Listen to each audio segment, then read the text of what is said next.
Ooh.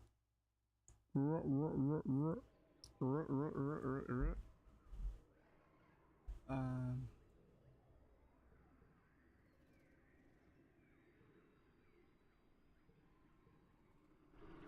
Oh, so that's what that do. Hmm.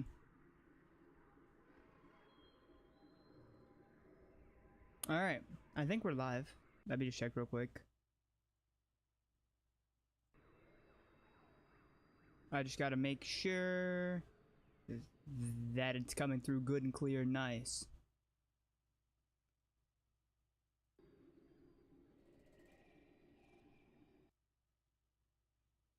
Sounds fine to me, at least on Twitch's end. Twitch's end sounds fine. YouTube is still not set up for me. Okay, now it's fine. Is YouTube good?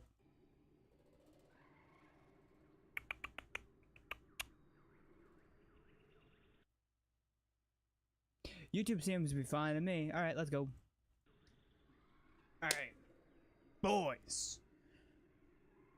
I'm doing a bit of a later stream today, and honestly might do so in the future, because I just enjoy, you know, like early in the day seems you know, it's a bit, I don't know. I like later in the day streams personally. It brings it's like a new it's like a little more chill. It's like a little, it's got that chill vibe to it a little bit more, if you get what I'm saying. But either way, I guess let's actually just get into the introductions here. Hello everybody, Kitsuyami, your boy, me, I am Kitsu Yame. And today we are playing I Was a Teenage Exocolonist. Wanted to play it for a while, played a little bit back in the day, don't remember nothing about it, like last year or something. Don't remember very much, if anything, about it. Made like a whole new clean slate, and by that I mean I deleted all of my old stuff over here. And yes, I am ready to get into it. However, before we do, I just like to have I want to have everything out in the open, you know? Because I like content warnings you see right here. I have to put them in my content. Just every time, always. Because I feel really bad just not doing that. So, and also it's a vocal warm up. Because I actually have not spoken a lot today. So it's gonna take a minute for me to slip into it, you know what I mean? I was a teenage, okay, that was really bad. Uh-oh. Yeah, you see what I mean? Look at this.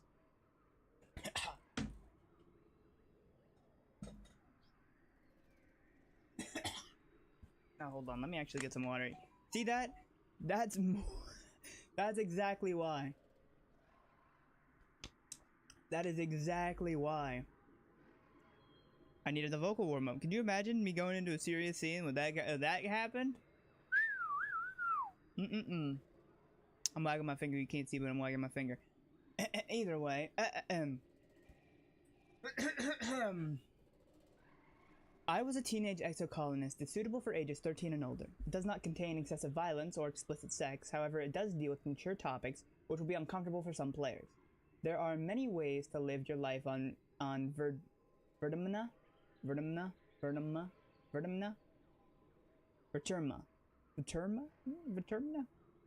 And just like in real life, some choices can lead you to dark places. Broadly, content warnings for the game include the following.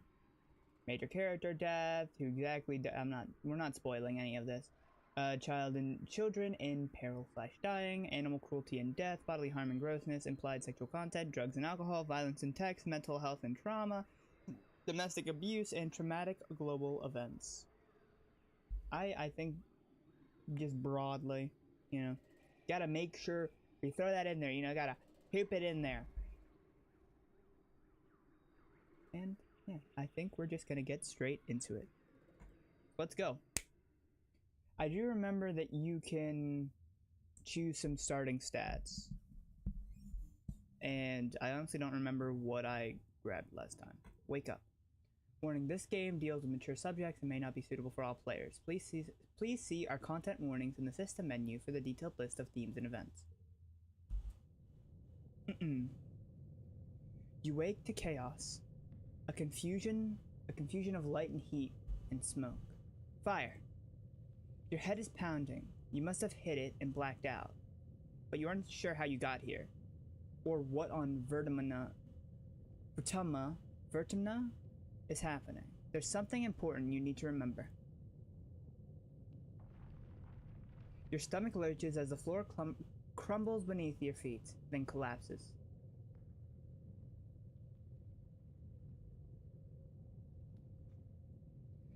Your body aches and your eyes burn from the smoke. A figure appears through the flames. It's your friend. Your friend. Wait, why can't you remember her name?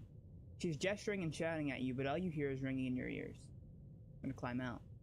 You try to stand up, but one of your legs folds uselessly under you. It won't hold your weight. Your friend pulls you out of the rubble. She drags your arm over her shoulder and half drags you towards the door.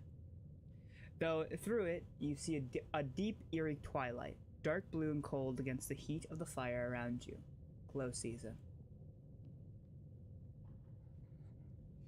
Glowing eyes. You shake your head to clear your vision. Is that some kind of a dog? Like from Earth?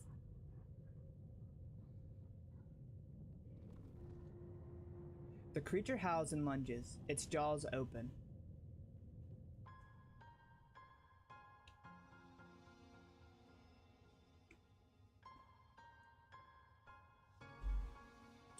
I was a teenage exocolonist. No man, I'm hyped for this.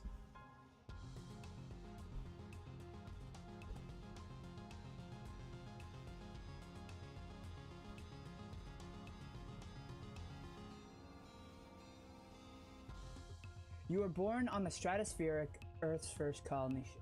On the stratospheric Earth's first colony ship, halfway through its 20-year voyage to a wormhole at the edge of the Sol system.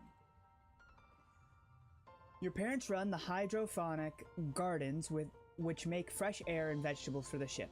Like the other colonists, they bravely chose to make this one-way journey to the uncharted planet Vertima 4 in hope that they can escape Earth's troubles. They had you the old-fashioned way, merging their genes like they merged their cultures and traditions. They name you... Come on now, bruh. I mean, come on now, bruh. You know you gotta do that kitsy, man. Come on now. Wait, what?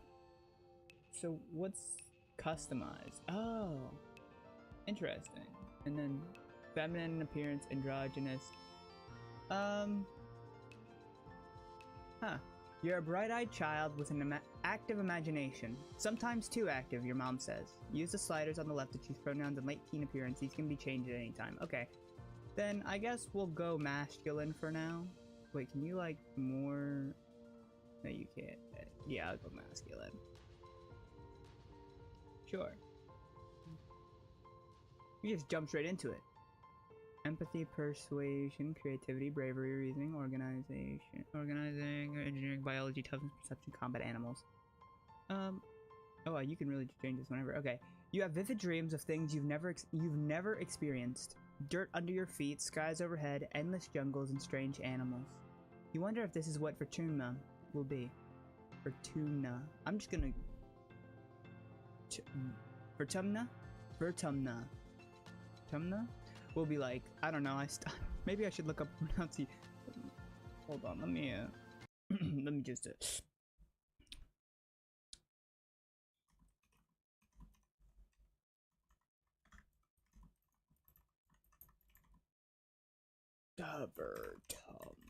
Vertumna?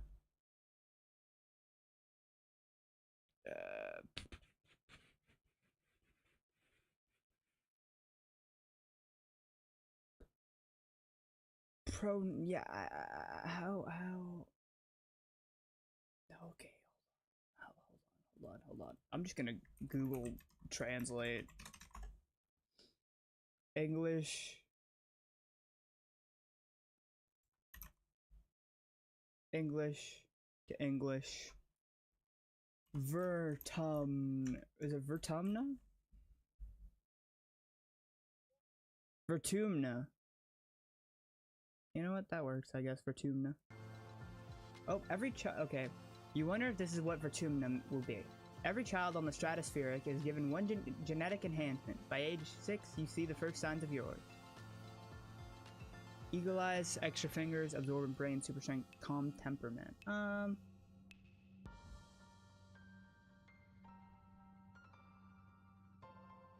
Age 10. Memories, friend system, character traits, kudos, stress, mental, rebellion with adults and colony government. Should I have a wiki on hand to tell me what each of these do? Because I kind of want to not, like, whenever listen, I'll stick by this. Whenever a video game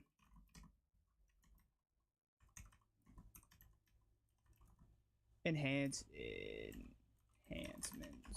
whenever a video game has this stuff in it, well, I think actually it does tell you, right? But increase percent. Okay, so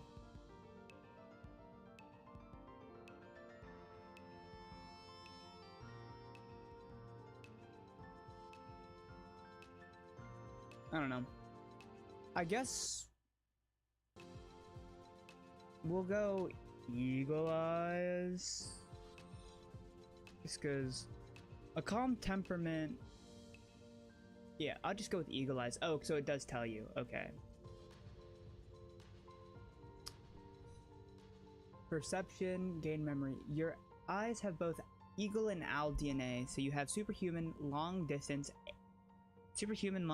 and night vision. Not only can you see all the way to the holo projector from the back of the classroom, but you can also read Professor Hall's private holopalm notes. Sometimes they say confidential, which is exciting, but you don't understand most of the big words. So, oh wait.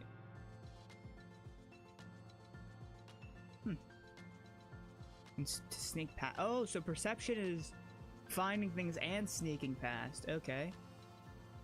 Okay. The other kids think you're a little weird, except genetic and loyal knee.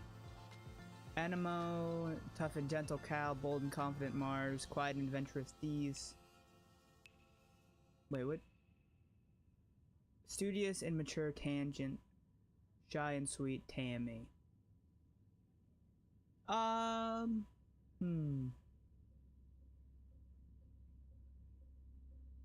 Kids think you're a little weird, except.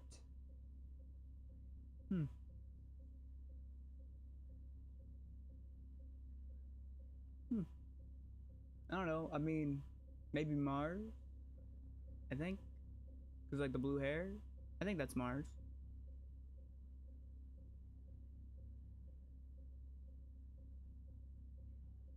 I don't know. Could be either.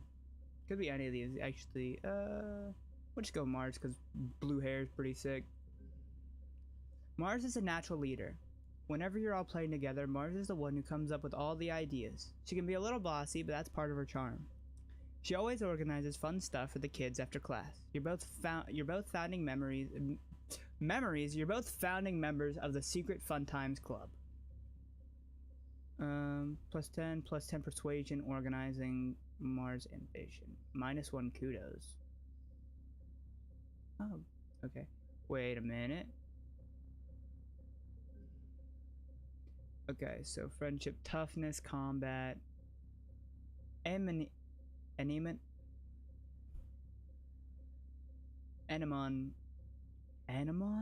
is the most enthusiastic person you know. Your favorite memory is the time she taught you how to play Zero-G sports ball after class. She never means to get you into trouble, but somehow you always seem to find it together. Let's see what's up with Cal. Cal's a sweetheart, always ready to lend a hand or play a game. He and Tammy are just as inseparable, so it's almost like you have two best friends instead of one. Cal teaches you how to take care of all the classroom plants. Your parents are very proud of both of you. Biology +11. Eagles.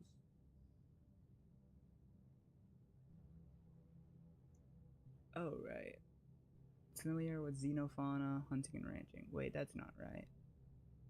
Then we got the quiet and adventurous Unlike his studious twin sister Tangent, Dees sits at the back of the classroom and doodles on his holopad. You bond while cracking jokes about the weird diagrams in your textbooks. His quiet nature and his morbid curiosity make him somewhat of a loner, but at least he has a friend in you. 10 bravery plus deception. Wait, that's not right. And then shy and sweet Tammy. Tammy is the kindest person you know. She idolizes Antecedent and is always following her around, helping her with the babies or learning how to cook. She has the best snacks at class recess and always shares, especially with you and Cal. She and Cal are just as close, so it's like kind of like having two best friends. It's 10 empathy and creativity plus 1.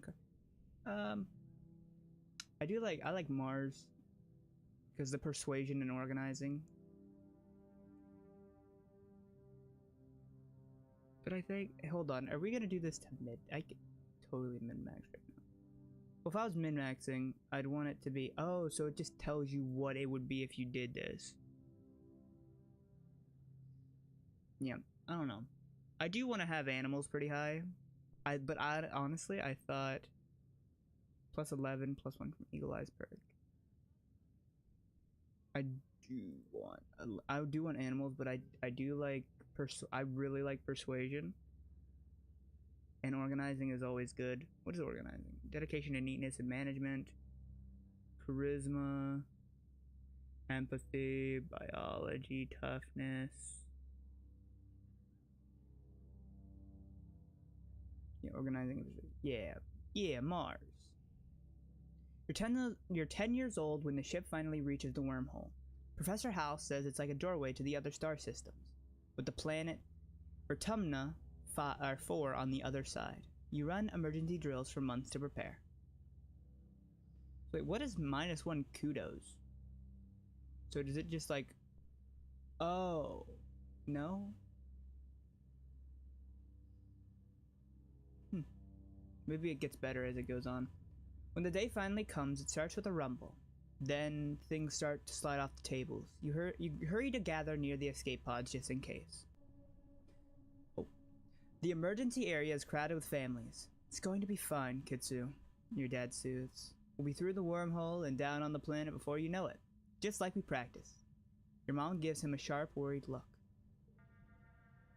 Red emergency lights switch on as a siren begins to sound somewhere distant in the ship.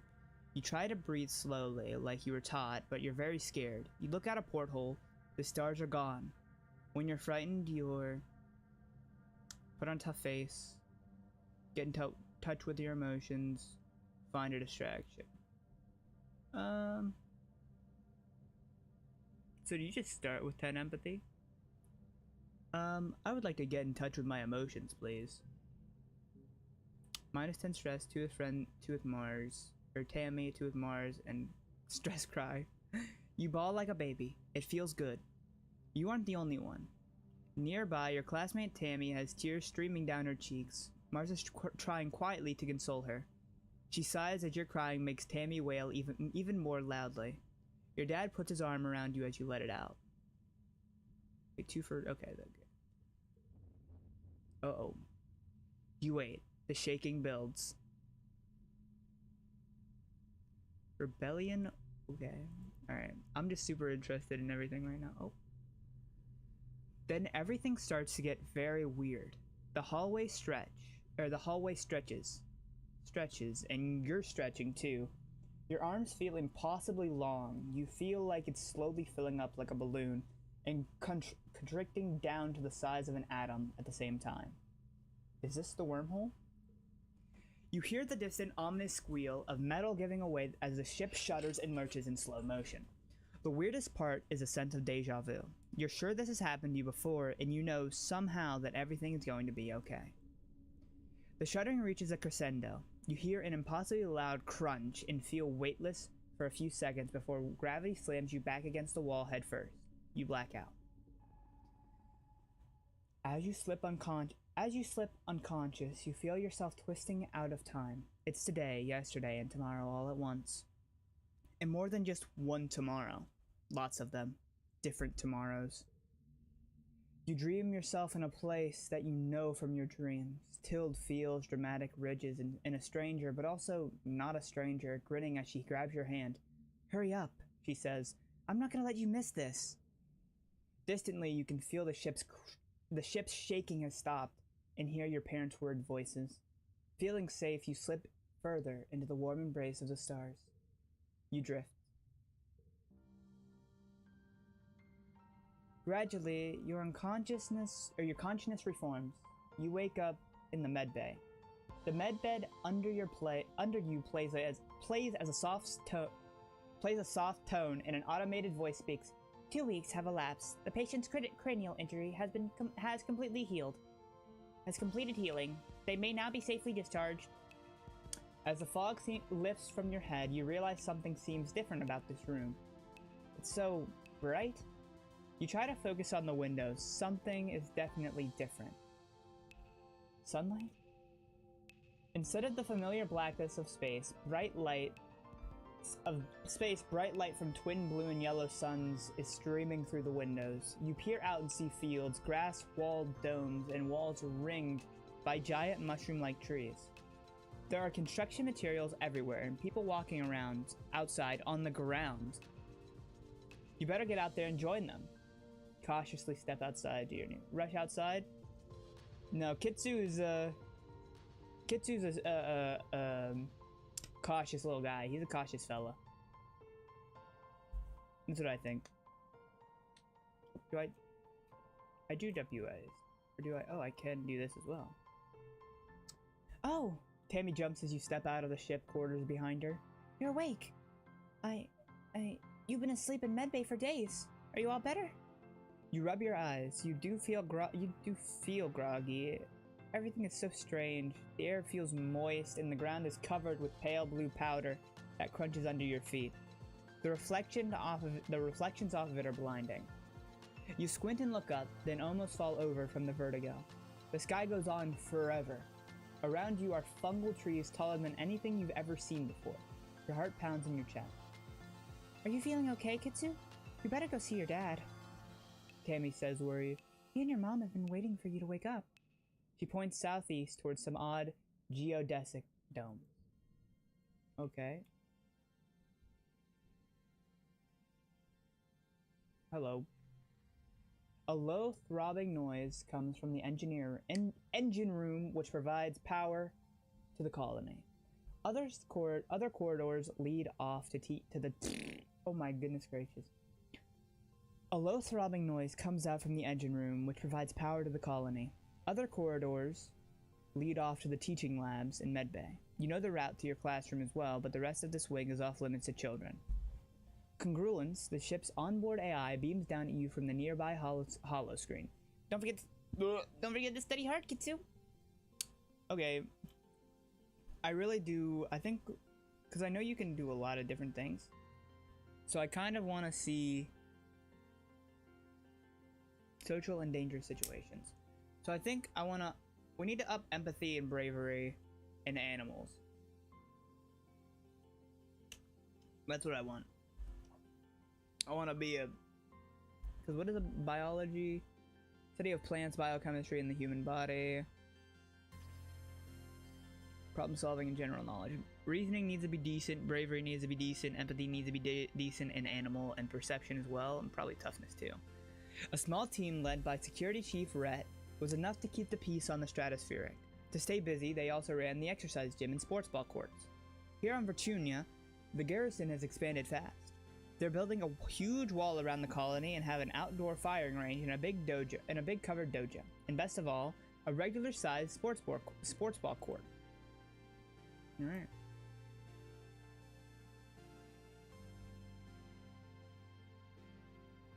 Can I leave? Can I go bye-bye? No, I can't go bye-bye. Oh, hello. Kitsu! Your dad gives you a big warm hug. I'm so happy you're finally awake.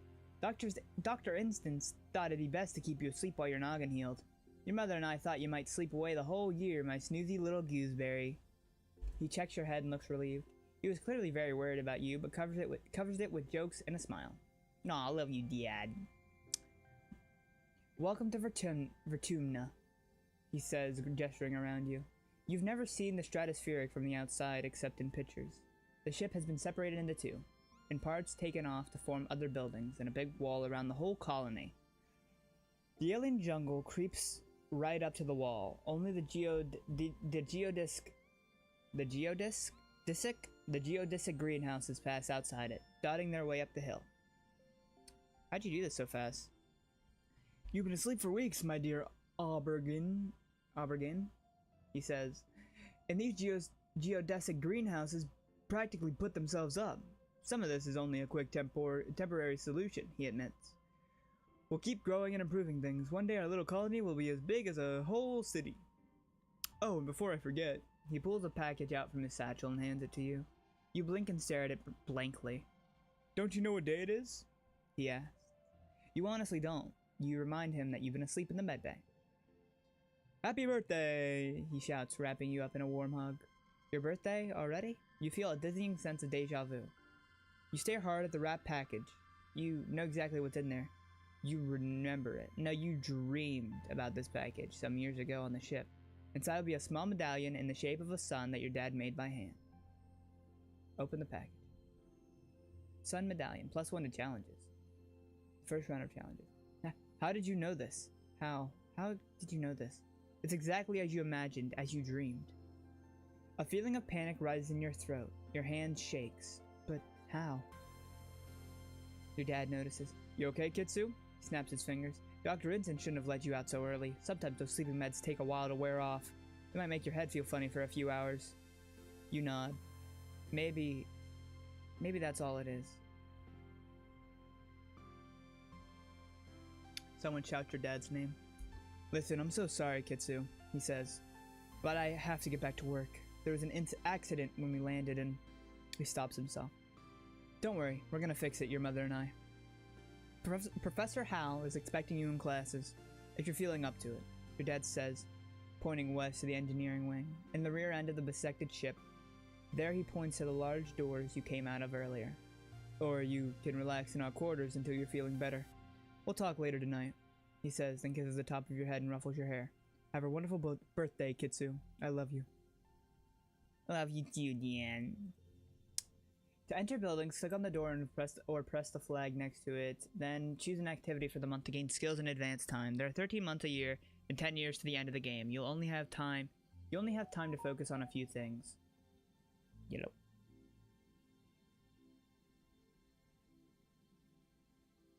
September newsletter is here. Oh boy. Don't you just love to see it?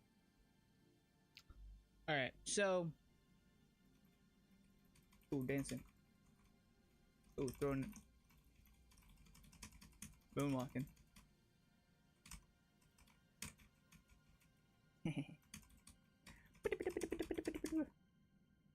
So, okay. So, 13... So you can choose to advance a skill every month, and there's 13 months in a year, and there's 10 years in the game. So technically, so how many is that? 13, it's 13 times 10, right? So 13, 26, 39. I'm not even gonna attempt to do the math. Hold on, I'm gonna get a calculator out real quick. Oh. Calculator, so it's 13 times 10. No, wait. Hold on. It's 13. Yeah, 13 a year, and there's 10 years in the game, so it'd be 13 times 10. So you can get, there's 130 advancements you can get. So I think, I'm just want to discuss this now to like clear it up, you know what I mean? I think the vibe is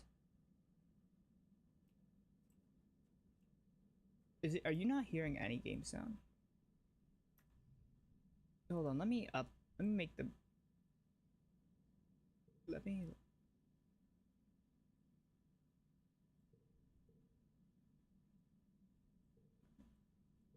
Just turn on constant music.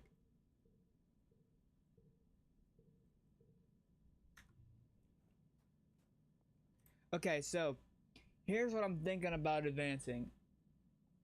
I think we need to get animal. I think we need to get perception, toughness, bravery, reasoning, animals, toughness, physical strength and stamina. Yeah, I think because apparently there's going to be a war, right? Something's going to happen. So we need to get bravery, animals. What is creativity? Artistic ability and capacity for novel. I think you want to get everything decent, but you want to get everything like up, like at least 10, right? I think we focus on animals, perception, and like all of toughness needs to be up. I think reasoning needs to be decent, bravery needs to be decent, and persuasion and empathy, which is basically all of it. But yeah, maybe biology as well. But for right now, I think perception. I think we focus on toughness and bravery if we can. Hello. You see Dai sitting on the ground beside some bushes. Is he hiding from somebody? He seems to be watching the gate in the wall to the south, where grown-ups are coming and going. Kids aren't allowed past the walls, he says quietly without looking up. They say there's nothing to be afraid of, but why do we need walls? Good question. You stare at the gate and you have a sudden flash of memory so strong that you think you might faint. You imagine something crashing through the wall, something enormous and dark and wriggly.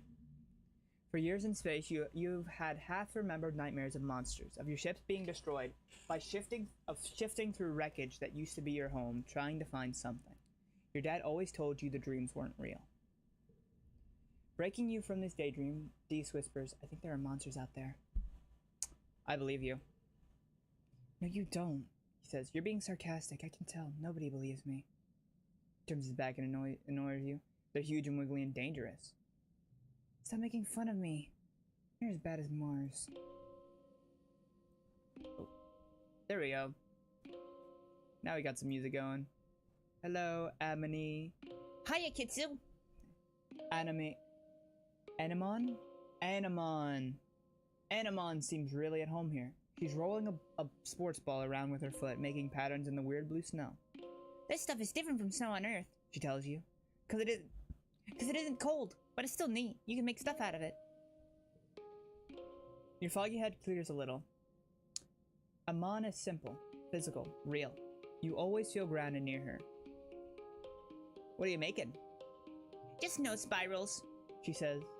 But earlier me and Cow were making a big snow pile. You missed it while you were sleeping in medbay. She smiles her broad gap-toothed smile at you. Now that you're awake, we can play. Have you seen any monsters? Nope, just some little bugs. The grown-ups would say if there were monsters, right? He shrugs, then smiles reassuringly. Even if there were monsters, Chief Rhett would beat them all up.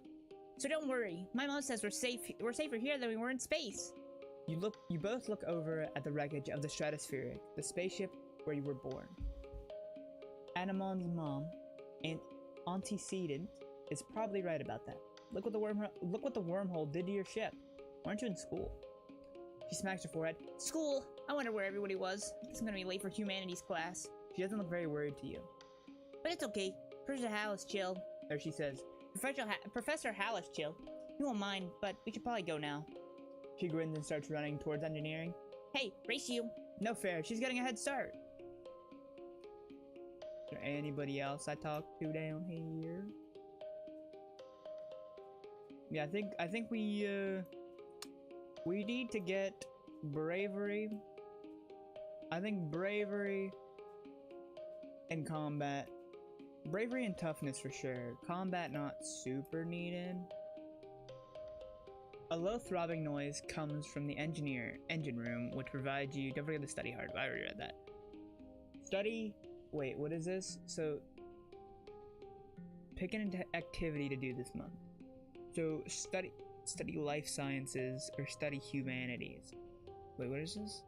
2 biology, 1 reasoning, 15 stress, 2 creativity.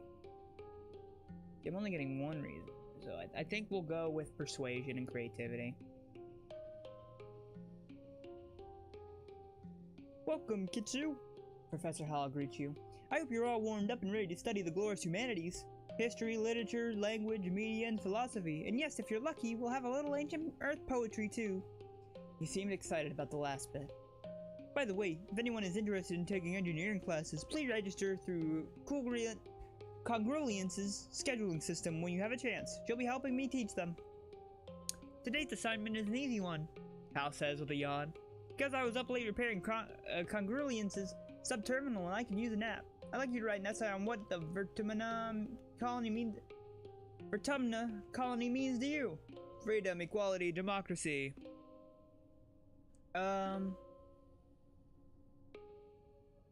My friends are all here. You write about all your buds and the fun things you do together. When Hal wakes from his nap, he asks a few students to read their essays to class. Mars likes yours because you mention her in it. Get to work. Oh right, you need to do stuff. I forgot this is like a card game kind of deal. It's got a card game vibe. When you work or go to class, you'll play a quick card challenge as the month passes. Move cards to fill the 5 panes and make the best hand you can. Yes, order matters. If your total in the circle on the right reaches the value, you win. Depending on your card, some challenges can't be won, but you can still get a reward for doing your best. Okay. Bonus for pairs, same number together. Oh. Bonus for pairs, same number together. Oh, bonus for flushes, same color together. Bonus for pairs, same numbers together. Oh, so if you do the... Okay, I get it. So 0... Okay. So, okay, I get it. I think I get it. Right? Do I get it? I think I get it. I don't understand what the difference... What is the difference between these two? Oh, flushes, so like 3, 2, 1s don't make a 2, but... huh? Or that equals a... Oh, wait. Bonus for flushes, same color together. Oh, so you get a bonus... So you get a +1 bonus? To blue... I'm confused. We'll figure it out. I've always been a learner through failure in action. And then this would 2, and then this would equal 3, because it's... Yeah. This would equal 3 instead of 2, 2, 2? Instead of 6, it'd equal 3? Or it would equal 3? You know, bonus number... Oh, bonus repaired, so you get 3, and then it'd be... it'd be 9, yeah. Okay, I get it. I think I get it. We'll get it. Bonus for straights increasing from left to right. The more cards in a flush, pair, or straight, the higher the bonus added to your total. Cards can also affect each other and can be rearranged to find the best total score. Bonus for straights, yep. Oh, so it's like numbers, okay. And then card to left and card to right. I get it. Okay, so goal plus... I just get a +1 from global bonuses. Okay, so... You do this, and then that gives that, and then this to that, and then this just adds nothing, but you know. +1 to challenge? No. Oh, that, oh, I just get that now. That's just a that's just a thing that I get. I just always get a +1. Yeah, let me win. Victorious, you worked well. You worked well this month. +1 creativity. Oh, so I got 4 creativity there. Did I only get 1? Wait, did I get 3 creativity +1, 2 persuasion. Ooh, okay, now I understand why the bonus at the beginning is kind of integral. You get 2 for the price of 1. So yeah, I definitely need to be upping perception like a lot, like fast. Persuasion, 15 stress.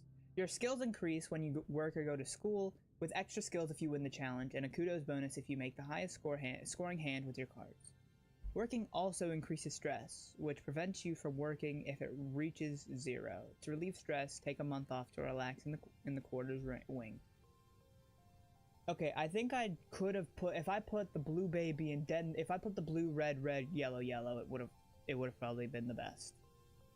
Total 9 out of the best. Yeah, because it would have been 0, 0 to numbers, and it would plus the number. Yeah, I would have gotten 10. I would have. Kudos, you get the... Yeah, I didn't get a kudos. I didn't get my kudos bonus, dude.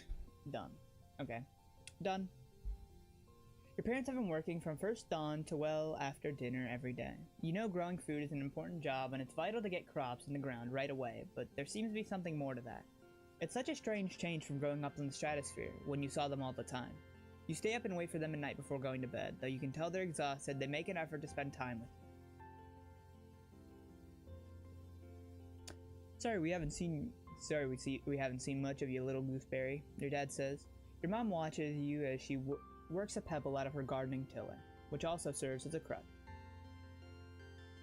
How have you been holding up? Or how have you been holding up? I learned some stuff in school. Glad to hear that, your mom says. I want you to study hard, work hard, and stay out of trouble. Your dad smiles. And Professor Howell will give you kudos if you get good grades. You can spend those at a depot once it's open. You know, your dad says, raising an eyebrow at your mom, I think there was a lot of different ways to learn, and school is just one of them. You can learn from working on a hobby or by helping a friend. Your mom shakes her head and sighs, though you can tell she's trying to put on a gentle expression. We both agree that this colony is an experiment, and that means we're going to do things differently on Earth than on Earth. You're old enough now to start making your own decisions about your education and future. And if that means you want to find your own way, we'll accept that. Your dad puts a hand on your shoulder. We'll be proud of you no matter what you do. Try talking to your friends. They may have ideas for how you can spend your time. And come by geoponics, your mom adds. We could use your help. That's gonna up my toughness, I bet. Early quiet. Mid quiet. Oh, so this is okay, this is the 13. Why do I keep, what's going on here? So many notifications. Okay. So, what are you? Relax in the lounge. No, I don't need to relax in the lounge. Okay, forget 1 minute memory, one friendship with Tammy. Nah. We'll explore a little bit more, who knows. Actually, it is gonna set my stress down to 0. Or it's gonna set my stress to 100. So, it might be a good idea early on to do that.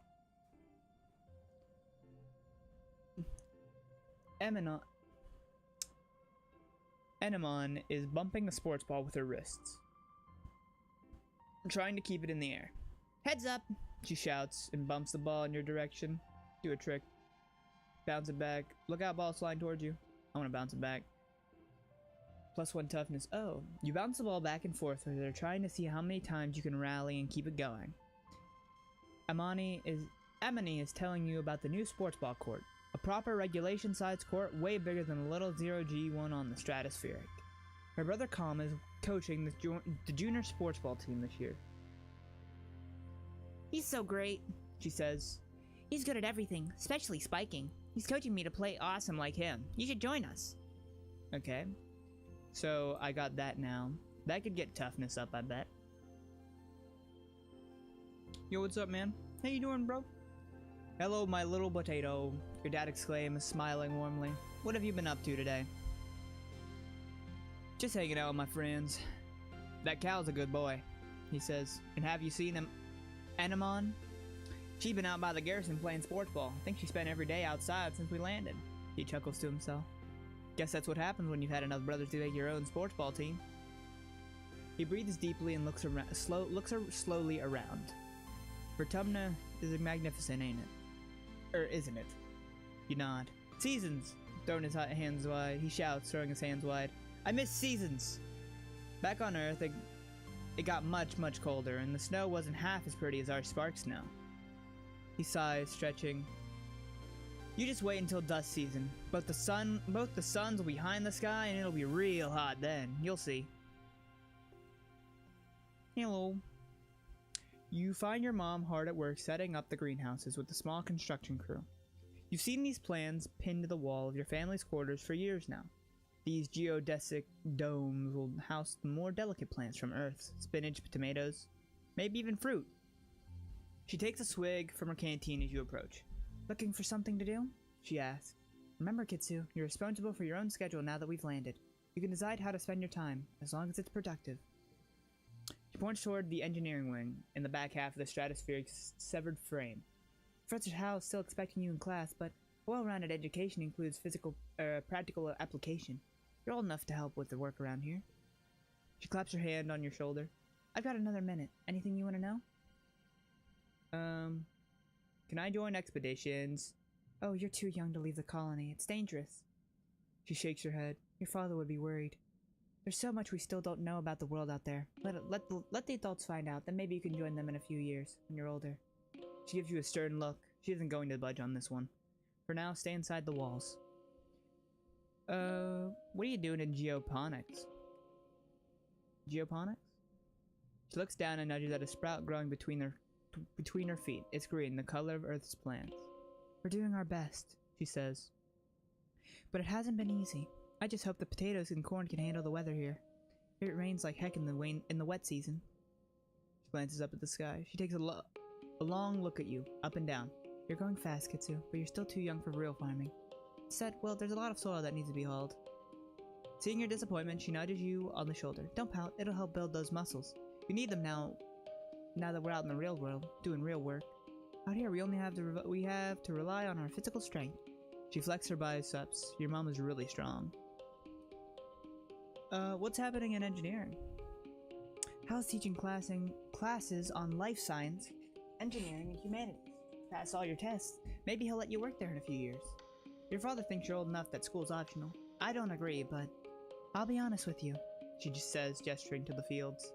We do need every pair of hands we can get. If you want to work with me here in geoponics, I'd suggest studying life science. If you don't have a good grasp of biology and ecology, I'm going to stick you on shovel duty. Okay, bye. Let me, well, actually, what does this get me? The greenhouses have different biomes inside, growing plants from Earth that might belong in a desert, jungle, or temperate forest. Some are so delicate you have to spray off any germs in an airlock before you can enter. The seasonal garden outside is dotted with blue nobodies, little flowers with what look like wriggling creatures stuck inside each one. A sign explains it's a decoy meant to attract some kind of flying predator to come pollinate the flower. How much does this give me? +1 cal, 5 kudos, 15 stress, 3 toughness.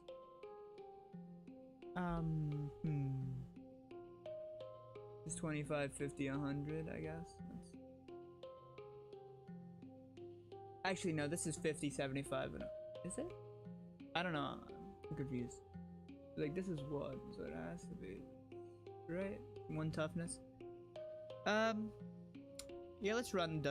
It's your first day in the glorious world of agricultural soil conveyance.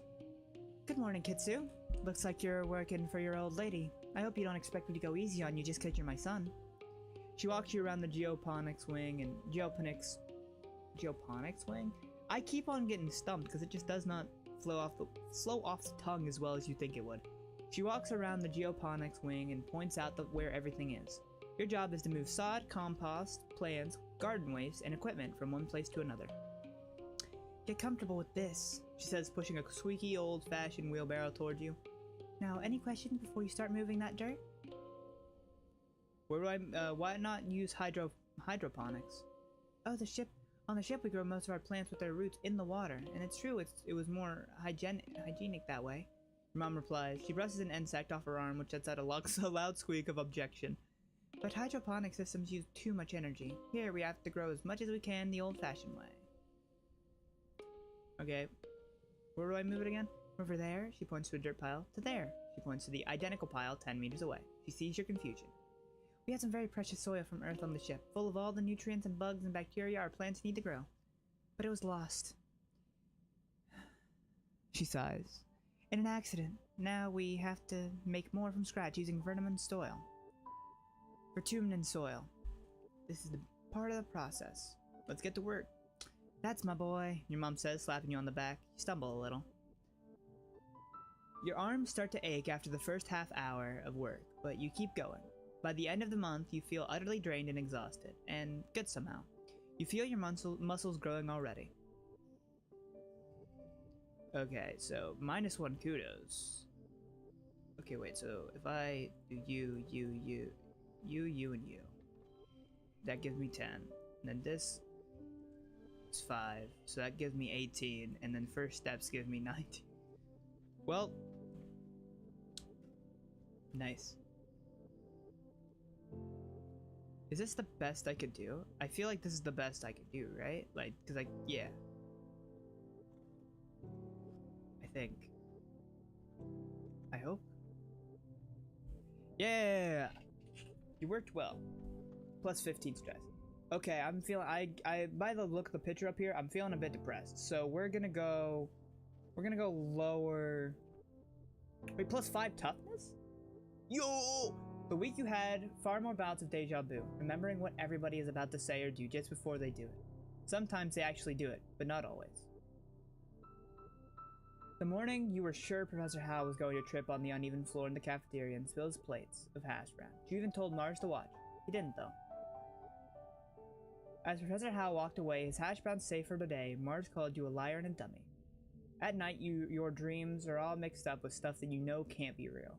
You're chased by monsters the size of buildings, only to be saved by strange people you've never met. You're holding hands with someone you love. You're crying as you help lift a shrouded body into the colony recycler.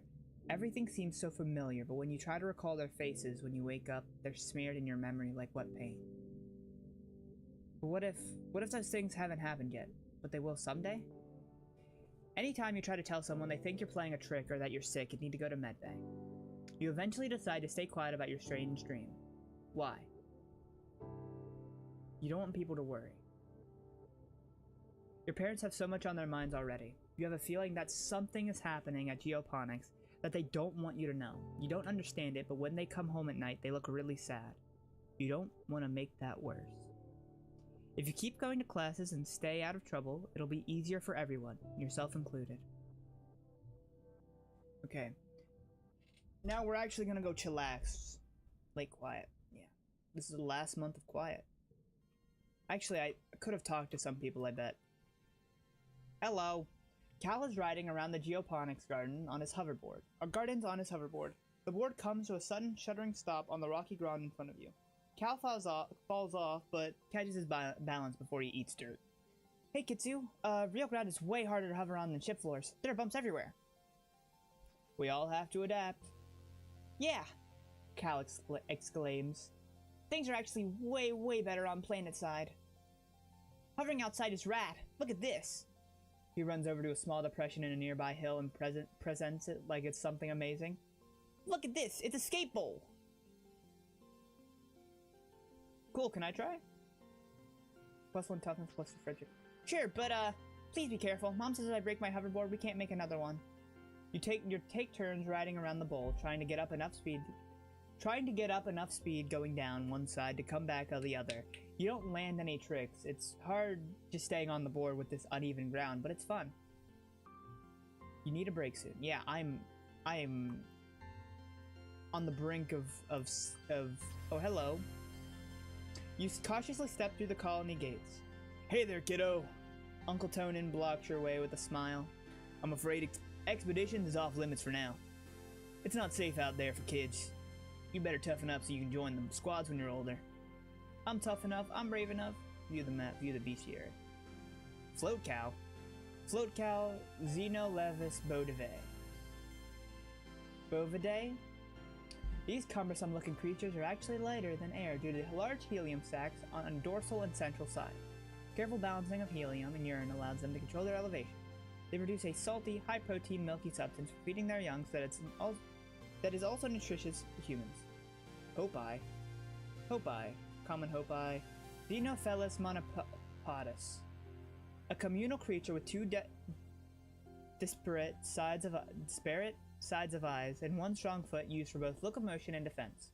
Though harmless, the small warriors can be fierce in groups. And a manticore. Manticore Xenophilus tyrannus, highly intelligent and predatory. Their plumage change according to the seasons. Their body is composed almost entirely of dangerous weapons. Do not approach. View the map. So nearby, Wrestling Ridges, Prozac, Plains, Valley of Vertigo, Subquilis. A window pops up in your holoplan when you get closer. What do you want to know about? The prosaic plains lie far to the north of the colony, where the higher elevation and natural tilt of the planet makes bromedic snow fall more regularly in every season. Though prone to sudden storm flurries, the plains are a relatively safe place to explore, filled with mostly herbivorous xenofauna. What about Vertigo? The Valley of Vertigo is a low-lying trench to the east that's dense with pollen-producing trees. There's a wide variety of edible foods here, both plant and animal product, leading to some of the explorers calling this place the breadbasket of Vertumna. There are a number of animals here that geoponics would be interested in domesticating.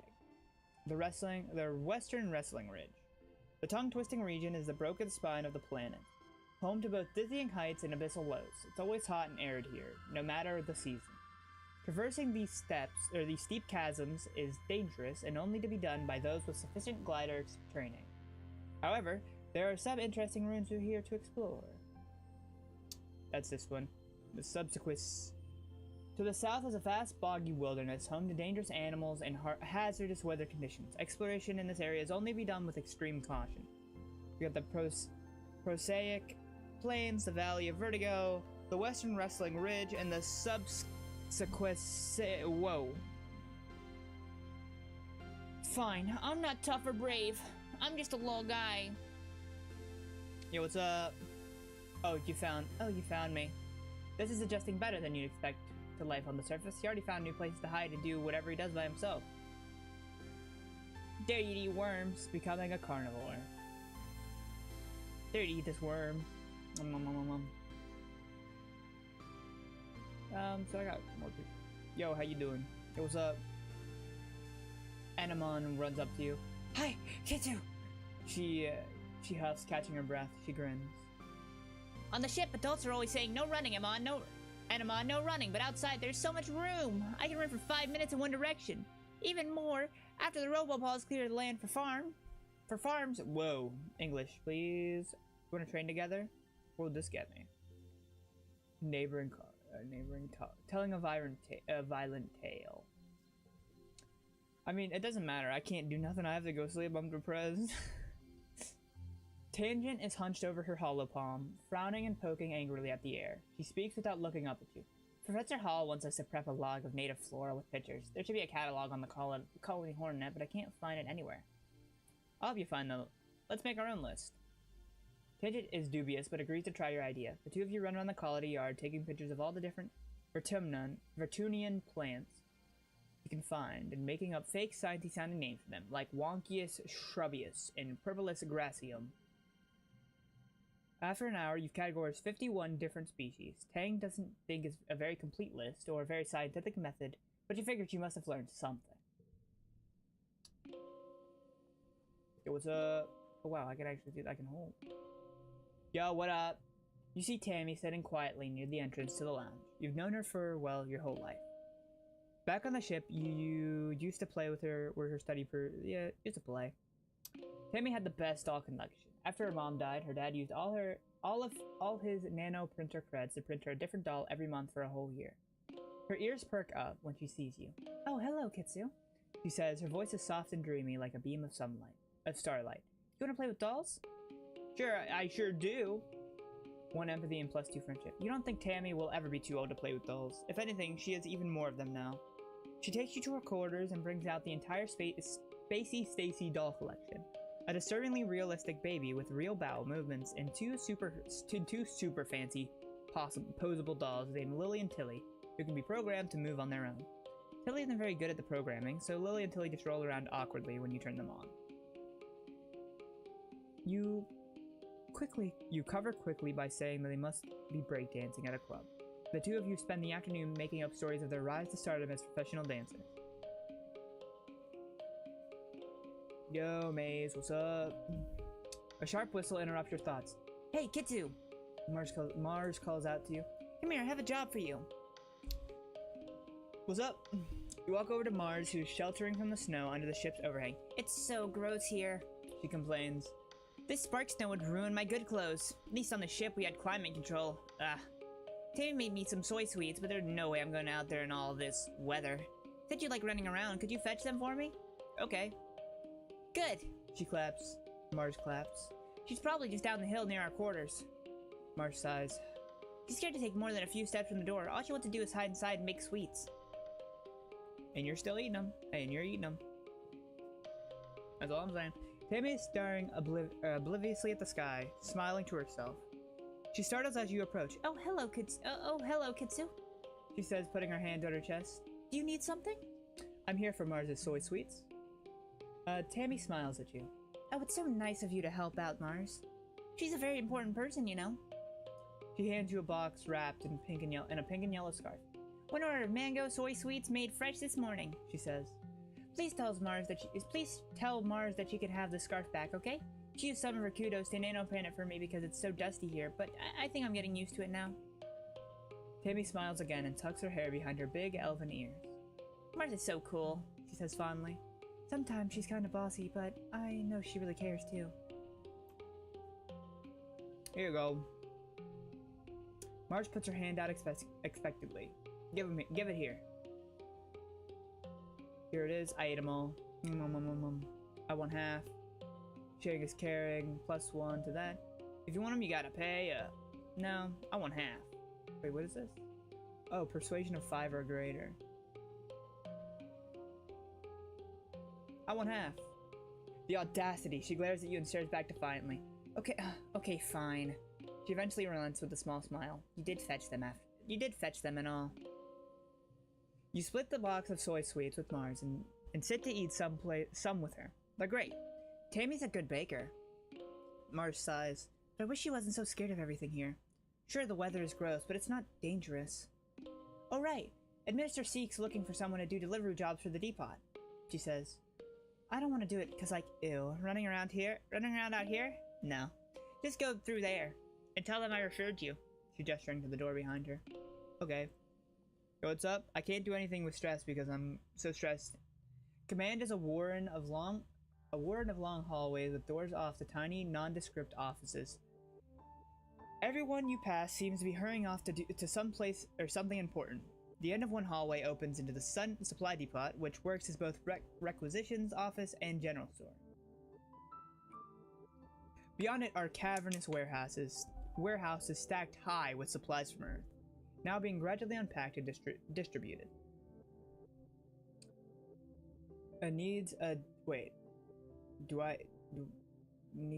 This needs toughness 10 or higher. So it needs toughness 10 or higher or organizing 10 or higher. I have just 10, so I can apply. Chief Administrator Seek greets you at the depot. They look you up and down. Kitsu. You never struck me as a particularly responsible or organized, but children never are.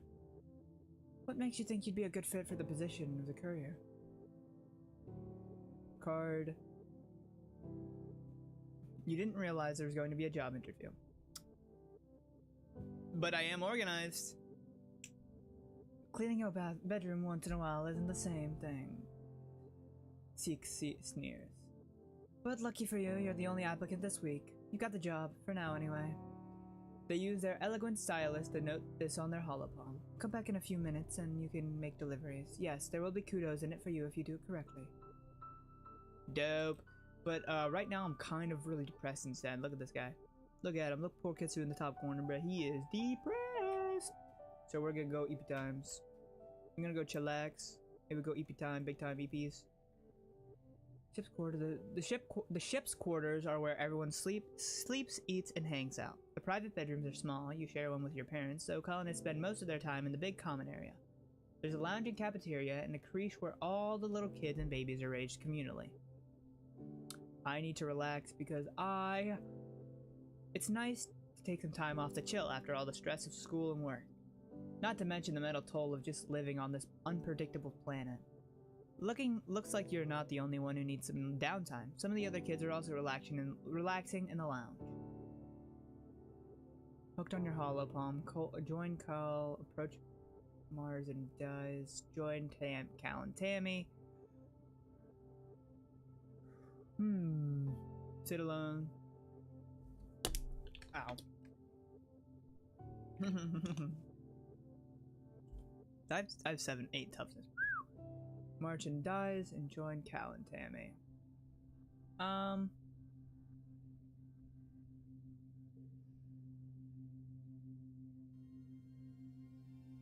mean, I got 20 friendship with Mars.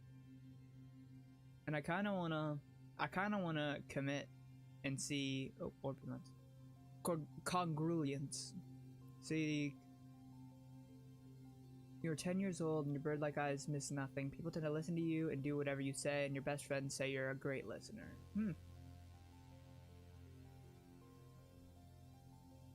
I don't know. I think it's... Well, let's see what's up with Tammy. Join Cal and Tammy. Cal is braiding Tammy's long hair and weaving in strands of little colored bubbles. This one's called a waterfall braid, I think, he says. I saw an archive vid, but it's really tricky. He's doing a terrible job of it. His short, clumsy fingers getting all tangled and stranded. I could do better. Try that. The gems.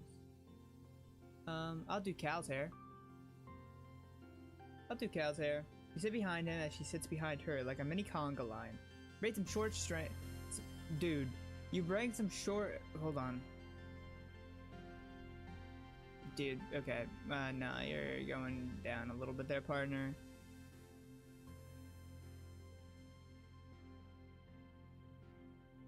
I think it's going down a little bit. Because I'm so deaf. It's so bad. Well, maybe not that much. Hold on. Oh. Because see, it has peaks. Let me, there, I think that should be fine. He finishes Tammy's hair. It's almost recognizable as a waterfall braid, then touches his own braids and giggles. Now we'll do yours, they shout in unison. You can at least try to escape, but Cal sits on your leg while Tommy gives you a beautiful braid. Or Tammy gives you a beautiful braid. You took the month off. No, I want to actually keep them, like, a lot. Done. Keep your memories, yes. For right now, I don't have anything better.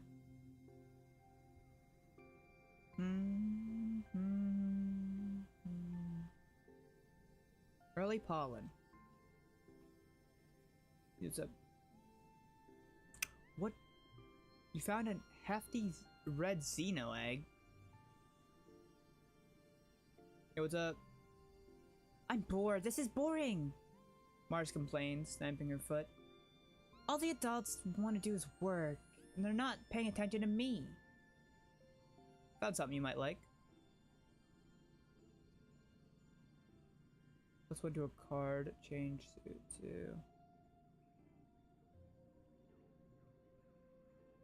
Done. Oh no, I don't have anything that I can really help you with there. Hey, Tangent. Or Tang. I'm sorry, I can't talk right now. Tangent says, brunching you off. I'm working on my science fair project. We're going to show them off during the Vertuminalia festival, which will be held in dusk. I have very little time. Please leave me alone. Okay. Later. What's up? Dice is listening to his ear speak, completely ignoring you. You put yourself in his field of vision and he scowls. What do you want? Leave me alone. Amon Amani is running around the sports ball court, touching her hands to the ground at each corner. 18! She counts. 19! When she reaches 20, she collapses into the grass and checks her hollow palm. I'm training! She exclaims. My big bro Com says I have to get my legs climaxed to the planet if I'm gonna be team captain like him. Dope. Word. What's up?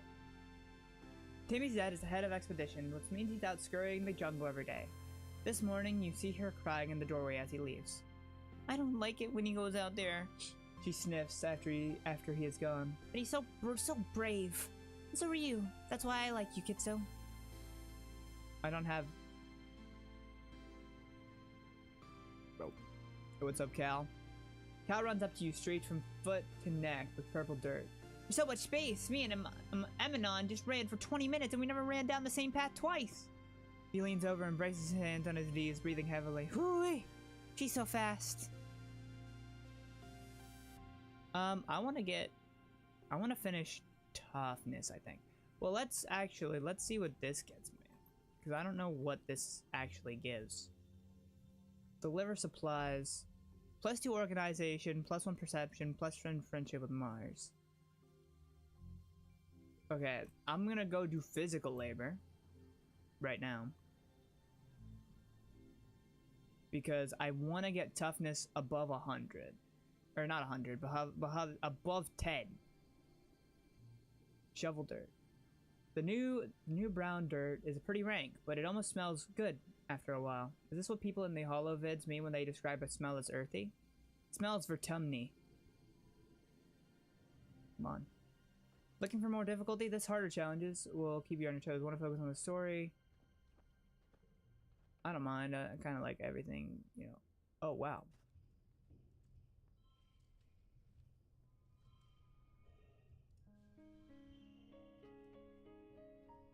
I don't know. Wow. Super Bowl. Sure. What? At a best score. How could I have gotten a better score? +2 toughness. Oh yeah, because I had happy, huh?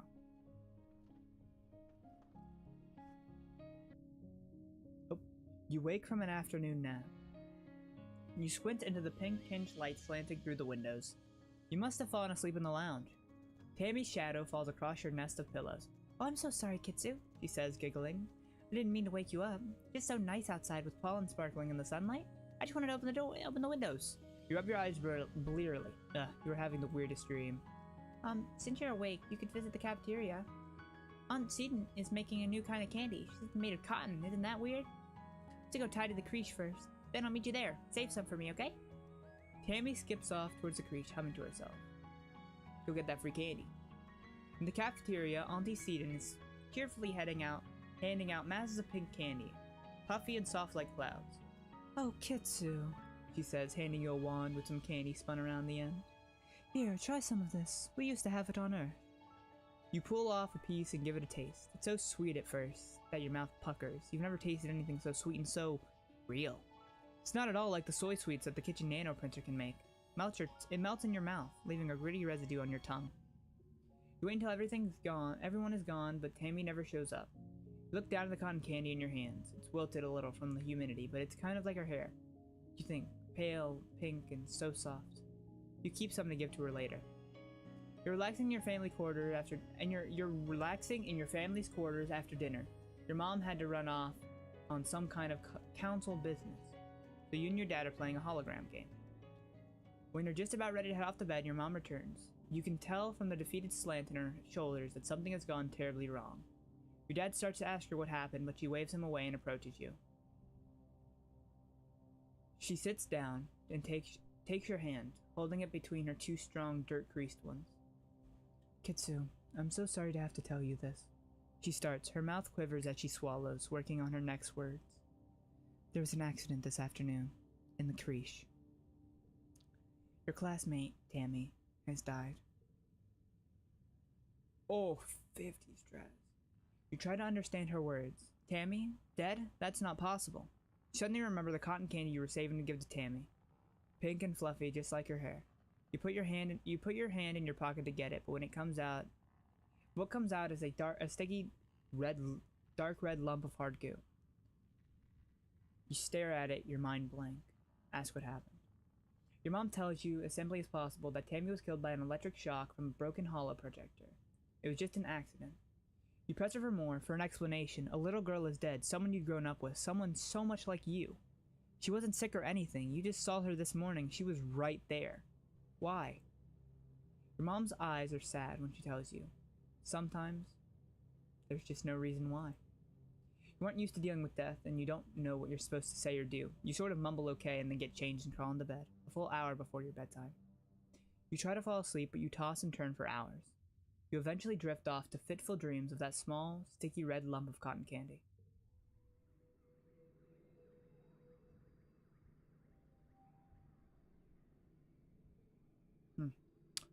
Alright. Cal is sitting in your mom's flower garden with his face in his hands. He's clearly been crying all morning, and probably all of yesterday too.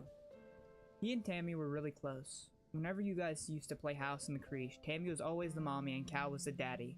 Even though you were just little kids, you kind of always giggled about how obviously they were going to be together forever.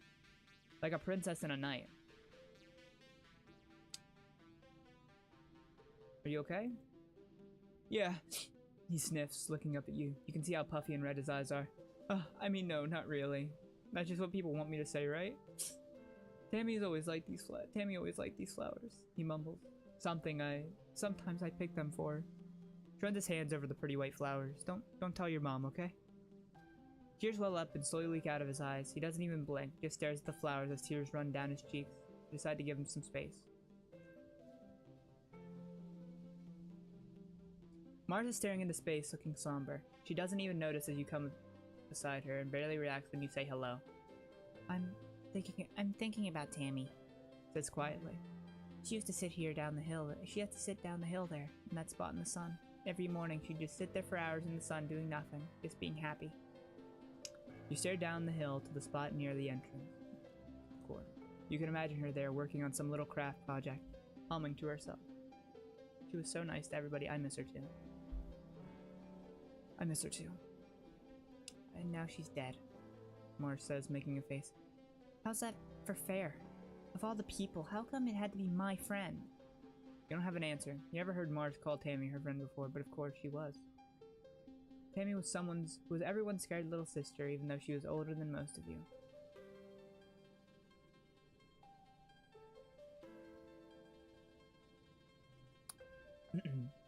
Peggy is pacing around the front of engineering. She looks upset.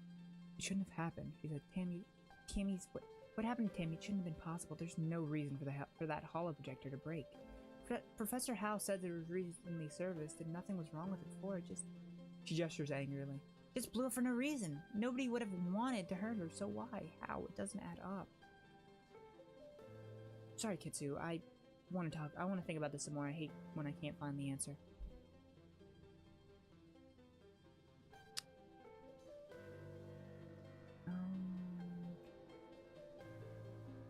Amon is chucking rocks at the strata, sending metallic clangs ringing through the colony. Stupid planet! She yells. Stupid Kree! Stupid spaceship!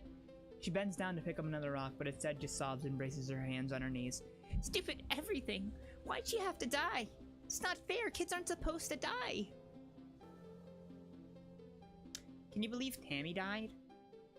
Tammy died? Dies ass morbidly. Her chef engineer instance. Tell someone about it. He lowers his voice. Tammy got shocked by a broken holo projector, the one in the creche with the dancing teddy bear, you remember? When she touched it, she got chucked all the way across the room. He made a sailing motion with his hand. And bam! She was dead before she even landed. Wow, really?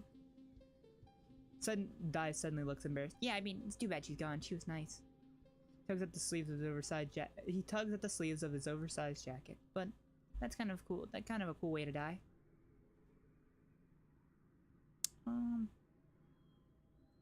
Hey bud, you doing okay? You step cautiously through the colony gates. Kitsu.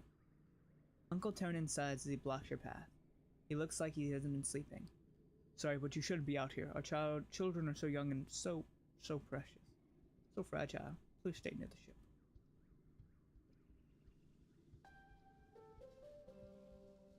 Alright.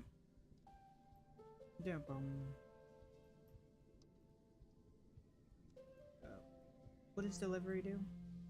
What does delivery make? Organizing, perception, friendship with Mars, 5 kudos. That's... I kind of do want to go and up my persuasion. Can I even do combat? Study sciences? Biology and reasoning. Oh, I got 0 reasoning. I should probably pick up on reasoning. I don't need engineering, dude. I want animals.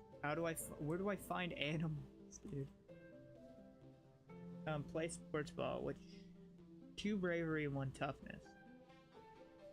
I do want to up bravery.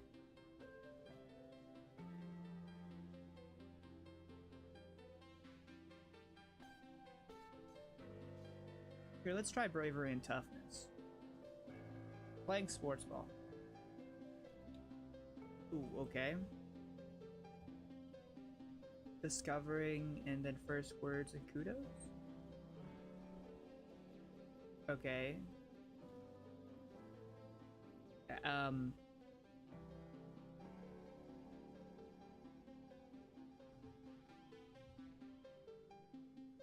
No see this, because this does that. How do I...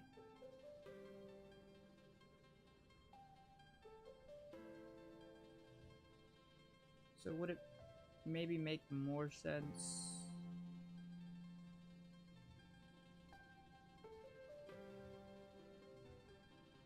How is this not the most...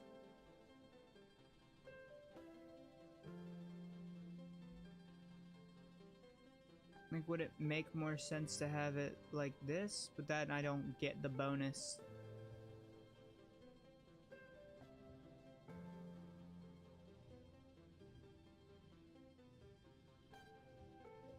Yeah, I don't understand. How is that not the most... Is it the most efficient? Like, how else would this be structured?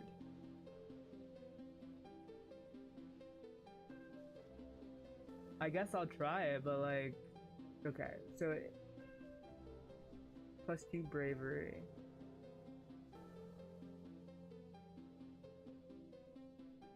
Oh, because we're in mourning, so all skill for 3 months and some jobs and actions can't be performed. The colony is going to hold a funeral for Tammy. You want to attend? If you don't feel up to it, you could just skip it and take the month off instead, or you could get back to work. Yeah, I'll attend. The colonists gather in the recycling room. Bringing organics down to be recycled here is one of your chores, but you've only come here for a funeral twice. Both times, the colonists had passed away from natural causes during the 20-year-long journey from Earth. This is the first time there's been a funeral on Vertumna, and the first time for someone you actually knew. The mouth of the organic recycler has been polished, and a wreath of yellow flowers placed over the opening inside. Placed over the opening. Inside, you can see a shrouded figure, Tammy's small, fragile body. Tammy's dad, Uncle Tronin, is here, as well as your parents and Auntie Seaton, and the rest of the council. Cal is here with his mom and her partner. His mom and her partner is already crying in their arms. The room is packed with people, and the feeling of grief is so thick you can taste it in your mouth. Governor Edicott stands before the assembled crowd. There is no words to ease the pain we feel today, she begins solemnly. There is only the sad company of those of us left behind to share the burden of that grief. Tammy was our child, she continues. One of the first humans to be born in space, and the first to die on an alien planet. In a short life, she has exemplified the very arc of human accomplishment, bending hopefully towards life beyond our humble Earth. She is the first of us who can truly call Vertumna home. Her passing was as seamless as it was sudden. Losses like this are impossible to hold within oneself, a painful reminder that life is impossibly precious and fragile. But they also remind us, as always, that as a community we are capable of great strength. Udicott closes the door to the recycler. You hear Uncle Tonin sob over the hum of the particle disintegrators beginning their work. As a community, remember Tammy. As a community, we return her body to the soil that nourishes us. In this way, Tammy, our child from the stars, will never truly be lost to us. The ceremony is adjourned, but a few people stay back to console Uncle Tonin as he keeps vigil over the recycler.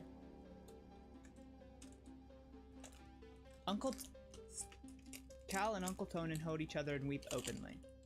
Your mom stays behind to receive Tammy's remains. As the head of geoponics, she'll be responsible for adding them to the colony's precious supply of brown soil from Earth. Sorry, hold on. Sorry I didn't bring none for y'all, but like...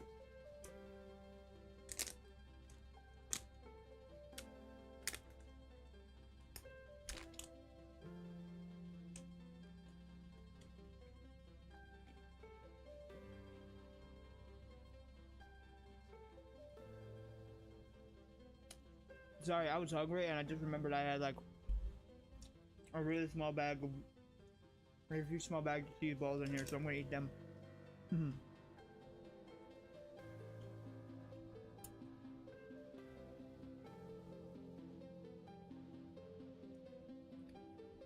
Your dad accompanies you out of the recycling room. He clears his throat. I want you to know that we don't need to be okay. Says, clasping his warm hand on your shoulder. If you're gonna take the rest of the month off, everyone's going to understand. No, we're going back. You feel better just having said goodbye. Didn't really know Tammy that well, after all. Sad that she's dead, but you have to move on.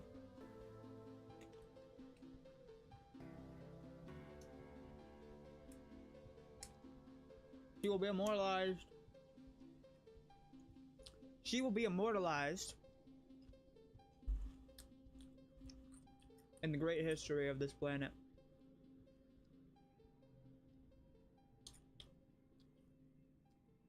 Anamon is unusually still today.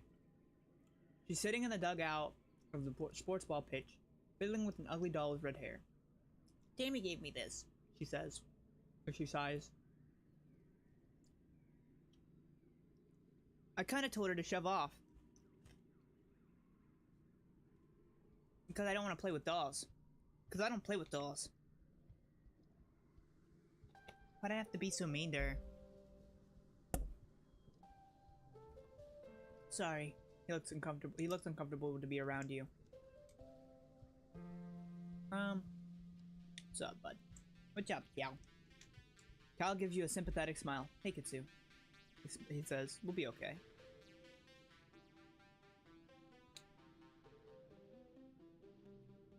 Marsh shoots you a sympathetic but distracted smile.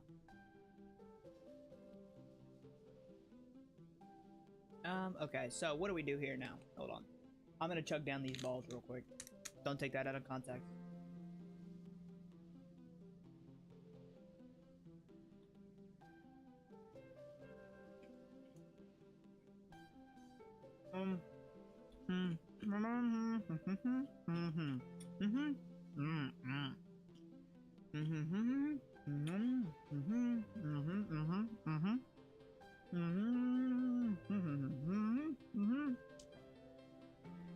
I'm glad you got that. Okay.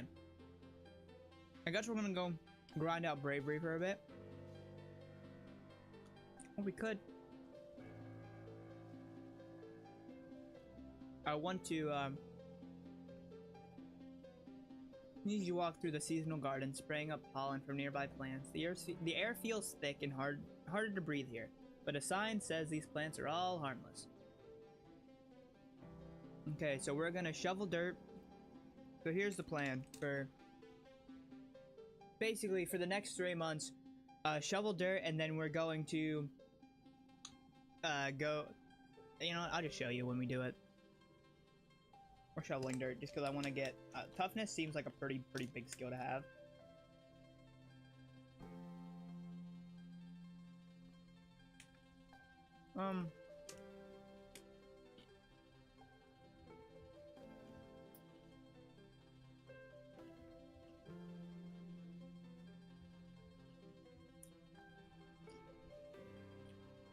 Yeah, I don't think I can make this any better. I mean,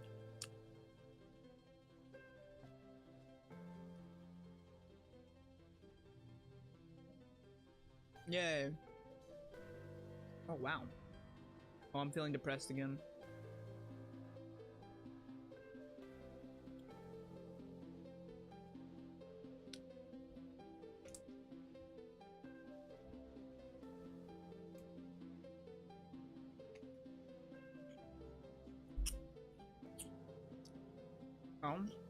What's up?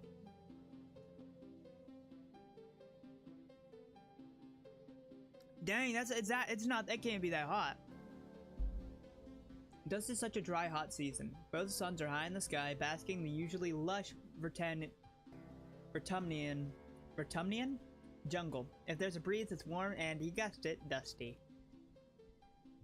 Your parents are up every day before dawn, which comes far too early for your liking. They're usually gone by the time you wake up and home after you're asleep, so you have to visit them at work if you want to see them.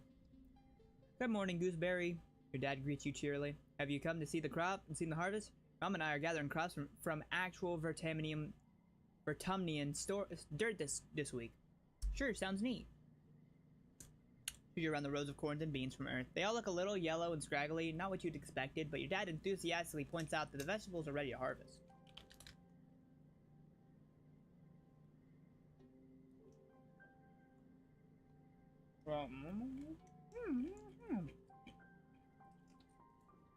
I'm so sorry, this is so unprofessional of me.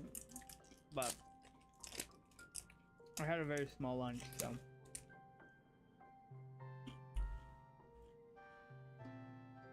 Don't forget, he tells you. The Vertumnalia Festival is coming up. It'll be a talent show and a science fair. Sure, you're to participate, Kitsu. Hello. Your mom looks annoyed. Kitsu, she begins with a sigh. I know we said you're mature enough to decide your own schedule now, but don't prove us wrong. If I find out you've been playing holograms in our quarters all day, I wasn't. I spoke with your teacher. And I want to see you in class more often, Kitsu. You can pick any subject, but I want you to study hard. And try your best to excel at whatever you decide to do. The colony is too small to support layouts and freeloaders. You try to swallow your frustration. Nothing good ever comes out of arguing with your mother. Her face softens and she puts her hand on your shoulder.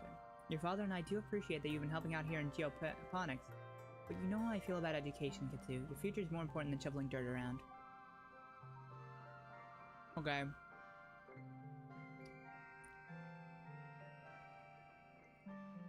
Oh, yo, what up? Kitsu. We need to discuss my brother.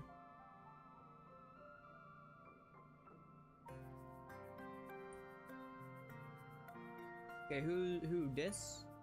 Yes, this. I need you to figure out where he's been disappearing. Ever since we landed, I barely see him anymore. I come home at night sometime tonight. Bellow looks at her feet. Well, I'm not on very good terms with my brother as of late. But people are becoming worried. So what, he's worried? I'll talk to him. Probably won't tell you. Newton's apple. She swears. Tangent says angrily. Newton's apple, she swears. He won't even talk to me anymore. She sighs. You might have to follow him. I would, but everyone in the lab would know I was gone. No one cares where he goes during the day. Hey.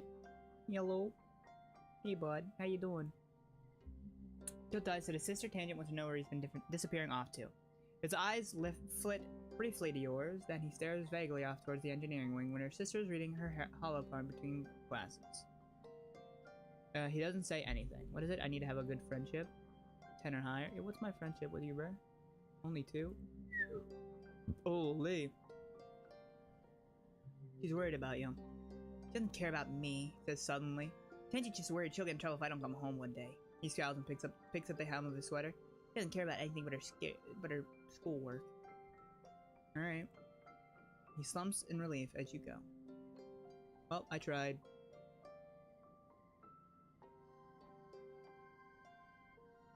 Hey, what's up? Oi, Kitsu!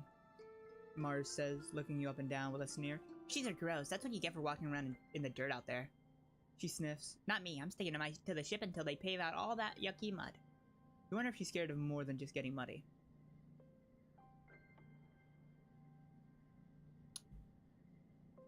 Alright, so we're getting kinda sad. Big sad. So, we're gonna rest for a day. We're gonna relax in the lounge. Everywhere is hot this time of year, but at least indoors there's shade and some mediocre of climate control. It's not a lot, but it helps.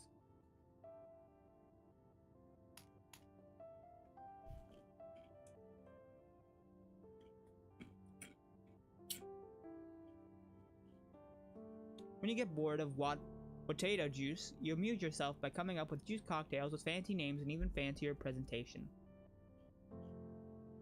The young kids really appreciate the half-frozen slushy version.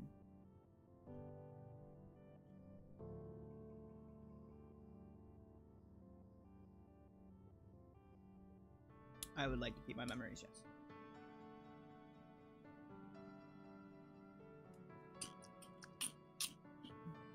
I'm so sorry, I shouldn't be chewing on the mic like that.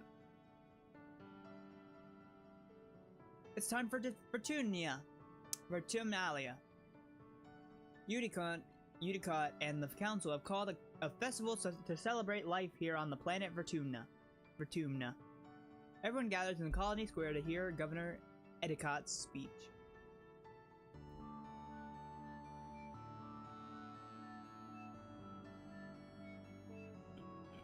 One moment, please.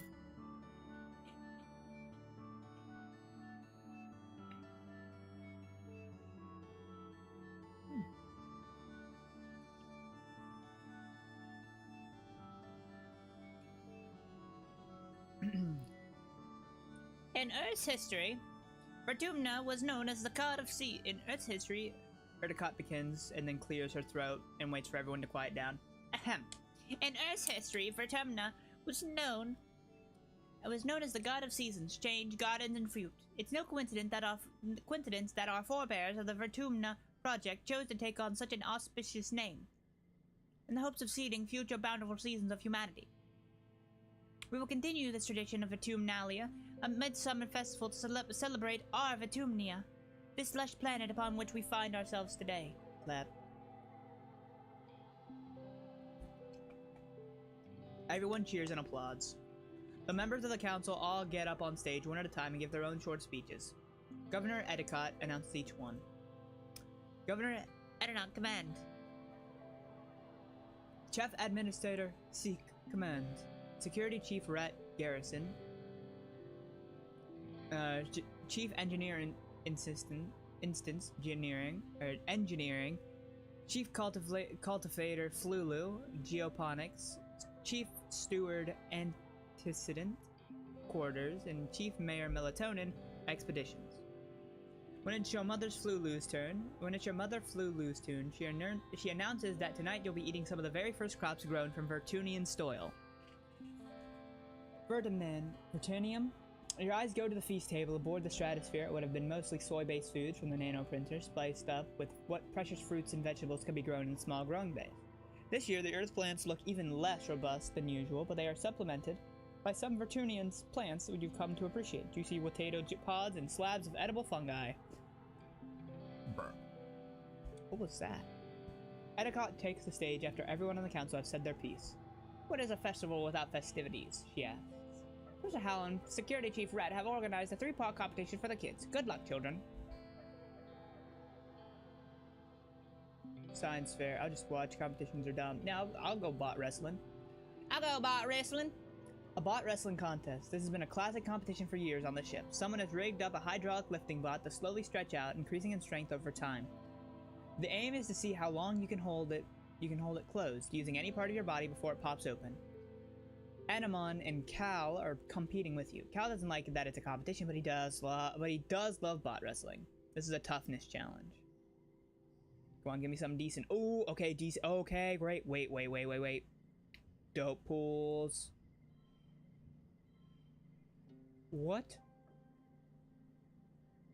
Story challenges have 3 rounds instead of 1. After every round, you'll keep the cards you didn't play and unlock an extra slot to play them in. Losing isn't always a bad thing in story challenges.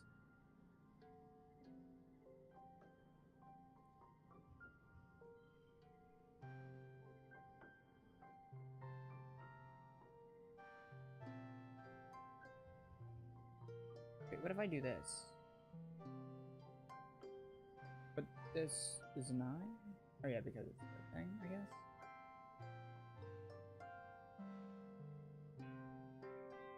Oh, so my job is to eventually get to 30 or to 40. So next round.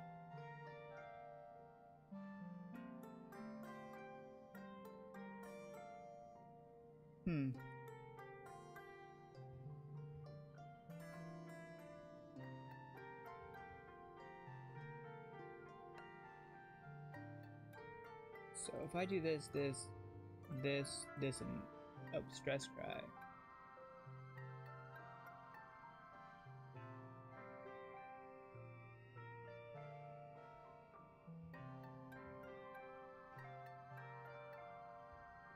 Honestly,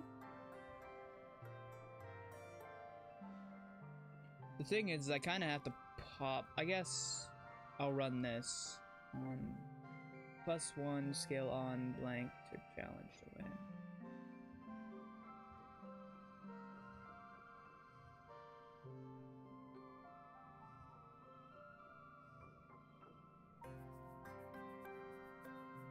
Sure. Push through is 130 stress. I don't have that much, dog. Do this, and this.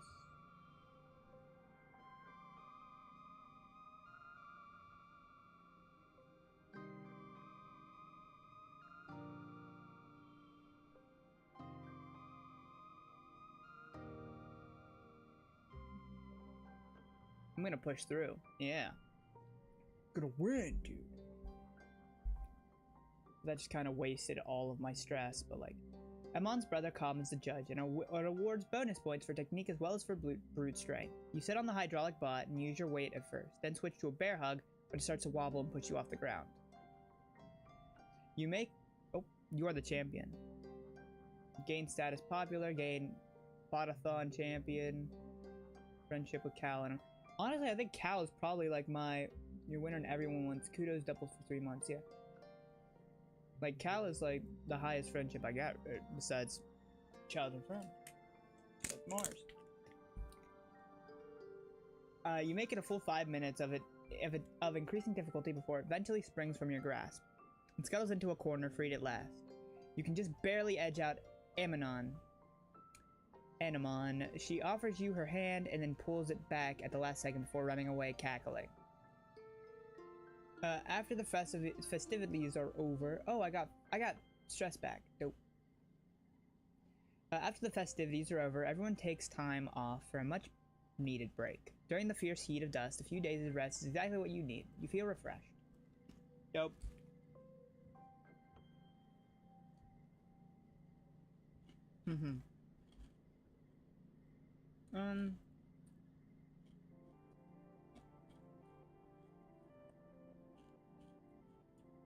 I've got like almost 20 toughness.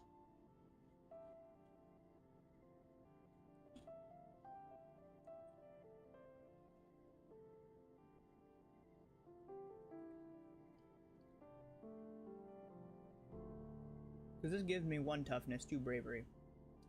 You need to get bravery up.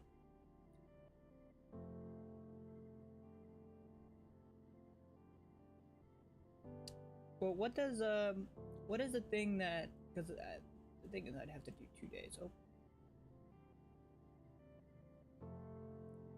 Oh, give me uno momentus.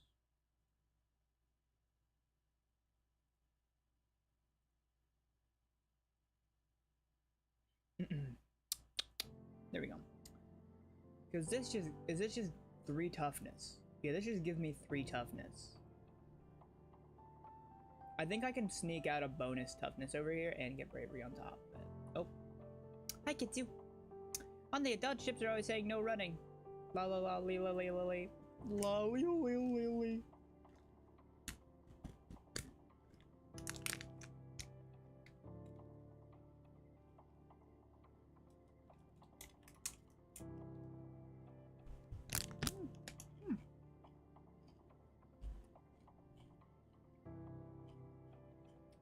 I think I can squeak out another bravery. Emma meets you at the court. She's bouncing from one leg to the other. My brother Calm is organizing the youth team. Kombucha offers you a high five and greeting, then tosses a sports ball your way. Let's start with the practice game to see what you're good at. You're among our team captains. Pick your team. I'm trying to go easy on the other side.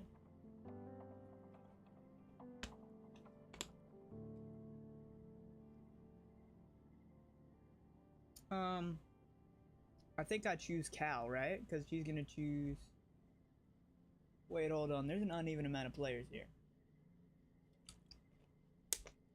I'll choose Cal. Mind if I play goalie? Yeah, sports ball is fun, but I don't really like to score against the other team. Your next choice, Mars, obviously. I'll play Spiker. Runs the position. She seems like she's in it for the glory. Hopefully she'll want to share some of that with the rest of the team.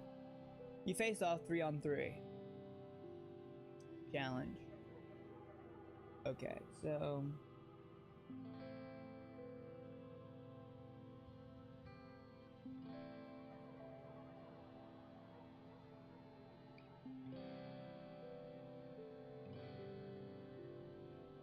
Honestly, I'll take 4 off there. Oh! What? Actually...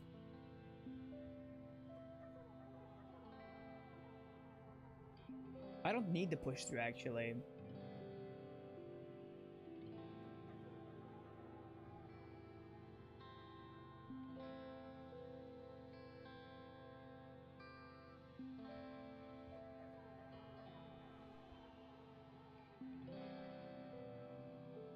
Yeah, I know, I didn't do that very good, but Hey, I did get toughness. Got my toughness up. Oh, did I get my... Cal makes an amazing jump save, but is winded when the ball hits him in the chest. 10 kudos. Playing sports ball. Set neighbors to this value. And Emoni and Calm is putting the pressure on. Then blam, you score the match point with the red thing. Yeah. I got 2 bravery, but I didn't do any of this for some reason. That's out of 0. Toughness is now 20.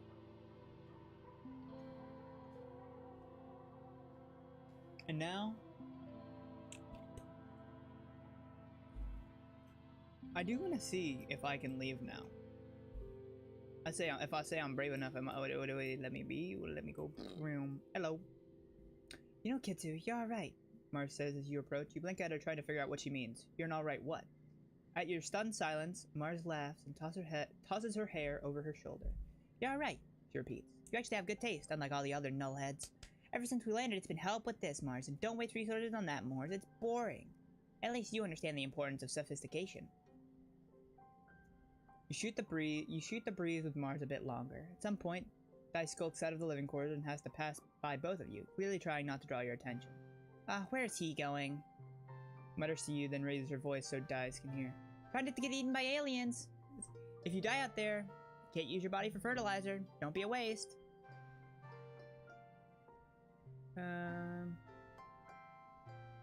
I don't want to be mean. Why do I gotta be mean to? I gotta be mean to one person or the other person, or being still mean.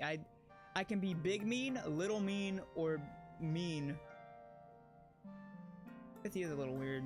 Yeah, get lost. Yeah, I guess he is a little weird. Just goes to the wall, not looking back. It's not about being weird. It's just like he never wants to do anything with us. Doesn't he know he's making himself an outcast? We're all stuck here together, so like get it together, guys. You know. Mars looks at her nails. He doesn't care about contributing to the colony or being popular, earning kudos, or anything. Okay, so I've got organized that I still haven't done anything with. Hey, yo, what's up? You're looking for Cal in the garden when you nearly trip on someone else. One of the younger kids, and they're blindfolded. Hey! They exclaim, ripping the blindfold off of their face and throwing it to the ground. It's Cyrus, one of Amini's brothers. He glares at you. I was almost done! Turns over and grabs Cyrus in a friendly headlock, ruffling his messy red head. Dude, you were so close. Cyrus stamps his feet and complains that you got in his way. It's not his fault. He didn't know you were playing a game. Give me a sec, I'll teach him how to play. Cal turns to you as Cyrus leaves. Cyrus? Sorry, Kitsu, he says sheepishly. I was teaching Cyrus a new game, but he's more like, Anemon than I thought. Real competitive, you know? Real competitive. He stoops to pick up the blindfold, brushing off the dirt. I've been trying to come up with different games. With different kinds of games. Other than sports ball. He says, no winners or losers. I just want to have fun with my friends. Hopefully, do you want to learn? Sounds like a total wait. Let me check my schedule. Yes. Cal's smile looks like it's gonna stretch right off his face. Radical! He shouts, jumping up and down with excitement. Okay, first put on the blindfold. The blindfold is a little scratchy and smells like dirt. You can feel Cal's big hands on your shoulders. I'm gonna spin you around, and when I let you go, you gotta listen to my instructions. We're gonna walk all the way to the cafeteria, okay? You nod. You can't see Cal's grin, but you can hear it in his voice as he spins you around and counts to 10. First, you gotta walk forward 10 steps. Make him work for it. I'll do the best. You take 10 steps forward, holding out your hands for balance. The rocky dirt between the garden beds crunch under your feet. Turn to your right and take 15 steps until you get to the door. Get it right. Turn to the right and walk forward, counting out 15 steps. When you stop, Cal laughs. You can hear his footsteps crunching behind you. Forgot how much bigger I am than you. You're like 2 more steps away. Take 2 more steps until your outstretched hands land on the warm metal of the door. Success. Awesome. Now hit the door button and then keep going forward until I say stop. Go really slowly, okay? You open the door. Oh, I need an empathy of 20. It's turbo rocky here. Just keep going forward slowly. Again, you try to do as you're told, but after a few steps, your foot knocks against a sprawling root and you fall forward, catching yourself on your hands and knees. Ouch. You have the blindfold, a sudden rush of tears flooding your eyes. Cal's beside you in an instant, kneeling on the racks. Oh, are you okay? Dude, I need to calm down. You tear off the blindfold, a sudden rush of tears flooding your eyes. Cal's beside you in an instant, kneeling on the rocks. You okay? He asks. You look down at yourself. Your knees and hands are pretty scraped up, and your pride is bruised, but other than that, you're okay. Cal helps you stand. I'm sorry, Kitsu. I'll be a better helper next time. He asks if you want to get some potato juice at the cafeteria instead. Spend the rest of the afternoon brainstorming more games where there are no winners or losers. Yo, you good, bro? We're just stuck here as we were on the ship. This dice is sitting on the ground just outside the gate, under the watchful eye of someone working in expeditions. We're just as stuck here as we were on the ship. He mumbles, but he doesn't say anything else after that.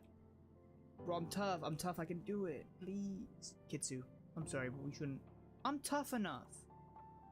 Well, so you are. Uncle Tonin replies, his voice heavy as he looks at you with pride. You're grown up, aren't you? He nods and pats you on the shoulder, and you know he's thinking of Tammy. Listen, I can see that you're a tough cookie, and I'd love to have you on my surveyor team in the future. You have to wait a few more years first. Come see me when you're older, okay, kiddo? Oh. Psst. Dejected, you drag your feet as you walk back through the gates to safety. Psst. What's that? You look around questioningly. Psst. It's Dice. He's hiding behind some bushes? That's so typical. He puts a finger up to his lips and motions for you to follow him. Sure, you figure. Why not? He leads you silently along the walls towards the garrison. When he crouches down in the bushes between the sports ball field and the security pavilion to fiddle with something. Suddenly he's gone. What? You check to make sure nobody else noticed, then scuttle over to where you last saw him. Behind some popflower bushes, there's a drainage pipe in the wall big enough to crawl through. A heavy grate keeps animals out, but it's loose. You could easily slide it aside. You could sneak out. If the adults won't let you visit the Valley of Vertigo or the subsequent subaqueous swamps or the other cool places surveyors get to go, well, you could sneak through here to explore just outside the colony walls. If Dives does it, how dangerous could it be? You said it's over here, you said? Sneak out. What does it give me? 2 bravery and perception? Ooh. Oh yeah, we're sneaking. We sneaking out, bro. We out of here. Oh, what's out there? Sneak outside. Oh. Events in this area can be done in any order. They won't cause time to pass, but will increase your stress. Return home via the Expedition Depot flag, or the home button at the top left of the screen. Home button. Home button. Watch for collectible items you can bring back as gifts. Events respawn at the beginning of every year, and new collectibles have a chance to appear every season. Yo, what's up? You slip through the drain pipe out of the colony before anyone saw you. Anyone, that is, except for a dark form watching you from the trees nearby. Could that be? Is that Dice? He turns and disappears into the jungle. Now you're sure of it. That was definitely Dice. He's not allowed outside the colony either. Follow him. You scamper after him through the brush, heedless of branches and brambles scraping at your arms and legs. Without a proper enviro suit, you get all scratched up. The kid is 2 perception. The kid is fast. You quickly lose sight of Dice and can't find his trail again, but you do learn something by trying. Yeah, get that perception up, bro. Oh, I did not mean to go that way. Hello, creature. Push past it. Your way is blocked by a strange small creature with 1 foot and 4 large eyes. Eyes and eyes. Look at him, he's just a little guy. Oh, this must be a Hopeye. I heard people talk about them, but you never seen one up close. Keeps stomping its foot on the ground really loud. What's its deal? I gotta beat a 27.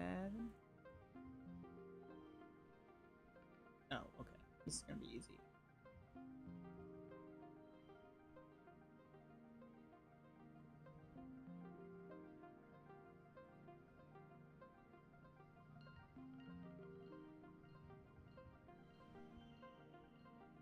Super goal! Do I get animal handling? Yeah, 3 + 3 animals. Let's go. You stop trying to get perception and animals. Let's go. Stop trying to get past it and just listen. No, you can hear little squeaking noises from nearby. It's probably warning you away from its nest. Carefully avoid the nest while speaking in soothing tones. The agitated little guardian titters warnings at you, but eventually lets you by. Thank you. Time passes, 15 stress. The colony outskirts.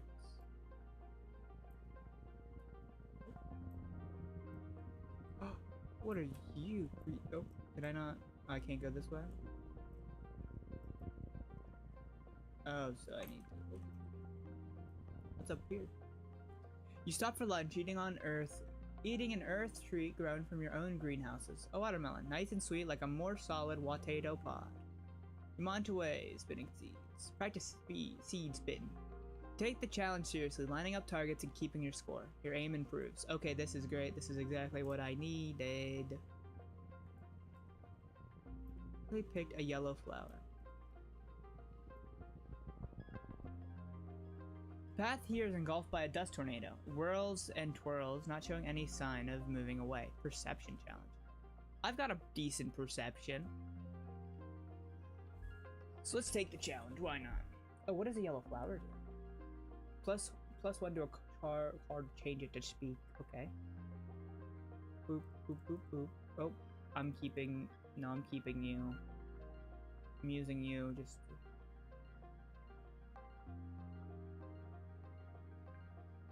Oh, let's go.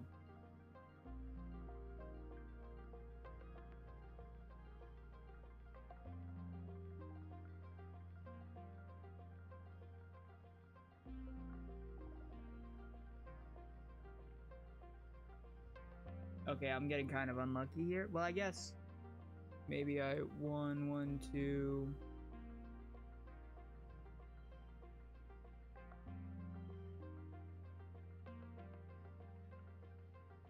Actually, can I do this? Do this, this, this. I just gotta get a 9.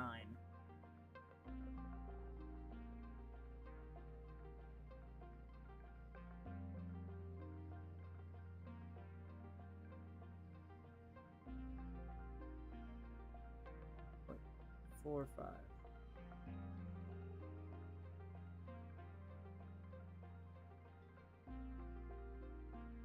Actually, I think this. Yeah, this is probably gonna get me.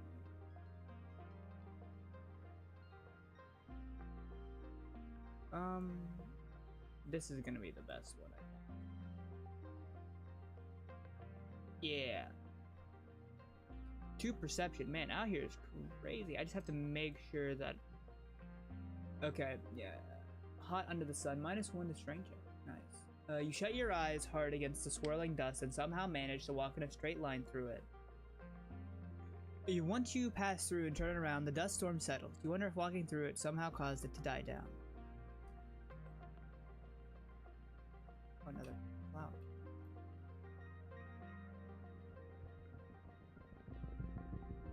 Uh-oh.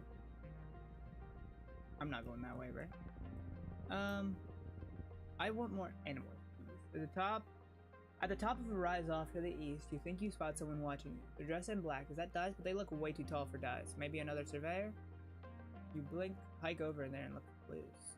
Perception stretch. You push right down the valley and end up on the path where you thought you saw them standing. No signs of a camp or anything obvious, like a dropped pack. No note saying I'm watching you sign mysterious figure. Spooky. So, okay, we're going back now.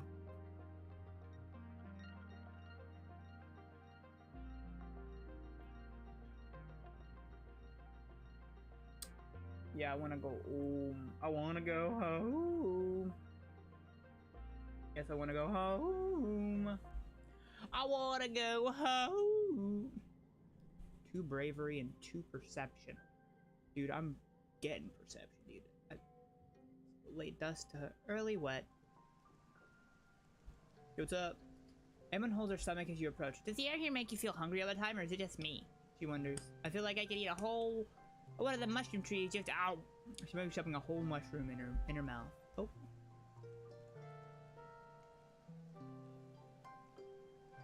Want to train together? On your way to the sports ball pitch, Anemone shares the story about the time her brother Comps once spiked the ball so hard that he broke Utopia's nose. Back when she used to play sports ball too. She describes it in gory detail. But don't go easy on me, she exclaims. That's why we have medbays, right? Plus I might get a cool scar. She thumbs a blue scaled scar on her jaw right under her ear. No, what's up? So then I trapped it in my room, telling you all about the bug she saw in her cord. Anamon says, telling you all about the bug she saw in her quarters. Its wings were as big as my hand, and it felt like it had feelers like, whoa! It was bouncing all over the place, like boing, boing, boing. She gestures excitedly, swinging her arms over her head. Bugs here are so big, and they're everywhere. I was gonna give it to Tang, she says, but she loves gross bug stuff. But she said I should just let it go, because if it stung me, I might get weird mutant powers. I mean, other than the one I already have. I don't want to see if I got more weird mutant powers. So I started jumping around, off higher and higher things until I was jumping off the back of the ship, and I got in so much trouble, but it wasn't even that high. She stops in her tracks. Hold on, she says, stooping to rub irritably at her knees from probably the 100th time in the past 5 minutes. I'm gonna die. I busted at my knees and it's so itchy when my scales grow in. Annie, don't pick at it. Chief Steward and descendant's voice rings out across the garrison yard. Pleasant but firm, it instantly transports you back to being in the ship creche, tugging at it on her skirt and calling her auntie. Anemone jumps and stands up straight. Her hands slide to her sides. But Mom... Anemone whines, digging her fingers into her knees as Auntie Seaton approaches you both. It's those scratch-attached leashes. I know, lovely. Auntie Seaton soothes her, patting down her riotous red hair. But the more you peck at it, the thicker your scales are gonna grow in.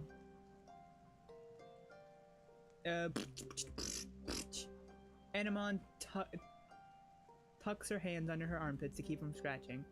What if I want to have cool scales? She pouts. Auntie Seaton smiles indulgently. At the rate you're going, I'm sure you'll be covered in them before you know it. No need to rush.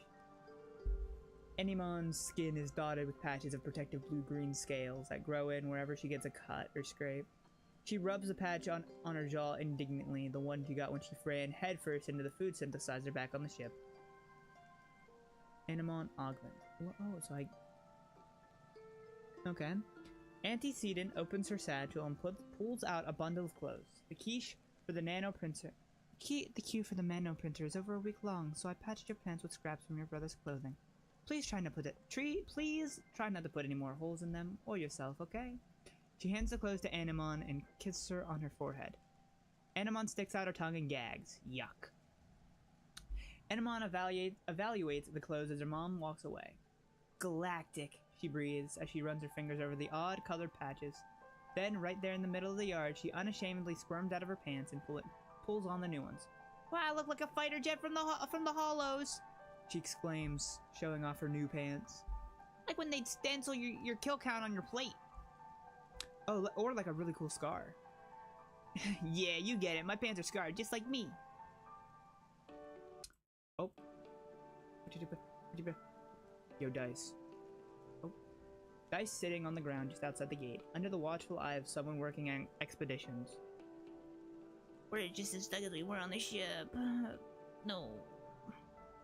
Cal's mom, Tyra, is sitting with Cal against the makeshift fence that surrounds the guard. Give me a second, I got a phone call.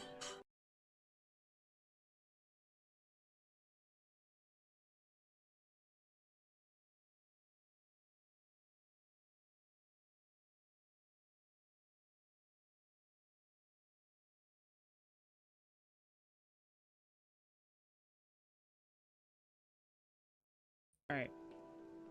I'll be right back. I'll be right back, fellas. Hold on, let me just find my beer. I guess this worked. Well, actually, no, I don't really like it. It's kind of, I made it like in 4 seconds. Where's my BRB? BRB. Yeah, there we go. BRB. I'm just gonna just BRB. BRB. Just a massive BRB. BRB.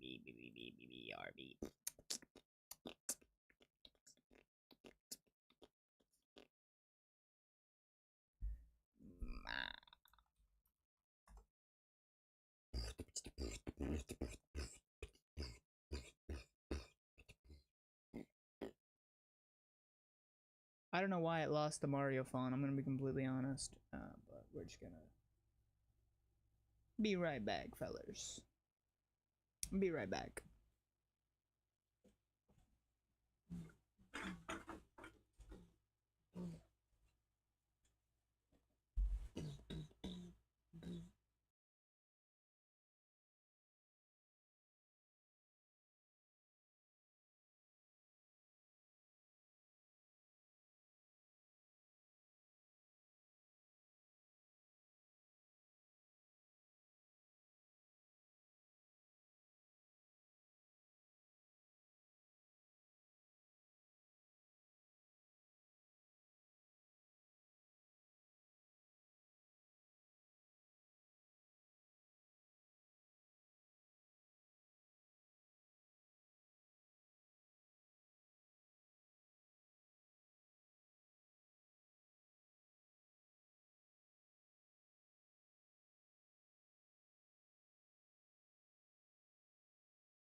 Well, that was longer than I wanted it to be. I'm not even gonna lie to you. That took longer than expected. So sorry for that, but we are back now. We are back now, and yeah, let's just get straight into it. Where did I go from? Popular. Wait, what? Oh, friend? Is this what happens when you click on the... Wait, what does it say?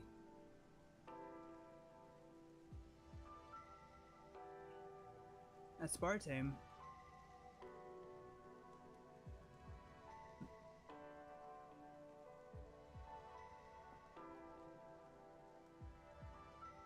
Alone and awkward. Sure, girl. It's good to see you. Alright. Sock back in.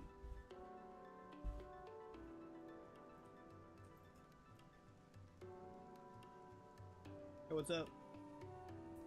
You're looking a little worn out, my little firefly. Your dad greets you, looking concerned. You know, despite what your mom might say, there is such a thing as too much work. Maybe some R&R over in the lounge to help recharge those solar cells? I'll sleep when I'm dead. I'll sleep when I'm dead. Dad laughs at your audacity, but then he sighs and shakes his head. The buzzberry did not fall far from the vine, he says. You and your mom are the same. Just promise me you'll take a break before it gets to that point, okay?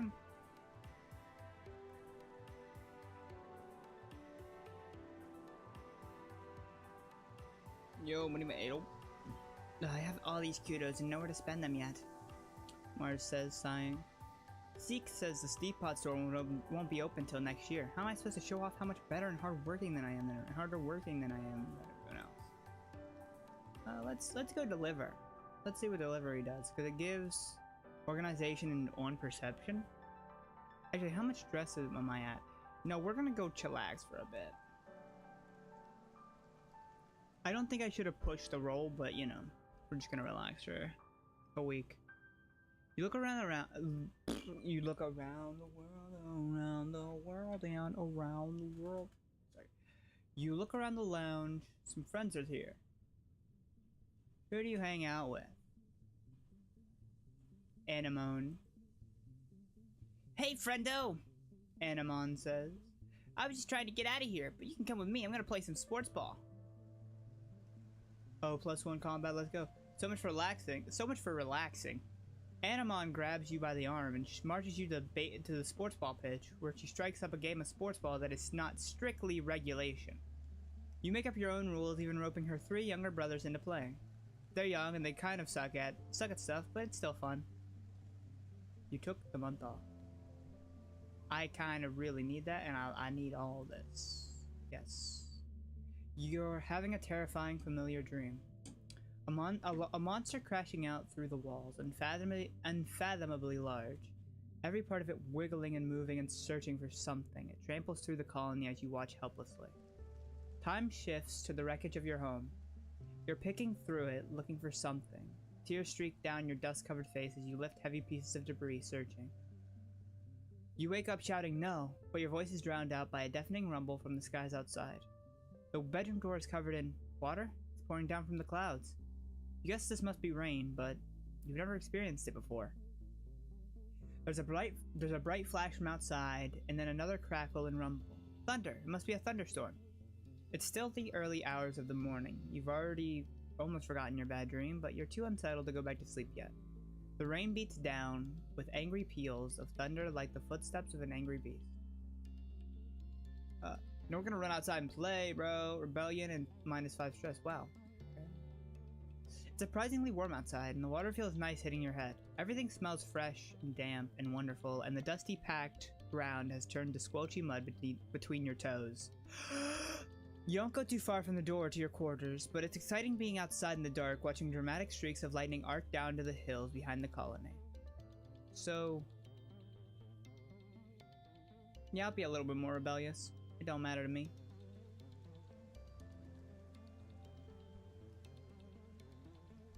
+1 bonus. Okay, so what do we got? I really need more animal combat. but we've got a long while to go. We've got a long way to go. So, I do want to get my persuasion up, because I got toughness up to 20, perception 20, organization, reasoning's falling behind, bravery is definitely falling behind. I think we're gonna get perception up. Biology and reasoning.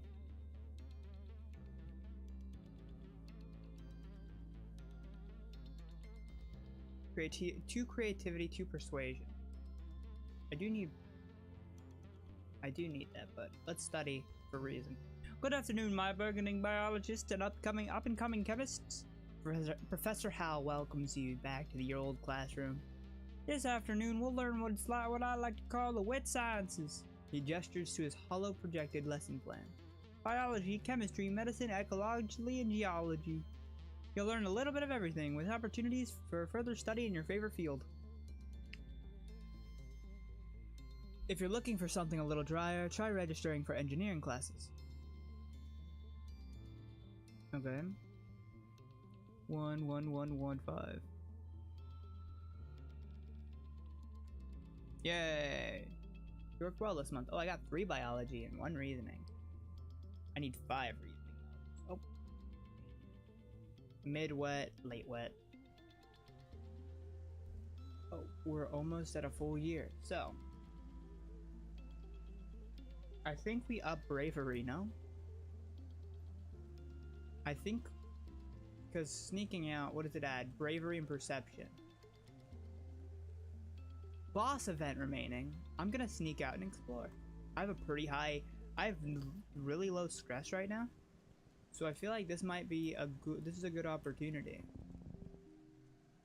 You leave the path and sneak through a strand of mush trees to one of the little sawmills dotting this area. It's a small but busy operation, 3 people feeding mush tree logs into some kind of machine, while a 4th one directs trees regrow every year, but can they still regrow when you cut down everything like this? Even the much smaller trees and bushes are getting ground up for mulch with a big scary grinder that sounds like a roaring beast. The entire process makes you uneasy, but also proud of how industrious your colony is. Time passes. Carefully pick a flower. You sneak up to the expedition's office at the colony gates. Nobody has seen you yet. The lively hustle through the gates kind of makes you miss your friends inside. If you want to go home, you can sneak back through the drain pipe now. No, we don't even have. I'll wait till we get around 70%.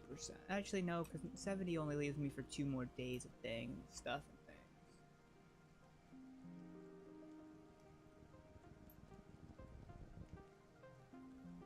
A large woolly blue creature is floating here.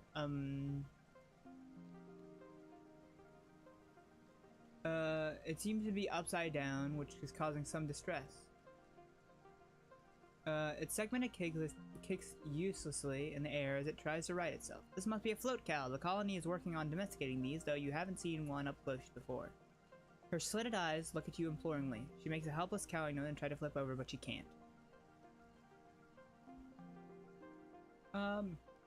What happens if you pop the float cow?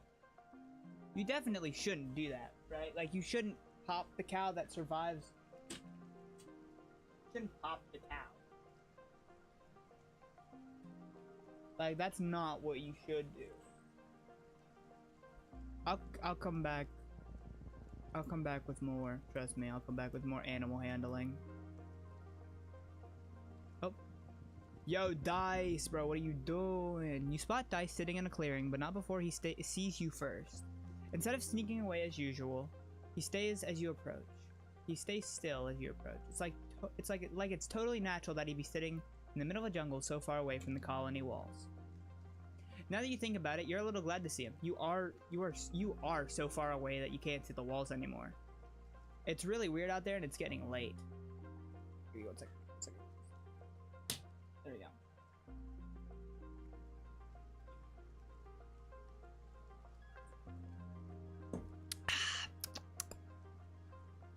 It's getting late. Dice stares unblinkingly as you approach. Hi, Kitsu, is all he says. Hi, Dis. seemed to be in a good mood, something you see very rarely. Did you see Utopia out there? Dice asks. Chief Surveyor Tonin is easy to sneak past, but Utopia has like X-ray vision eyes or something. She'll catch you for sure if you get too close. She got me once and I got in big trouble. How about I show you something cool? Sneaking out will be our secret. Okay? He jumps up and walks a little ways to the trees. You follow. Just a few minutes away, the ground drops off and a large stone outcropping juts out over the cliff face. Dice walks right to the edge without slowing. It's a long way down. Come on, he says. I'll try to be brave, absolutely.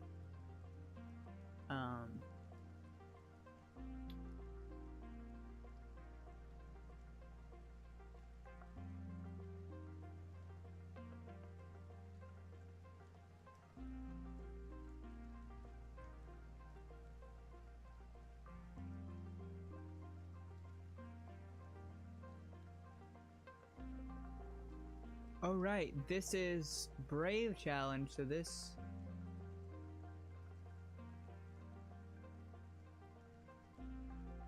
okay, so... So something more like... Boom, boom, boom, boom...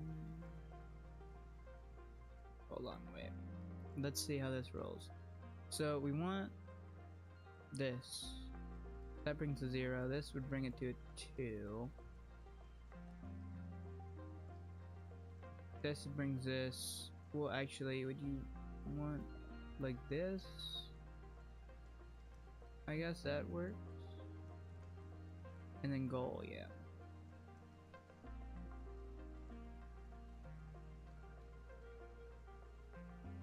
Zero, 1, 2.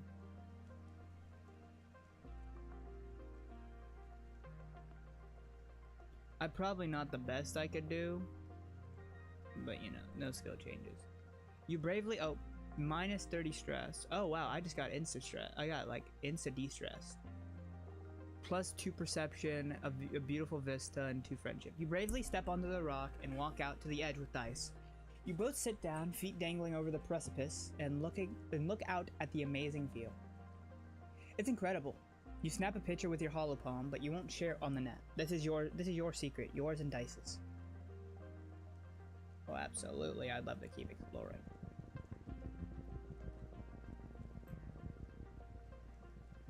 Hello, creature. There in the clearing, the most majestic creature you've ever seen. It's like a unicorn from your dad's storybooks, but with the leathery reptile skin that shines when the light hits it. It moves so softly, like it doesn't even disturb the ground. It could be dangerous, but you just want to see what it does. I'll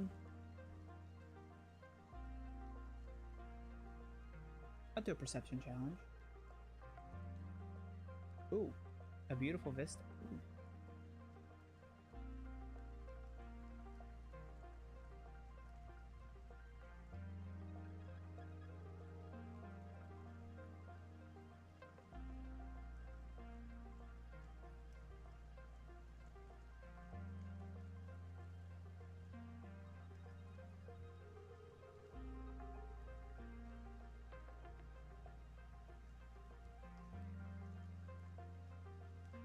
I just need to get a 5 here.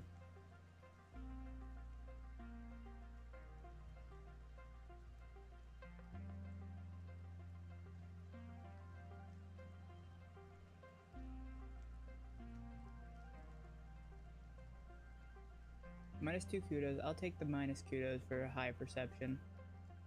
As you settle... Yeah, I want more animals really bad. As you settle in to watch it from behind a strand of mush trees, the Unisaur looks up towards you, startled by your movement. You try to hold perfectly still and quiet your breathing. After a tense moment, it goes back to its business. First, it sniffs out a good tree and rubs the scent glands on its neck against it thoroughly. Then it pees, like a crystal waterfall on a rock. Everything it does seems magical.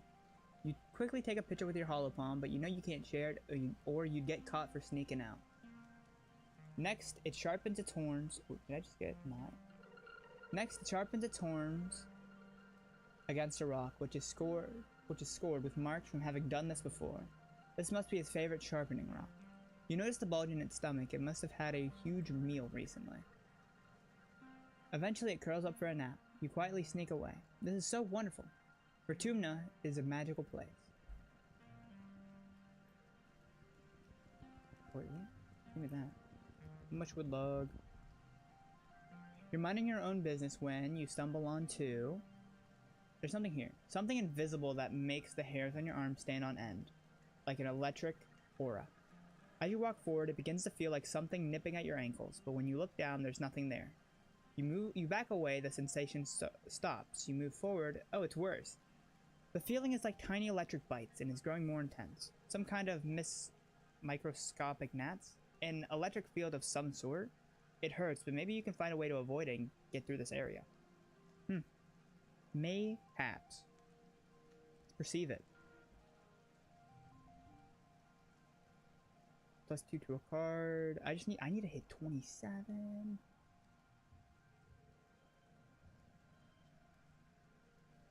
Or is maybe this better?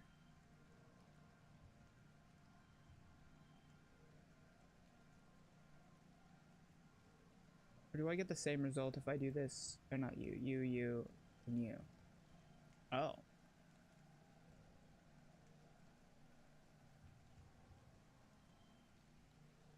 Now I just need to hit a 7.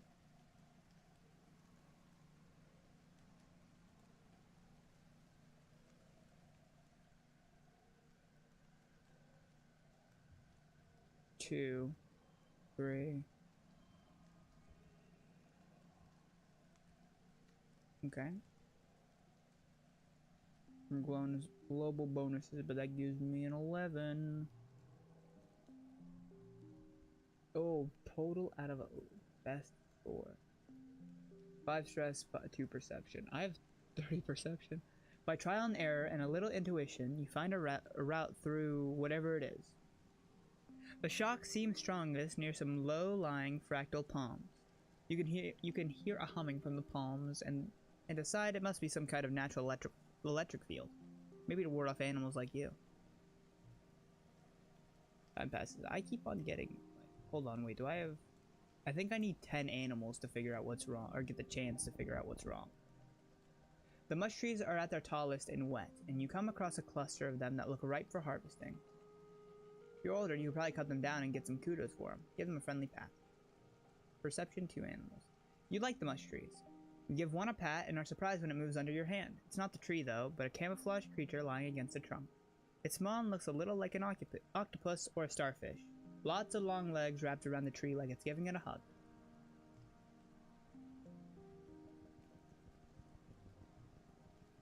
Okay.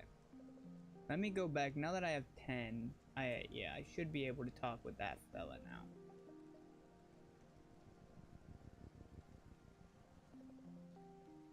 Because... yeah, I would like to figure out what's wrong with her. Take a closer look at the float cow. You heard they float using a certain ratio of liquid to gas in their membranous bladder. So after some consideration, you figure out that the bladder on her back must be too full of liquid. I need 20. I could probably get 20 before I leave. I could probably get 20. I could definitely get 20. I mean, hey, at the very least, it'll keep boosting. This will keep boosting my perception, which should make me very, very easy to hide. You let your mind wander as you're walking, and bumble straight into a field of gelatinous blobgrass. Totally transparent, the sticky fronds are hard to see, but even harder to ignore, especially once they start glomming on your boots and slowing you down. It's like trudging through thick mud. You stubbornly decide to keep going, paying close attention to the visible signs of the blobgrass field, and there aren't many, just an absence of other vegetation.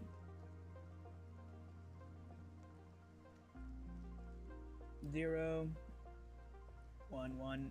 Oh, wait, what if I just 1, 1, 1? 7.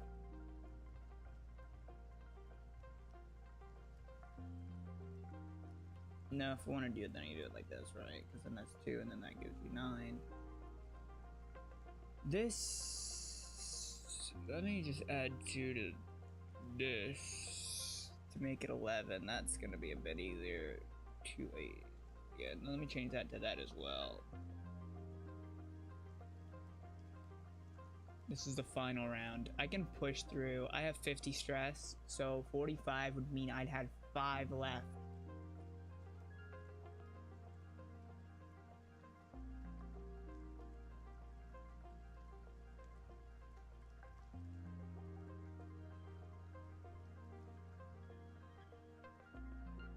Okay, I win. Dope.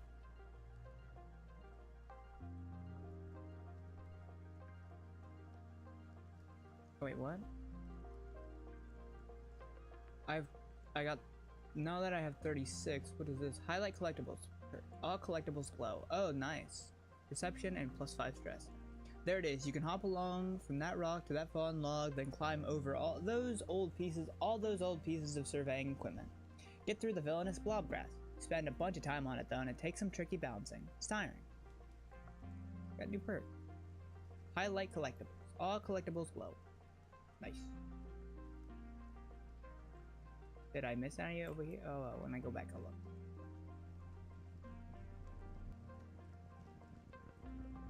You harvest a sturdy mush tree. A stream cuts through the path here. There must usually be stepping stones across it, but the water's too high to cross safely. I'll try brave. We'll be brave. 27 brave. 1. No. Okay, that's a solid start. 0, 1, 2, and then 5.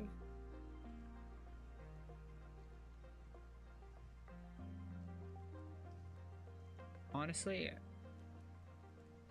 wait.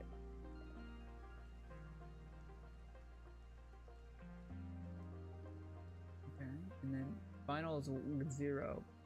Well,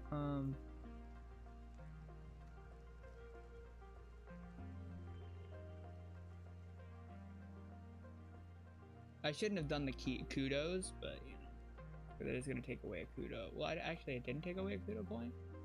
You briefly fall in and get wet. You flounder towards the other side, soaked but victorious.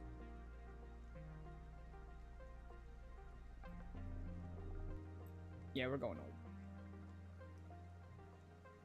You carefully pick a yellow flower. I was really hoping to do something. Actually, no, I think this does count as like a thing. Yeah, what's this? You've reached the end of this area. Go home. Crawl through the big drainage pipe behind the sports ball pit. Carefully sliding the metal grate back into place. Carefully check that the coast is clear. Good thing too, because Uncle Tonin is passing by on his way to the garrison. Go up to the shadows and wait for him to leave. That was close. Bro, I am a perceptive guy. I am a very perceptive fella. Spent the month exploring. +1 friendship. Oh, +2 bravery and another +2 perception. I've got 40 perception for year 1. And again, I kind of was like front loading. The days have been getting shorter, with only the yellow sun barely skimming the horizon. One morning, you wake up in the darkness and have to check your holopound to know what time it is. You see a holostream from Mars. Good morning to all my pals. If you can call it morning. They named it glow season because, like, everything is crazy glowing out there in the dark. I'm staying the heck inside for the next month. What's the point of even going out if you can't see anything? It's gonna be a long, boring month. Oh, it looks cool out there. What are you talking about? You peek out the window. The wormhole is the biggest you've ever seen. Like a massive fiery ring in the sky. The planet must be very close to it now. And out in the jungle, sometimes something new is taking place. The plants are flowering, glowing iridescent blooms, and everything is full of life. There are strange new sounds, long hooting calls and gurgling roars. After Mars' message is a notice from the council warning everyone to stay safe inside. Tammy's dad and the other surveyors have been called back and the gates closed for the month. There's a tension in the air as if everyone is waiting for something.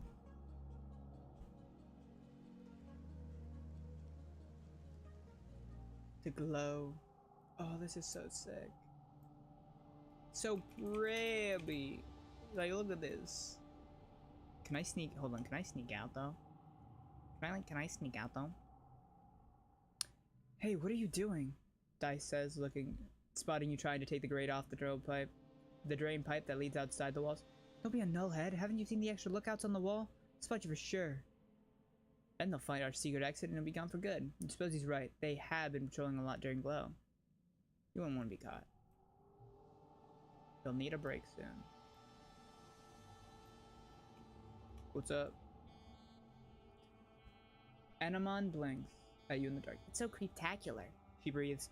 It's perfect for hide and seek.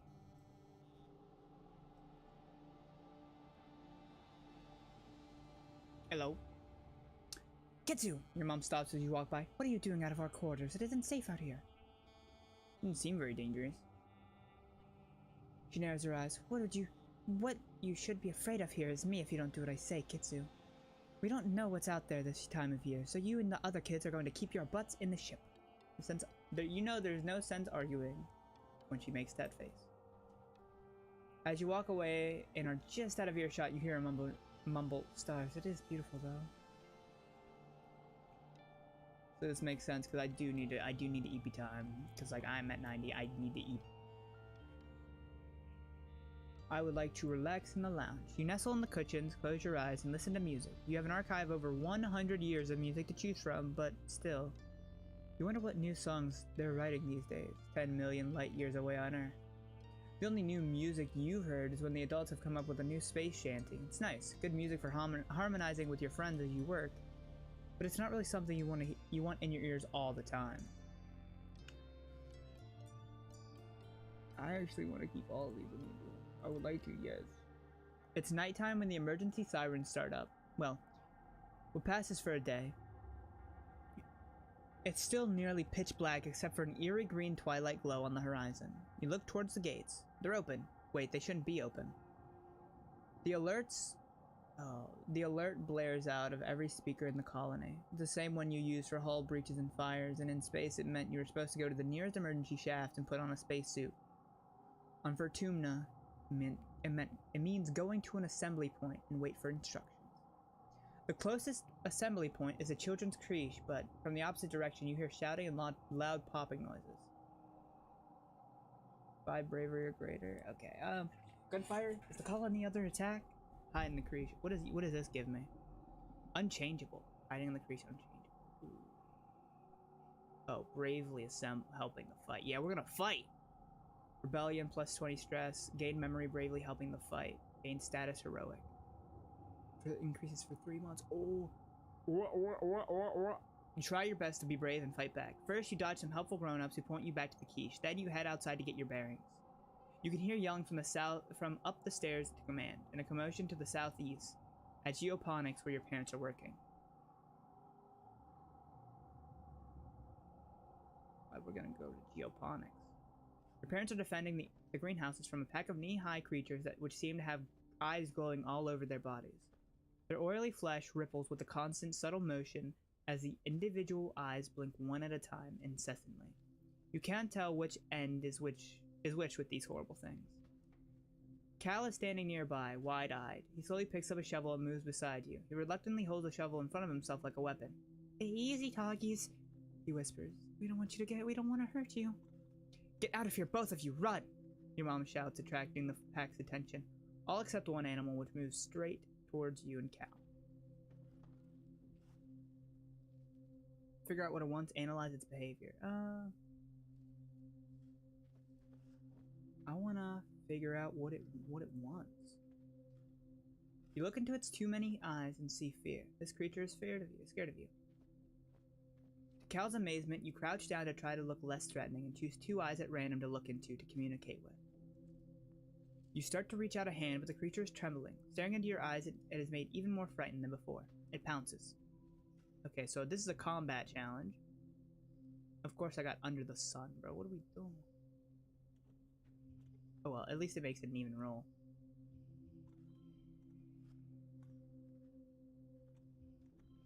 Or should I do something like... Or should I do something more like... Do. I feel like this and this And this, it's not as much. But maybe we do this just to get it out of the deck.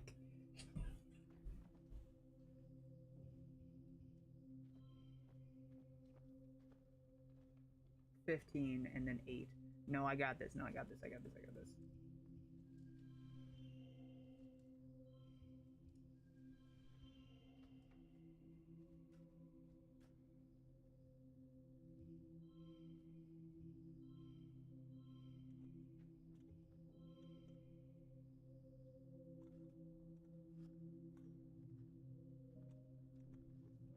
How would I have gotten that better? Doesn't matter. I got 2 combat though. Hey, I got 2 combat. You killed it with nothing but a rake, a thrust deep into several of the creature's many eyes.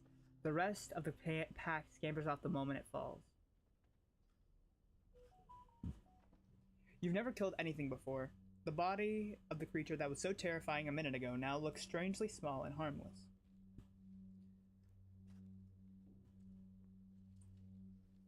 All of its eyes has closed for good now. Cal crouches beside it in shock. I told you to run, Kitsu. Uh-oh. Your mom looks furious that you put yourself in danger. She storms over and you think she's gonna slap you. Then she suddenly pulls you into her arms and hugs you. She keeps rocking you and saying, my baby, over and over. It's pretty surreal. Almost as weird as the dog things with the eyes, honestly. After 2 weeks of darkness, reached the end of age 10. That was scary. That was scary.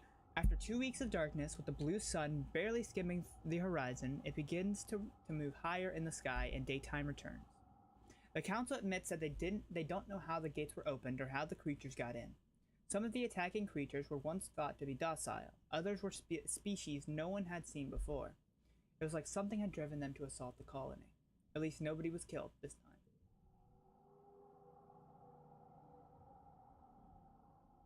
Early quiet. Oh, we're back. Childhood is fleeting. The game will end when you reach 20, so you should focus on a few skills to improve and friends to spend time with. Use the skills and friends button at the top left of the screen to keep track of them.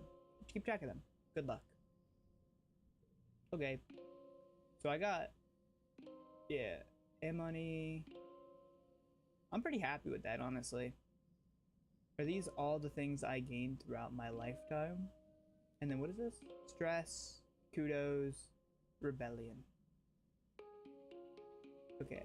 Toughness, perception, combat, animals, reasoning, biology. So I guess now combat is gonna pop off, right? Like now combat is going to be readily available. You don't have to go outside to get it. But I do got heroic. So I kind of want to take advantage of heroic right now and like focus on animals, combat, perception, toughness. You tell Tangent you know where Dias has been going. You tell her he's been sneaking out to explore the jungle, not far away but outside the walls. Tang looks concerned. Really? She says, wringing her hands. Is he safe? I'll keep him safe. He eyes you skeptically. Full offense, Kitsu, but you're just a kid. She replies. However, I suppose it's good to know he's not up there alone. Yeah, I'm taking full advantage of that. So every season it said it's gonna be it resets, right? Hi, Dice. Hi, Dice. Dice wipes his eyes and hides his face as you approach him. Go away. I just want to be left alone. Why won't people just leave me alone? I don't want to be a part of this stupid colony. What happened, bud? Hey pal. Hey pal, what happened? Hey, what's going on there, partner? Oh, a log. Yoink. Are you eating enough? Are you eating enough? Your mom says, looking at you critically. Drinking enough water? It's hot out. It's hotter here than you're used to. You have to take care of your body if you want to take care of you. Organizing 20 or higher. Okay, so I should probably get... Oh, whoa. Your dad is watching your mom work. You can practically see the hearts in his eyes. Your mom is an incredible lady, he says dreamily. True love is hurling yourself into space with someone and hoping for the best for your child. Oh, please. I also want a full cow, please. I just want animal handling, please. You spot Marsh tapping away at a hollow screen. She appears to be trying different clothing options on a digital doll maker. Look, Kitsu, she says, showing you her look, Kitsu, she says, showing you her work. You can look like anything you want. I always thought I would look good with like horns or something. She hums. Maybe I can ask engineering about it. Yeah. So, the question is, do I go for the guaranteed, well, even then it's bravery and toughness. I feel like I dip, right? Like, do you have, hey bud, you cautiously step through the colony gates. Curious little sprout, aren't you, Kitsu? Uncle Tonin blocks your path. His eyes look distant, but he musters a half-hearted smile for you. Want to know more about expeditions? I'm afraid you're still too young to join the squad. Maybe you'll make a great surveyor soon. Maybe in a few years, okay?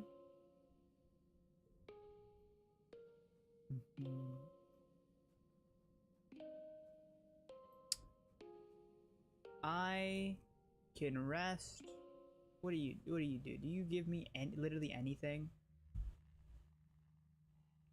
You do give me perception. I've got super good perception though. I don't think I need any more perception right now, man. Listen, perception, I don't need it right now. Biology and reasoning, creativity, persuasion. I do want to get a higher persuasion. And then what does this give me? This just gives me bravery and toughness.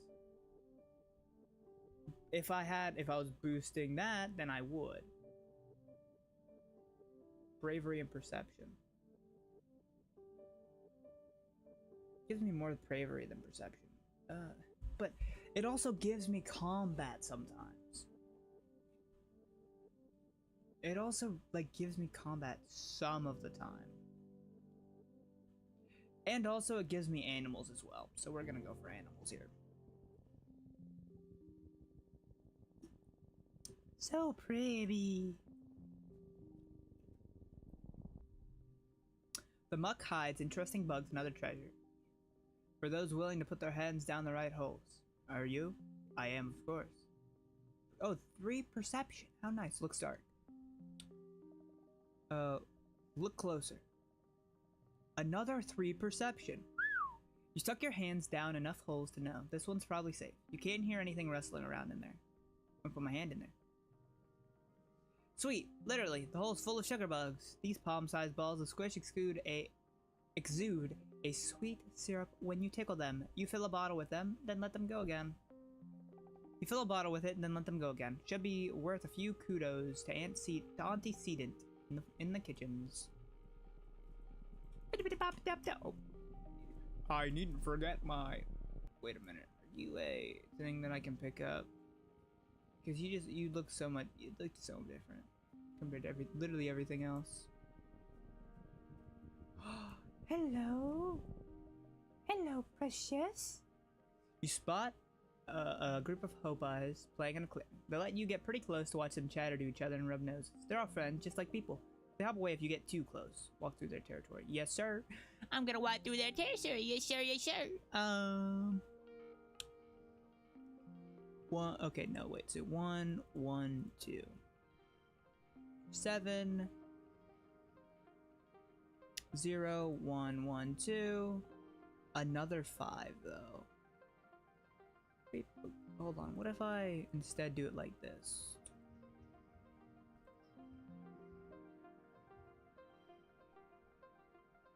Yeah, there we go.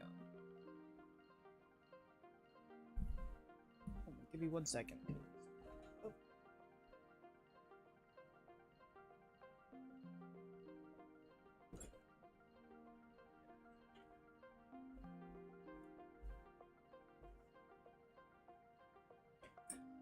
So what is this? Yep. 1, 3, 5.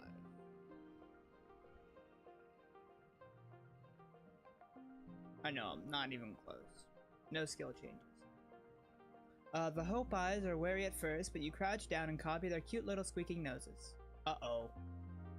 They don't hop away. You play with the Hop Eyes for a few minutes before moving on. You're too worn out and tired to continue. You have to go home now. Yeah, I know. I should have been paying attention. Such a waste of a month, though. So much has happened in the last month since the monster attack during Glow. The idea of this planet as a peaceful utopia has been shattered. The security squads are training new members and keeping close watch on the gates now. They're reinforcing the walls and even installing a few robotic turrets. In class, you have drills on what to do if the colony is attacked again. In all the excitement, you forgot the day was your birthday. Your parents haven't forgotten. They wake you up early with enthusiastic shouts of surprise. A Vertimnan year is only a little longer than a year on Earth, so you've taken it up its calendar for birthdays. Yours is in the second month of the quiet. Spark now drifts slowly past your porthole window as you snuggle with your dad. Your mom climbs up too and sits on the edge of your bed. Your dad pulls out a bowl of fruit from behind his back with a flourish, like a magic trick. At least you think it's a fruit. What are those? Bobber fruit. Your dad grins. The foragers have been picking these just outside the walls. They might look funny, but they're tasty. Try one. You take a cautious bite. The pulp is soft and tastes a bit like lemon, only more blue. But you can't wait to join the surveyors out there, your dad says wistfully.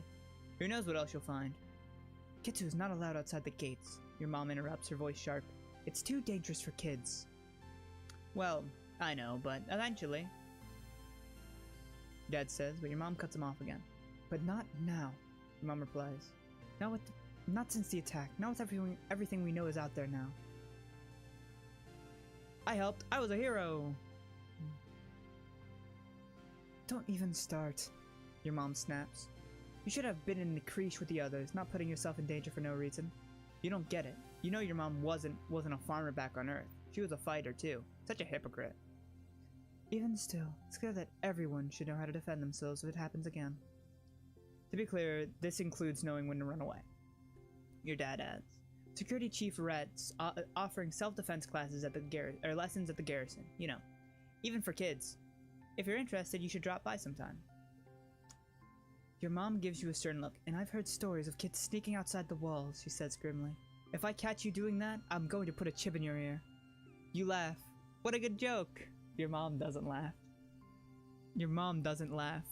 What? Me? Never. It's probably not that dangerous. What? Me? Never. Yeah, you better never. Your mom retorts, crossing her arms. Yeah, I don't quite want to get super rebellious, if I'm being honest. Such a waste of a month, though. Actually, is there anything? Can I talk to anyone else? Yo, what's up, dog? Dice. Dice sits before a collection of rocks, grouped by color and texture. As you watch, he takes another rock from his pocket and stacks it with its kin. He looks up at you. What? He says flatly. Never seen rocks before? Never seen rocks before? I got a question, though. Oh, so I can't get... Wow, you're getting big, she mutters, shaking her head in disbelief. And I can't give him nothing either. What do I even have? Character traits. Oh, that's how I do my character traits. Memories. Collect gear. Keep adding to your deck as you age and can forget cards by spending time relaxing. You have a limited number of gear slots based on your organization and other skills. Click gear to equip and unequip it. Collectibles that you find while exploring may be given as gifts to friends or be used during challenges for one-time bonuses. Blubber fruit.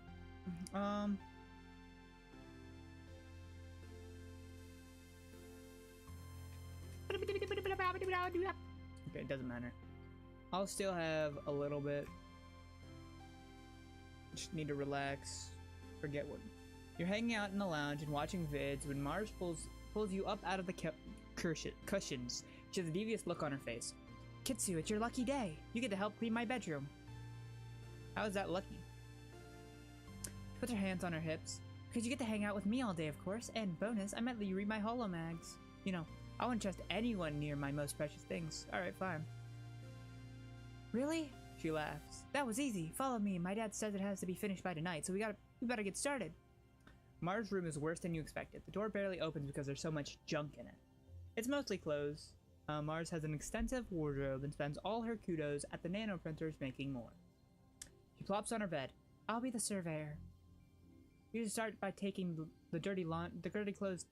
I'll be the supervisor. You should start by taking the dirty clothes down to the laundry room. I'll work hard. I'll probably get something good out of it, right? Yep. Loyalty and organization. Organization.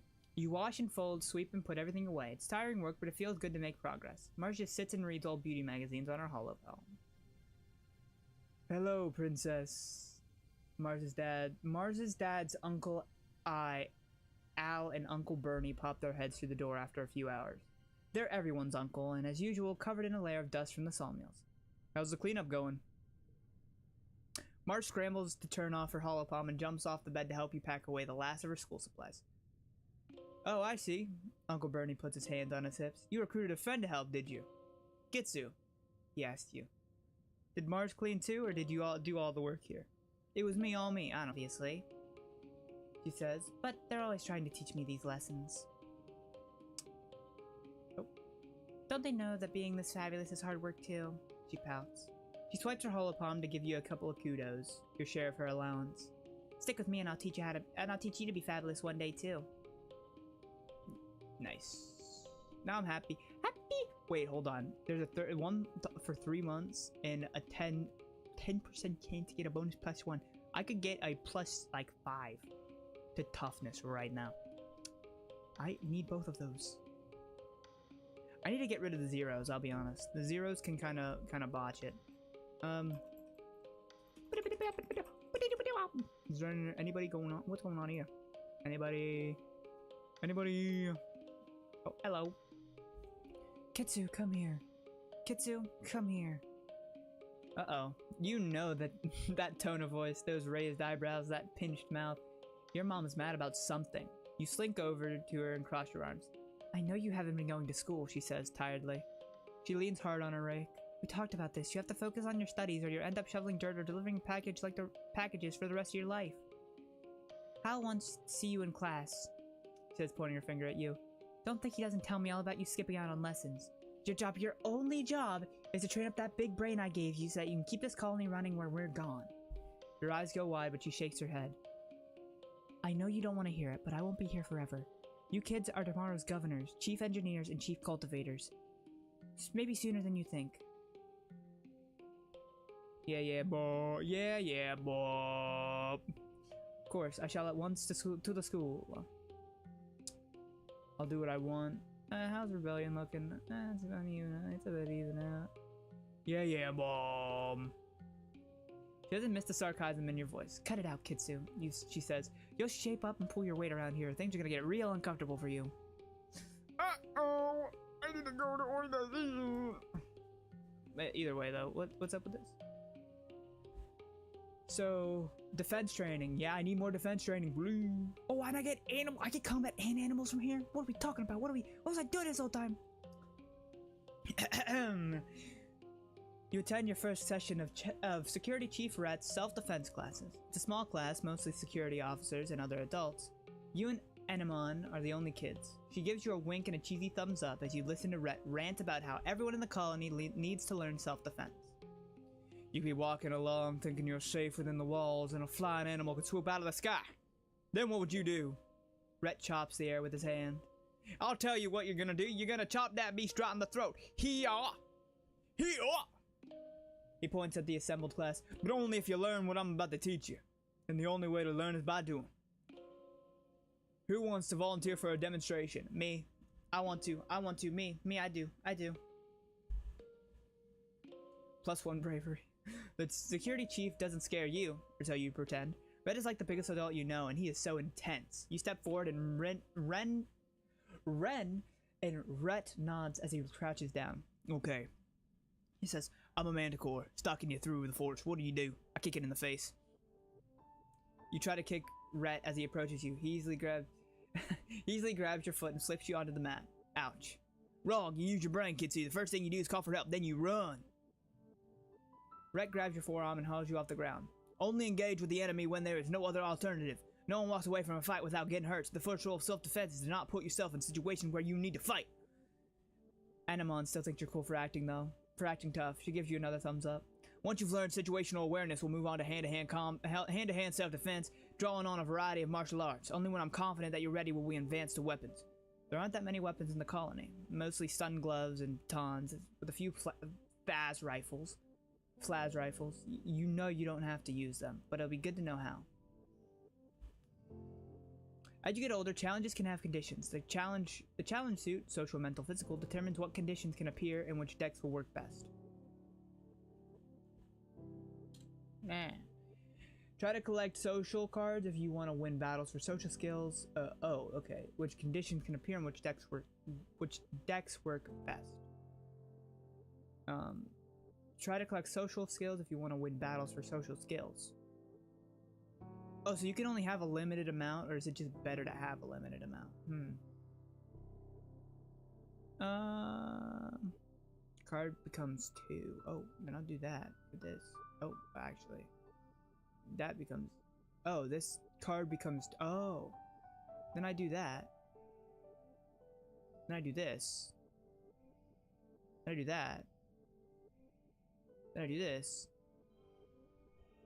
And then I do that. I think that's like the best way to do it, right?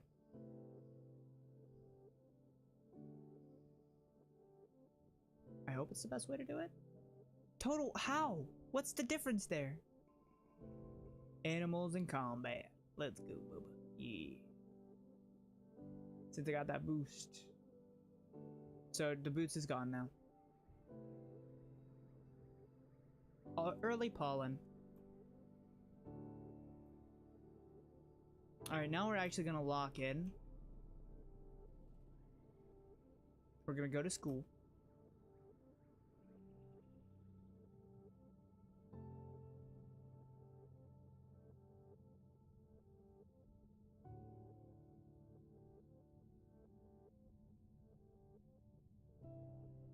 For today's lesson, Professor Al tells you, we'll start with a fun group project. You'll be studying with mush tree, a prominent natural source made of Vertumna. In the ideal conditions, it can grow at a speed of over a meter a day and have a diameter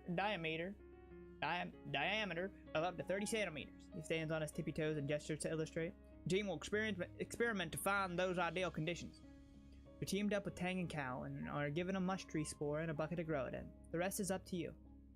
Tang looks up Surveyor's notes on the HoloNet. Mush trees, she reads, are most abundant south of the colony in the stormy and moist regions of the subaqueous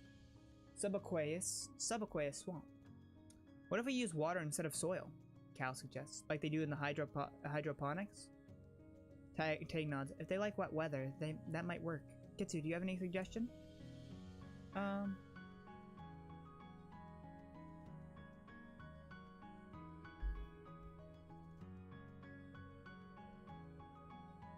I say if you actually, it's.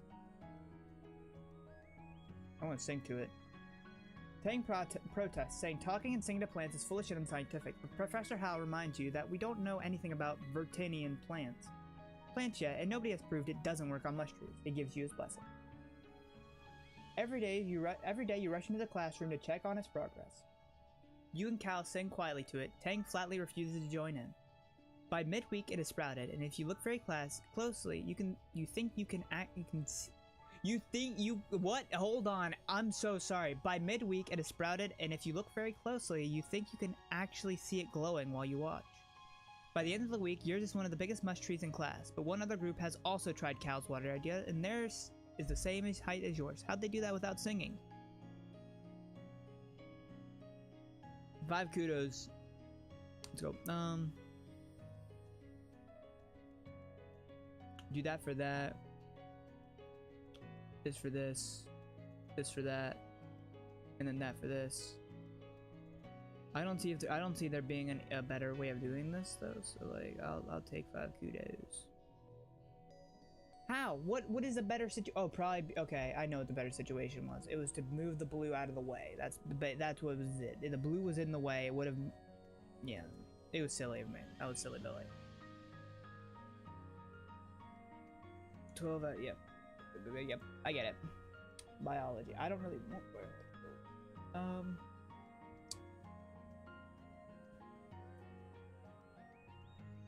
Tangent is watching a construction crew build scaffolding for the new engineering pavilion.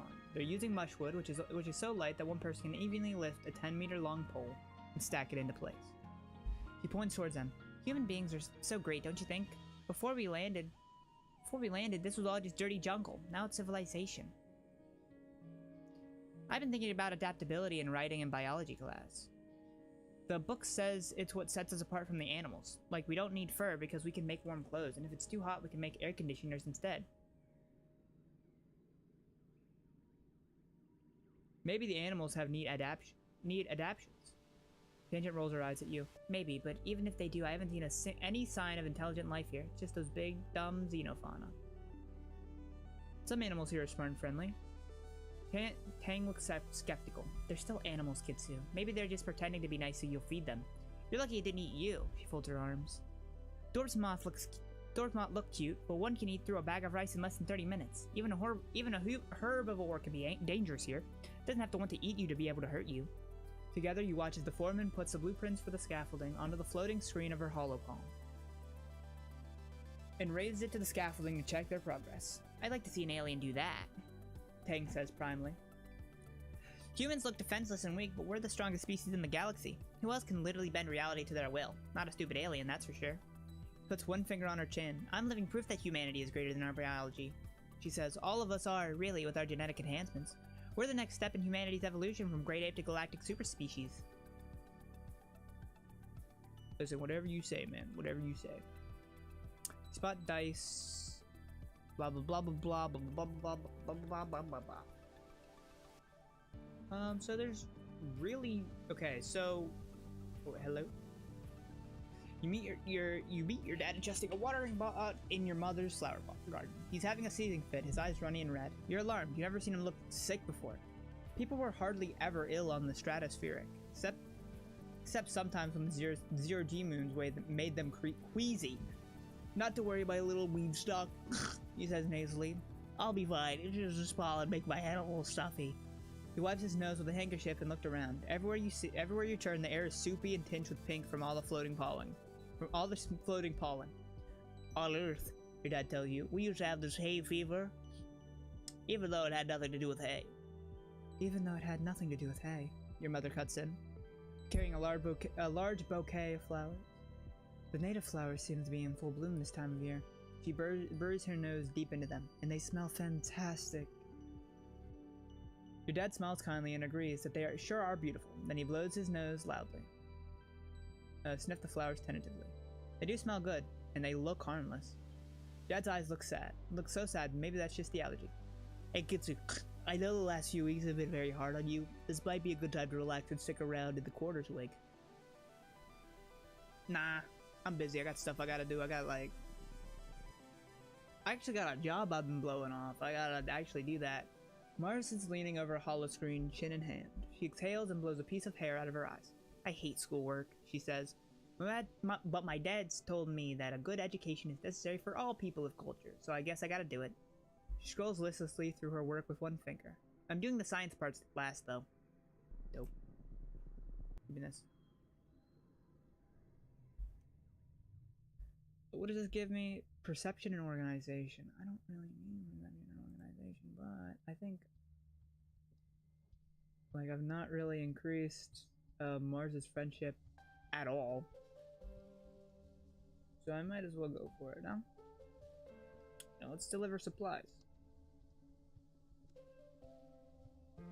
Actually, it kind of has like, yeah, let's deliver supplies. Seek sends you all around the colony delivering supplies. During your first week, it's mostly small things you can carry by hand or push on a little cart. Stuff like tools and electronics. Some are high priority, which means you have to move fast. Oh, I'm so sorry. Ah. It's fun getting to yell important delivery coming through, and people actually get out of the way. Delivering supplies. Locked. First word. Uh-oh.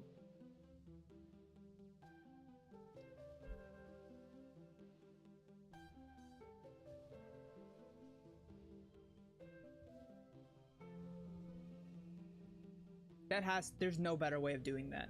+1 organization. Yeah, there's no better way of me doing that, dude. What are we talking about? Oh, +10 stress. You're finishing breakfast in the common area when Marzipan struts in. Look at you eating cereal, she says, turning her nose up at you. I bet you don't even know what date it is today. Your birthday? No, you dummy, she explains, swatting your shoulder. My birthday is the first month of the wet season. You better remember that. Today is St. Valentine's Day. Dice and Cal wander over to hear more. Back on Earth, Mars explained. It was a day when everyone had to give their best friend a gift, especially sweets. And then you put the sweets under your pillow, and it makes you dream about who you're gonna marry. And there are decorations of hearts and arrows and pigs. Pigs? Pigs? We don't even have pigs here. This is dumb. Marzipan just made us just made it up to get free candy. Before Mars can answer, Dice snorts. This is dumb. Rolls his eyes and walks away. As he leaves, Mars shouts at his back. Well, nobody was gonna pick you anyway. You stink. Valentine's Day sounds fun. Sounds like fun. Cal nods, clapping his hands excitedly. I'm gonna tell you. I'm gonna tell all the other kids about it. So you go around and find your best friend and give them a gift. I figure you. Make sure you do it by the end of the day, or it doesn't count. And if too many people want to be my best friend, I'd hold trials for the position. It's only fair. She tosses her hair over her shoulder and laughs.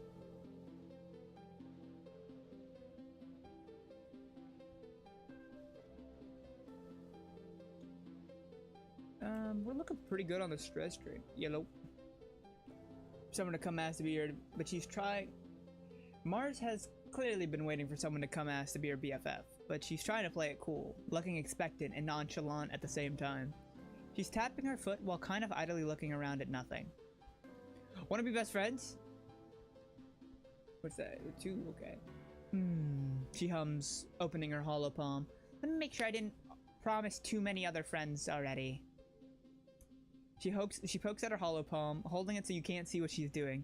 Let's see, you have a lot of good qualities that I'm looking for in a best friend. Yes, I think all of the kids who applied,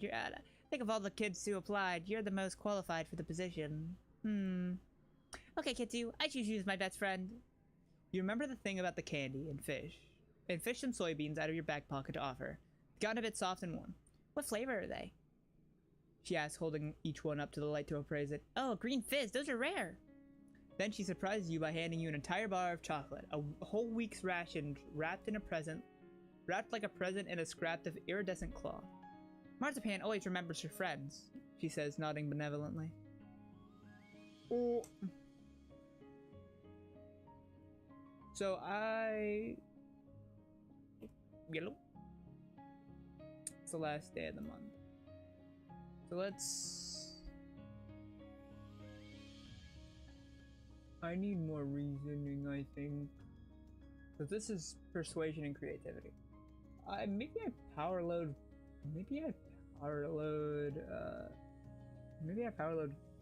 persuasion for a bit and creativity.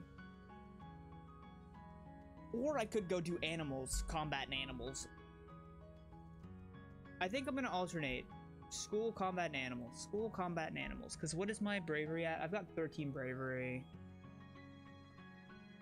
And I've got like nearly, only 20 toughness. Woo. Yeah, so I want combat and animals. You run into Cal and Anemon on the hill behind the garrison at a small construction site. They seem to be throwing logs. There are a bunch of them lying at the bottom of the hill. It's a caber toss, Anemon shouts to you, then grunts with the effort of lifting a 6-meter long mush tree pole. She throws it like a javelin down the hill and sprints after it. My best record, she shouts and ties a piece of caution tape to the end of the pole. You're next, Cal says, pointing to a neatly stacked pile of construction poles beside you. From the looks of the nearby construction, they're probably destined to be a new lookout tower someday. Oh, I'm gonna choose a thicker and heavier one. Oh yeah. Challenge mode. Wee wee. Makes it sound like a siren. He shouts down to Anemon. Kitsu's gonna be throwing a big one, so you better get out of the landing zone. The pole isn't actually that heavy, but its length makes it hard to balance. You struggle to get underneath it, with your knees bent. This is going to be tough. Lift, run, throw.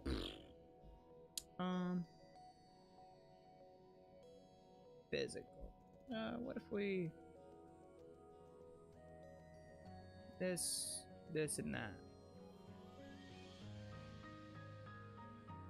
Wait, what if I instead do this? 27, dude. What? Alright, +2 to you.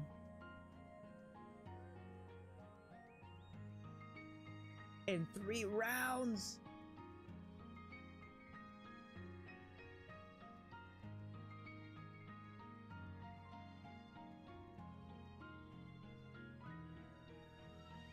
I need to get a 20 here. I bust. There's no shot. Unless maybe I guess I could load on the mushwoods. 1, 2, 3. Actually, maybe closer to like, or that like that, and then 1, and then 3, 3. And then what happens if I just load you with a bunch of plus? I am just shy. I'm gonna push through. Victorious, yeah. Kudos and toughness. The pole sails down the hill past all the other poles, coming to rest sticking out of the ground. Wow, you just beat my best distance! Enamon says when she jogs back up. Players can't beat each other in mushwood toss, Cal corrects her. They can only beat their own high scores. But you two know 3 bonus points if it sticks out of the ground like that. You play for the rest of the afternoon, adding rules and variations as you go. You don't stop until the entire stack of poles are in a jumble at the bottom of the hill and decorated festively with caution tape. It's a wonder you got away with this. Yay! I got 10 combat and almost 20. I need 1 more animal. 1 more animal!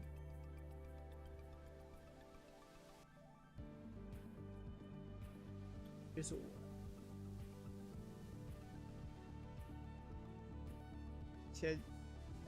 shed's new a while. I need organization up there too, I guess. How high is my organization? 14. Hold on, my brain. I need to give me a sec. I need to process what we're doing. Okay, so what we're gonna do, I think, is we're going to do this. Should we go back and do school and then go back? I'd say we do that. Why not? What was the plan? Should we persuasion and creativity and bravery? What is this? What does this give? This just gives biology and reasoning. 7 biology. I feel like I'm gonna need persuasion, I think. But I'm also gonna need reasoning and biology. We'll do humanitarian. You're bringing supplies to medbay when you see something unusual. Tangent curled up on a bench, her head pillowed on a rolled up lab coat. She's fast asleep. Labrador. You stop and stare. You never see Tang sleeping. She's always so busy. You're surprised she even has time to take to nap. You turn to leave her in peace when you bump into Animon. What? What? Animon says. She hardly ever sleeps, like just a couple of hours a night. She's sick or something? Look back at Tangent, snoozing peacefully. Like night owl. Hold on, what's Tangent saying? Reduced sleep. Oh, makes sense. I'm so jealous of her genetic enhancement, Animon says, rubbing at one of the scales sprouting on her jawline. Hardly needs to sleep at all. She probably stayed up all night studying for this morning's history test. Oh, there was a test? Me, I flunked it, she says matter-of-factly. No biggie though. If I didn't have to sleep, I'd probably play games instead of studying anyway. Tang's hollow palm beeps a soft alarm. She sits up and stretches, looking totally refreshed and alert. She sees you watching her and looks annoyed. Just a power nap, she says. No reason to gawk.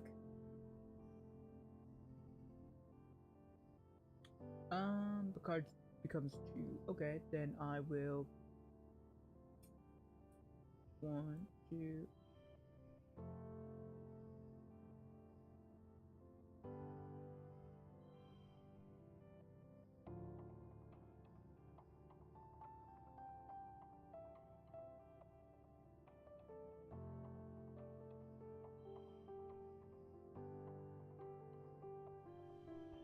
There we go. I actually have a lot of kudos. I didn't even need to do that. I have a lot of kudos. Yeah. +1 creativity. Let's go. Okay, I need to go EP time. Night. I think I need to go EP time. Go EP time. It's time once more for Vertumnalia. The mood of the colony has been muted this year, ever since the attack during Bellow, though everything is still cheerfully decorated and the feast table is still heavy with food, mostly soy rations. This Vertumnalia just feels different, in a way you can't describe. The colonists gather in a square for Governor Edicott's speech. What a year Vertumna has given us, the governor begins in her weedy voice. I stand before you so proud of everything the colony has accomplished in such a short time. I have always hoped that we would bring with us the best facets of humanity, cooperation, resilience, and creativity. And the events of this year has given me no reason to doubt my convictions. These creatures were unexpected, but I urge everyone to consider what it means for life here. If Vertumna can sustain megafauna, then that means conditions are good for us as well. Our friends in geoponics are already working on the logistics of domesticating the wildlife. Your dad, a second cultivator, stands and gives a sheepish wave to the crowd. There is a smattering of applause.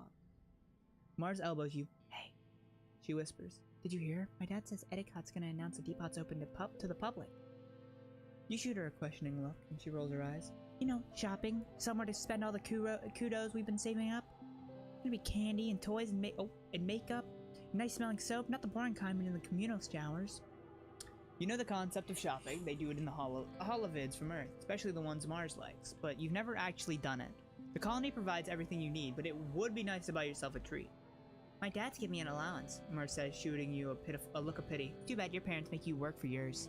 You and Mars tune back into the speeches just as Edicott, as predicted, pronounces the opening of the general store at the depot. Mars gives you a knowing look as she claps. Edicott gestures for the council members to stand. Finally, the council remains unchanged from last year. We are, as always, proud to serve you in the colony as your government. The music starts up as Governor Edicott finishes. Thank you for all your hard work and your perseverance this year, she says over the ruckus. Together we build the future! The crowd disperses and sets up for the annual Vertumnalia Games. Just like last year, there's a talent show, a science fair, and bot wrestling. How low was I? I was 3 off. Now with an obstacle course. A bot wrestling now with an obstacle. Which one do you prefer? Oh, I'm going to the bot wrestling battalion, baby. What are we doing? Enamon and Cal join you for the bot wrestling bathlon, so called because Calm has added a hologram obstacle course this year. Competitors will each get a turn to wrestle a hydraulic bot, trying to keep it closed for as long as possible. This time, though, all competitors will first have to sprint across the festival grounds, dodging and leaping over obstacles. Each obstacle triggered will subtract from your time. Okay. 47. Oh. Round 2, round 3. Yeah. No. Oh, yeah, I'm not doing that. I guess Dan is gonna have to do. 2, 3, 5. Oh. I'll take the minus kudos. I'm gonna have to pop off here. Oof. This is going to be rough. How many stress do I have? Well, do I even need?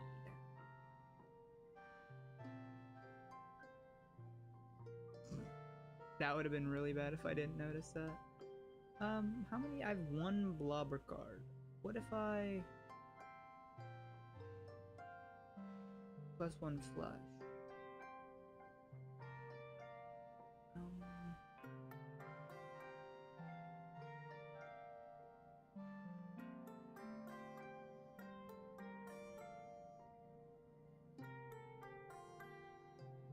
I do have 2. Would this make it at least a little bit better? It would make it a little bit better. Do I really care about what's this gonna give me?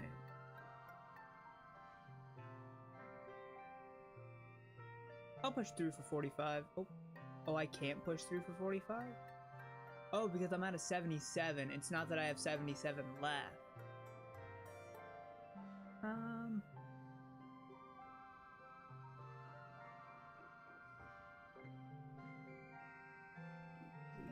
Please hold on. There's some way I can if there's some way I can rearrange this.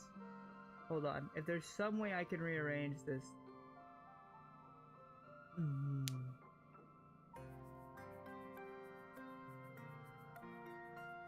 It's fine. I don't super care that I'm losing this. I just... Wait, so if I had 70, I could have made it. Actually, no. That would have gave me instant, just like, death. So, not really, but like, you know. Yeah, I don't think there's any way that I salvage this, right? Like, there's absolutely zero way I salvage.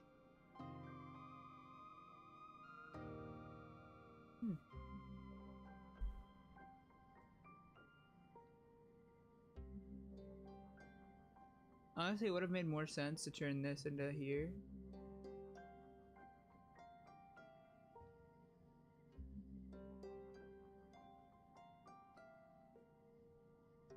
Yeah, I should have probably turned this one blue instead, and then that would have given...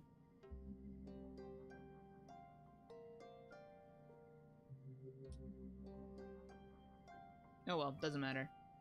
Just 5 shy, though. 5 shy. Defeated. I know, but I got the best score, though. Oof. Really weren't prepared for those obstacles. In the end, even Cal has a better time than you. Not that he cares, of course. He just wants to have fun.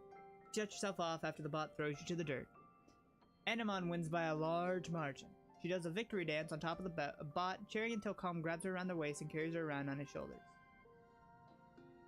Hey, I brought down my stress all the way. After the festivities are over, everyone takes time off for a much-needed break.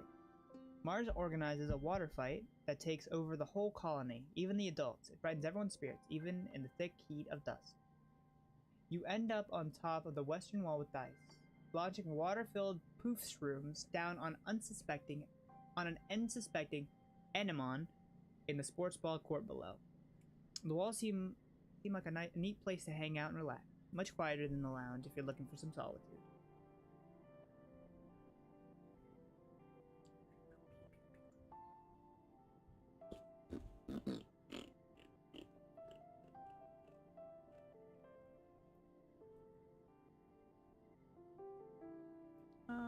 Is there anybody to talk to? No, yo, what's up? Hold this on your head now, my darling. As you enter the garden looking for Cal, it'll help with the swelling. Cal is sitting with his mother, Auntie Tyra, who kneels beside him holding an ice pack to his head. Cal's eyes are a little puffy. He rubs them and sniffs as you approach. Hello, Kitsu. Tyra greets you with a kind smile. Don't worry. Recalcitrance just took a tumble. Recalcitrance just took a tumble off of something he shouldn't have been climbing. Mom, it wasn't that bad. Sounds like something he'd do. Cal shrugs. I climbed it before and it was fine. He says, not disagreeing with you. It was slippery from the irrigation meisters. That's all. Mom always knows how to make it better, says with a boyish smile. Even if I'm old enough to take care of myself. My brave boy, Tyra says, stroking his hair. Thanks for humoring me. She looks over to you. Don't let him show off for you, Kitsu. Ground-based feats of bravery only for the rest of the day. Cal whines and wrinkles his nose.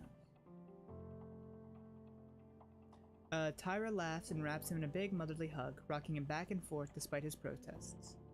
Despite his protests, Cal's eyes close in happiness. He really loves his mom.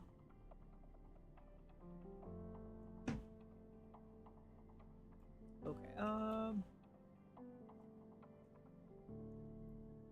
Oop, wood. Wood. Wood.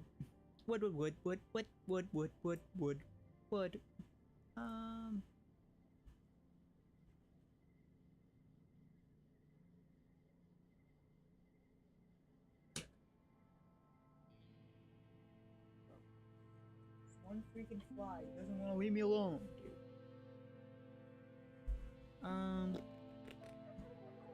Okay, let's think here. Do we want to go more combat? Do I... Wait, hold on. Before that, though, something more important. Do I have 19 animals still or 100 animals? Okay, we're gonna go combat one time. And then relax on the walls. Oh, one friendship with dice. Minus 100 stress. Oh, so it just... Okay, yeah. No, we're going defense training. Part of self-defense is training your body so that it can be ready for any situation. The security chief has you running laps, jumping through tires, and climbing walls and sprinting back and forth. He has this inverted anti-gravity pad that makes your limbs feel super heavy. When you do jumping jacks on it and then do them again in normal gravity, it feels like you could jump straight back up through the wormhole. It's exhausting, but it's not that different than sports ball training. This is a breeze. Working those muscles, or I'm pushing myself, getting your butt kicked. Yeah, no, this is a breeze. +1 toughness, gain memory, working those muscles too. This is great. It feels good that red actually challenges your body and encourages you to achieve peak condition. Come on, baby. Come on, baby. Come on now, baby. Okay, so there's 5 cards here, so that means if I do you, and then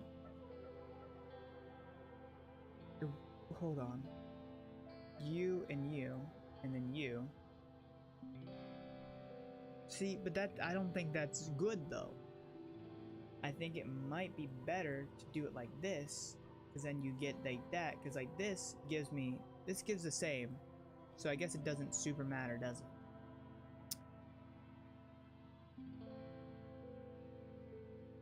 Yeah, because these are 2 and then these are 3, and then it just switches back and forth. So it doesn't super matter, right? Yeah, it doesn't super matter. Then we'll do it this way. Best out of a score of 70. How am I supposed to do better than the last one? Or is that in the back? I don't know. 2 animals and 3 combat. Okay, good. 50 perception. Next month, late dust. Okay, is there anybody who wants to speak? Do you want to speak? Do you want to speak? Who does want to speak? No speak. Okay.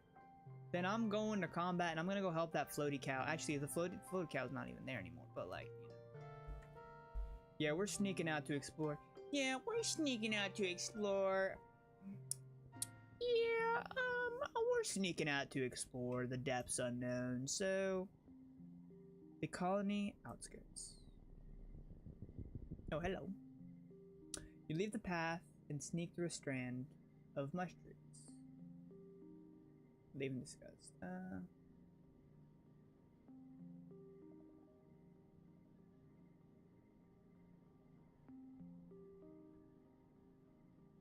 I'll leave it disgust. You like the forest better the way it is, all natural and wild. Time passes, 15 stress. Oh, yes. Hello. Come across a float cow that seems to be ill. He's floating upside down, a meter off the ground, kicking your segmented legs into the air periodically as though trying to right herself. We're gonna milk the float cow. +2 animals, let's go. It's hard to milk a float cow that's upside down. She struggles and kicks her legs at you as you try to flip her over long enough to get to the udders. But thanks to a certain combination of might and empathy, you manage to calm her down. She's still sick. Milk's supposed to collect in her lower udder, not her gas bladder, but at least she's balanced now. She has a chance to get well on her own.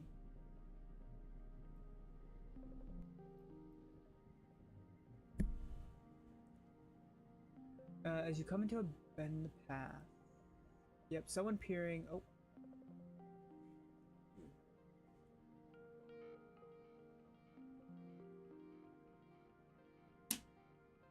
Finally.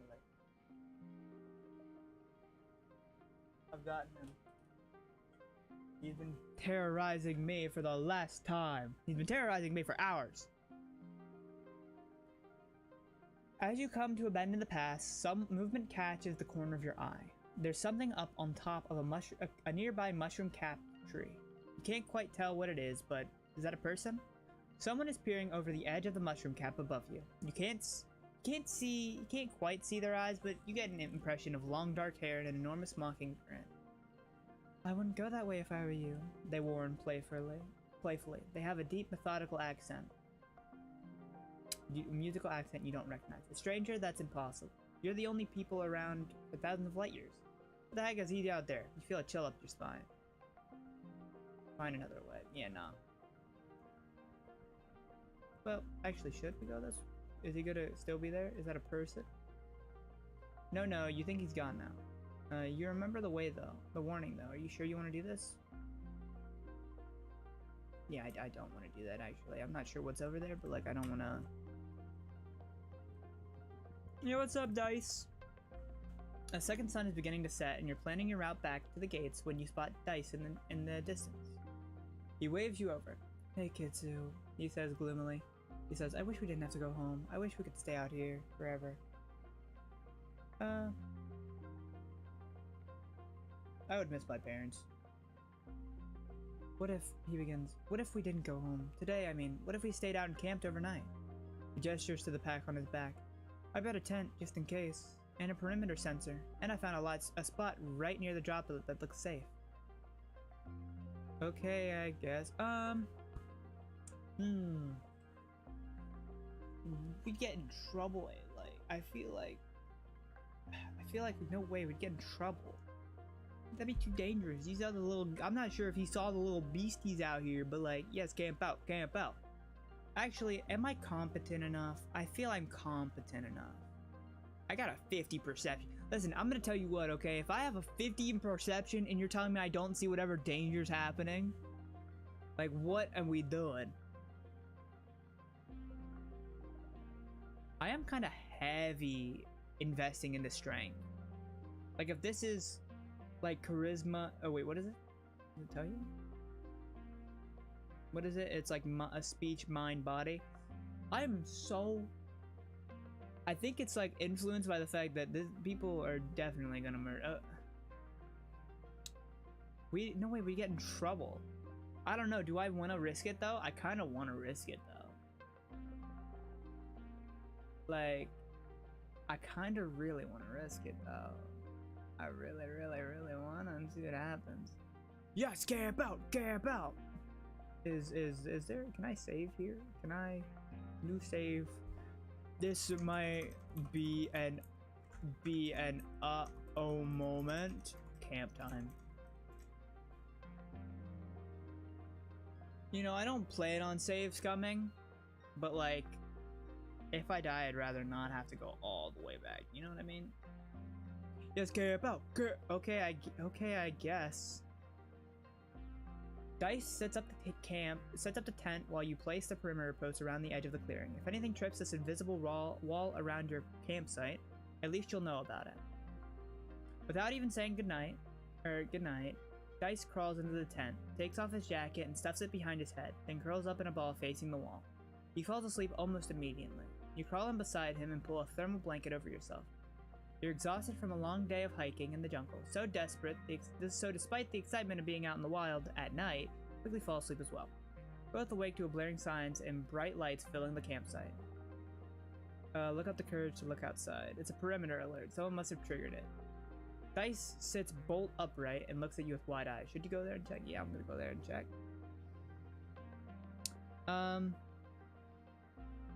Okay, so here's what we're gonna do. It's gonna be 1, 2, and then this. Oh wow, okay, I should not use that right now.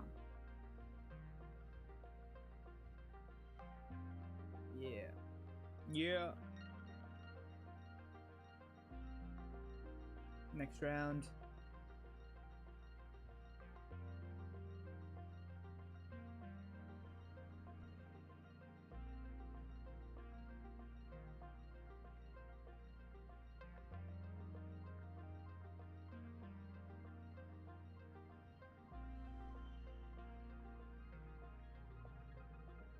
Yeah, I know. Best out of 20 last round.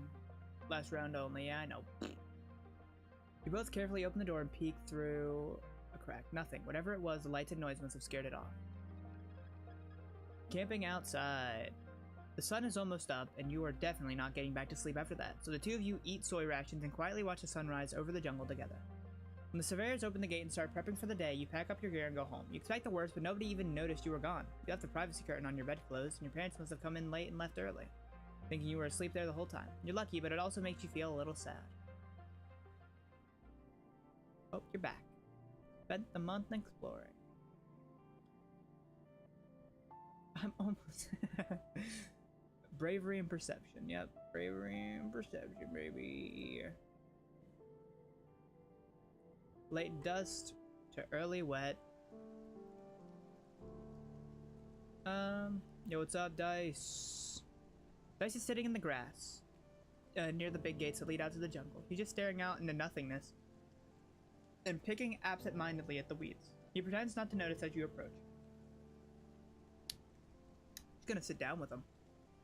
He shifts uncomfortably as you sit, but doesn't say anything. You both just kind of hang out, saying and doing nothing. You stare at the big gates. The grass in the colony is trimmed short by garden bulbs, but out there it's wild and as high as your waist. Head surveyor Tonin is preparing his equipment for an outing. He brings a lot. Maybe he's going to stay out overnight. You're starting to wonder if Dice will ever acknowledge you when he says, I gotta go. As he starts down the hill, he pauses and says, this is a good spot. I'll probably come back to you tomorrow. Sick. I didn't expect me and Dice to become homies. But like, I vibe with it. Mars is leaning over a holoscreen, chin in her hand. Blah, blah, blah, blah. Okay, we already read that. Found something you might like. Medicinal roots, bobber fruit. Hey, you want a bobber fruit, man? Hey, man, I got a bobber fruit. You want some? Such a funny name. Yo, what's up? What's up? You spot your dad lying on the ground in the soft grass, looking up at the sky. He zooms his hand across his field of vision like a spaceship, then looks over with a dreamy smile. Hey, kiddo, he says. Sometimes I can't believe we're back on solid ground. After 20 years in space, it still doesn't feel real. Help with the animals. Your dad is working... Last one, a cow. Your dad is working with the float cows. One of them is sick and isn't producing enough urine as ballast, and it keeps wanting to float away. Your dad is building a spike so that he can tie her down until she feels better. You hold onto the leash, feeling like a little kid with a balloon, a big, woolly, gassy balloon. Looks down at you with placid, unblinking eyes. You can see yourself refracted in them. Weird. Neat. I don't have high enough. Don't you have something you should be doing right now, Kitsu? Yeah, you're right. I should probably go do the school something with school. Yeah, you're right. You're so right. I need to go in school. Register for engineers. What is this? This is biology and reasoning, and then persuasion and creativity. I've got really low creativity. But persuasion, pretty cool. Nah, I'll, up my... Wait. This doesn't help with organization at all. Actually, I do wanna... I don't want biology. I want reasoning, please. Actually, I do want reasoning, but I need 5 reasoning, and I've only got 2 reasoning, so I'm just gonna lock in and study.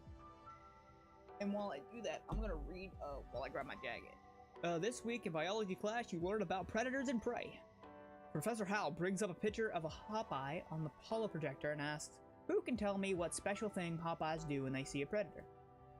Tang's hand shoots up. They hop away very quickly, that's why we call them hawkeye. No.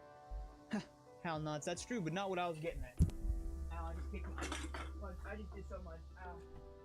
Ow. Ow. Actually, no, I didn't. That was a lie. A ruse. It was a lie. A ruse. A trick. You've been deceived. You've been deceived. That's what we like to call deception. Hal nods, that's true, but not what I was getting at. Tang stammers and looks upset, like she can't believe she got something wrong. Hal scans the class again. Anyone else? Kitsu? They thump on the ground to ward off others. Hey, I learned that because I walked and I said, hi guy. They thump on the ground to warn others. You've seen hawkeyes out in the wild and you know they're very communal. They're very communal.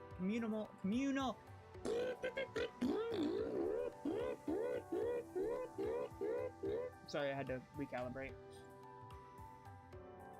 One wouldn't run away without warning the others first. Then they all hop away very quickly. That's right. Kitsu sounds like you might have met one before. Tang gives you an appraising look. Maybe she didn't expect this from you. It's kind of messed up, dog. I ain't gonna front with you, man. That's kind of messed up, man. Hey, man, that kind of messed up, y'all, man. This is the best thing. This is the best way. I mean, maybe if I put this down.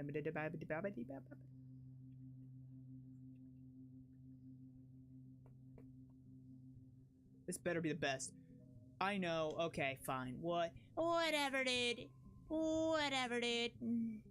Oh, because it would have turned into a 4 because it's not next to it. It's in the deck. I need to read things finer. I'm gonna read things better from now on. My fault. My fault. I should have read things better. I should have read between the lines. Oh, I'm depressed. I need to go EP time. Anyone to talk before I go EP time? Hello. Enamon holds her palms up excitedly. Palms are covered in blah, blah, blah. Enamon holds her palms up to you excitedly. Kitsu, look! Her palms are covered with a collection of scrapes and blue flaky scales. I'm getting tougher every day. I feel like you would like a mushwood log. Emma looks at the offering. Thanks. Oh man. Wait, what's up? You and Amon are playing in the garrison yard with sticks, chasing each other around and pretending to be sword fighting. The adults training nearby are patient with you as long as you don't get near the target dummies, but sometimes you stray too close. Watch out, Annie! One of the security personnel calls out as Annie bumps into her. You kids stay behind the fences, okay? It's anime. Wait, Annie? It's Anamone. It's Anamone. Anamane? Animane. I'm so confused. She retorts as you both retreat to a safety. Anamon throws her sticks to the ground and pouts. Just because everyone else shortens their name doesn't mean I have to do it. I like being Anamon, but having a nickname is cool and mysterious. Having a call sign, you know? What would you call me, Kitsu? How about Nem? Nem tilts her head. Huh, I've never heard that one before. She mimes it, swinging a few times. Nem. I like it, short and punchy, just like me. Kind of like I'm a venturer from a story. Nem picks up her discarded stick. Now, she says, brandishing it at you. Prepare to be defeated by the mighty Nem. All to become two. That's crazy. You spend the next hour sparring with Nem in the yard. Is that what she goes by now? Nem looks out from under the dugout awning and scowls. Stupid rainy season, stupid planet. I just want to go play. Wait, for real? Okay. Alright. So now okay, well, now she's Nem, I guess. I'm not sure how long she's gonna stay Nem, but she's Nem for now. I need to, hello. Dice is standing outside the cover of the walls, his face turned to the rain and an arm stretched wide. He's soaked to the bone and his clothes cling to his tiny frame. This planet is wild! He shouts over the driving beat of the rain. You can't stop it! It just is! Here, you want a mushwood log? Thank you. Dice says, clearly unsure about how to react. I'll find something to do with it. There you go. What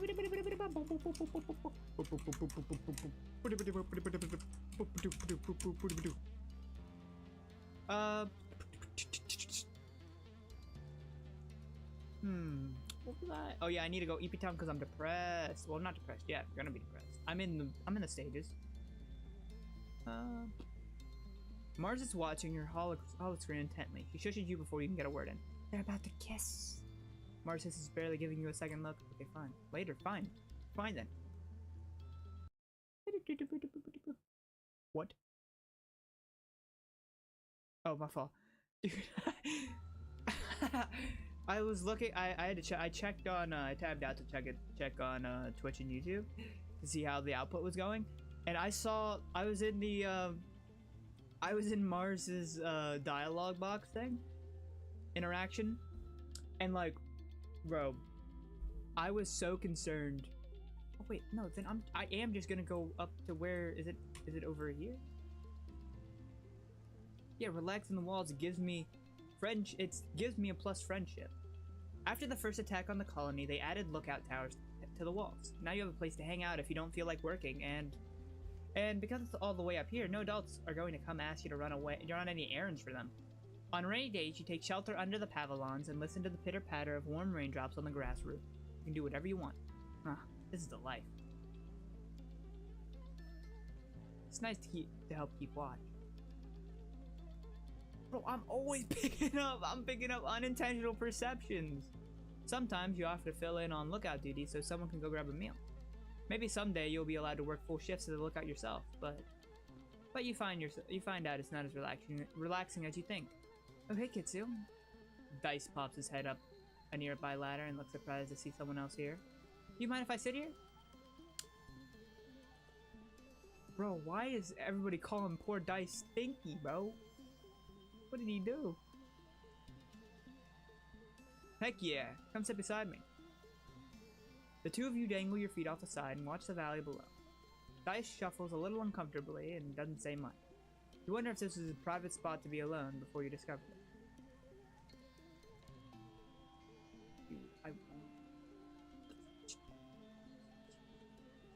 I need those. I need them right now, man. I need them right now. Right now, I need them. Right now. Is there anything else anybody wants to talk to me about?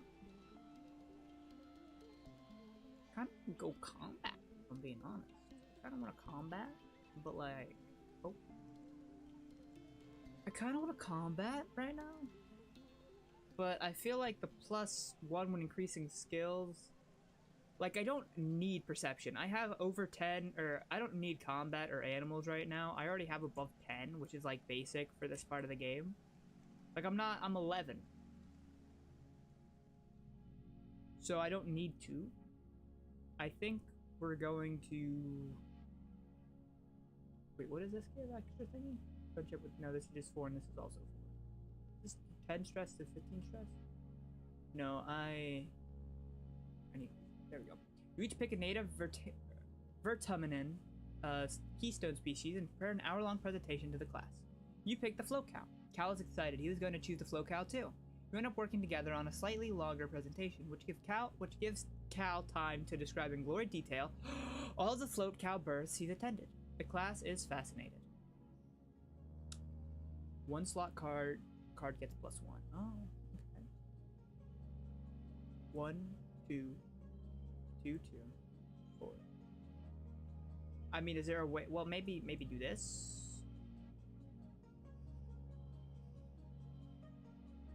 Hold on, maybe we do this like this. No, so those stay there. When?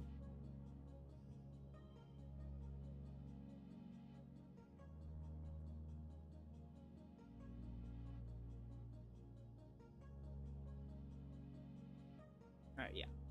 This looks fine to me. I don't think I could get a better score, right? To strength challenges. Oh, I don't have strength challenges.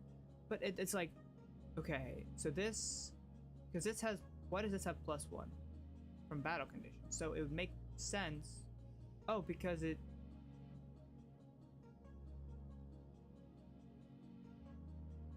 a 1 slot card gets +1.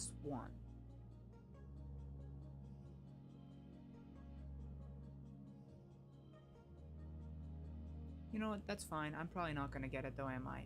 Yeah, 18 out of 23. How? Like, what am I supposed to do? Like, am I supposed to be able to use things to change it to my advantage?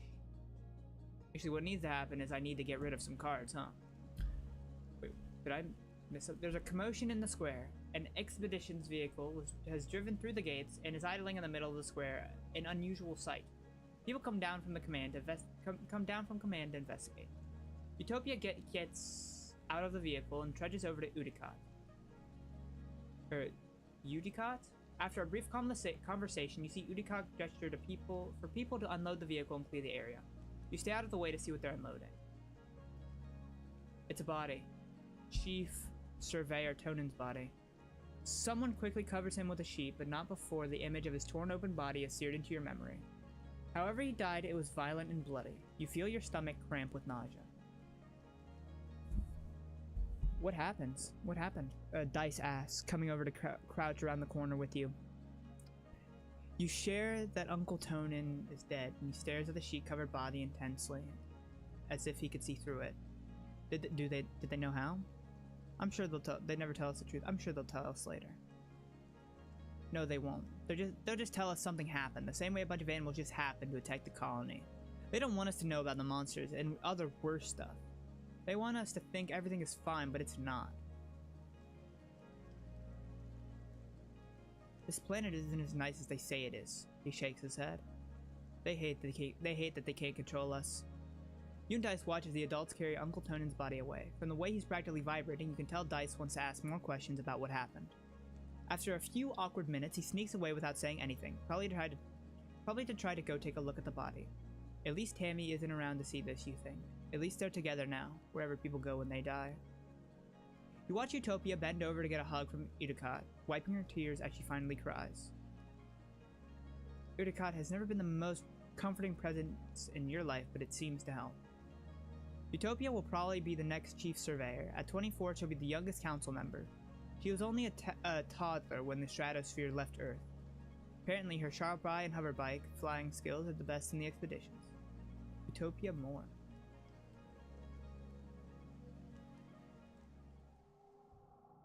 Oh, I've got trauma.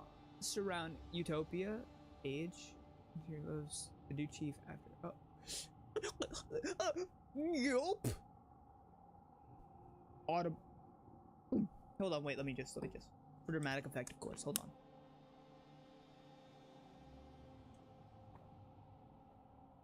Yep.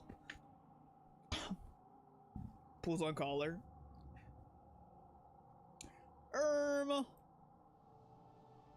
I'm a bit traumatized. But actually, though. Ooh! I got a crystal cluster! Ooh, boy! I'm rolling in the dough! Honestly? Yo, what's up? Yo, what's up, Nem? Nem rolls a bobber fruit down her arm and flicks it to you with her elbow, then munches down on one of her own while she watches the construction crews work on the walls. Kinda cool, huh? She says. Soon this place is gonna look like a real colony. Redraw hand. No, that's way too good, bro. Toughness of 40 or higher. Bro, I've only got a perception of 50, man. I actually need to...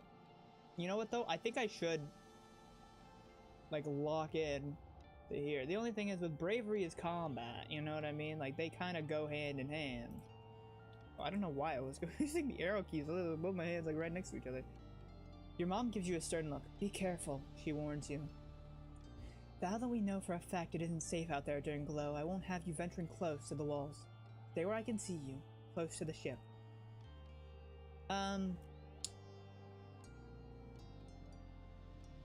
Defense training, pray chance? Nem. Hey, I got a... Now. Can we study biology or creativity and persuasion? I kinda... Where's bravery and... Are you bravery and toughness? Yeah, we're gonna...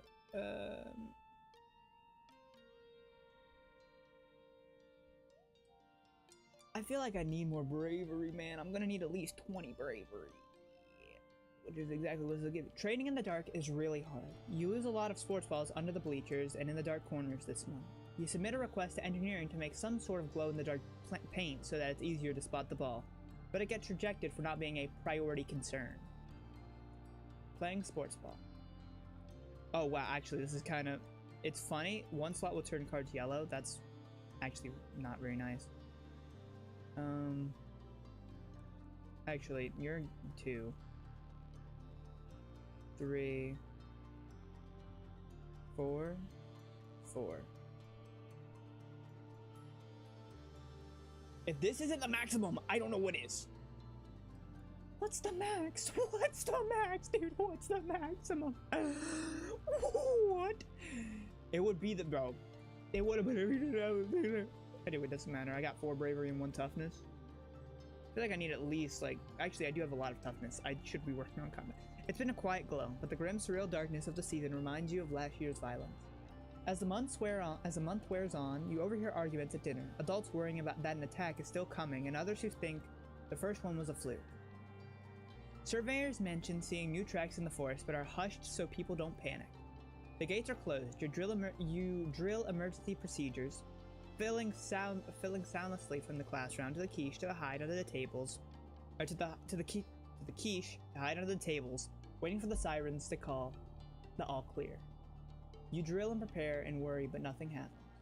Then, just as glow is starting to wane, the toxic purple spill of the wormhole fading as the suns almost rise past the horizon again.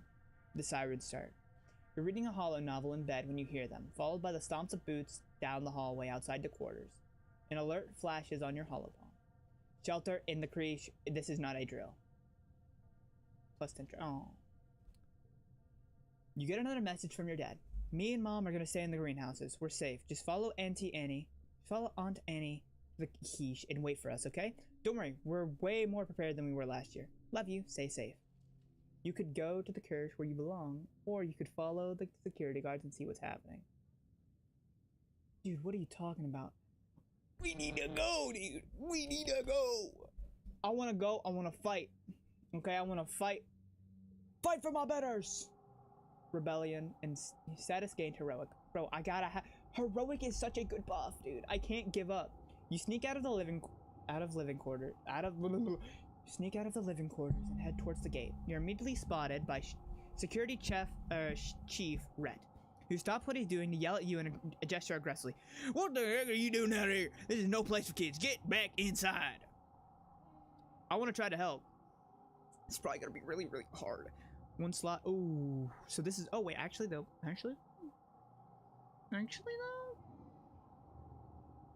Like, I'm buzzing, boy. Okay, actually, wait, hold on, wait a minute. You and you. Oh, no, that doesn't work. Comes two. Okay, then I might as well just do that. And then maybe I can make it up somehow. Do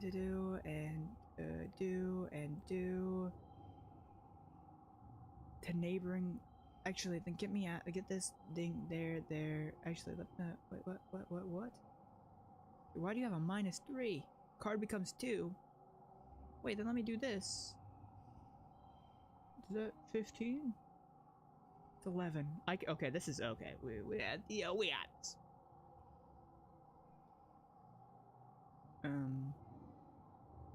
2, 5, 2, 5. Unless maybe. Oh no! No. This is like the best. I don't care if it's not the best. I don't mind. I just. Oh, I up my combat. I just need to survive. Combat 5 -5 kudos. That's fine. +1 for heroic statics. You stick around the outside of the skirmish at the gates, throwing rocks and yelling at any creature that gets too close. You're not sure if you make a difference, but the good news is, at least you're not injured. When the dust clears, Rat spots you hiding in the shadows and personally escorts you back to your quarters, where your mom and dad penalize you for disobeying them. When things have calmed down, you overhear your parents talking. I'm not going to be the first to congratulate Rat, but all of his defense improvements were exactly what we needed. Your mom grumbles. He's going to be insufferable in the next council meeting. Your dad pats her hand. Credits where credits due, Flu Bell, he says, and she smiles despite herself. Could have been worse. Your mom nods, and they both sit in silence before your dad speaks again. Poor Hal. He sighs. What a way to go. Professor Hal? Your parents startle. Hey, Pumpkinhead. Your dad says, yeah, they're going to announce it in a few hours after everyone's had a chance to calm down. What happened? He didn't make it. What happened? Don't worry about that, your mother replies, shooting your dad a look to keep him from talking. It's adult stuff, okay? You guys won't be able to get into the engineering wing for a little bit. Not until it's decontaminated. Decontaminated? You curl up quietly to think. Professor Hal can't just die. Can't just be gone. He's your teacher. And the engineering wing is where you take classes. You can't imagine something bad happening in such a safe place. You fell asleep thinking for sure there's been some accident. Or some mistake. Woo! Well, at least I got a decent Start age 12. I'm very happy with that. I'm happy with that. I'm happy with all my friendships, actually. I'm very happy with the development. Hey, 25 stress, kudos, and 15 loyalty. I'm honestly, it's kind of crazy how I'm kind of unintentionally managing to keep my rebellion in the middle.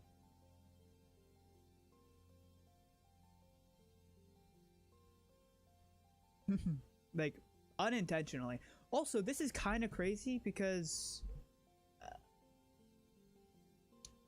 this is almost exactly this is exactly 4 hours 30 minutes. Like I you know, and I hate the time stamp drop, but like I'm feeling really good. We're gonna sit on this screen for a second. I'm gonna go grab a drink because I'm out of Arizona sweet tea and I need my natural brew. I need to keep the sugar up because if I don't keep the sugar up, then I'm gonna sugar crash. And once I crash, I'm gonna pass out on the steps. You're gonna hear my head hit the flipping table. Sorry, I'm already a little hyped up. So just give me 1 second. It's a massive BRB screen. And I'm not even gonna mute or nothing. I keep hitting so much. I'll be right back.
What's up, gamers?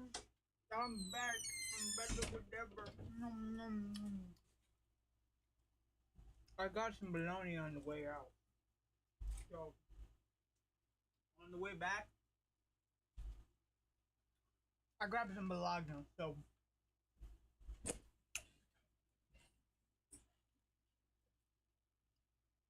you're gonna need to give me a second.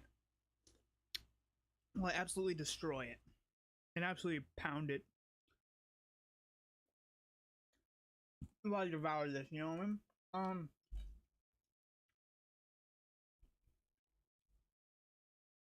Yeah. I mean, look at this.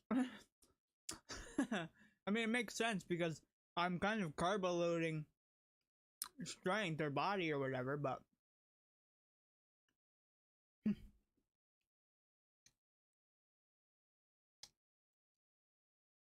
I should unlock engineering just to have. That'd be a smart idea, I think. Oh, I'm sorry. I didn't even. I'm sorry. You just were listening in silence. My fault, gang.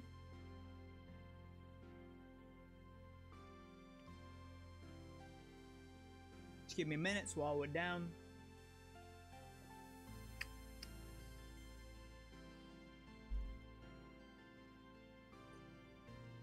I guess it does make sense that because I keep on doing heroic things to get heroic. Or I keep on doing the heroic thing because I know I can most certainly get it, at least most of the time. And you know, failure fuels character development. Yeah, so like having a +1 to all physical skill increases, it's like, man, why wouldn't you just do anything in your power to keep that? You know? Oh, I got a thing on my phone. Oh.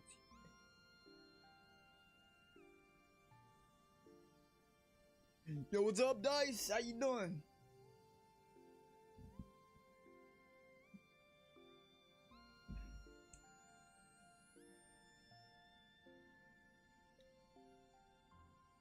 You can hear Dice sniffling, finding him tucked into a leeward alcove of the walls. He stumbles to his feet when he sees you approach. What do you want? He scowls. Did Mars send you? Tang! I'm not going back. I'm not just gonna do what people tell me.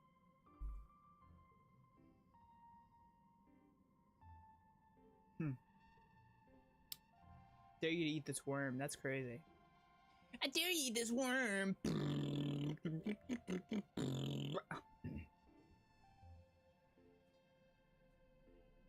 What's up? Your mom looks up from her planting. What is it, Kitsu? Unless you're here to work, I'm busy. Okay, I need to work on organization. Oh, I need 40 animals? Your dad takes a big breath of air. Okay, hold on, wait a minute. My voice is getting all weird again. Give me a sec. Let me just.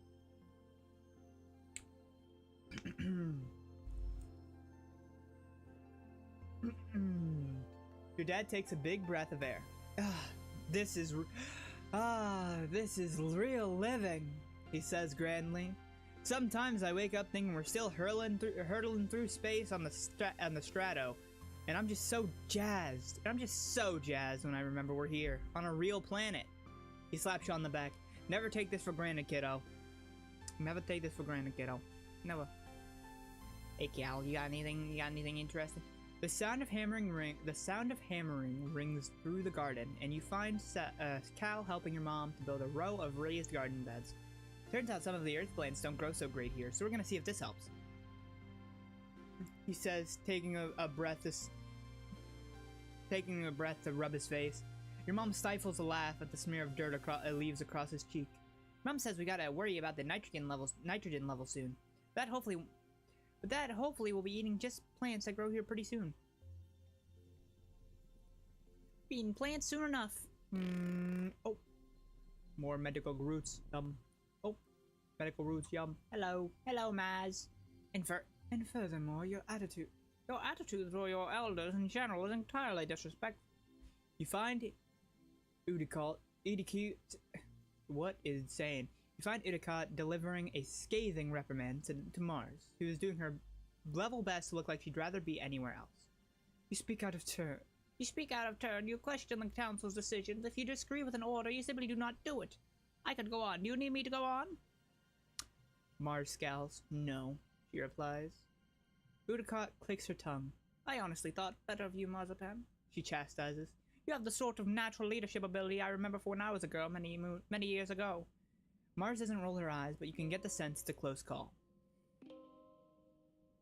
You need to set a better example for the other children, Udicott continues. It's okay to have your own opinions, but you kids just can't do whatever you want. You have to follow the rules and respect your elders. I am setting a good example, Mars retorts, stomping her foot. Hello, the only reason we're here is because a bunch of people knew living on Earth was nonsense and decided to do something else. Udicott looks scandalized, but Mars just continues on. Maybe kids should have more authority. We're the ones with the new ideas that will take us into the future. Stay quiet and reflect. Nah.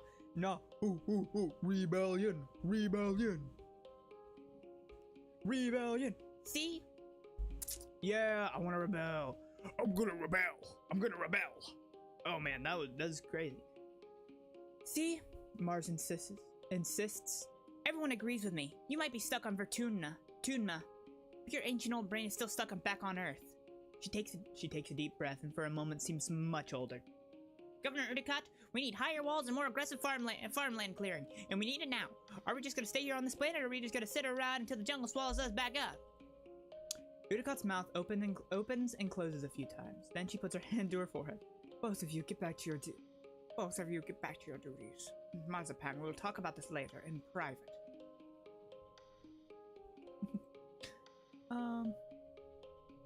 Visit the supply depot. Oh, cakes! Wait a minute. Wait. Is it Mars's birthday? Early wet. Okay, and what is this? This is quiet. So this is probably about like here. +5 animals, +1 to all flushes. Bonus pairs. 5. Bonus straight, +1 to... That's crazy. I don't actually... Hold on, wait. What is the collectible... What is the gear scale off of? I forget. What is, gear scale... The gear scale off of engineering? Or, no, I think it scales off of organization, right? I don't know. Can't remember. I'll look it up real quick, though. If I Alt-Tab, does that stay a thing? No, it doesn't. Okay, it doesn't matter then. Well, it does matter because I'm looking this up. Where did I go? A wiki. Is it wiki or should I? In 3? Okay, hold on, wait, I just spoiled myself a little bit, but it doesn't matter. I'm just looking for... What am I looking for? I'm looking for... Gear. Tell me you don't have gear? An associated skill. Oh, yeah. Perks are granted. Gear slot. 33 organizing. Oh. So I think it is organizing. Right. Yeah. All those enhancements. Eagle eyes.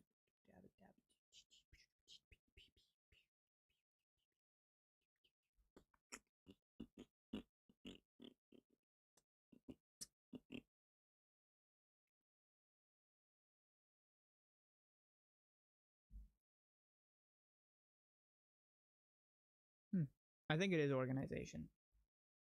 Dang, why does Twitch just keep... Twitch infinitely just redoes the chat room, and I don't know why. Doesn't matter. What does matter, though, is that we've got a +1, so we gotta go carbo loading on toughness. Toughness? Combat. Combat is what we need to upload on. Yeah. What are we looking at? We got pretty good. I think combat. You work on your flips and throws in self-defense class and how to use someone else's momentum against them. Most of the people you practice on are adults, so it's a little intimidating at first, but soon you realize that being smaller is actually an advantage. Use your advantages, Rhett says. Well, having a lower center of balance works in your favor. 0, 1, 5, no, 2. Oh, wait, hold on. Wait a minute.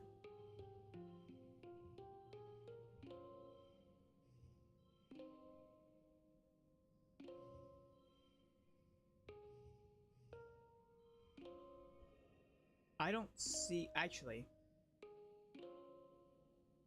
Wait a minute.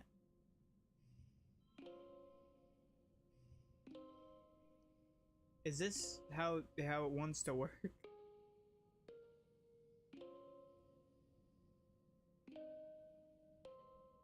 I don't see there being a better way of how this works.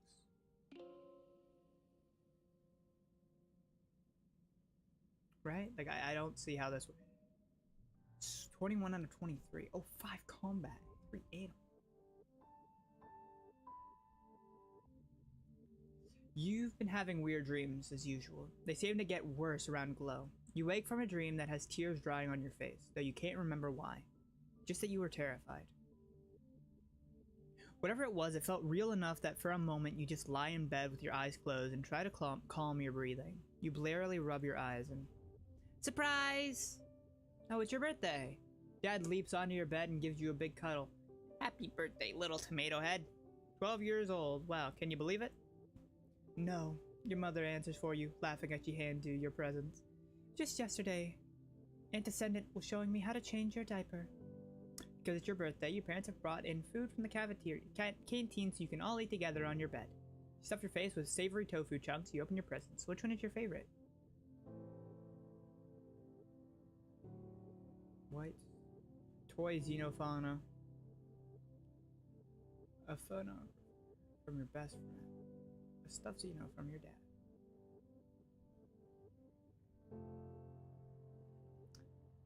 +1. Yeah, I mean, honestly, that'd probably be the best thing ever. Like, just being completely honest with you. Like, a stuffed Xenofauna, but I also really like the flowers. I really like the white flower. I don't know what it does. But...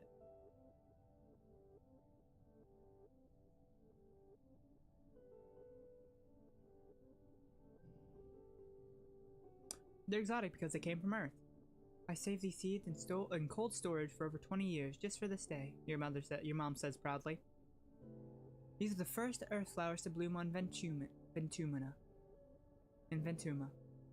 White Astrantia. She pinches your cheek. They're special, just like you. As your dad clears away the wrapping paper and the dishes from the breakfast, Mom folds her hands on the table and gives you a serious look. Uh-oh. So, she says, we've been here 2 years now. I know your dad and I always said you're in charge of your schedule. But we've been keeping an eye on you. A loving eye, your dad interjects, stuffing wrapping paper into the recycling pickup bin. A trusting, gentle eye. You've been staying active, your mom continues. That's great. A healthy body is a healthy mind, and you'll need both in life. Dad joins you. So it's time to start thinking about how you're going to contribute to the colony when you're older. At the look on your face, he laughs. Don't worry, we're not going to make you get a job right now. We're just asking, what do you want to be when you grow up? A farmer like you two. Reasoning. A dad with like 10 kids. Captain of the sports ball team. A famous idol. A monster hunter. Governor of Ventrum. Do I have to decide right now? A monster. Honestly, just being completely honest with you, I think it kind of fits. I mean, because here's the thing, right? So I came in with a kind of concept for a character I wanted to play. I wanted to make. I came in with a very special concept, and by that I mean I didn't come in with any concept actually. My whole concept was I want combat and animals great. I want that. Well, my main thing was I wanted combat, animals, persuasion, and bravery, and maybe empathy to be my best stats, and then everything else can fall by the wayside. But that was my original plan, is animals and combat.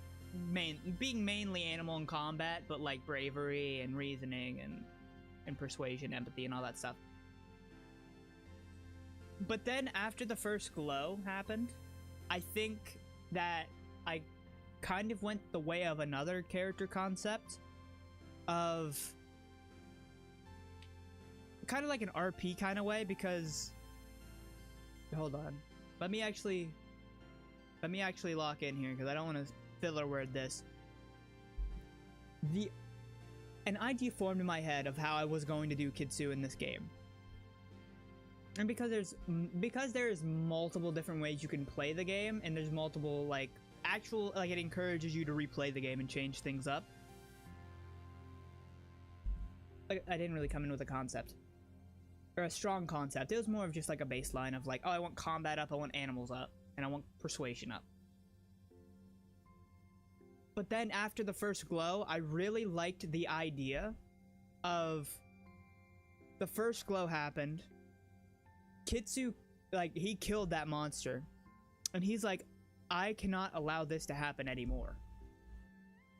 Like, I cannot allow, and that's kind of like been the concept I'm running with. Like, he wants to be a not really protector as much as like a I don't want to say killer, but like someone who wants to like go out and actively, like, I don't know, it's either like kind of like security guy. He wanted to be a security guy, or like it kind of morphed into that. Like, he wanted to be a security guard, or not a guard, but like, you know, he wanted to be like chief of security, or like chief of warfare kind of thing.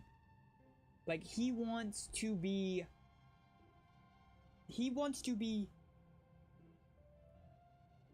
I guess it would be a protector. He wants to be a protector, someone who is like very physically fit and perceptive and tough and like good in combat and can know what to do with certain animals that come at him, but still having empathy and persuasion and creativity and bravery and reasoning and organization, basically everything. But like, you know, like all of these are good things to have. I mean, you know, engineering and biology are kind of, you know, wishy-washy right now. He doesn't even have engineering unlocked. He does not know how. He could not open up a game. He could, like, bro could not build his own PC in the modern on Earth. He could not build himself a PC right now. So he was. I think I pretty quickly chose for him to be more. Hold on, pull that up a little bit. I very quickly chose for him to be more of like a monster slayer, someone who knows how to fight and wants to protect his family, his friends and family, and his fellow colonists, basically.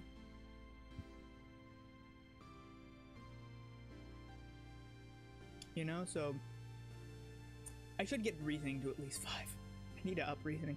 Well, he passed away before I could get reasoning 5. That was like the whole plan, was to get reasoning 5. The whole plan was like to get reasoning, and you know, biology is like fun or whatever. I was thinking like a monster hunter, not really a monster hunter. I guess governor works. Of being like 5 persuasion. I do have 14 persuasion. Like, I don't have 50. Like, I do have perception. Yeah, I think monster hunter works. But I think these two are kind of interchangeable. Like, I guess it depends. As a governor, do you believe that is it reasonable to think that a governor, right? Is it reasonable to believe that a governor would put himself on the front lines and be an active, like, monster slayer? I don't think hunter exactly means what I'm going for. because I don't want him to be like he sees him, he's gonna kill him on sight kind of deal. It's more of like he will defend his family kind of deal. That's like the whole entire shtick. And I think I've kind of been running with that even subconsciously before I really knew what I want to do with it. But I think it's like another cool thing that like another reason why in character reason why this would happen is because or the reason why they would want to become a monster hunter is because they keep seeing he keeps seeing dreams. He is his whole life, basically ever since he was born, had dreams of monsters. Had futuristic dreams of monsters. Like that's his whole entire thing is he has dreams of monsters. So I think it makes sense that he wants to be strong enough to protect people and to help out. So yeah, protect people and to protect his colony, kinda. That's like that's what he really wants to do. So let's do Monster Hunter. Your mom laughs. You've been playing too many holo games, Kitsu, she says. Hunting monsters, I hope it doesn't come to that here. She rubs her leg under the table where the prosthetic attaches to her bone. Just remember, being a hero isn't all it's cracked up to be. Well, your mom starts to get up. I'm sure your friends all want to wish you a happy birthday. She stops and snaps her fingers. Oh, you might not have considered a career as a depot clerk, but Al and Bernie mentioned their daughter Mars is working there and she needs some help. Now that people can freely order luxuries, it's pretty busy there.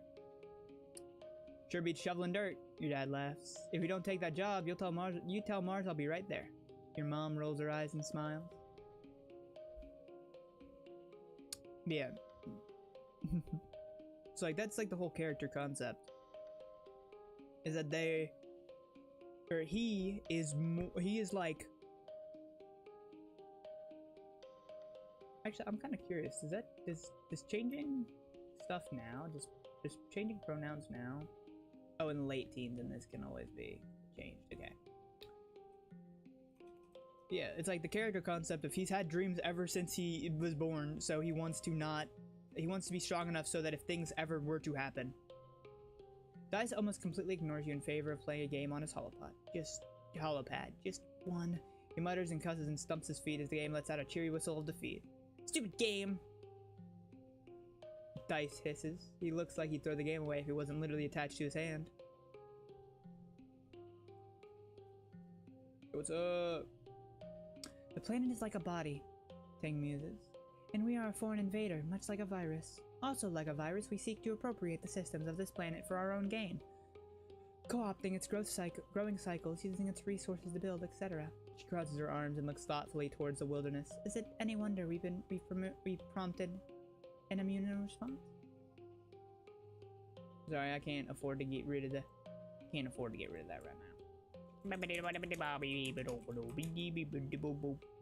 I don't even know what I'm saying no more. It's like, I didn't even notice she had a prosthetic. Hey, Mars. Oh, hey, Kitsu. Mars says, breezing past you. I'm sorry, I can't talk right now. I'm on my way to work in command. She stops when you don't sound amazed, though. Enough. You know, the supply depot, she clarified. It's the most important job in the whole colony. Anything gets made here goes through me first. Mira's smug smiles gets somehow even more smug. Plus, I get the first pick of all the best stuff.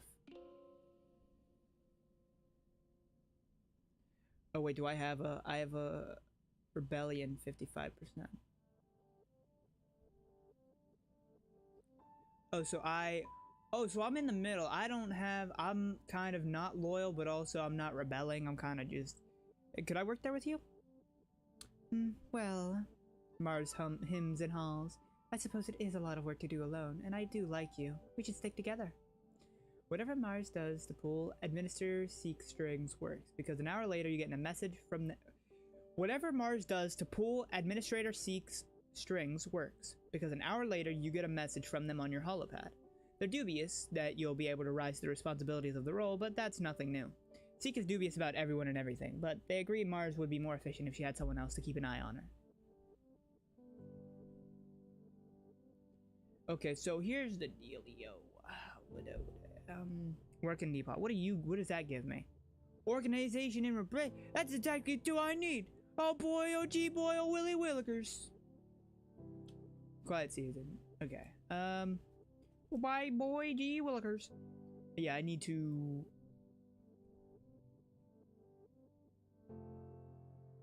It's 20, 22.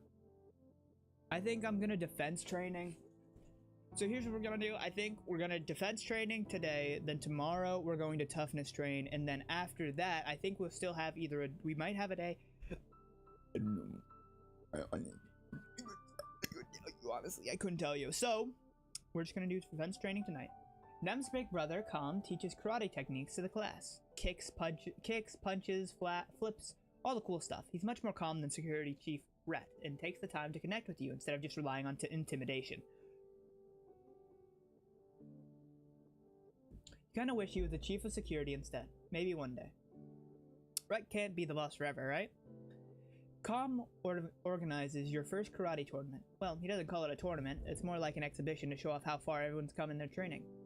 There's informal sparring matches and feats of strength, like high kick challenges and breaking boards. Despite Calm's best intentions, Nem is absolutely taking this like a competition. She takes her place next to you as the board breaking station and gives you a challenging look, tossing an unruly hair over your shoulder. Is it on? Oh, it's on. Nem likes winning, but she loves competing even more. You both smash boards until your hands are red and sore, and have a great time egging each other on. Calm eventually puts a stop to your competition, declaring you the winner. Nem cheers for you. Okay, so what do we do? Oh. You.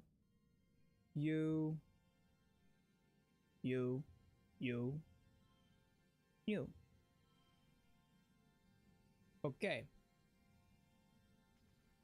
So that gives, actually that's a, wait, this is not, no. How does that work? Does it not add, it's supposed to add 2 more. Does it not add 2 more? Oh, it does. It adds 4. Okay, so it does add 4. But this is just better. I don't need all the kudo. And it's only -1 kudos.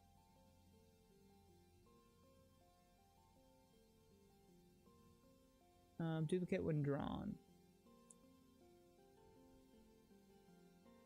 I feel like this isn't the best I could get, though. Oh, wait, yeah, let me, there we go.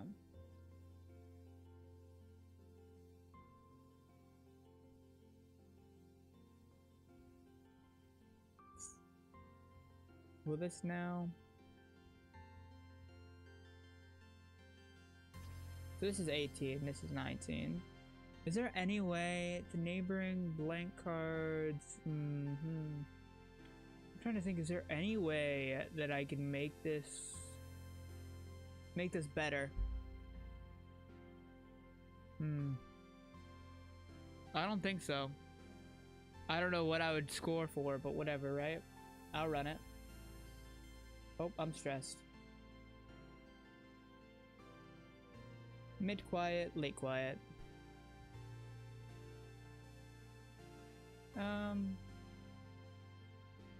Okay, I need to go chillax. Actually, I'm 75, so 15. Give me a 90. Wait, then 80, and then 85, and 5 would be 90. I could probably live a while longer. I could probably sneak one out, but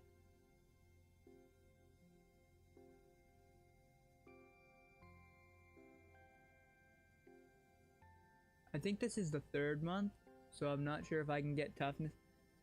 But I'm glad I got everything pretty. All of my strength is like pretty high. I'm not super. I need to work on other things now, I think. Relax in the lounge. Actually, no, I don't relax here no more. Can we go here yet?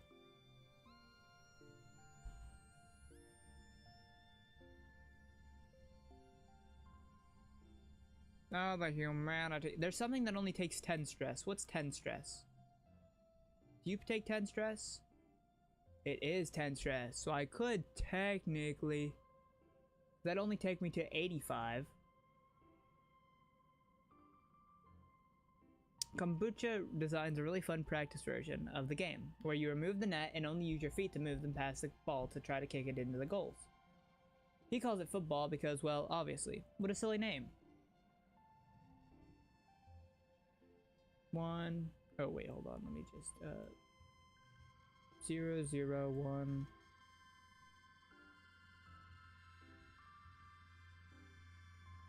Hold on.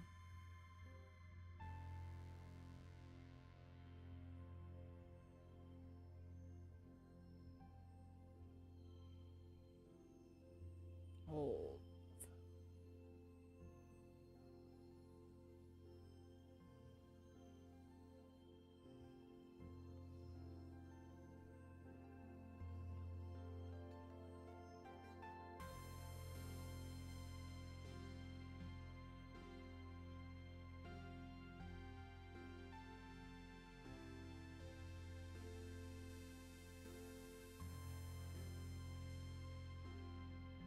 Okay, hold on. Wait a minute.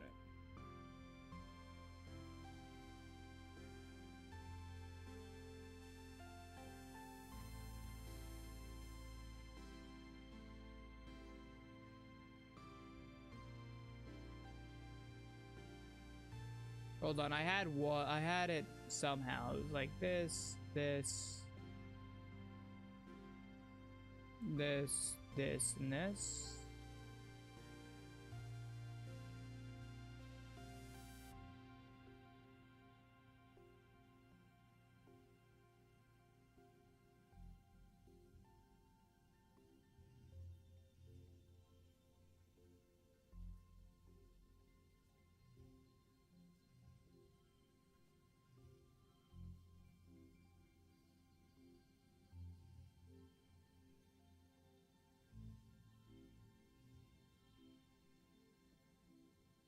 Dude, I had it to where I could actually do it, and then I bought the you, and then you, and then you, and then you, and you. No.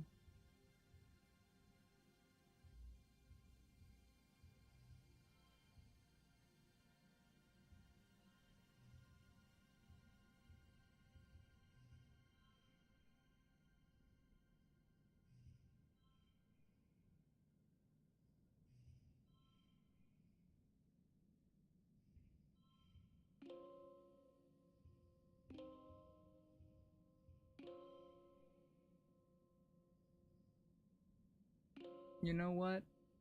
Actually, do I have 5 stress to push?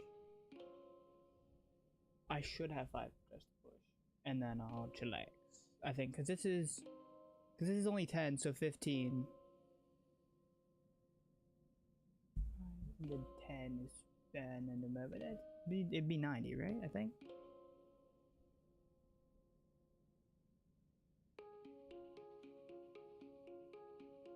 I don't really feel like... You know, Oh, yeah, what? Give me that.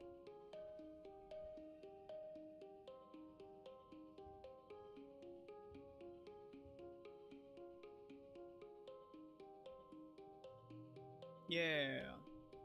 Yeah. Yeah. I would have had 90. Alright, so, yep, next month. Early pollen. Yo, what's up, fellas? Hello. You step cautiously through the colony gates. Chief Surveyor Utopia just folds her arms and shakes her head. You know you aren't allowed outside, but no, yeah. Yeah, I know I need a break soon. Oh, an egg, Mom. Red Xeno egg. Hello. Someone is born it. Mars is primping in a hollow in a hollow screen she set up to act as a mirror. You never know when someone important is going to talk to you, she says, twisting and retwisting her hair around her finger. And no, I don't mean important like the council. Yuck. She smiles primely at you. I mean, whoever's going to end up being my first kiss. I don't want them to remember the time they saw me when we were kids and and I wasn't at my absolute best. What do I have? I have this, but I'm not gonna give that. I don't know.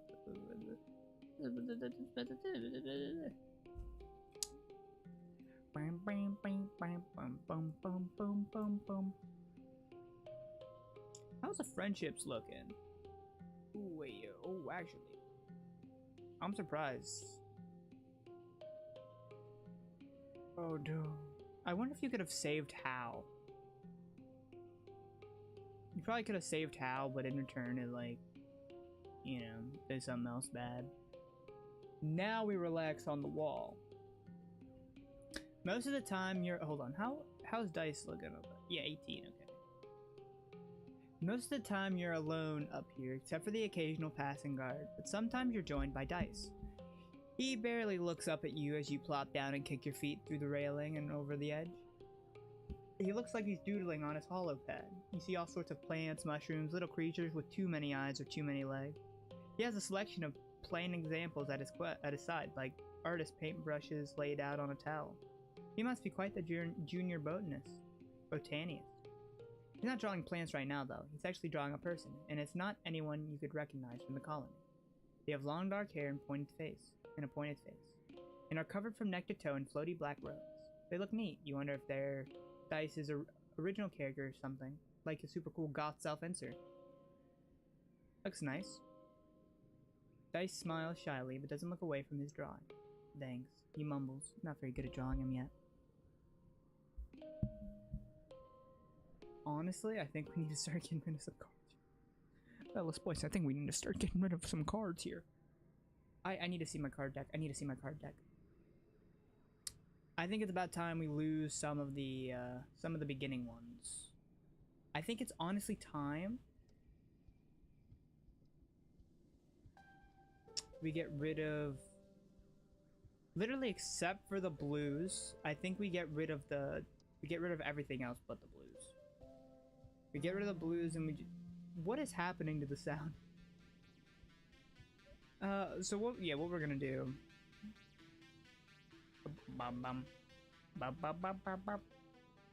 Gibbling first word. Yeah, so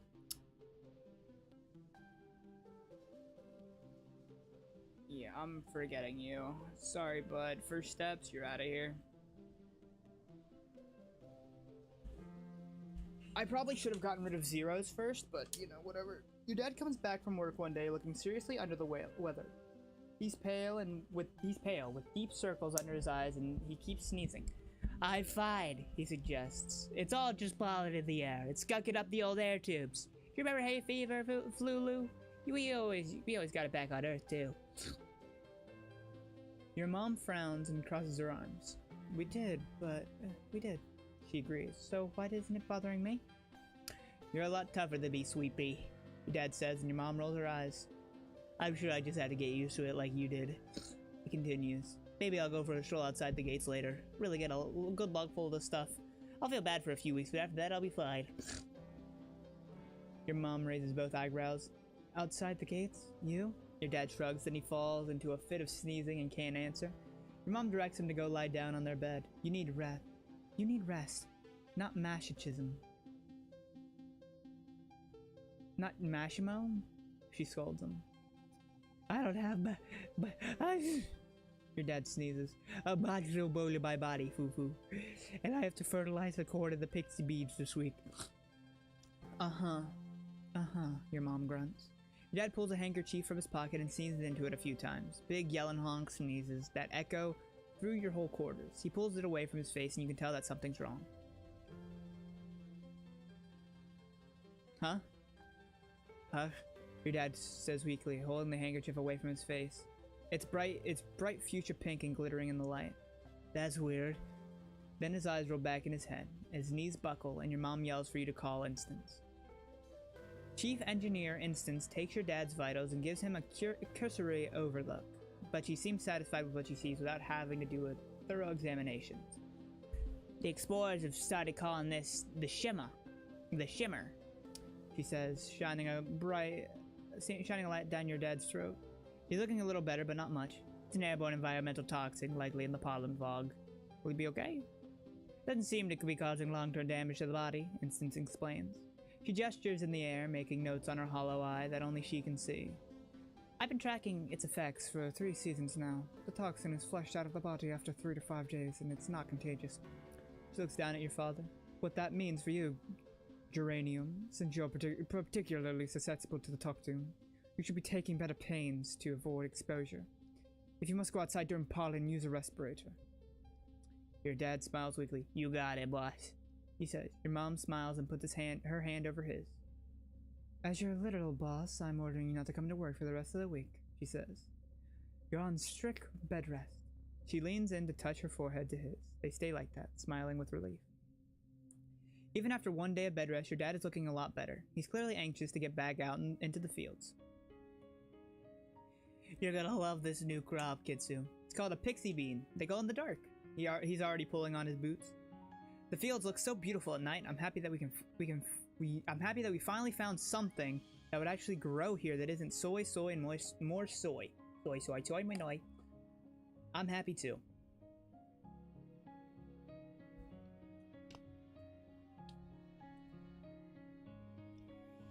Mid-pollen. Do I know anybody's birthday? I don't know your birthday. I don't know your birthday. I don't know your birthday. I know Marley's birthday is early wet, but I don't know Tammy's birthday. I don't know Flu. I don't know anybody else's birthday. I don't know.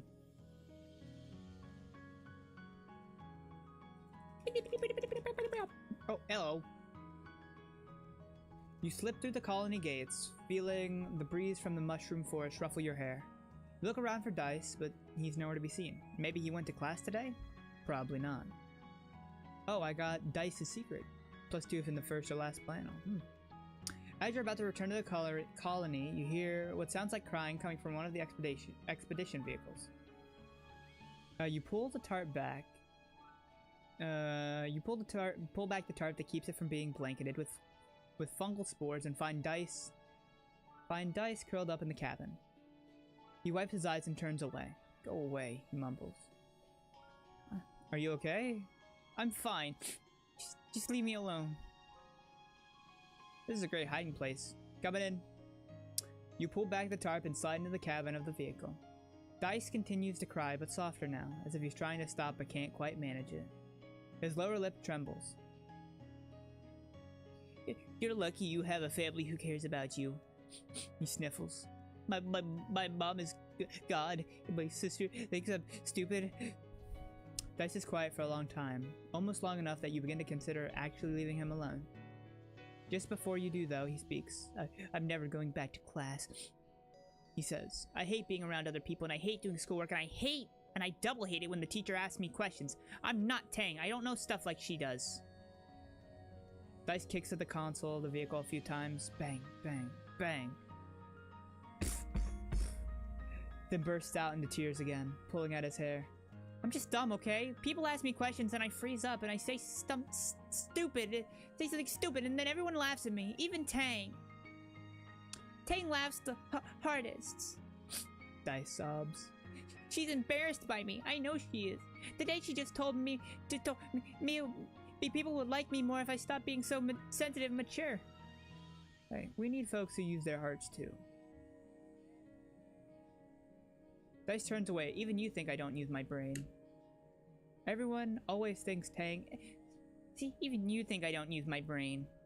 Wait, what's the? Ooh.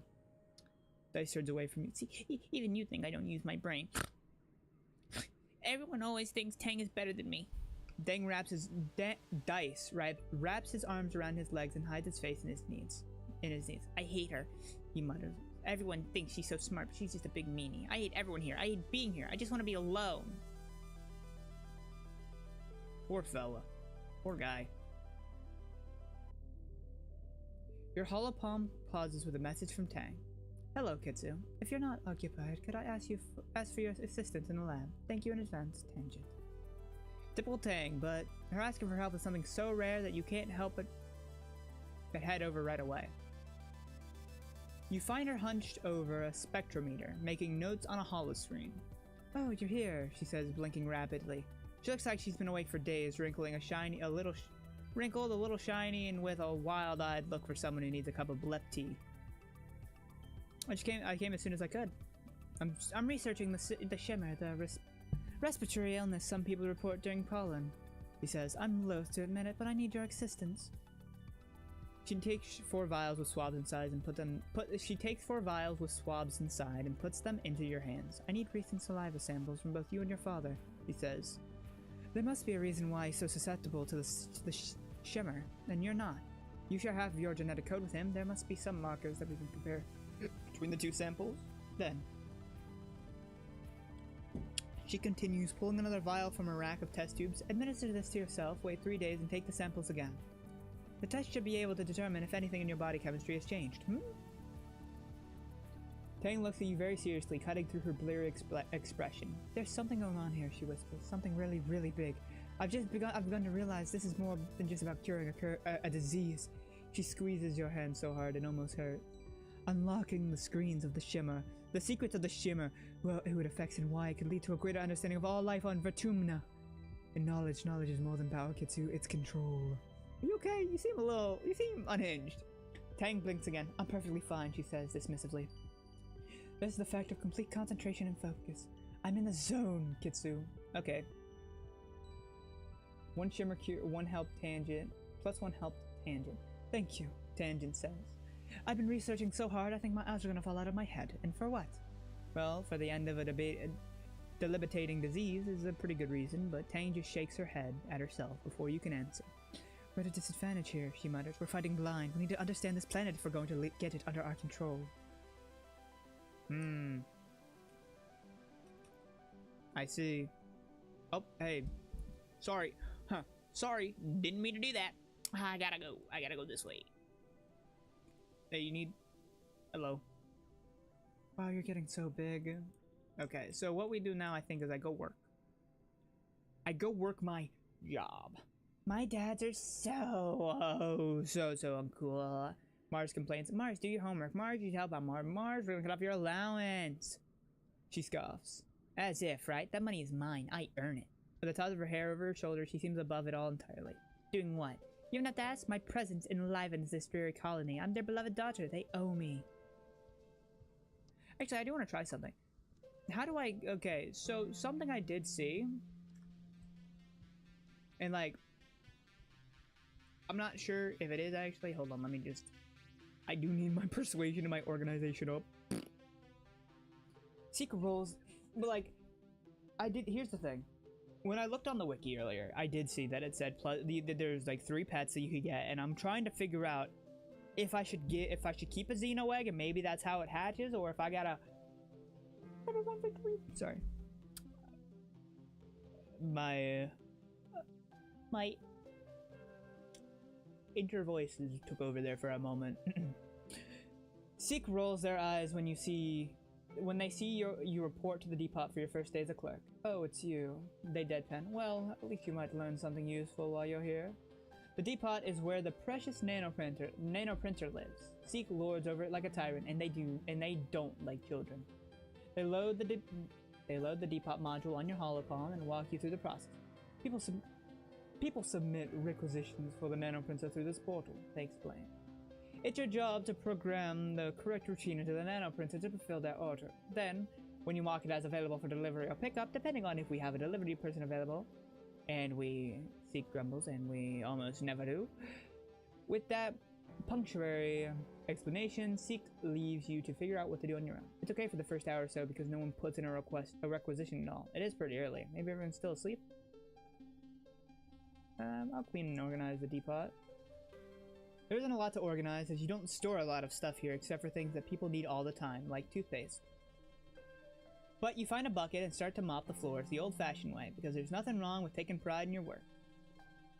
You're jerked back to reality by a haptic pulse through your holopalm. Your first order. You excitedly open your holopalm and read it. Elbow grease 1 gallon, it reads. From Cal, Geoponics, delivery ASAP.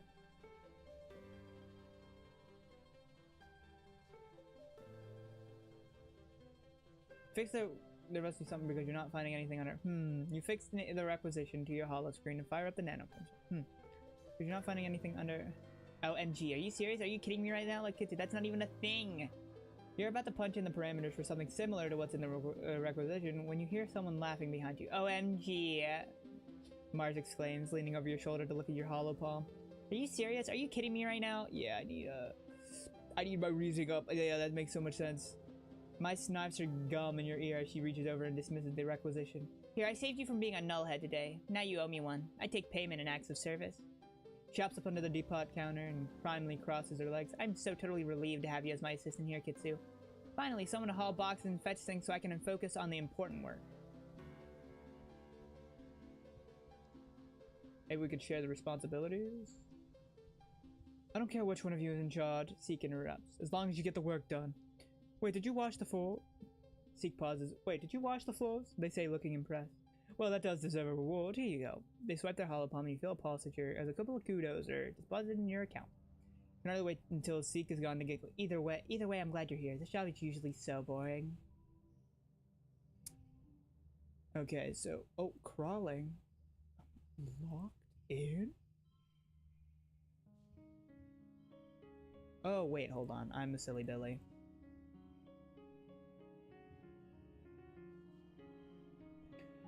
I don't see how I get better. Well, actually, no, I do see how I get better.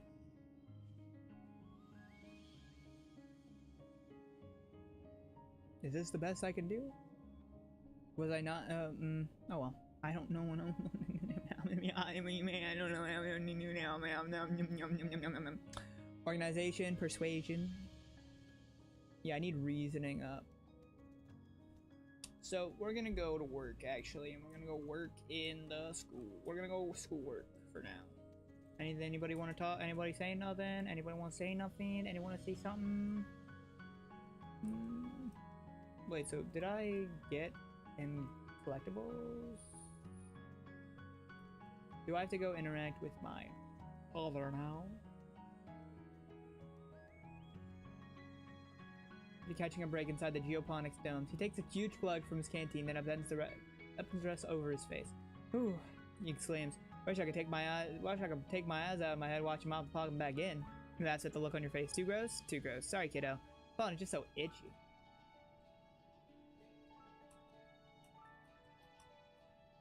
Actually, I think reasoning is also... No, reasoning is biology. I think... Is reasoning biology? Reasoning is biology. Yeah, I'm just gonna... How do I get a boost to reasoning? It's been a while since you've been to life sciences class. You wonder who they got to teach it after Professor Howell died. He was the teacher back on the ship. Who could possibly replace him? Take your seat in the classroom. There's no teacher here yet. You and the other students wait, exchanging awkward glances as time passed. Eventually, Chief Engineer Instance breezes through the door. She's accompanied by Tang, who takes a seat beside you, barely giving you a second look. Look who showed up. With a sinking feeling, you know she's talking about you. Kitsu, can you even tell me what life science entails? Looks at you out of the corner, trying not to smirk. Biochem, medicine, ecology, geology. Usually rattle off the subject names. Instance doesn't look pleased, but she doesn't look disappointed. That's about as good as you ever get from her. Honestly, you count that as a win. Tinja stops you on the way to class. Kitsu, were you heading to life science? Good, I can use your help with something.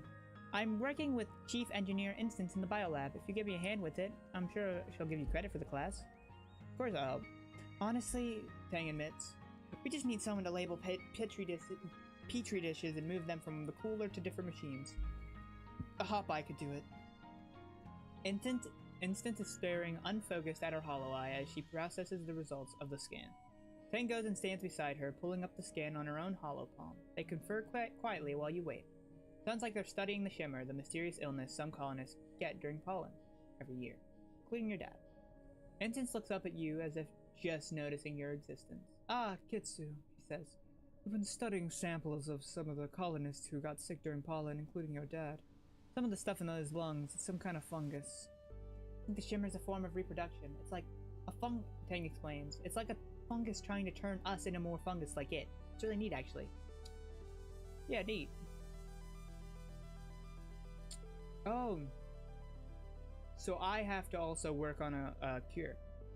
You spend most of the week trying to help them study the illness. Mostly this involves following instructions and doing as Tang loves to repeat, jobs a top I could do. Nothing beats hands-on experience, though. This would be easier if we had an actual sample of the fungus, Instant remarked.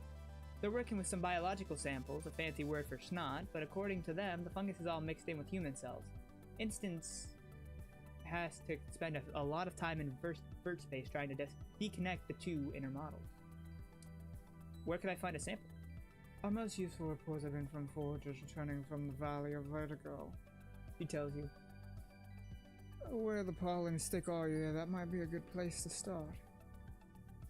Okay. 0, 2, 3. Oh wait, actually no. 0, 1, 2, 3. 3. How do I get better than this? Hold on, I'm from. Oh right. I'm trying to see if there's anything I do here.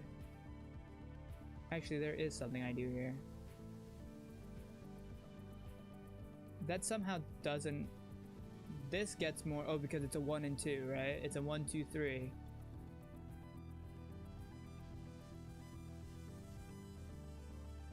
Wait a minute.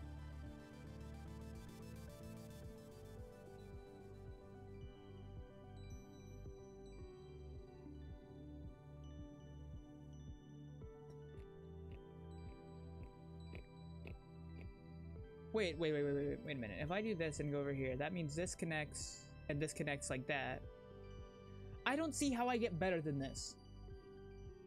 The only way I could see getting better than, well actually, I think I have to put that back like that, because that mixes with that and then that and then that and then that and then, you see?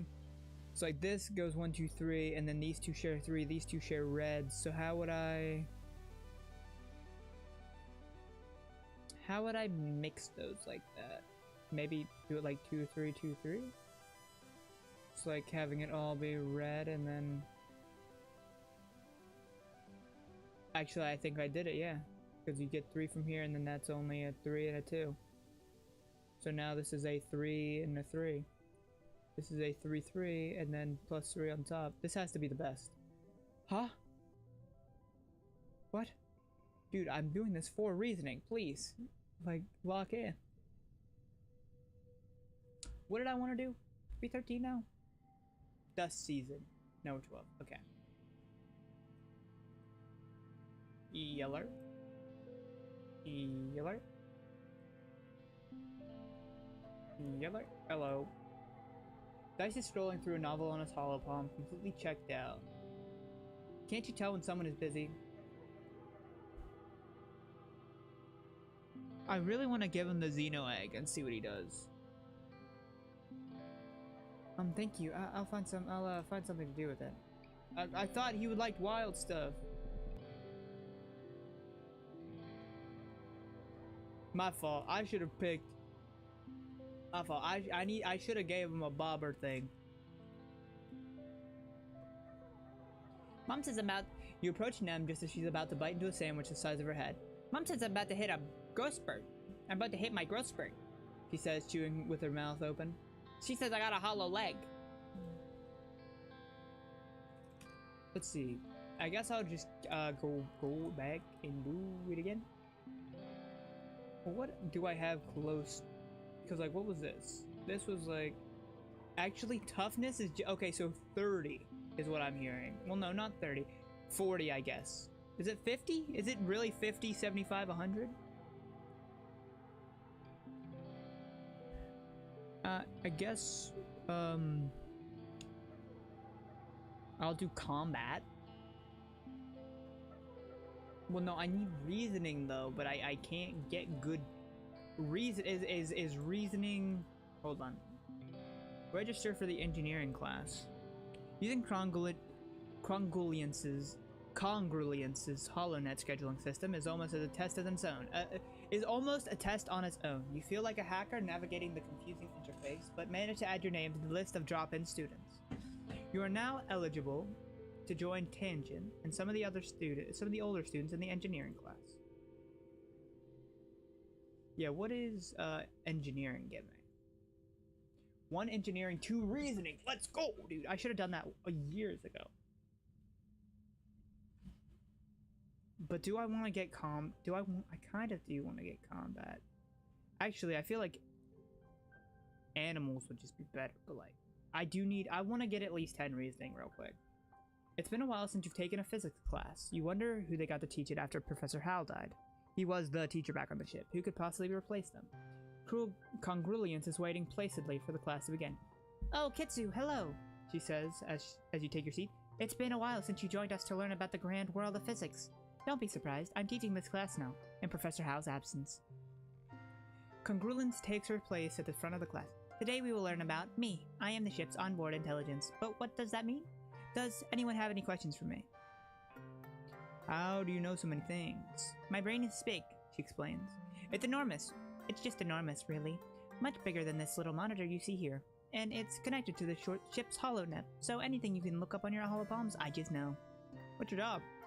Well, right now, part of me is showing animal videos to children in the creche, and part of me is here teaching you. But most of me is monitoring the engines which give us power, and the life support systems that make it comfortable here.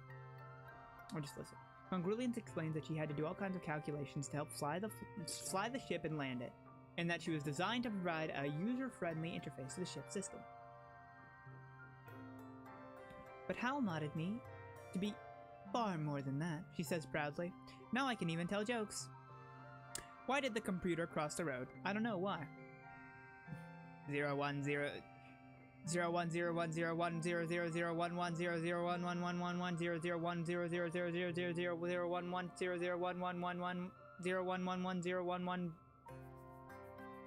I don't speak binary.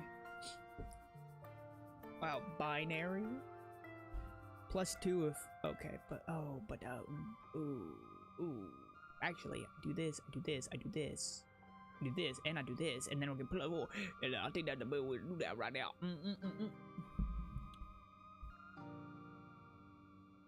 What if I do this? Bam, bam, bam, bam.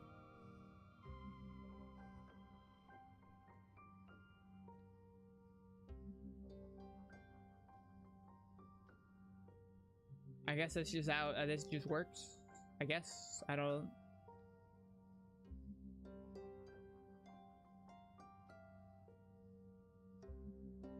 I don't know. I guess I think this is the best comp. I mean, unless yeah, because this brings a 2. This is like a 4. It just changes. Right, because this is a gem card. Yeah, because this is these two, and then actually it's supposed to turn into.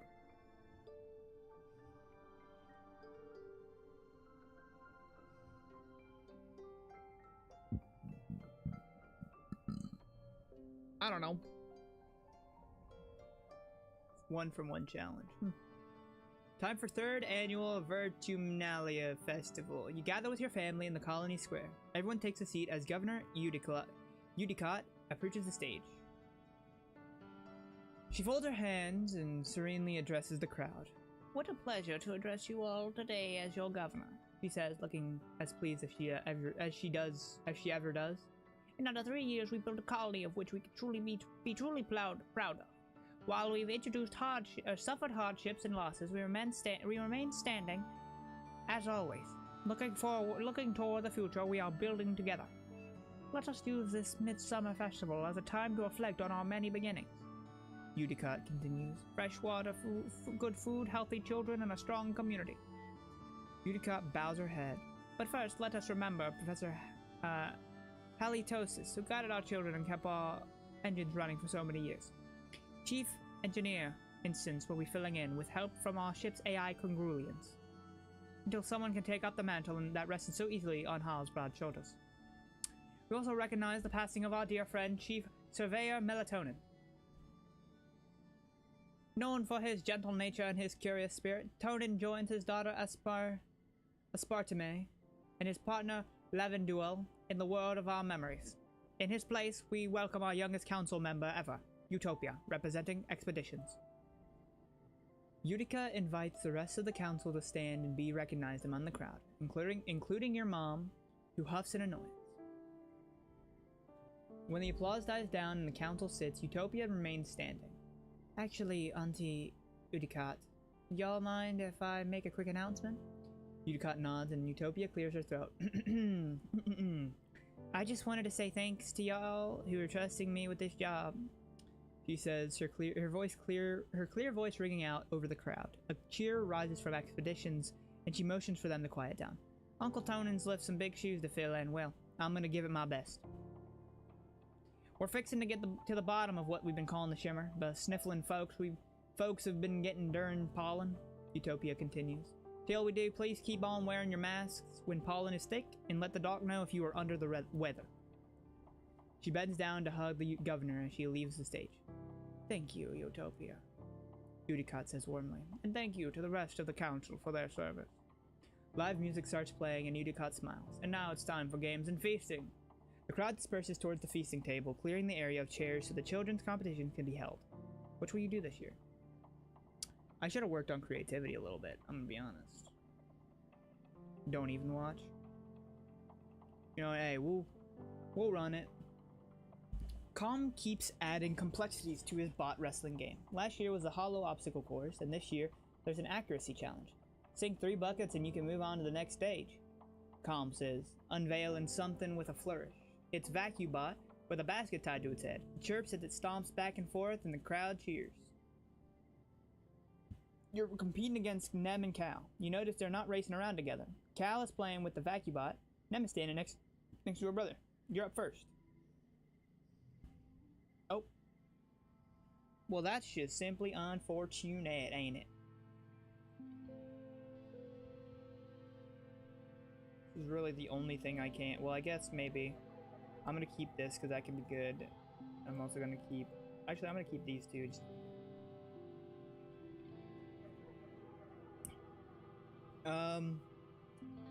You to get the 1, 2, 3. I need to lock in here. Okay. Okay, yeah.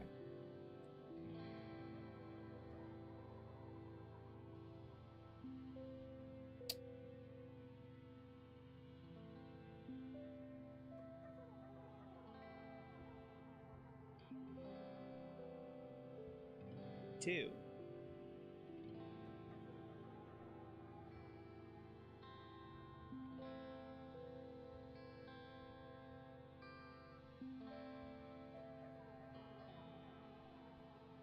What if instead of that we do this?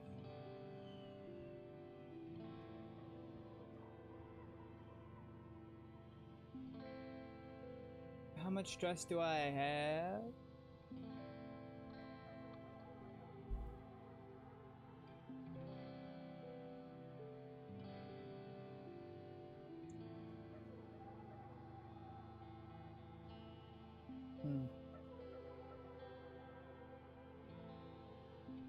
It's the same exact thing.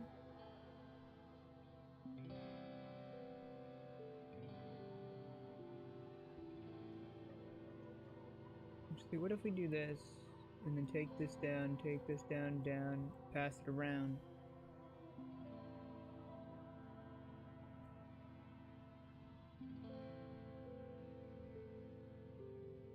It's literally the same. Okay, no.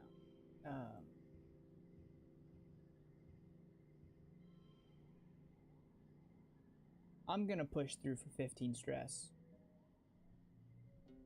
No skill changes. You thought the accuracy portion would be harder. Those VacuBots can be fast when they're on a mission. This one seems to get bored waiting for you to complete the obstacle course. So by the time you line up to take your shots with the sports ball, it stopped running around and has taken to carefully vacuuming the dirt under its feet.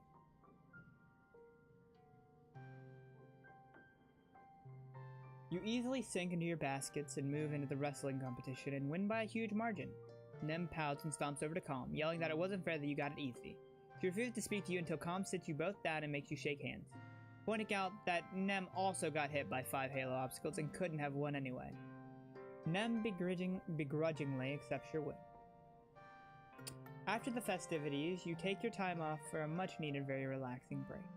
Your dad sets up a slip and slide through the colony square, and everyone takes turns sliding on their stomachs and spraying water at each other.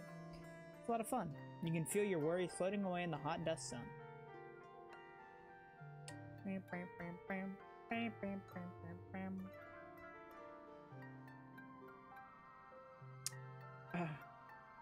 So I think, yeah, we're gonna go. I'm gonna study. I'm just gonna study engineering because I need at least 20 reasoning, bro. Actually, I should probably do a little dip, right? I should probably dip out of here pretty directly. I feel here's the problem that I'm having. I think that I might have spread myself a bit too thin too early on. Then again, though, I feel like I've got, like, what? How many years? We're on year, like, 12? And we're not even done with year 12. We're halfway through year 12, and I've already got this much. I feel like I've spread myself out so much that I've kind of boned myself for the mid-game. The late game, I feel like I'll have everything, figured out and stuff. But, like, I think I messed up by not studying sciences and getting more reasoning. Because I'm one off organizing. I'm one off organizing. Let me go work a job real quick. And then after job time, we'll grind out. Yo, what's up? You got anything? Then do it.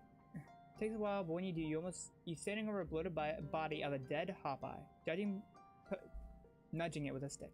When he sees you, his eyes go wide. I didn't do it, he scowls. It was just like this when I found it, really.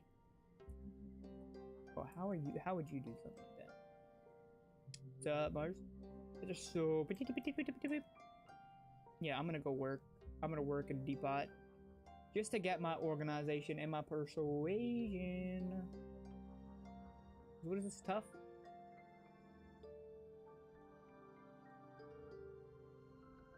Mars insisted on being the one who talks to people and takes requisitions, while you work hidden in the back loading packages onto the conveyor belt. Mars is counting her kudos tips for the week. Mars hoots, 10 kudos! I'm gonna buy so many sour sticks with all these tips! It's not fair. You're the one running around in the back doing all the heavy lifting while she gets all the credit and kudos. You want those kudos because we're rich. It's just the principle of the thing. It's just the principle of the thing. The controlling can't help but rub it in. What? Say what? What? She says innocently. Are you jealous? Split tips. Lose your temper. What is this? -3 to last card. Losing temper. Compromise. +3 during speech challenges. Yeah, I'll take that. You swallow your anger and calm yourself. You tell her you're fine with working in the back, but you should split the tips 50-50 between you. Mars agrees. It's just natural. She says, I'm better at talking to people and you're better at finding things in that big old mess of a warehouse. We make a good team. Oh no. Oh no. Oh no. Actually, wait, let me run this first.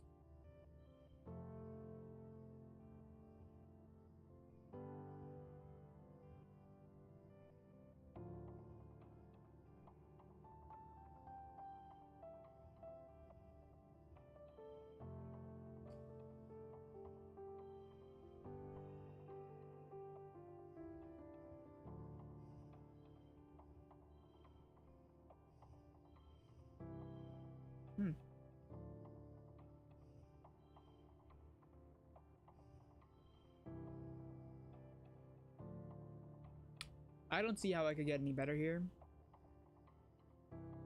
Actually, wait a minute.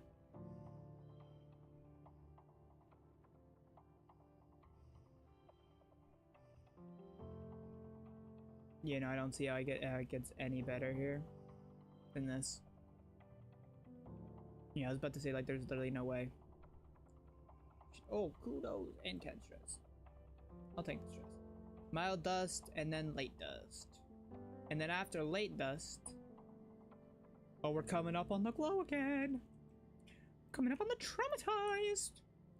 On the traumatizing event again. Oh, I almost got, like, I got 25 bravery. I forgot I could do this. Okay, lock in. What are we doing? So, I needed to organize, because I wanted to get organizing 20. Did I need organizing 20 for something? Or did I just want organizing 20? I might have just wanted organizing 20. Actually, hold on. There's something I want to buy real quick. Before I forget, and then I botch it on, and a big ol' oopsie poopsie. Yeah, I want to buy a cake. Purchase complete. Thank you.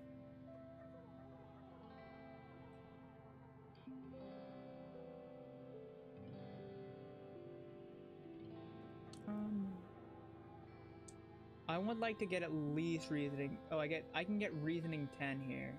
If I get good. Hi, kids. The ship's onboard intelligence congruence glides into the room on her ceiling track, and the class cheers.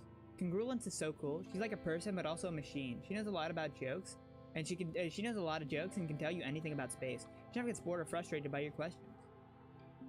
You all know me, she says, but I'll bet some of you have questions about how I work. What do you want to know? Everyone just listen. But Hal has wanted me to be much more than that. Just listen. Get to work. Card becomes blue. Oh wait, no, not you. You go here. Actually,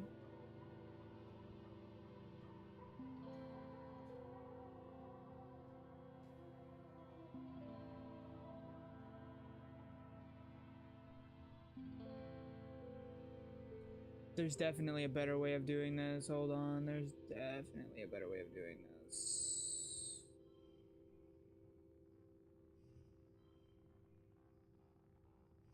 Actually, is there a better way of doing this? Because then at 1, 2, 3s and then 1, 2s, and that's like a 1. That's 3 extra on top of the 1, the 6. That's like a 6. That's like a 6 right there, and then that's 7, 8, and then that's 11, 12, 13, 15. That's 15, and then 16, 17, 18, and then 19. When am I missing somewhere? I'm missing somewhere. Oh well.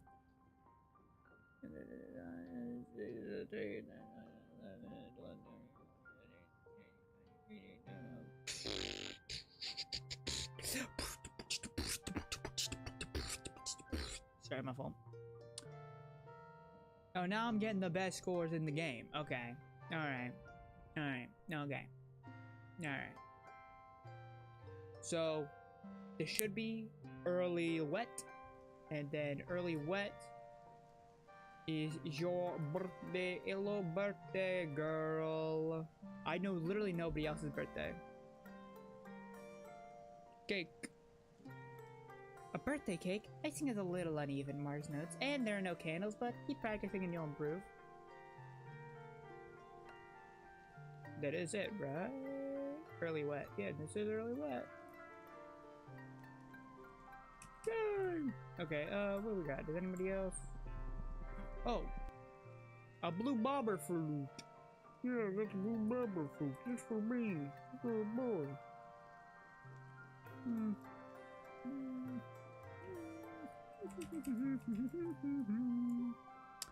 I'm gonna get, there. Is there anything? I want. Really? Is there anything else I can get for reasoning? No, I don't. You should have known better, Tangent. You hear as you walk past the laboratory. Curious, you listen at the door. Chief Engineer Ensign says, I know you went well, but your prescription has cost us 3 months of work. You can't simply look at an experiment and change the parameters to your liking. Getting results is not the same as doing good science. Your findings, however scientifically interesting, are useless to us without sound methodological underpinnings. Tang's response is more subdued than you ever heard her before. I'm sorry, Chief Engineer, she mumbles, looking down at the floor. I recognize the error of my ways. I sure hope so, Instance replies, pinching the bridge of her nose and her fingers. I'll expect you in the lab first thing tomorrow morning, and I will personally supervise your work in resetting the experiment. You flatten against the wall as Instance breezes past you, barely giving you a second look as she strides down the hallway. You poke your ear up. Could be worse. Could be better the second time around. You poke your head inside the laboratory where Tang scowls and wipes your eyes. What do you want? What are you working on? Tang sighs and rubs her eyes harder. Something I've been working on with Chief Engineer Instance. He replies, I'm not supposed to talk about it. I don't want to talk about it. Losing the data was my fault, Tang continues. I wanted to prove that I'm not the little kid from biology class, that I'm ready to work hard and really make great discoveries. Dr. Instance has always been there for me, when I was a kid and now with my mother gone. She's the only adult in this colony who sees what I could become, she says. She believes that I can be better than what I am. It's always been that way, I just really wanted to impress her. You will. Tang hums in agreement. I certainly hope so.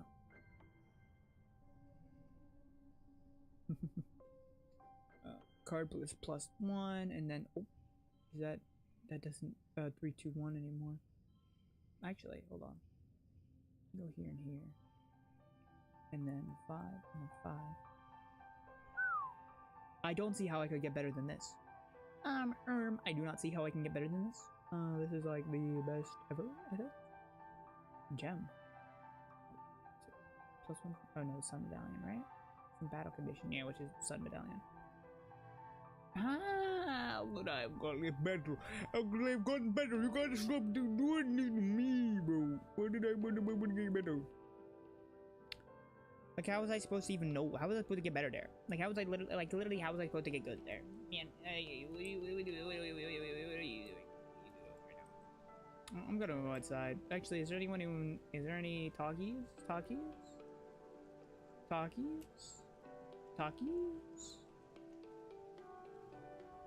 Mars is watching a vid from Earth on her holopalm. She gestures you over and you sync your holopalm with hers. The audio track comes through your speaker. Mars knows every word. Beside you, she recites the dialogue perfectly along with the actors. Since the day we met, I devoted my life to finding you. I searched every train station, every copy shop, every museum and park for you, she says. My every waking thought was only you. Her voice goes higher. And I dreamed of you, she says. Every night, my heart called to yours in the dark. I never hoped to dream I would ever find you again. And now here, she says, playing the first part again. I'm here, and I'm never leaving your side again.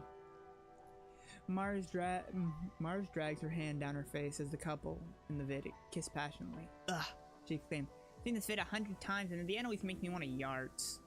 We met on a train once and spent forever looking for each other. Like, move on, you know? It's not like living here where there's only like 100 people to pick from. You're in a huge city. Go find literally everyone else. Why do you keep watching it? Mars sighs, exasperated. Already seen everything else worth watching. Before you can protest, she puts up a hand. Okay, fine. I do like the city parts. Like, isn't it post-real to imagine cities so big you get lost in them? So many people that you could meet someone and then never see them again in your life? Mars waves away the vid screen. Sometimes I think I should have been born back on Earth, not on this dumb spaceship. She mock punches the hull of the ship behind her. All those cities and people and the stuff you could do, watching new vids, going to concerts, the only culture here is drawn in a lab. Mars sighs dreamily. And the shopping, they have so much stuff on Earth. Anything you can dream, not just the rubber our old nano printers can make.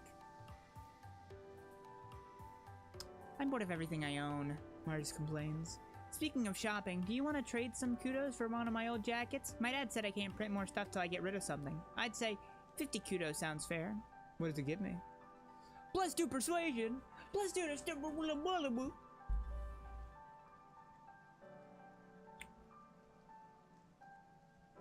+20 persuasion! Yeah. Mars takes off her jacket and watches critically as you try it on. Well, it matches your hair, she says, but it kind of puckers at the shoulders. It was really tailor-printed to fit me. She almost looks like she's going to take it back for a second before putting her hands up in surrender. No, I admit it looks good on you. Makes you look posh.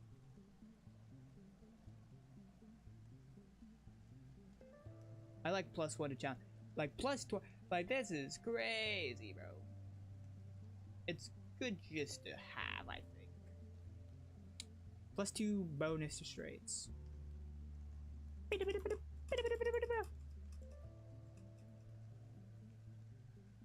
Actually, I remember why I wanted organizing 22. Or 20. Mom seems unbothered by the torrential rain. She tips her face to the sky and smiles. The rain means the hardest work is done for the year, she says. The greenhouses are becoming a lot easier to manage than the outdoor fields, and we don't need to worry about planting until twilight. Tell her what you learned today. You've been learning about different organizational methods in school. Alphabetical, chronological, Dewey Decimal. Honestly, it sounds like a lot of work. Why would you bother to organize anything? We could just ask congruence to find whatever you need. It's just paperwork. Do you even know why we call it paperwork? Your mom laughed. It's true. It's not like you're sorting actual paper. Back on Earth, we used to have to use paper to, Nah, never mind. She slaps you on the back. Good for you for having your, having your head together. Is there anything else in here I can do, or is it just, like, toughness? If he is only toughness, like, maxing out toughness in the first year. Kinda want to do that now, and just make, like, screw everything else, only strong. Only strong and nothing else. Nem looks up from her hollow palm and sighs dramatically as you approach. Man, I hate school learning, she exclaims, prodding at her screen. Why do we even have to do this? So true, so true. My perception is so big, it's so massive for no reason. Why do I have so much? Man, I am the most perceptive fella. I think... Okay, here's what I think we do. I think... What's the closest to getting... I think we go... What's the closest? I think we just grind out combat, I think we just go for combat right now. Because combat... I mean, it's one less. Maybe, like... Because the defense training at least gives me animals, right? Nem can make a competition out of anything. Fastest slap, heaviest lift, most boards broken, highest kick. Most of the time she wins too. She's a fierce competitor.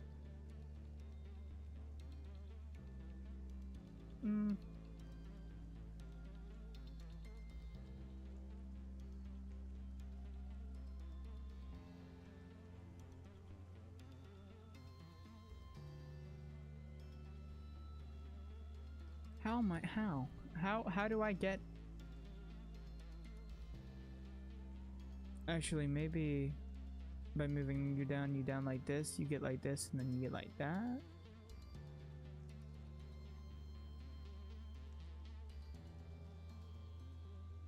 Oh yeah, wait, hold on. This.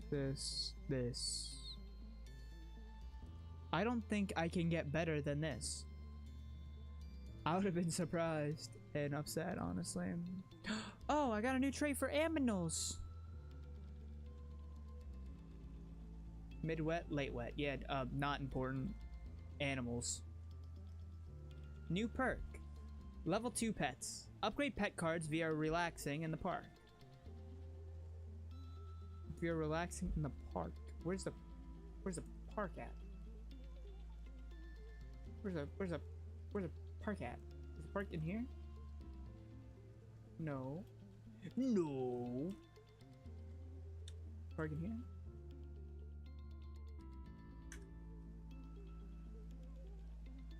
Wait, what does it do? Upgrade pet cards via relaxing in the park. I don't have pet cards. How do I get pet cards? Oh, Zay! You're not Zane, you're Dice. Hey, Dice! Just one stupid game.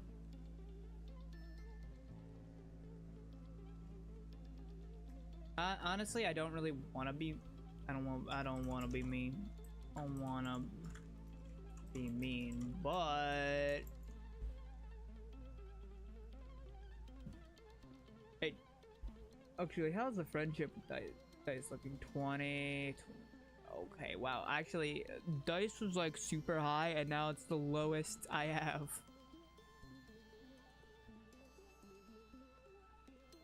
I dare you to worm. No, I'm not gonna dare beat a worm.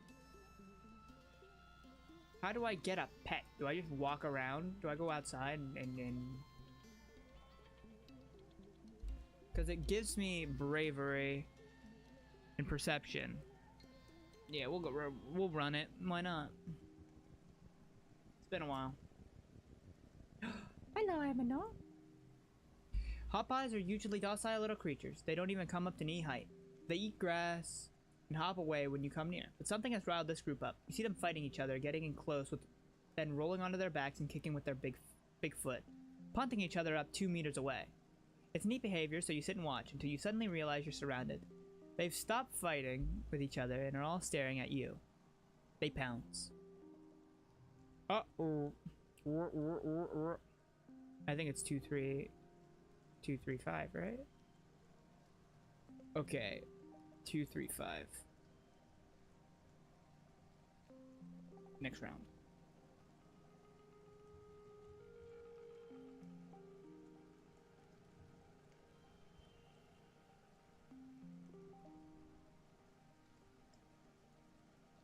One, two. Actually, what if I won? What if I won? No, not you. You, then you. 1, 2, 3, 4, 5. I don't got no free, but if I did though. Hey, if I did though. If I did though.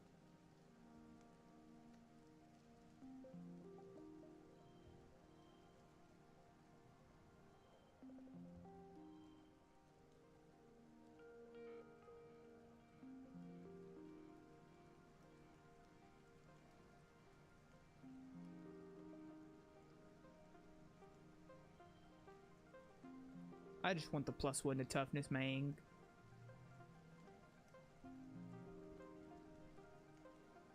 I got a kudo. +1 toughness, +2 energy. The cute little critters kick you, but you kick back. You send them scurrying back off to pick on smaller creatures than you. How many more stresses can I take? I don't think I can take many. I'm happy with the +2 animals though. Oh, hello.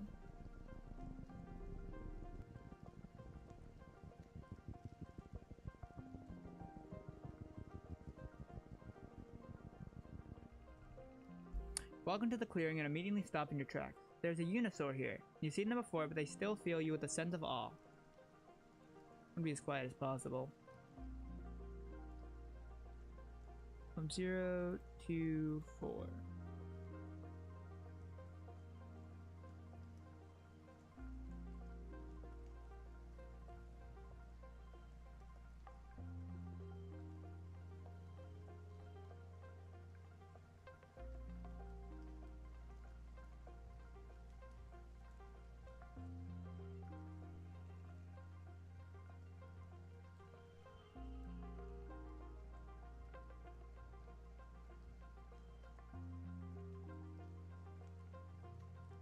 That's fine. I just like perception. As you settle in to watch it from behind a strain of mush trees, the Unisaur looks up towards you, started by your movement. You try to hold perfectly still. Then it creates, yep, we've seen this already. Next, it sharpened the torn against the thing. Bulge in its stomach, must have had a huge meal recently. Eventually, it curls up for a nap. You quietly sneak away. This was so wonderful. Batumna is a magical place. Hey, and I got stress back. So now I can do it again. Let your mind wander as you walk and bumble and blah blah blah. And there's a blah. Oh no. Totally transparent. No blobbos. No. 1, 2, 2. 1, 2, 3. Oh wait, no, not. Oh.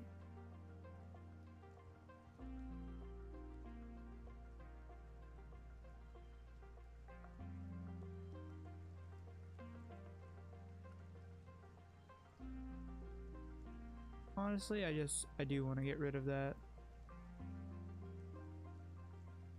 2, 3, 4.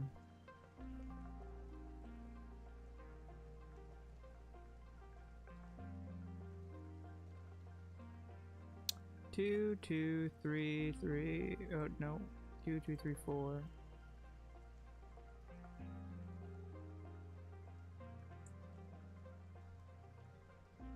That's fine. I don't mind. I'm just keep getting 2 perception. There it is. You can hop along for that rock to the falling log. La la la la la la da.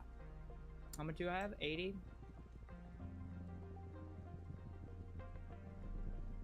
Oh, let me grab that though. Alright, we're going back home.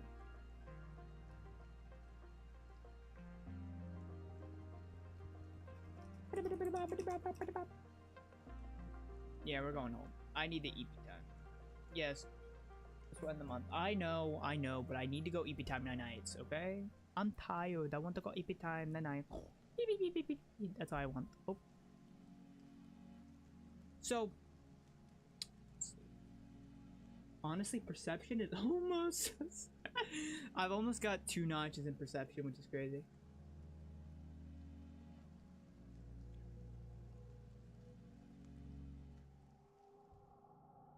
The glow. Now, see, that's like, this is eerie, no? You approach Nem just as she's about to bite into a sandwich the size of her head. Yep, I read that already. Oh. Yo, what's up, bud? It's easier to read when it's dark. You find dice illuminated by only the glow of his hollow screen. It's easier to read when it's dark. Explain. There's less glare. This is the best season. Okay, whatever, man. Hey, look, if you want to do that, you go right ahead and do that, man. Go right ahead and you do that.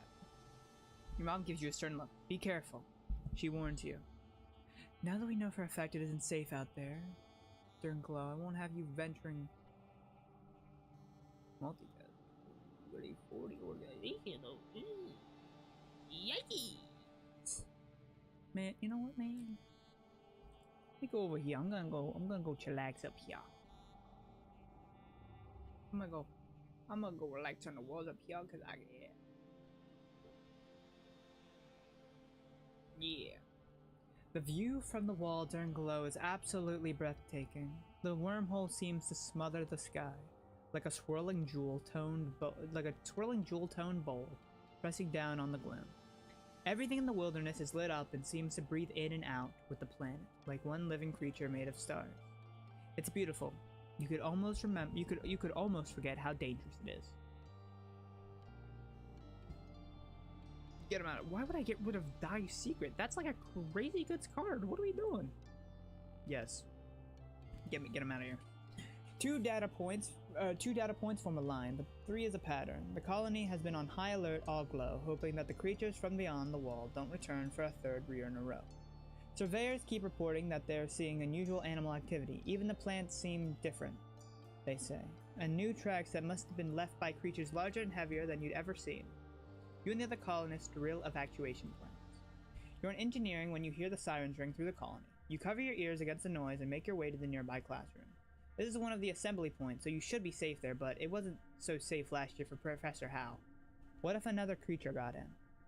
Corgrulans, the new teacher, is just a face on a computer screen. She can't protect anyone. Congruence flickers cheerfully. Please stay calm, children, she says. The defense squad is already en route to the creatures. They should be all over soon. As sirens come, you're faced with a choice. Now we're dipping. We're out of here. You stand up and leave. Tang and Mars stare at you like you have 3 heads. Congruence doesn't try to stop you. Not that she could. She doesn't even have any hands. Gain Yep, give me heroic and clear-minded. You slow to a walk as you near the outer doors of engineering. Something doesn't feel right. You stop to listen in the dim emergency lighting and hear the metallic popping of something overhead. In the ventilation ducts. Your blood goes cold. Monsters, they're here. You follow the sound to a workshop and force yourself to look up through the slates of the vent. You gasp. 2 glistening, bug-like eyes peer down at you. No, 4, 6. They blink in syncopated pairs. Then you hear it, over the sirens, a soft pinging noise, halfway between a chirp and a purr. The creature skitters spider-like form from one side of the vent to the other. A small furry tentacle slithers through the slats, searching for the vent release. When it can't find one, it bangs its body against the inside of the vent. Help it escape? No, I'm taming this guy, bro. Come on now. You're just a little guy. I don't actually know what I don't actually know if he is just a little guy, but oh, this is a horrible. I'm saving. I want to for each unplayed card.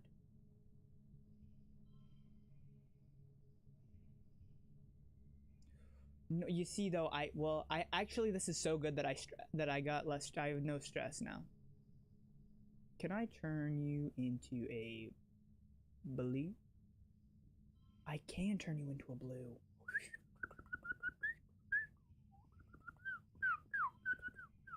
Let's go. Next round. So 1, 2. There's a 3 of a pairs. And this is 4.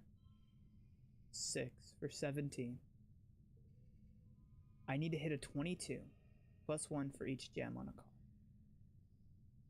Oh wait, I just win now. Okay, dope. Baby.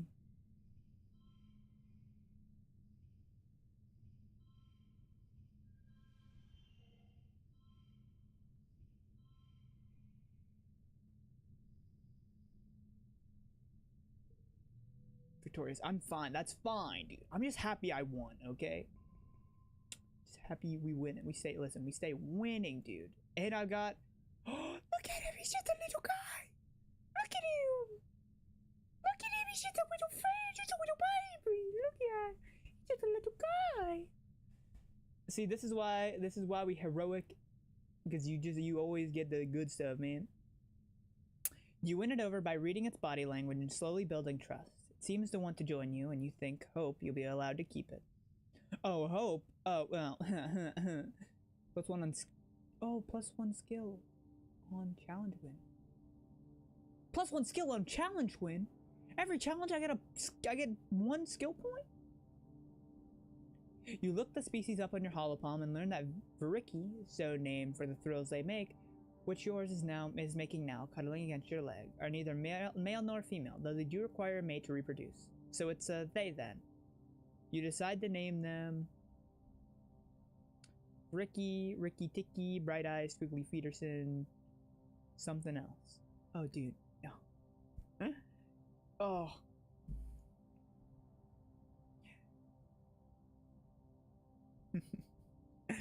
Oh. I love naming little creatures. Let's see, what should we name? Something space, extraterrestrial.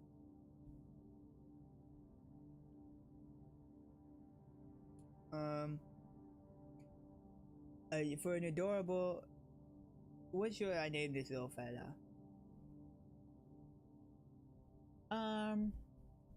Ricky. Man, Ricky, when I get you, Ricky, so that's just the first thing that came to my head. Oh. I would like to name you. My first thought is Donut. I love Donut as a name. I love it so much. We could name it Rose. Could name it Petal. Could name it. Huh? I just heard some type of pooter thing happen. What should we name or name them? It's my fault. I don't want to gender them, you know.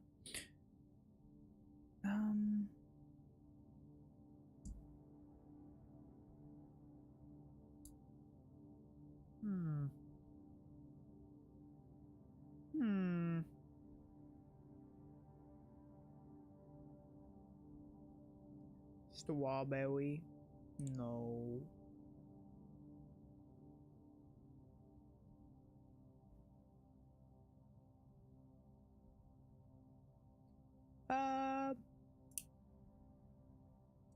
I kind of like Petunia. Petunia.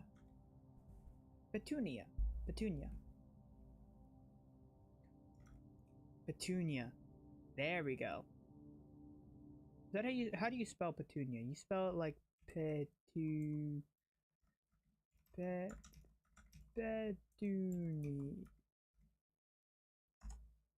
Yeah, Petunia is like a pink plant. Petunia. There we go. Yeah, I like Petunia. I love her. She's adorable and I love her so very dearly. Oh.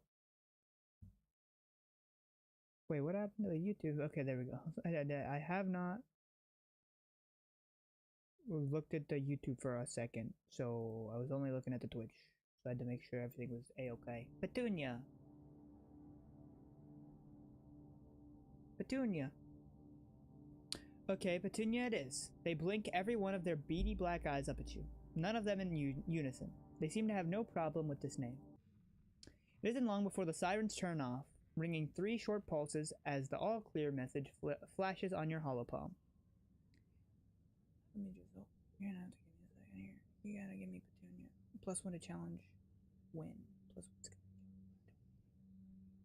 here during an event. Whatever, dude.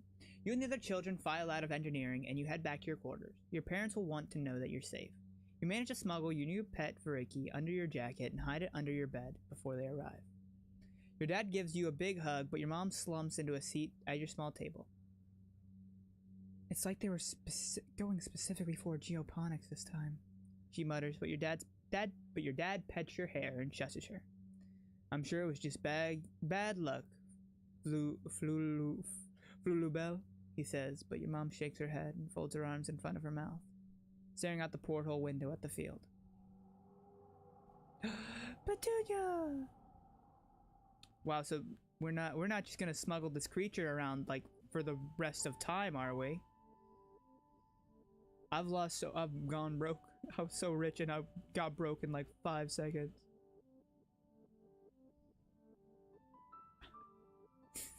I was so rich. Hello, Petunia. Oh, hello, Petunia. Hold on. I don't need the +1 to challenges. I just need the +1 to on challenge skill win, dude. Hi, Petunia. Hello. Tangent is standing still with her face held up to the sky, letting blue snowflakes land on her cheeks. They melt almost immediately. She doesn't move as you approach. After a minute, she winches and rubs her eyes. It stings, she says, because it's made of acid. Acid snow?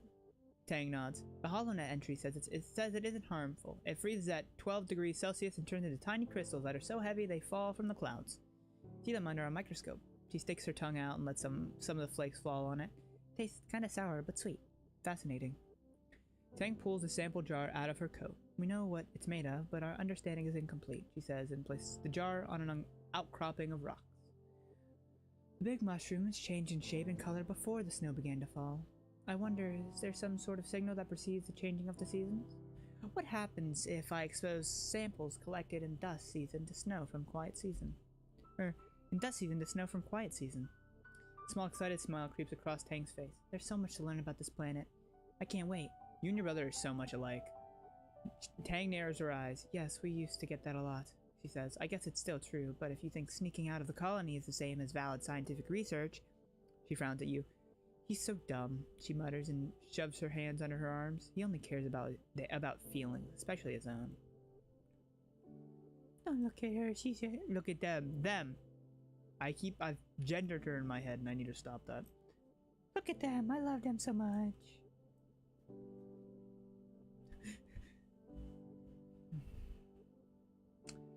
Dice is sulking, leaning against the outer wall of the colony with his arms crossed. Marge called me a maladapted degenerate today, he says. Then she told me she's just trying to help, like everything would be fine if I just acted like everyone else. He scowls. Everyone thinks we're so much better than the people we left back on Earth, but they're just as closed-minded and stupid. I kind of want to damn eat the worm. Yo, what's up? You catch Cal at the gate of the gardens. He's carrying a big bucket of rocks. Hey, Kitsu. Hey, Kitsu, he exclaims. He pauses to pat your pet on the head. And hello to you too, Petunia. Oh, I'm supposed to tell you there's a new park near Geoponics now. Geoponics now. Cal says, we can run around all we want, and nobody will say we're trampling the fields. You should come play there sometimes. And bring Petunia, they'll love it. I could upgrade Petunia. Is this the thing? Oh, now it's here. Relax in the park. Forget one memory. Isn't it that, doesn't it upgrade, but it doesn't matter. We've got heroics we've got to do. And by heroics, I mean we've got to take advantage of the heroic. But before we do that, I have to go take a leak real quick.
Place some lights.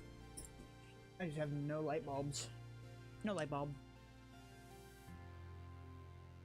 That's so loud for me, I don't know. No, if that's loud for y'all, but that's kind of loud for me. So. Alright, we're not gonna change anything though. I'll suffer. Look, it's like...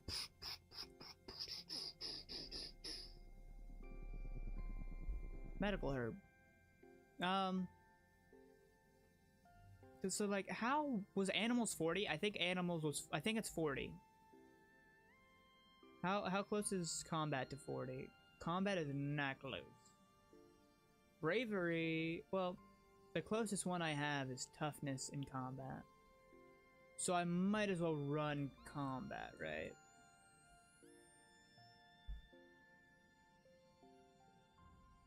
You've heard Security Chief Rhett is on the lookout for lookouts. That is, for kids to chill out on top of the walls all afternoon and count Xenos. Sounds way better than going to class. He gives you a once over, eyes narrowed. All right, he says. Look over there at the end of the field. What does that sign say?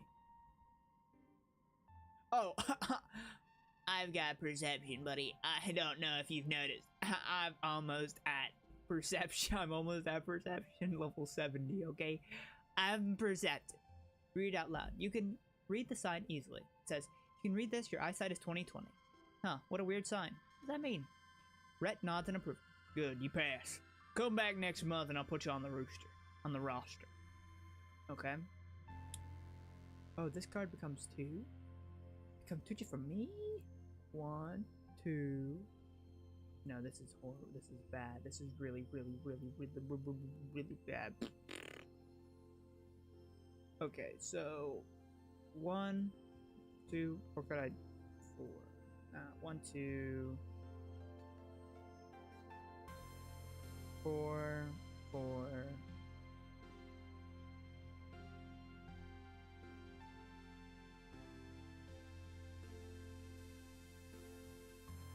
Oh, so I don't have a choice here.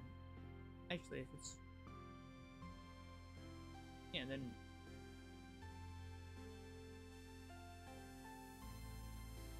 yeah, because I don't have a +1 anymore. And I do have a +2, though. I can just draw into that when...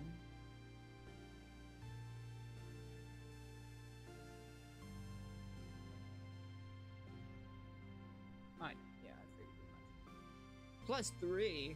Oh, from 1 challenge, Kiri gear, and heroic status. Oh, so it gives me... oh. Okay. So it gives me +1 of whatever thing I get. Alright. That's sick.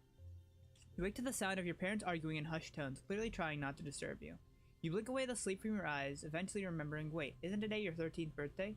Where's your birthday cuddles? Your parents always make a big deal about your birthday. You peek out through the privacy curtain on your bunk and listen to their argument. You're being unreasonable, your mother says. Kitsu is a teenager now. You're being unreasonable, Kitsu, your mom says. Kitsu is a teenager now. You have to give him the opportunity to take calculated risks, or he'll start acting out. That's just what being a teenager is. Going off into the wilderness isn't a calculated risk, your dad replies. It's too dangerous. It's weird to hear your parents arguing. If they ever disagree, they sort it out quietly or go to meditation. This time they're really upset. I think I should. They glance at you. Your mom holds up her hand to silence you and goes right back to talking. Geranium, she grates. You said it yourself that we need every person out there surveying for edible native plants. You're even going yourself. Why not our son? Wow, this is a complete switch up. Because before she was like, nah, you gotta go. And he's like, nah, you don't, you can take your time. Actually, no, they're both they're both pretty, they're both on the same line.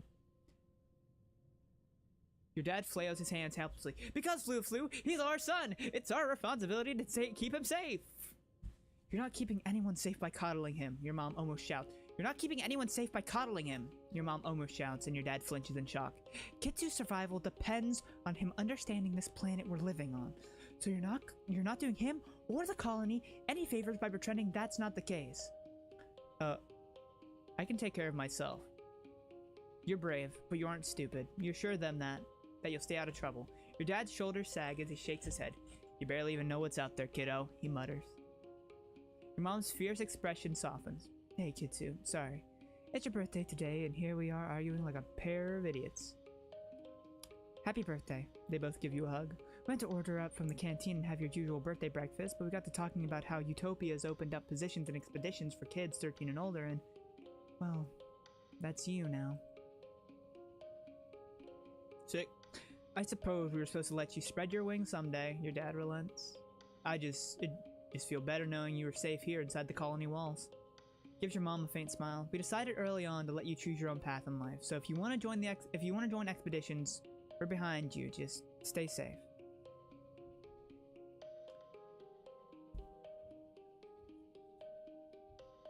Yeah, mid-quiet.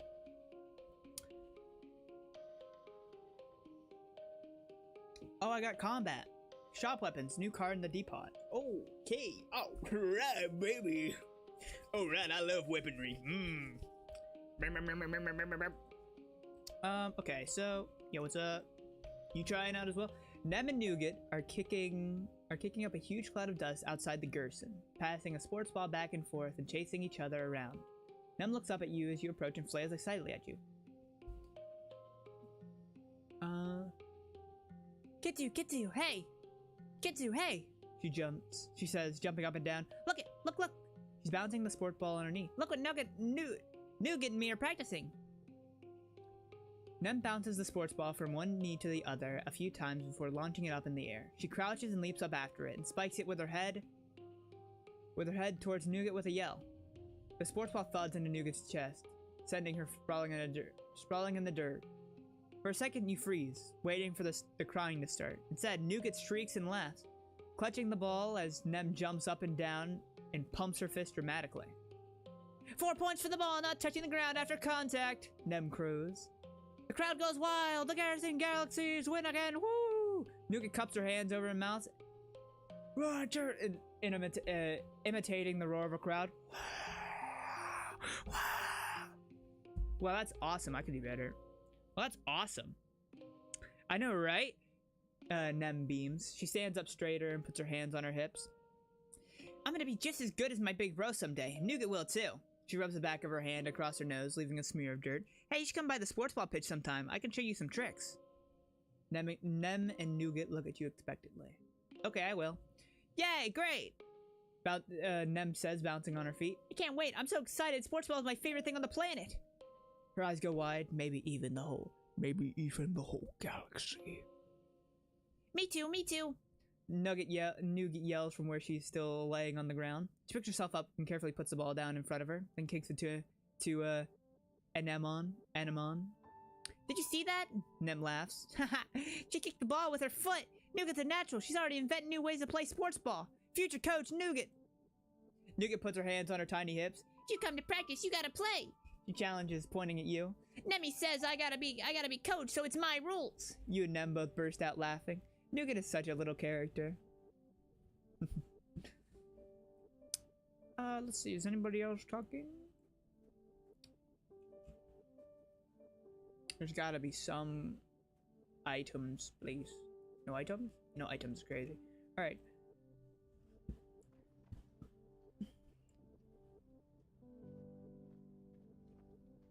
You find your dad comparing some plant samples. When he sees you, he puts down the test tubes and gives you a big hug. Kiddo, he explains, then kneels down to look you in your eye. I've been thinking. I wanted to say I'm sorry your mom and I were arguing on your birthday. We disagree sometimes, just like every couple, but it's unfair that you had to see how the sausage gets made. Sausage. I was really upset. No, not really. It's okay. Pat you on the shoulder. Thanks for saying so. You're a great kid. Your mom and I talked it out, he continues. We're both just really putting our everything into the farm right now, and it's making us kind of snappy. You don't have to worry about it, okay? He squeezes you in a hug. If you want to join Utopia's exploration team, just be careful. It's dangerous out there. I kind of want to have bravery 40. I need reasoning like 20 right now, and I just don't have it. Well, actually, now that I have Petunia, at the end of the challenge, only if you win straight, +1 straight to bonuses. Yeah. Like, I think Now that I'm basically getting like 3 or 4 points, I will most certainly get perception up if I do that. I'm still pumped though. I kind of do want to talk with, explore nearby. What does this give me? Bravery and perception. I do want to get bravery up. Survey the plains is perception, animal, and friendship with dice. Perception, animals, friendship with dice, and then this is just bravery, perception. So it's like, do I want perception 3, animals 1, or do I want bravery 2, perception 1? I want bravery 2, I think. Just because I've already got enough perception. I don't think I need any perception for now. Hey, what's up? Hello? Utopia is working near the gates. This area has been deemed safe enough for kids to go for a hike, so long as you're back before dark and never go out during glow. There ain't a lot to see out there, she says. A logging camp, a few fields, some nice lookouts. You've been out here before, but that was when you weren't supposed to, so you let her give you her advice anyway. Keep your eyes peeled for useful things like that there mushwood log. She points to a light, sturdy piece of wood by the side of the road. Lumber carrier must have dropped it. Fairly safe out there, but that don't mean totally safe, she cautions. Don't go too far, and if you see anything that scares you, run like heck and make a ton of noise. She helps tighten the straps of your backpack. What you hoping to see out there, sweets? Stuff to collect. Utopia laughs. Take nothing but photos, leave nothing but footprints, she teases. Suppose it's different on a brand new planet like this one, he says. We actually do need samples of basically everything, especially stuff that might be edible. Slaps you on the back. Things will grow pretty wild out there, she adds. If you picked up a place clean, give it a year. Bet it'll look like you were never there at all. Alright. Now we just adventure. Plus 3, I'm just... Some farmland is built outside the walls. The fields don't look like they're doing very well. Nobody's around right now. In fact, it looks a bit abandoned. There's some meager looking crops ready to harvest, but animals are starting to get at them. I want to try to plant something. Biology and stress. What you doing rooting around over there? Utopia comes striding out of the forest, a big grin on her face. Are you farming? You're in the wrong place. These fields haven't been worked in years. Everyone's moved up inside the wall, sweets. Kicks a clod of a gray-pink dirt.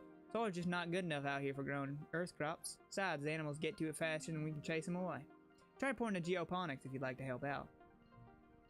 Oh, new perk. More collectibles. Collectibles respawn faster and more slots are filled. Give me that, yeah. Nom, nom, nom, nom. Oh, hello, little fella. The hop eye is acting really strange. It won't let you pass, but when you try to walk past it, it nips painfully at your heels. When you try to back off, it stops and just stares at you. Wait, what? Easy. Oh, what's its deal? Yeah, what's your problem, dog? Hey there, little fella. What's your problem there, buddy?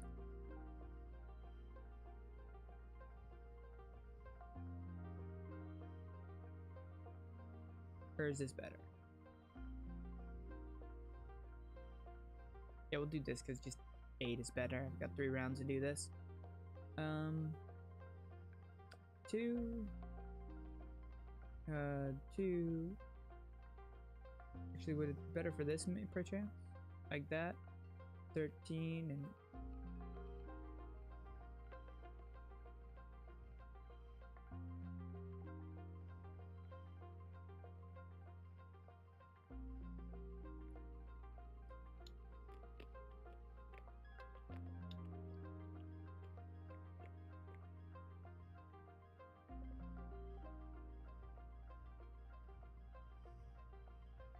yeah, you're gonna go there, you're gonna go there, that does that, and then that, and then... 0, 1, 2, 2, 4...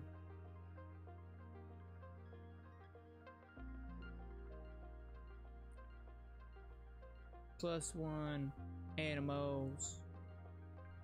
That's fine. I mean, I don't know what I could have done different there, but, like, I'm not gonna complain about it. Animals. Oh, you stop trying to get past it and just listen. Oh, you can hear little squeaking noises from nearby. It's probably warning you away from its nest. You carefully avoid the nest while speaking in soothing tones. The agitated little guardian titters warnings at you, but eventually lets you by. Okay, so I can probably go maybe two push in it.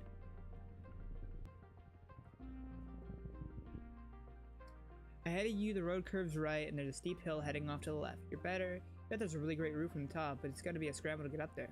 I wanna hike it up.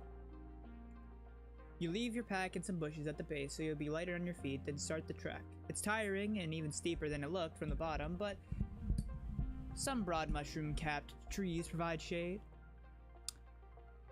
The view from the top is spectacular. You can see all the way to the colony walls in one direction and down to a little sawmill on the other. Then you spot it, the rock, the most perfect boulder you've ever seen, teetering right on the edge of the slope you just climbed up. It's almost as as tall as you are and must weigh at least 2,000 kilos. But it's practically teetering here. You think with enough muscle you can push it over.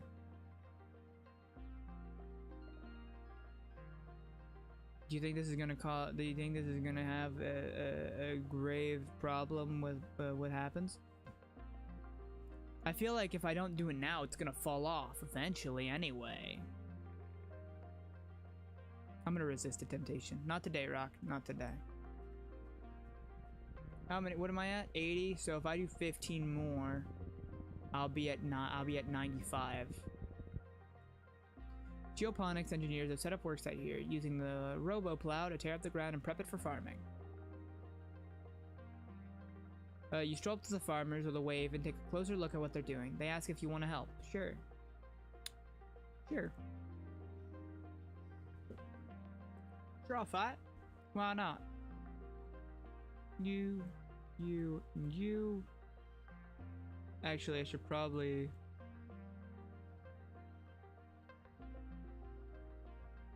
$12. And nope.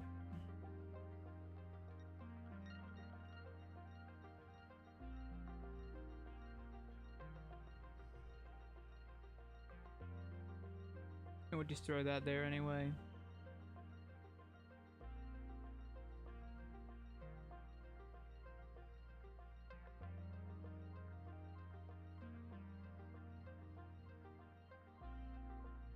I figure why not. I didn't pay much attention. You feel invigorated and you learn a little bit more about farming. New perk. Physical. Red card gets +1 in physical challenge. Yeah, I'm at 95 stress. I'm going Betty Buys. I need to go Betty Buys. Heroic, you're still pumped from the last attack. Look at Ricky. Where's Ricky? Yeah, I'm going home. Yeah, go home. You're back. You spent the month exploring. +2 bravery, +3 perception. Bro, I'm going to have maxed out perception before I'm 14. Honestly, I'm not complaining though. Like, I'm telling you, I really think that getting +1, like Ricky, Petunia really clutches up here, because we get a +1 on every single stat we get from a challenge. That is nuts. You got something? Anybody got anything they want to say to me? You got something you want to say to me, baby? You got something you want to say to me? You got something you want to say to me, man? I only got $1. I only got $1. Actually, so that is for dice. Over here is... This also relax in the park, right? Yeah. Forget one memory. You and Cal walk through the park, a special place set aside for growing ornamental plants on Earth. You and Cal walk through the park, a special place set aside for growing ornamental plants from Earth. It was grown from a precious seed bank preserved for over 20 years abroad the stratospheric, before your mother started planting them here on Vitumna. Almost nothing here is grown for food, though many of them are technically edible. It's so green here, Cal says, stopping to smell a bush of fist-sized red flowers with velvety petals. Wow, they smell so sweet. My mom worked really hard on it. It's so peaceful. Cal breathes deep, a funny smile on his face. It really is. It's one of my favorite places in the whole colony. You can really feel the love in every plant. One pretty white flower in particular is flourishing here. The Astrantia, your mother's favorite, seem to be growing faster than even native plants do, covering the paths and bluffs with tiny white stars. You practically have to push clumps of it aside in some places just to make sure you don't crush any. Good thing it's so beautiful. I actually need, the thing is, right, is if you look at my cards, I kind of need that, because you're not letting me get rid of giggles, bro. Like, I need to have first words just so that I can actually live with my cards, man. It's so funny. I have so many strength cards, but then again, it's like, look at here and here, man. It is 40, I believe, right? Or it's 30? It's 30? It is 30? Or is it 32? I'm so confused. I think it's 30. Is it 35? It's like once you fill this up.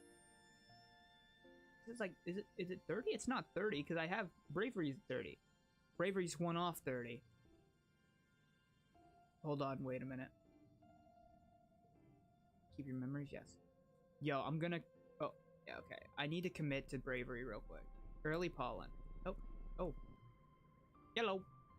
Your dad was sniffling and sneezing pretty bad this morning. He collapsed around this time last year, so you've been feeling anxious about his health, especially now that the pollen's back. He's working hard in the fields, respirator hanging from his neck as he grunts and shovels dirt into a wheelbarrow. He sees you coming and stands up straight, coughing a little as he stretches his back. Hey, kiddo.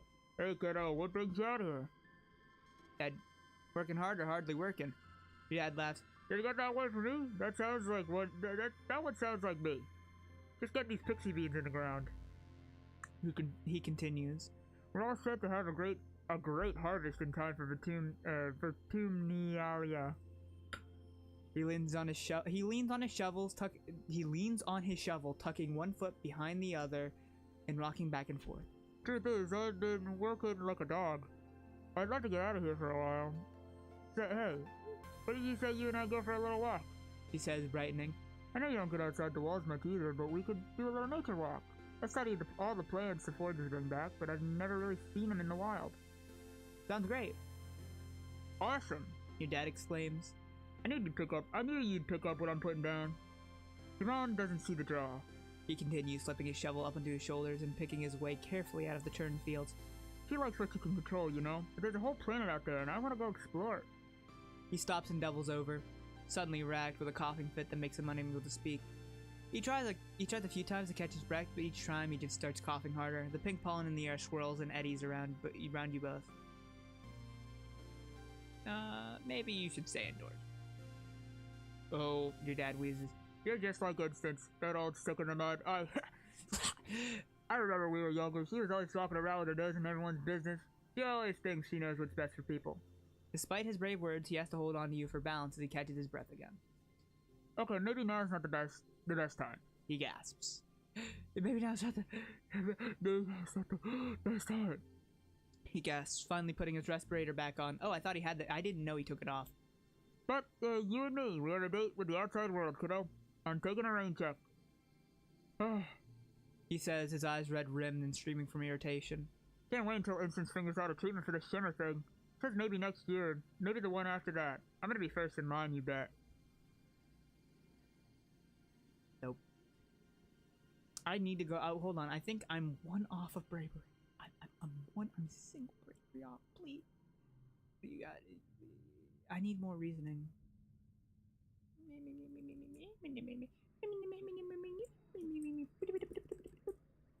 Oh, hey, what's up, Dice? Talked to my sister today. Dice is skipping stones across a flat stretch of rock. Talked to my sister today, he says. Skip. He's doing some kind of super secret extra credit project in engineering. She wanted to gloat, I guess. He tosses a rock into the air and catches it. Whatever, she just likes it when people pay attention to her. How's the relationships looking? So Nem is pretty high. Cal is also pretty high. Dice has not had much development. Mars, Tammy.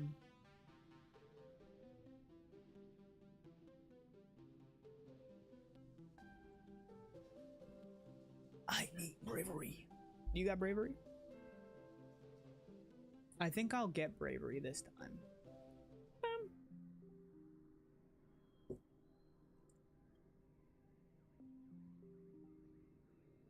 The colony outskirts.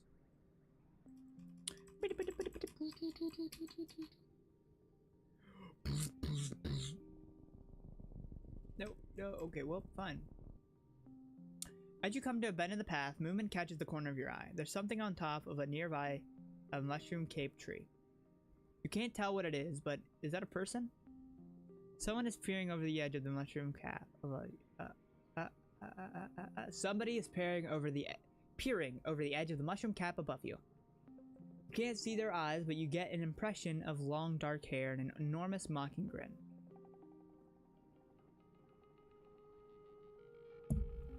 Oh, sorry about that. I wouldn't go that way if I were you, they warned playfully. They have a deep musical accent you don't recognize. A stranger? That's impossible. You're the only person around for thousands of light years. What the heck is he doing out here? I feel a group.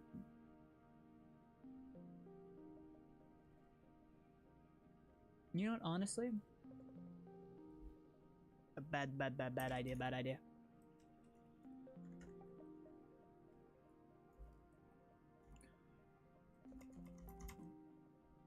There we go. I'm gonna ignore him. No. You've met everybody on the stratospheric. That must be some kind of animal, one that looks like a person and sounds like a person. Maybe it's Ty's playing tricks with his voice, or maybe you're seeing things. You're around the bend and immediately regret it immediately as something long and thin slaps against your face. Then another whack across your back, and as you spin to face your attacker, whaps. He slaps your shins. Whatever's attacking, you can't see it. You fall to the ground and cover your head with your arms in defense. Nothing happened, just silence. When you look up, there's no attacker, but the plants all around you are flattened to the ground. They're long purple reeds with knobby bumps at their base. As you watch, the reeds slowly start to bend back upright. You poke one experimentally and it slaps back down to the ground, stinging your hand. Attacked by grass, how embarrassing. You decide to call it slapgrass. Yeah, slapgrass. Goes hard. There isn't a cloud in the sky, but yet it's already... There isn't a cloud in the sky, but yet it's starting to rain. You can't tell where it's coming from, or whether it's even water, given how this planet is full of surprises. Probably some animal migration or airborne tree sap. Who knows?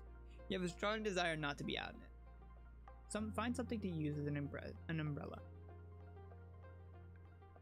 You break off a large leaf on a long stem and hold it over your head. It makes a pleasant kind of thump as the drops splatter onto it. Is there any more over this way or not? Petunia.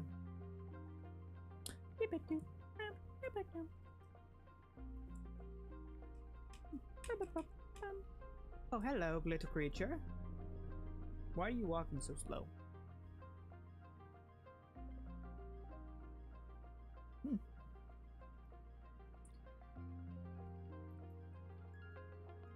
I don't know what that was. Anyway, you hear a sad hiccuping sound and follow it to a sick hop eye. It's hunched down low, its foot completely nestled under its body and shivering uncontrollably. Its enormous eyes roll around in confusion and fear at your approach. What? Normal difficulty? I'm gonna try to take him home. He's mine now. I want him dearly. You're mine now. Wait a minute. Wait a minute.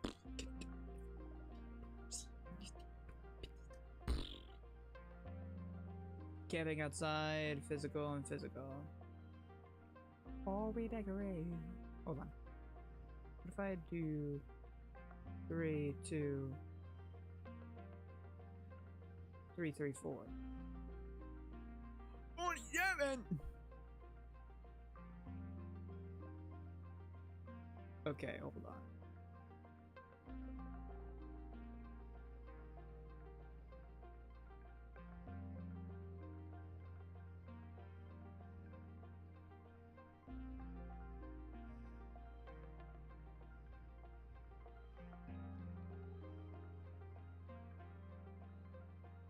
Okay, this might be a wash, I'm not gonna lie to you. Well, at least I got a lot of logs though.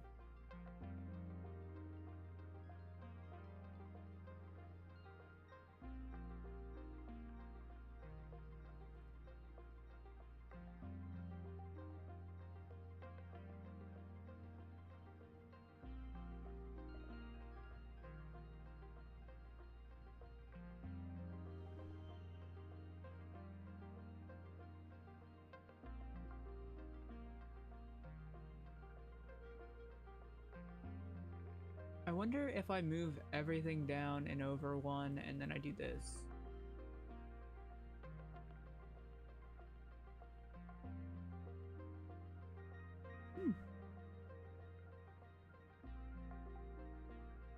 Alright.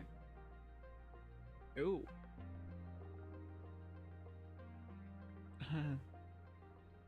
The Hopeye hisses and tries to bite at you.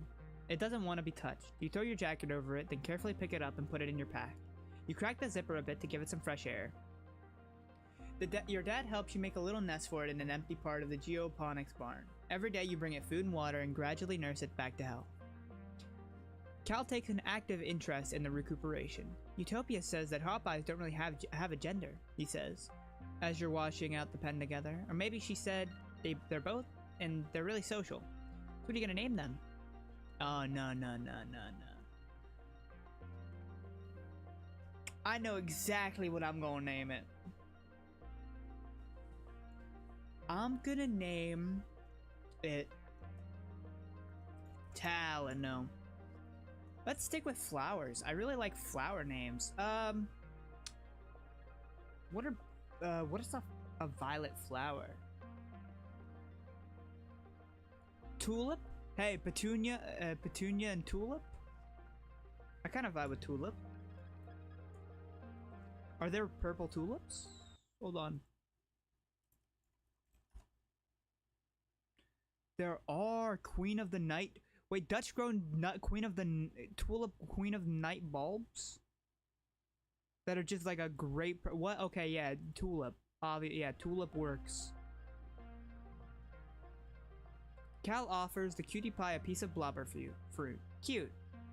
Tulip plucks the fruit from Cal's hands and hops onto your lap to snuggle down and nibble on it. Cal snaps a photo with his hollow palm and shares it, captioning it, "Friends for life." Gain one less stress, 1+ bonus to pairs. Oh, you see, that would be really convenient if I didn't already have a card that was all like that. Gain one less stress. That could be crazy though. That would build up, especially. Aw, that could build up so quickly. But that's why I need to get organization up. Is bravery finally going? Bravery is so close. You know what I think it is? I think it's bravery. I genuinely think it's 34. I think you get to 34 and that's when the thing fills up. And once the thing fills up completely, that's when you get your dealio.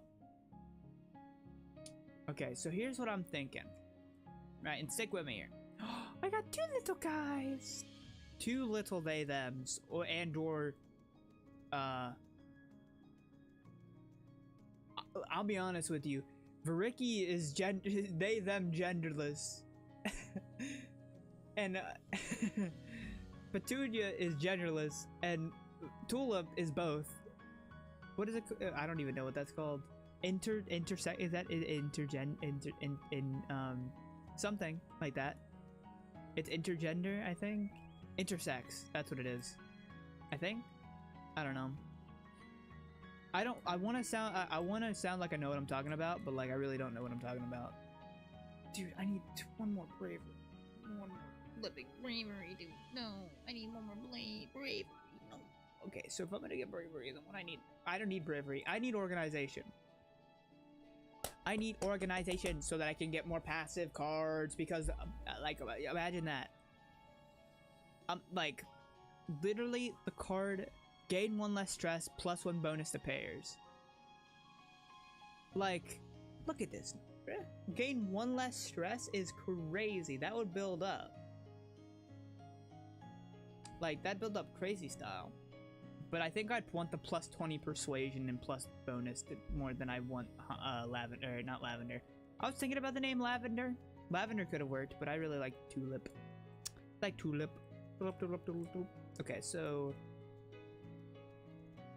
I feel like I need empathy. Okay, you know what? We're gonna run bravery 1 more time.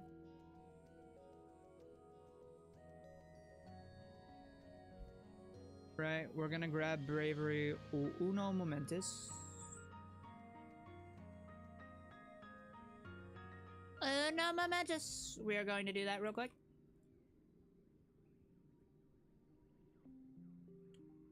colony outskirts. Yeah,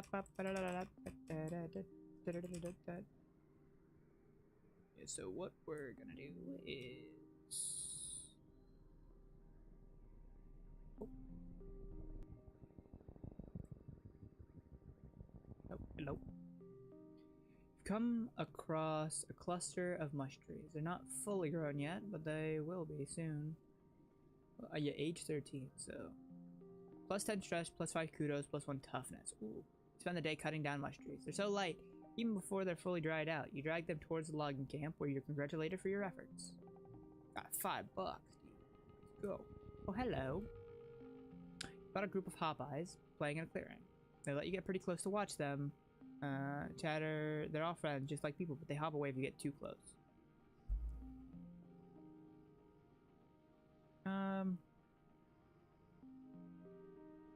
About 1, 2, 3.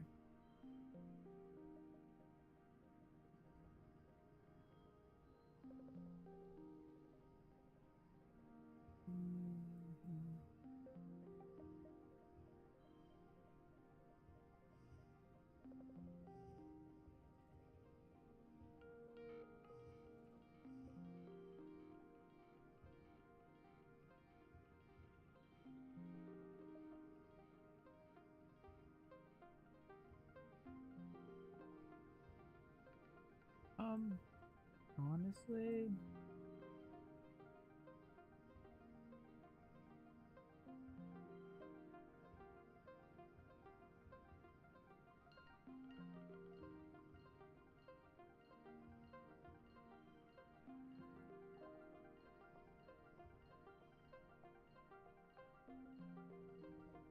I guess. Oh wow, okay.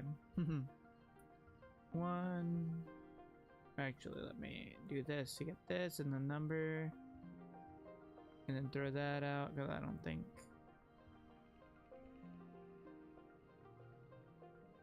That's fine. I don't mind. The hop-eyes are a little wary at first, but you crouch down and copy their cute little squeaky noises. You bounce towards them, and amazingly, they don't hop away. Play with the hop-eyes for a few minutes before moving on. Cute little guys.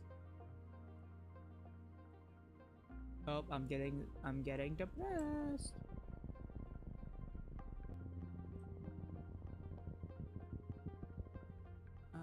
I'll get reward. Stop for lunch. Eating an earth treat grown from your own greenhouse is a watermelon. Nope. Practice spitting seeds so I can get combat. And then time passes. So now we go back. And we EP time on the last day of pollen season. Yeah. Oh, what? Need stress less than 100. Cool.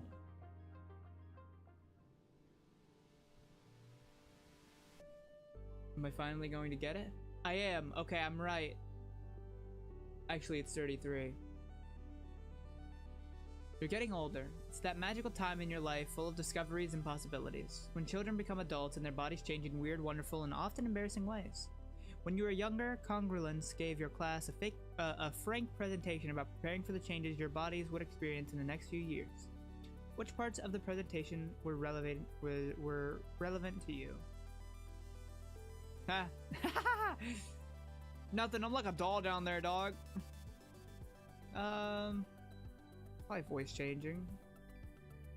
You and your friends giggled your way through Congruence's presentation and left with a new appreciation for the wonders of the human body. Puberty had felt like something that would happen so far in the future that it didn't apply to you. You put it out of your mind even as you noticed Cal's voice beginning to drop or Marge starting to dress differently. Till one morning you wake up and something feels different. You just know something's off as soon as you open your eyes. Things are squelchier than you expect them to be. You're having an exciting dream and then something happened, but you can already barely remember it. You're gonna close your eyes again. You remember sexual education classes and you're really not ready for the real world practical applications. After a few minutes you sigh and muster up the courage to look under your blanket. Yep, that's a thing. I'm gonna deal with it.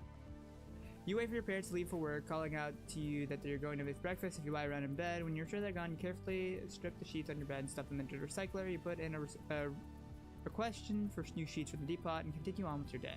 The night you find your dad waiting for you. He pulled your privacy curtain back to show your strip bed and looks up with a knowing smile when you enter holding new sheets. He laughs, putting on an exaggerated detective impression. Now, I can only think of one reason why a teenager suddenly cares about doing his own laundry.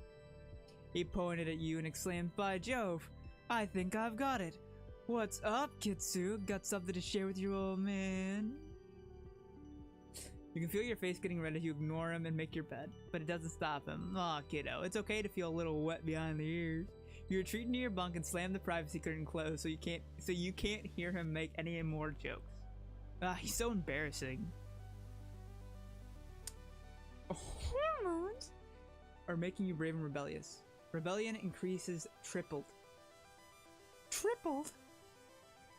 What is happening? You feel on the edge today. Like everything that happens feels so unfair and tragic.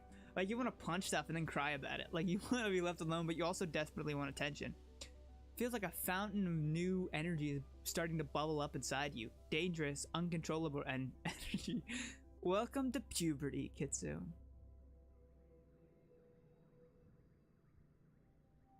Late pollen. Hey, I got a new perk though. Extra card draw. Draw an extra card at the start of challenge. Effect stacks.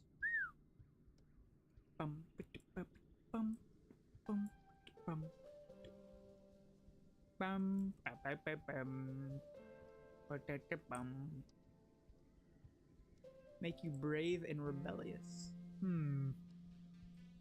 What's up? Nem is sitting on the sports ball dugout, her feet propped up on the bench. Hey, Kitsu, what's up? Eat toughness 40 or greater. You wanna log? Nem looks at the offering. Thanks. Need a break soon? Yeah, I'm gonna go EP time, Nene.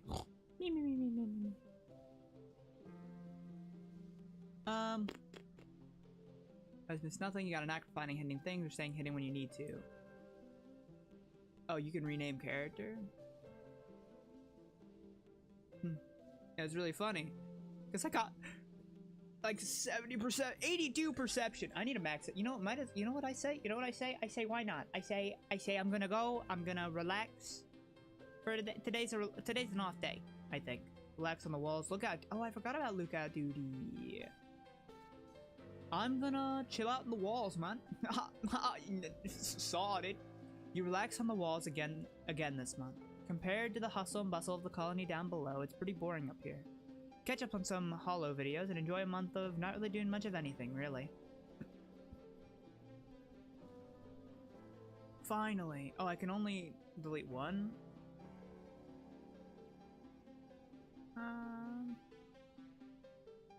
Kinda need both of these cards right now, man. Actually, now that I have, these are just as good as one cards, so it's like there's no reason, well, for these.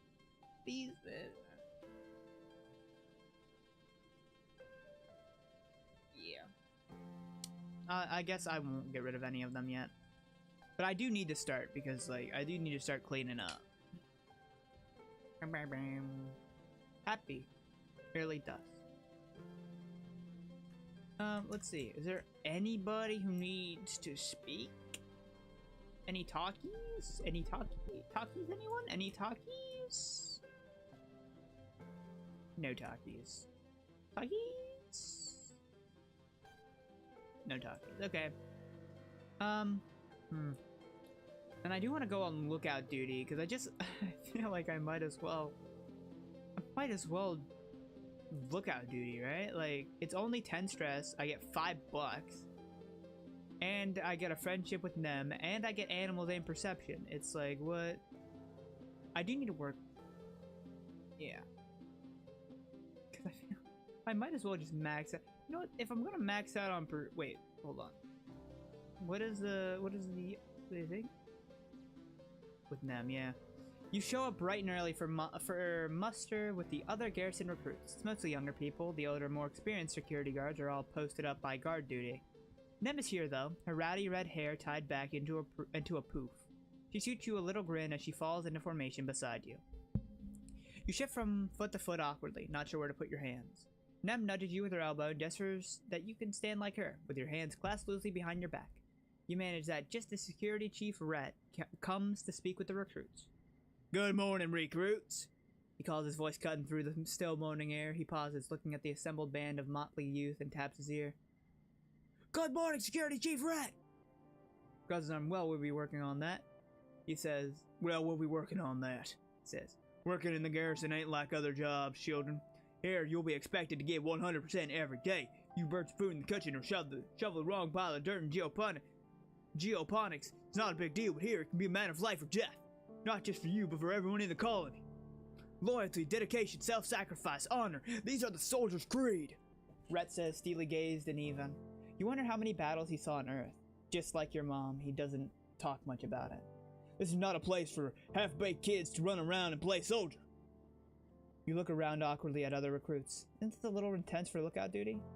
Rhett catches your attention wavering and speaks directly to you, staring you right in the eye. Laziness and ego have no place here, he says. If you slack off and let something slip past you, you could die. Your friends and family could die. This ain't school! This isn't school, he booms. This is real life, real danger. If you blink for even too long, we're all dead.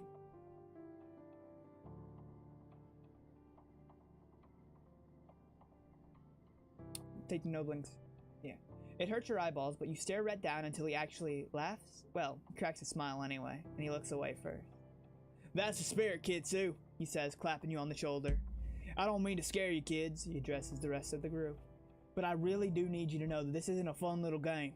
You can't sneak your little friends into the watchtower, you can't work on your homework, you can't catch up on sleep. Even though lookout duty seems like an easy job for kids to do to keep busy, it is very important. I need you to take it seriously, like Kitsu here.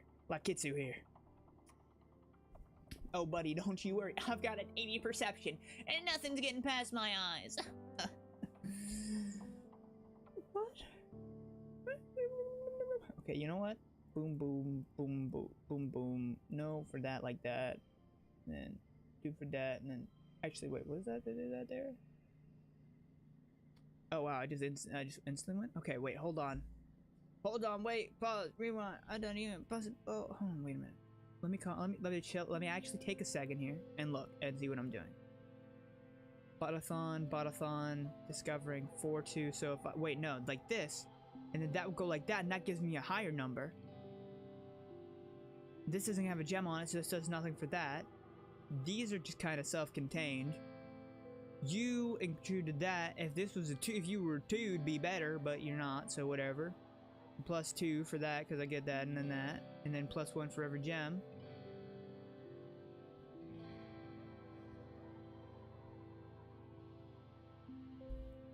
Wait, why does this change? Oh, is it because it discovering? Oh, 1 slot card gets to physical 1 plus 1 to physical red cards. 1 slot cards get plus 1. So you get plus 1, and that kind of interrupts the flow because we'd have had a 1, 2, 3. Unless I could use you for the 1, 2, 3, but I don't think I can. But no, I can add you for the flush. Pair. Plus your 2. This is literally a pair, but whatever.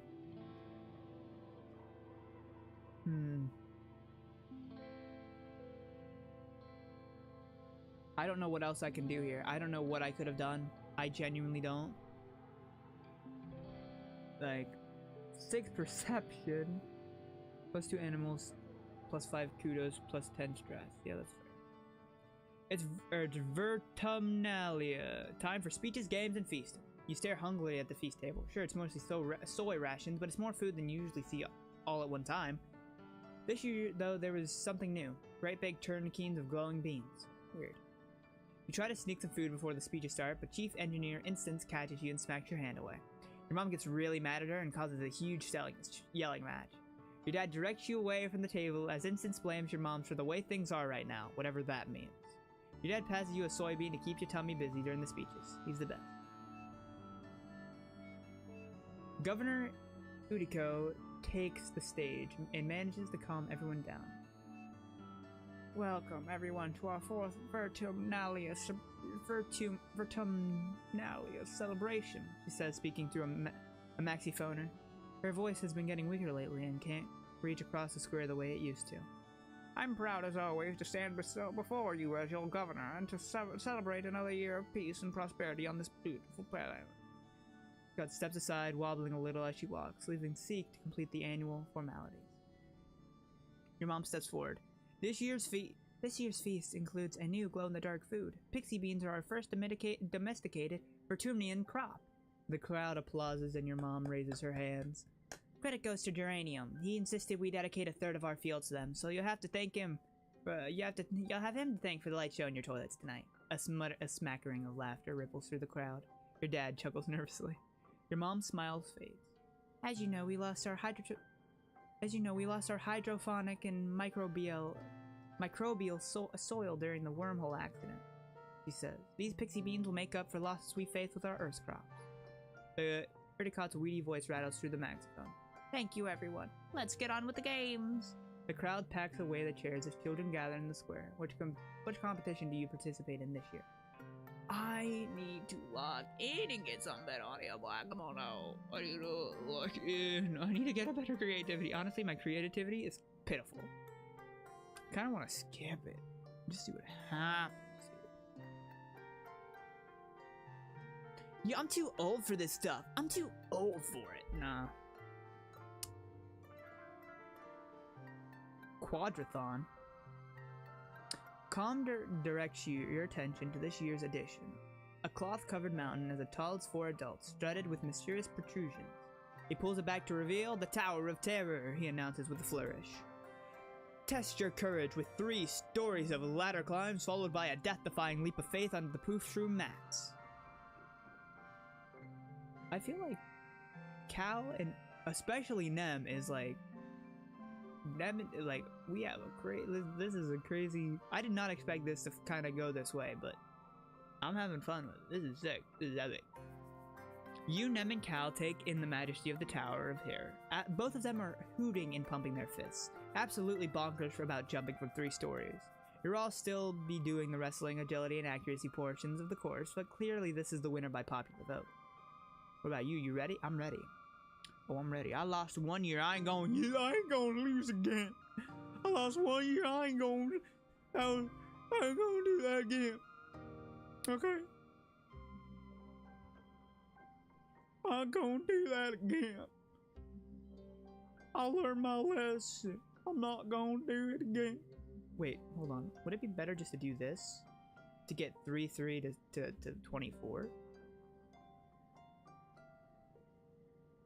Yeah, I think that might be the move.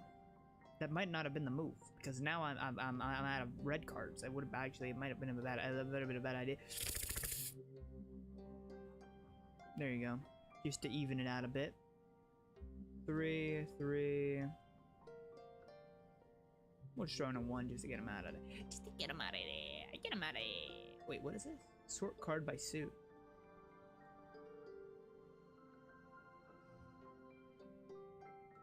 Not like this. Oh, well, actually, okay, so it does need to be like this. It's fine.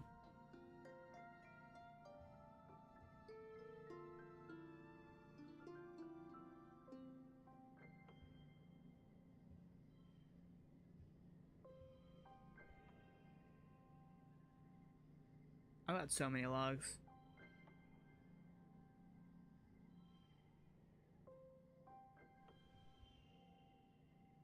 I just wanted to see the super goal. So worth. Blop. Victorious. Yeah, that's fair. I didn't know what I don't know. I'm not very good at figuring that out, I guess. You blow through the obstacle course, the basket shooting and the bot wrestling with ease as you arrive at the base of the Tower of Terror with a determined gleam in your eye. Status popular. You scale it easily, of course. Of course, it's only ladders. Sure, it's really high ladders and a huge jump, but you just close your eyes and pretend you're jumping into a great big vat of pudding. Come awards you first place in the Quadrathon. Congratulations. Finally, it's time for the feast. The pixie beans are a hit. Your parents keep touting their many benefits. They grow well here, they're super nutritious, taste great, they're really versatile, the kids love their bright, multicolored food.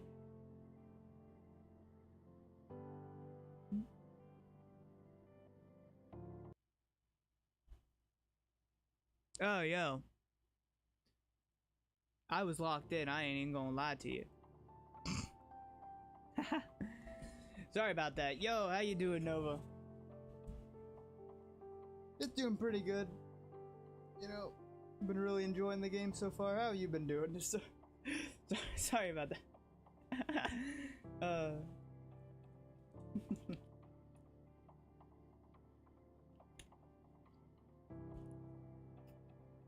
And the kids love their bright multicolored glow. Your rumbling stomach has made you grouchy. Your parents won't let you eat until they finally stop bragging about their dumb beans. It's been pretty good. Yeah. That's great. It's great to hear. Consider the options. Pixie bean soup, pixie bean salad, pixie bean chili, even pixie bean aquafaba dessert. Everything glows in the evening twilight.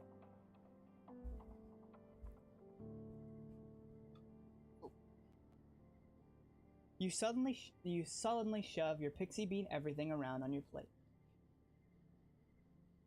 Oh, is it a little bit low?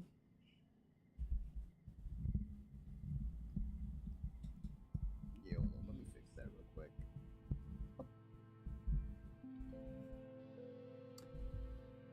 I could try to turn up the mic. There, I'm not sure if that's a little bit better, but I could always turn it up a little bit, like internally. But you know,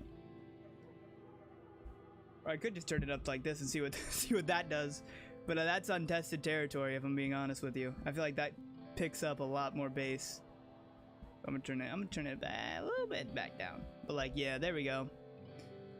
Yeah, my mic, I lost a washer on the edge of it, or the washer or whatever, the thing that keeps the bolt from slipping. So as I talk into it, it kind of just droops. Very sad. Suddenly shove your pixie bean everything around on your plate. You don't even want to eat them anymore. Stupid beans, stupid feast, stupid game, stupid everyone. Every time someone turns to talk to you, especially about how great these beans are and how great your parents are for growing them, you just get more irritated. They're just beans. It's like they love those beans more than they love you. You're probably just hungry. I'm just gonna eat the pixie beans. So today is a little bit different than usual because normally I stream around normally it's like 1 to 6, but I'm changing it up. I'm going more later in the day, so like I normally, like this is the first day I'm doing something a little different. But for the foreseeable future, I'm probably gonna go live later in the day. Probably just hungry. Yeah, eat your beans, bro. You want to rebel against these stupid beans, but the truth is you're too hungry to resist. You count backwards from 10 to calm yourself down. Calm yourself down so you don't blow up at your mom. Why is she smiling all the time? You settle on glowering at her over your plate of glowing beans. She notices, but just purses her lips and turns away from you to talk to someone else. Rude. Did you plan to stream it daily or just start randomly? Stream in general, I just kind of decided. Well, it was more of like a test. I wanted to see from a brand new channel if it got any benefits. And I think it does for a little bit, but after a while it kind of dies off. And, or this game specifically, I just started it today and I am gonna play into it tomorrow. But yeah, really this channel started as more of an experiment. So, just to see how discoverability worked on Twitch, but you know, I ended up really loving streaming, so now we're here. Get a grand feast, plus 2 cards. Ooh. You shovel food into your mouth, trying not to look like you're enjoying it. Okay. It is as delicious as everyone said, and you're starting to feel more human the more you eat, right? Yeah, food. Food is great. You do feel better after you eat something. Everyone's in high spirits after dinner, breaking off into little groups to talk or make music together as the sky darkens for the shortest night of the year. You feel your mood improve by the minute as your friends pull you into a fun, rhythmic clapping game. As your irritation fades, you wonder if this is what congruence meant when she warned that your hormones would make you feel out of control sometimes. When you go back to your quarters to get ready for bed, your dad gives you a big hug. It's exactly what you needed. Alright.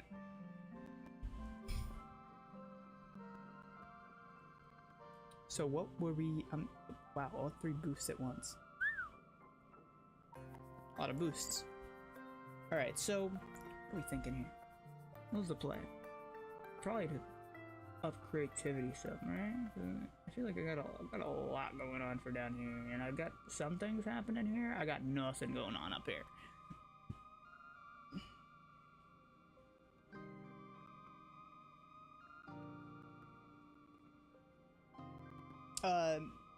In the rules tab, it should be under the stream. I have a rules tab. Self-promo or anything of that nature is just a big no-no. I just don't, like, if it's not readily available, I just don't, you know, nothing wrong with promoting stuff. It's just like, I just don't, and I prefer to do it all myself anyway.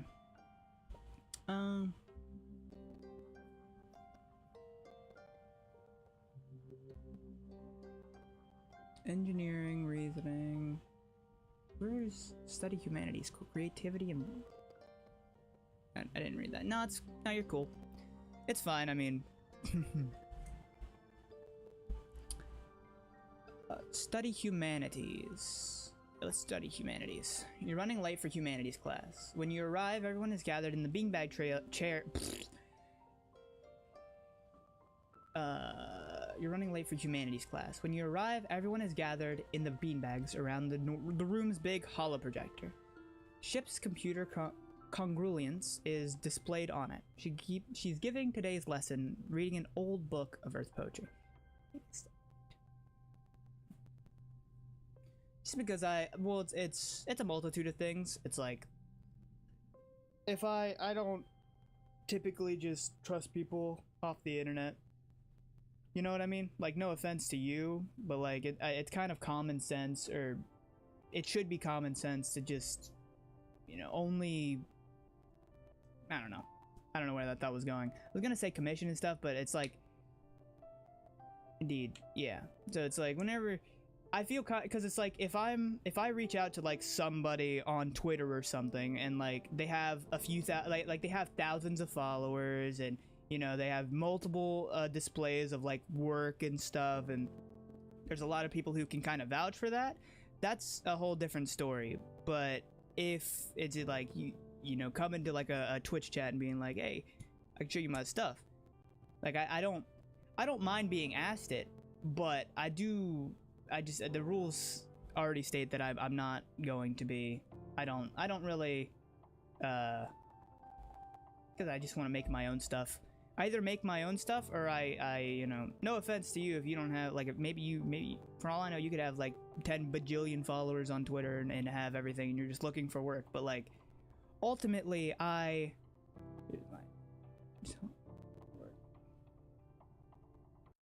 right, sure, why not? I'll look on IG. I don't have an IG account, but I think Instagram. It isn't Instagram. Do I have an IG? I can't remember. Sure, let's try it. Let's look it up.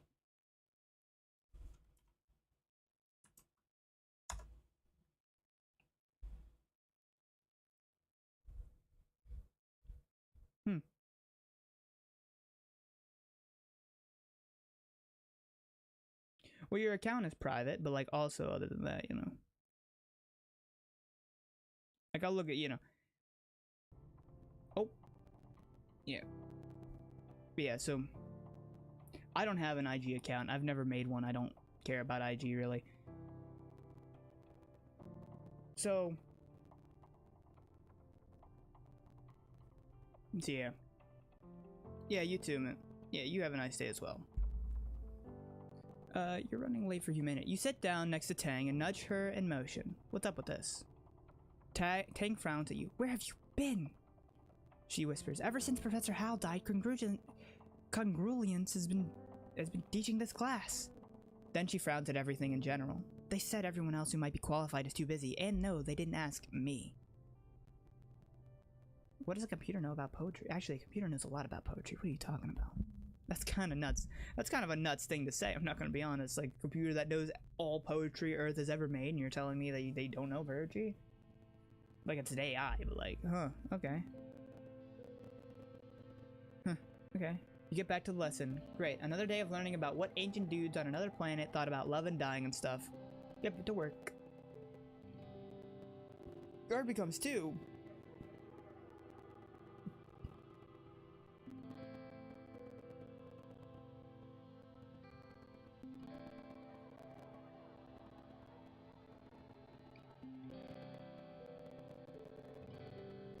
This 4. So what if I 5? What if I 5 and 5 and 5? Is this this is the best way, right? Because like I don't see. Hold on. Let's lock in here for a second. Yeah, this is a +1 to card. That's a +2 to cards with gems. I don't have any gems. Actually, is it maybe the fact that? But no, that gives a 6 because it's a 5, 5, 5, 5. That's a 5. That's a 6 right there. 33, that's 3 as well. What if I do this, do this, do this? No. Okay, yeah, I didn't think so. Because this has an offset of this and that and then that and that. How can I get better than this? Other than somehow figuring out how to add facing the eye beast. Wait, no, because even then it's still... Wait a minute, maybe if I do this and this and this? No, I think I got it right the first time. This is the best. Yeah, this is the best thing. 5 creativity! We are moving up. Oh yeah, that's fair. Because people do just kind of yoink that off the internet these days.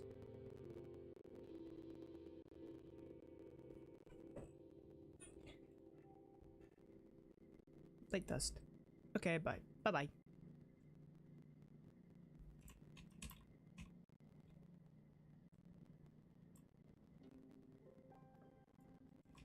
Okay, what do we... I guess we just load up. Yeah, huh? Oh, it's the dust, okay. Yeah, I think, well, I could just... Wait, respawn faster and more slots are filled. Maybe this 100%, but perception 100. Well, actually, I guess no, because if the game... So... Should I run? Because actually, I'm just realizing I only have 7 more years in the game, and then I'm done.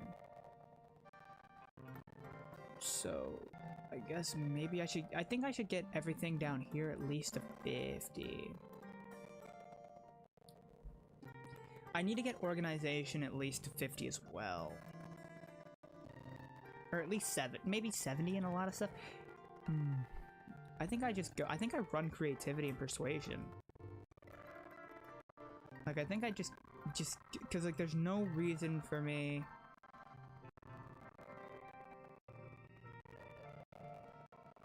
Because, wait, what is this? Actually, that might... Hold on. Okay, I'm gonna do 1 lookout duty.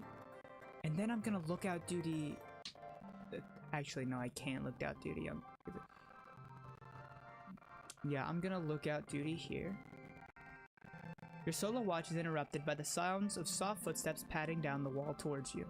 To your surprise, Governor Udicott stops next to you and stares into the wilderness as well, her gnarled brown hands resting on the wall.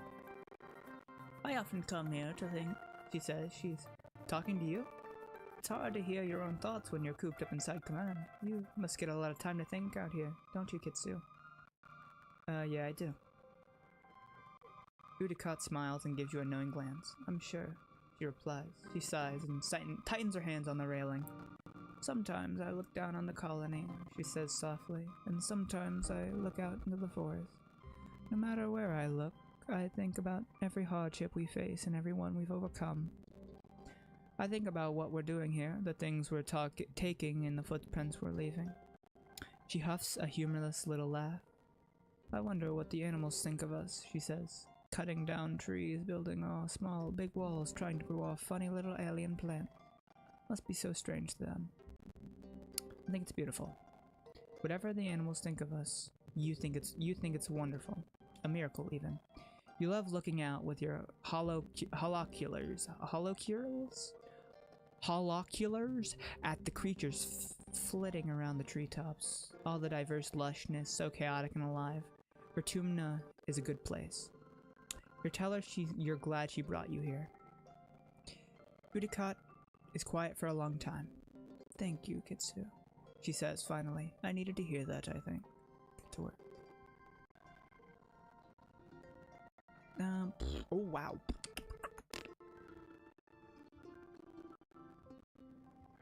This is about the best. This is, I don't think there's a better way of me doing this. I mean, maybe, no, well, I don't even think, yeah, you know what I mean? Yeah, I think this is this is the only way of me doing it. Well, actually, what if I do this? Yeah, super goal. Super goal! There's no shot there's better than that. Yeah, there's no shot. 7 perception! 7 perception? That's crazy, bro. What are we doing? Sorry, my fault. Sorry, my fault. I got a little excited. New perk, extra gear slot, and animals. So animals is the gear slot. I didn't know animals was the gear slot. What are we putting up?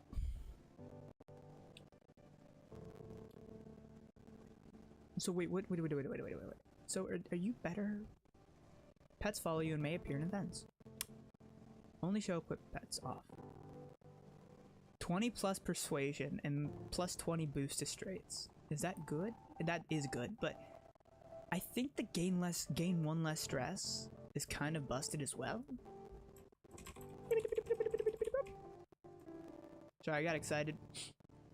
Sorry about that. I need to put a washer on this mic so it stops falling down, and it's just like a sad, small, slight little decline every single time.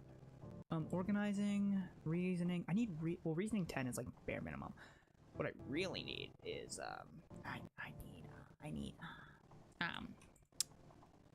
honestly, I think I run persuasion. I'm gonna run persuasion, then I run creativity again, and then or should I run reasoning? Perchance? Maybe reasoning, mayhaps? Actually, I think reasoning, yeah. I think reasoning is needed more than anything else.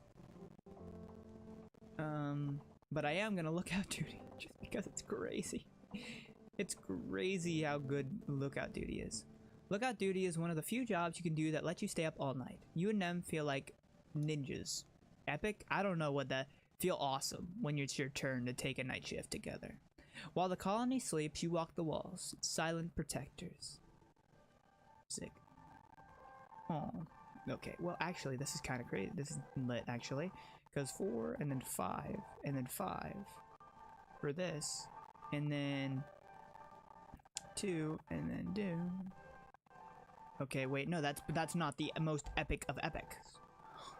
Hold on, I got this, hold on. I'm walking in real quick. Hold on, wait a minute. Hey, is this it? This is it. Secret goal set 27.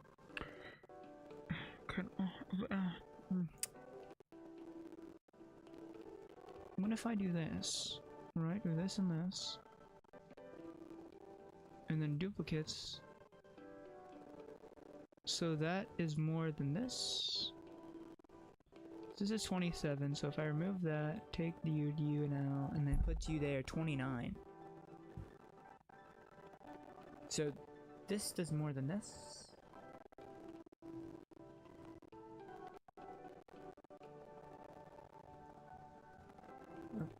Up.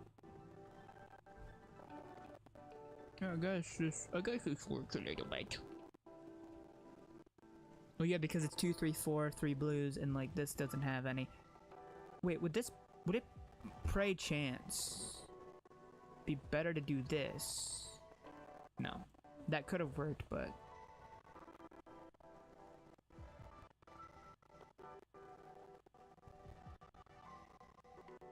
I don't see how I get better than this unless it wants me to get rid of this and then do this. But like, I don't think that's what it wants me to do. It wants me to do this and this and this. I don't know what else it wants me to do. But like, just to be safe, I'm gonna +2. I'm gonna 31 it just to be safe. How is how do you do? How? Dude, you need to be... I got max perception. I now have maximum perception. Oh, I forgot to give her a cake for birthday month. You find Nem in the sports ball bleachers, intently focused on her holopalm. She looks frustrated by whatever is on it. What's up? I don't know what I have to get to. I don't know what to get Calm for his birthday. She grumbles. I have to top last year when I made up a sports ball trophy and gave it to him. Turn off her holopalm. I'm running out of ideas, you know. What kind of stuff does he like? I think he'd appreciate something from the heart. Yeah, you're probably right, Nem says. I just don't want to get him a little kid gift, you know? Like how Mom taught us how to make stuff with macaroni and glue. The problem is, I'm not good at that stuff, she says. She complains, what's something I can do that's easy that's still cool? Put a picture of you two.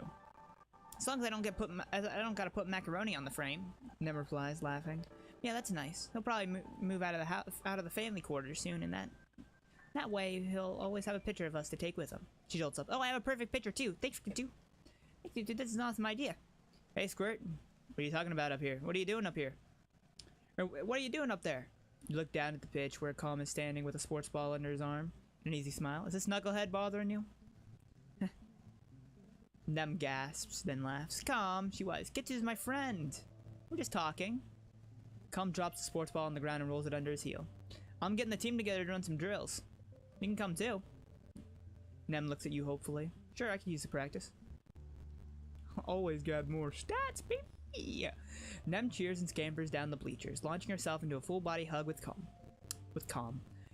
You follow her descent more cautiously, listening to her chatter with Calm about her day as they walk together across the pitch. She really loves her big brother.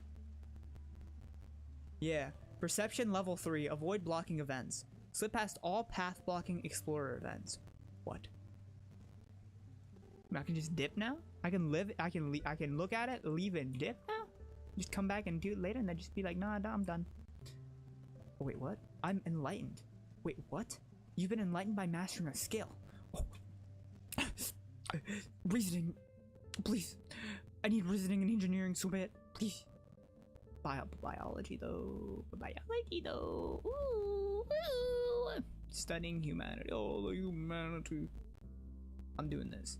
You see a note on the engineering holoweb.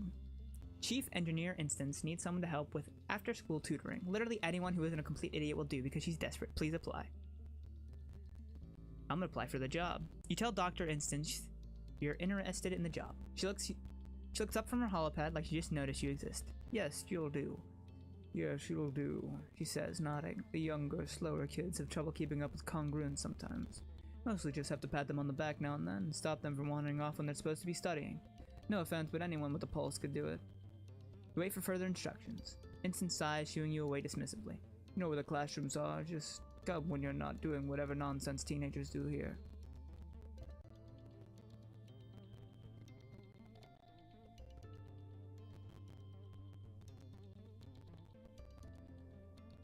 Yo.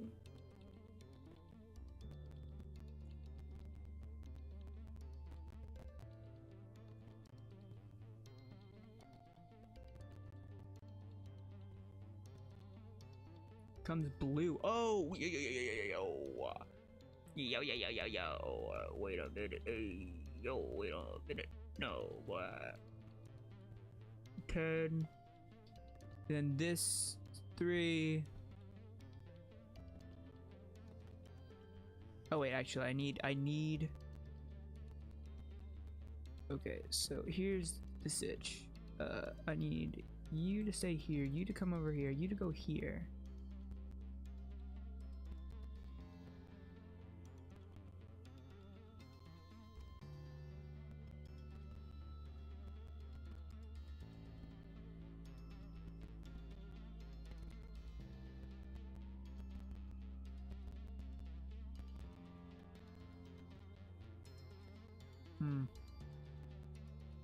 I have something that turns to blue. I have a bobber flute. A bobber dooder.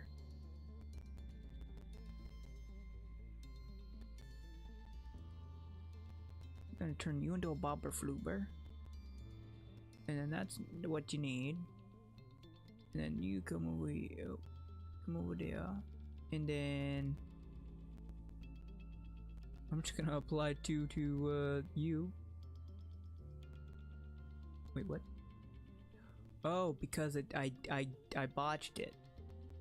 Push through stress. Yeah, I'm pushing through stress.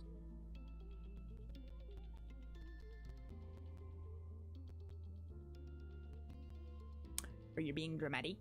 Okay, so okay, here's the sitch. Okay, what we do? Right. Wow.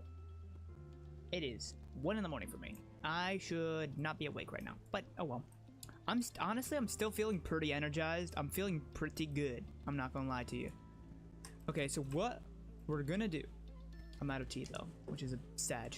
Such small cans.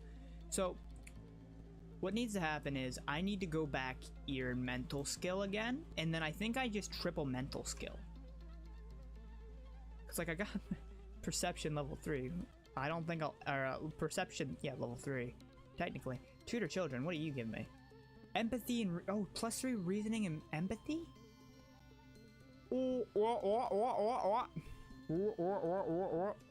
I need this. Show up to class to find congruence, teaching a classroom of younger children. Instance is nowhere to be found. In the absence of further direction, you settle in to help the students with their work. After half an hour, Instance pokes her head into the classroom. Oh good, you're already here. She says, I trust you'll be able to handle yourself in all subjects and with students of all ages. Ask congruence if you need any help. Turns to leave, but stops and turns back to you. Thank you, Kitsu, she says quietly. Since Professor Hell died, well, congruence and myself are poor replacements for him. I'm grateful for your help. You settle in to help the younger students learn how to use their hollow palms to access the HoloNet, Congruence's massive database. Congruence has everything they could ever need. Music, movies, games, novels, and comics. A calculator, a timer, an encyclopedia, textbooks, the colony's social media, specialized tools for different jobs like architectural holograms. It's a massively powerful tool when it's in their literal hands. They're mostly interested in the games. Some understand it less than others. Why do we gotta read about stuff? Nougat whines, poking dejectedly at her hollow screen. The skin around her newly implemented hollow palm looks a little red, like she keeps picking at it. I wanna go play. That looks infected. I wanna go play. That looks infected. Take a closer look at Nougat's hollow palm implant. The edges where it meets the skins are peeling. You take a closer look at Nougat's hollow palm implant. The edges where it meets the skin are peeling back, and it looks red and puffy. No wonder she's having a hard time concentrating. It looks like it really hurts. Take her to medbay, put some antibiotic cream on it, and wrap her hand so she stops picking at it. She's excused from this lesson until her implant heals properly, so you spend some time with her afterwards, showing her how your own hollow palm works. The quieter environment of the med bay seems to help her concentrate, and soon she's zipping through Congruence's archives all on her own. Looks like you're pretty good at this tutoring business. Get to work. If I just give up, it's like I'm done now. Actually, I'm done. I don't want to tutor no more. I'm done. Actually, tutoring's boring. Now here's the crazy part. Actually, do we throw this here? Throw this there? Actually, yeah, no, wait a minute. Hey, wait a minute. Do that. Oh, yeah, do that for that.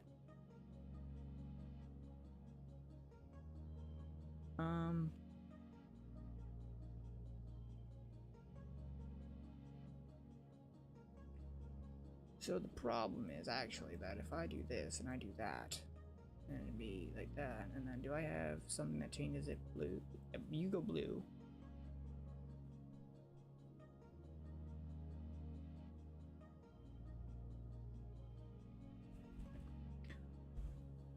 And then honestly, I kind of just do this as well, just to add to the pot. And then, actually, wait a minute. No. Oh yeah, because it nets even, I guess. And then what if I boost you up a bit? And boost you up a little bit more. Oh well, I tried. Unless maybe I can turn you blue? Please? Yeah, super goal. I was over 25, what are you doing? I was over 25, man! What? It's messed up. Oh well. I'm more than happy with it. Yep, you worked well this month. +1 reasoning. 17 reasoning! Or 7 reasoning and 1 empathy. Yeah, this is it. This is the move. It's been a long month of being cooped up indoors while it poured rain and everything got too muddy and gross to play outside. You and the other teens are in the lounge again and everyone's getting a little antsy. Tangent and Cal are bickering about something and Dice being bored enough that he's letting Mars paint his fingernails. Nem is trying to do a dance she learned from watching holovids and she's failing miserably. The sound of her music fills the room. You're starting to feel a little off too, but like, it's weird. Like you want to yell, but at the same time you want to take off all your clothes and streak through the colony square. Nem dances a little too close to Mars's collection of nail polish, bumping into the table and sending them all and herself clattering to the floor. Hey, watch it! Hey, watch it! Dice snaps. Dance your stupid dance somewhere else. Not stupid. Nem sniffles from the floor. You don't have to be so mean to me. Boo-hoo. Mars teases. What are you gonna do? Dance about it? Ugh, you're all so childish. Who even cares? Hey, everyone just shut up. Cal exclaims from across the room. Honestly, you all fight all the time. You stay inside when it's nice and dry and you don't appreciate how hard everyone else is working.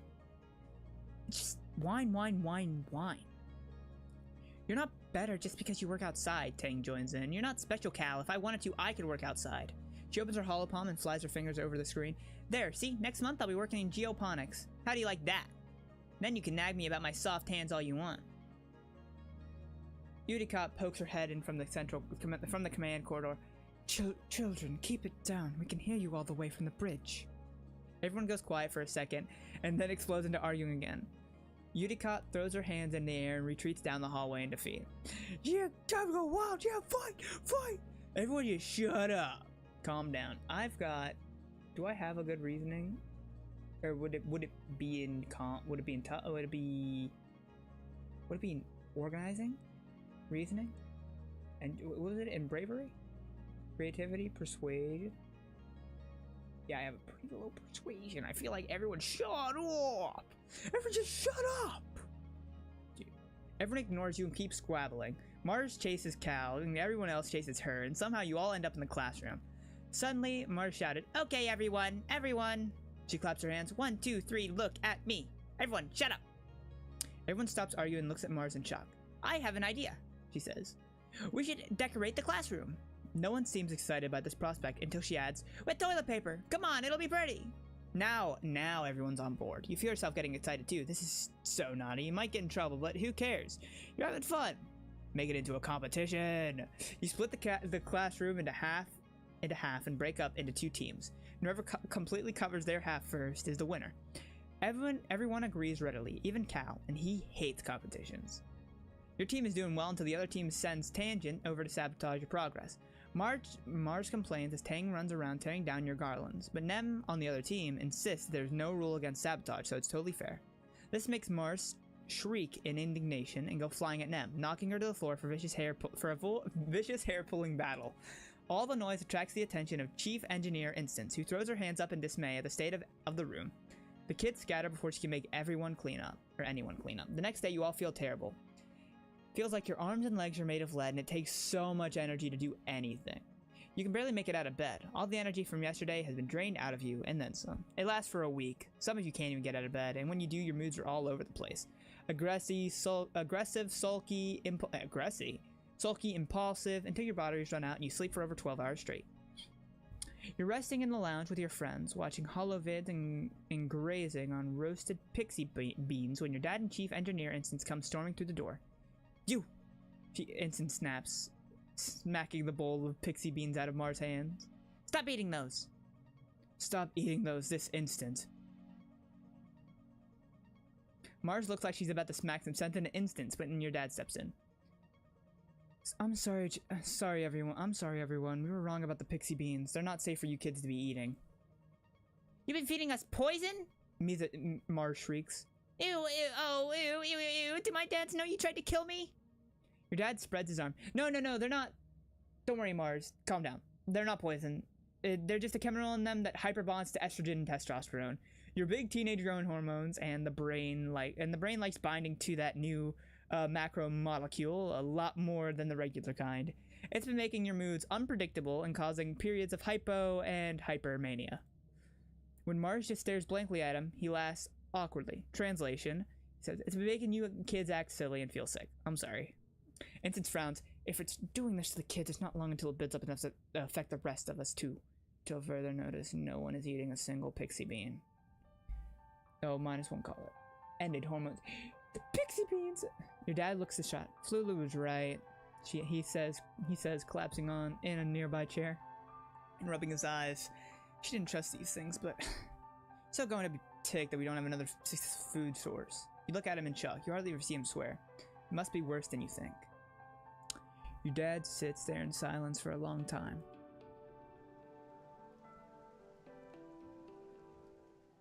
Oh, I'm no longer enlightened. Sad. Glow.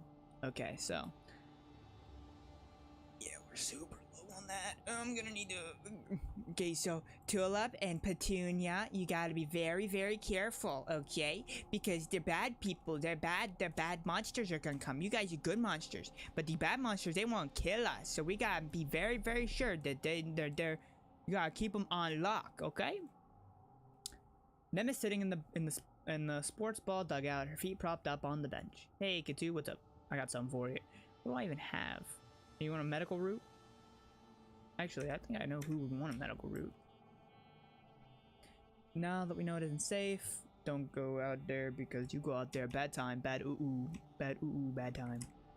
Ooh, such a bad time. Ooh, such a bad, such a bad time, ooh. Okay, I need to relax for the park. Relax in the park. You play with your hop-eye Tulip while you hang out in the gardens. They're pretty well behaved, never straying too far into the underbrush, and always come back when you call their name. Oh, bond with... Hey, I got a +1 bond with Pet Hop-eye. Wait, is that in my friends? It's not in friends. They're not in friends. Why? And you know all sorts of things about animals. You got an knack for finding hidden things or staying hidden when you need to, and you know all sorts of things about animals. Yeah. Dude, I need to get my +1 empathy. I do need empathy up as well. Another hop-eye shyly approaches out of the long grass. Your hop-eye goes totally still, then lets out a happy chitter and bounces off to greet the stranger. They touch noses, then hop around each other twice. They disappear for a few minutes into the underbrush, long enough that you begin to get concerned. Finally, Tulip bounces back to you and nuzzles against your leg. They want to be picked up and cuddled, so you pop them underneath your shirt and carry them like a baby the rest of the way. You go outside with your Vricky, Petunia, hanging out with them just outside the walls. It's uneventful, which is exactly what you needed. You try to teach them some simple commands. Stay, follow. I love them so much. They're adorable. It's adorable watching them tilt their head from side to side when they're trying to figure something out. They don't seem to really get it, but you get the impression they're trying, and that's all that matters. Hey, that's all that matters. You quickly realize that Ricky must be named after the sound they make when they're happy. A whirling chicking sound, or chicking noise. For a weird spider tentacle creature, it's really cute. Oh, I love him so much. I love her so much. Oh, I love them so much. I love them. Him, they, she, what, whatever, new pronouns. Relaxing, you took the month off. I did, in fact, take the month off. And I do, in fact, want to get rid of crawling.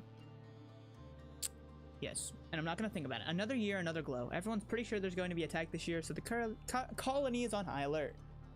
You're collecting glowflies in the geoponic gardens when Cal and Nem when the sirens begin to wail. Y'all stop what you're doing and look at each other nervously. Bro, what are you talking about? You've been every single time the sirens have rang, you have been bolting. I guess I've been forcing you to bolt. And we get there every single time, and we win every single time. Your parents run off to help defend the farm, telling you to get inside the greenhouses and stay quiet. Nem declares she's going to the walls to watch the soldiers fight. She knows a good spot. Oh, we're gonna help defend the gate, baby! Oh, wait, what? You scrambled? Oh, is this rebellion? Yeah, +5 rebellion. And actually, oh, wait. Actually, I think I, I think I did a thing where gain status heroic. I think I did the thing where I didn't gain a single rebellion point while undergoing hormones. While having hormones, not a single rebellion point. You scrambled? I would have though. I definitely would have. if I chose to do anything toxic there. You scrambled down from the walls and are immediately faced with a seething wall of Hopeyes. You kind of thought they were only a handful, but these usually peaceful creatures in previous years, but there's swarms of them now. Stress. -1 from Hopeye gear. And not just Hopeyes. Once your eyes adjust to the chaos, you can see large creatures that look like walking bushes. These wild centipede-looking things with long spider legs and at least one giant many-eyed thing that's hovering clear off the ground, defying gravity. They all seem to be incited into a frenzy, attacking everything in sight and trying to get through the walls. It's dark and chaotic. With them. Calm sees you through the fray. Kitsu, get to safety. You're suddenly not sure this is a good idea, but then you look up and see Nem shouting encouragement from up on the walls. Fight. Oh yeah, we're fighting tactically, baby. Oh, and that's why we get a 30 in combat, baby. Sorry, I'm getting crazy. I'm getting crazy. Don't ever let me stream after 1 p.m. 1 a.m. bro. You're gonna hear me dolphin scream, bro. Okay, so set neighbors to this volume. So 3, 4, 5.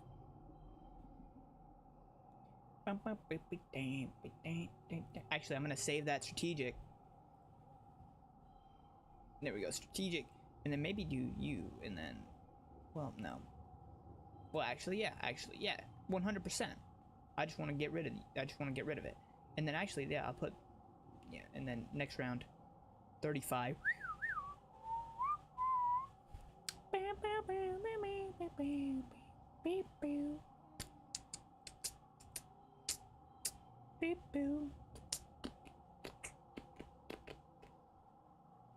Round 2, final round.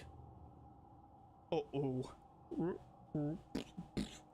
You go here, to you go here, to you go here, to you go here, to you go here, just for the fun of it. What does this give me? +1 combat. Let's go. Yeah, +1 combat. Woo! Sorry, that's way too much. I'm playing too much. I'm sorry. Let's just run it. I'm victorious. Doesn't matter, dude. I don't know what I could have probably rearranged it. I just don't want to. You're not even trying to win. There's too many of them and you're unarmed. But even your vulnerability can become a weapon. Use your knowledge of the buildings around the gate to bait anything that slips past the defenders into circling back so they can be picked off by people with actual weapons. Nem acts as your air support, calling out when certain shortcuts are blocked by the creatures so you can always have an escape route. Hey, +10 kudos! Eventually, the defense force manages to push back the creatures. The rest of their broken swarm flee back into the wilderness. Calm jogs back over to you, breathing heavily, and slaps you on the back. You're one brave kid, he says. Stupid, but brave. You really helped out back there. Hey, just cause I got a reasoning of 20, and I only acquired that recently within the last year, does not mean I'm dumb. Nem whistles and hollers from the walls. Calm shoots her a grin. Your parents are arguing quietly at your little table. I'm telling you, it wasn't a fluke, your mom says. They're not just wild animals. They have a plan, the fields, the lights. Okay, your dad replies, taking her hand across the tabletop. We have to tell people what we saw in geoponics. They look up, noticing you in the doorway. Your dad's worried expression quickly changes to a smile. Hey, rutabaga. What happened to the fields? Your mom stands up. Don't worry about that, she snaps. Get to bed. It's late, and we have a lot of work to do tomorrow to clean up. Okay. Yes, madam. Hey, we got character art. Oh, we're grown up now. What? We're grown up now. A little bit. Age 14. Tangent. Oh, Tangent just cut off.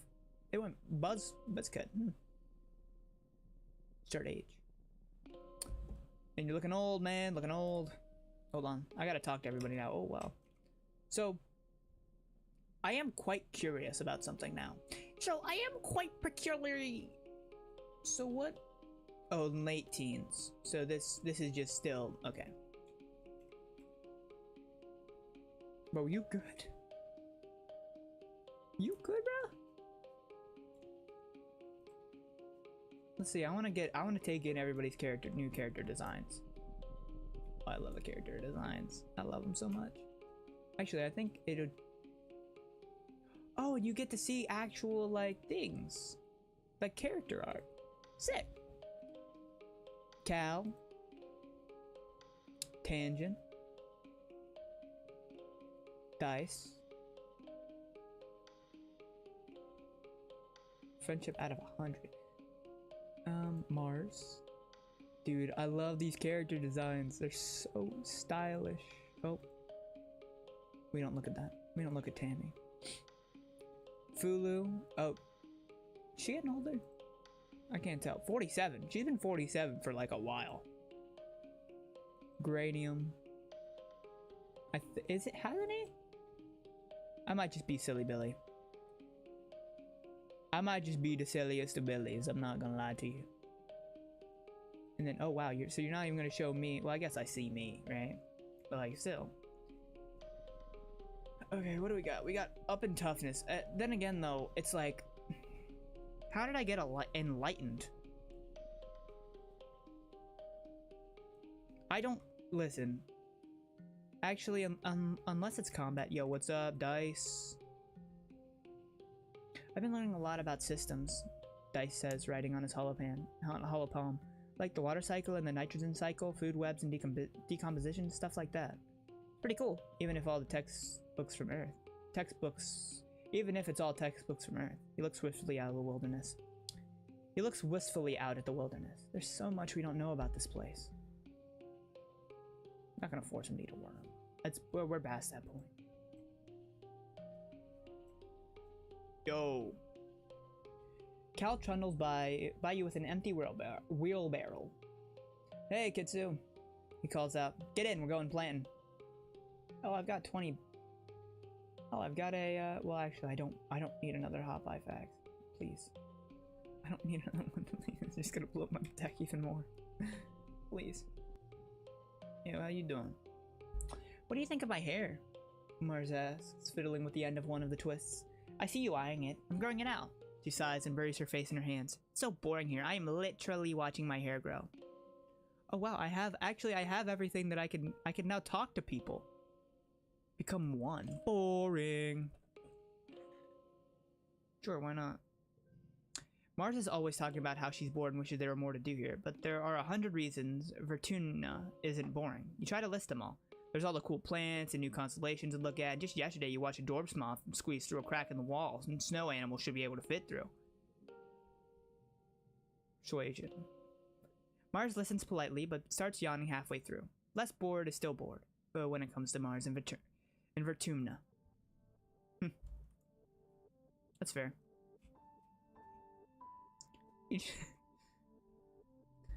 Nem is in the middle of tying her mane of hair away from her face.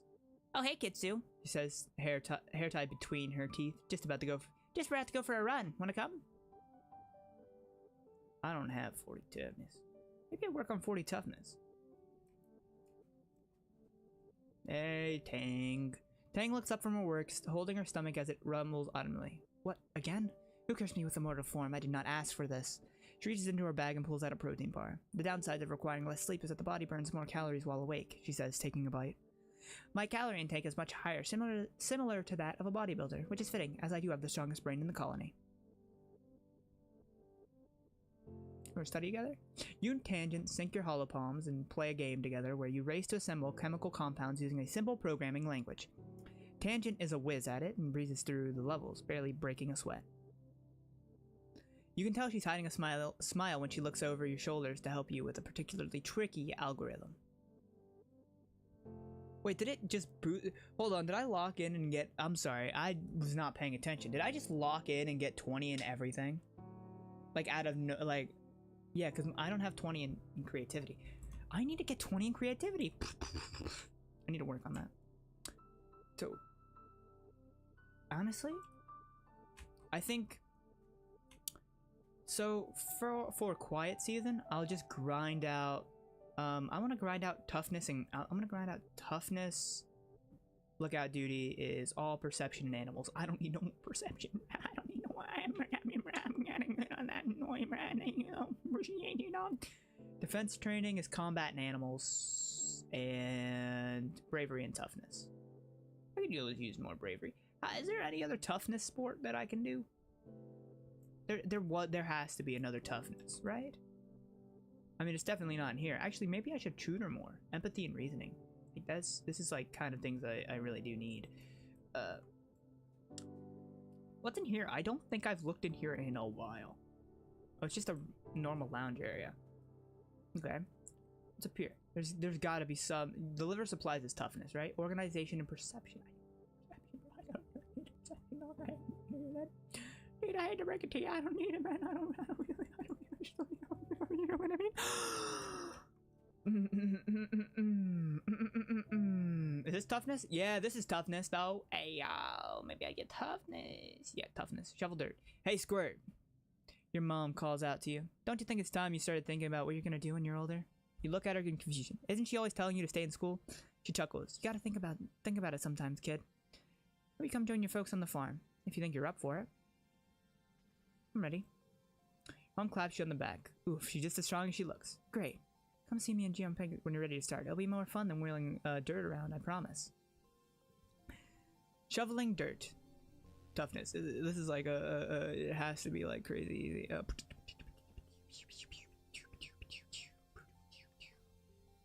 Wait, if I put this here and this does here, then you go here. Or maybe you go here. Then you go here. You go here, and you go here. No, wait now.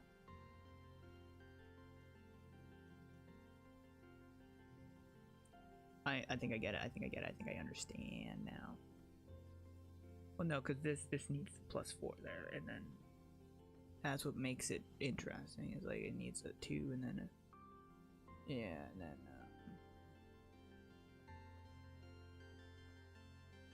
How would I get better than this? Other than like doing this. I don't understand how, because this is a 3. Because here's the thing. This is a 4 +4 for a kind, for 3 of a kind.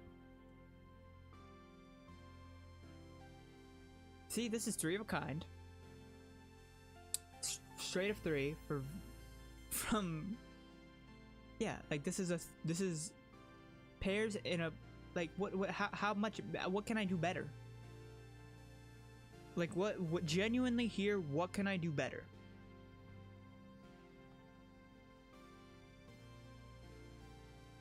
Other than maybe having it so that I do this. But like that doesn't work though.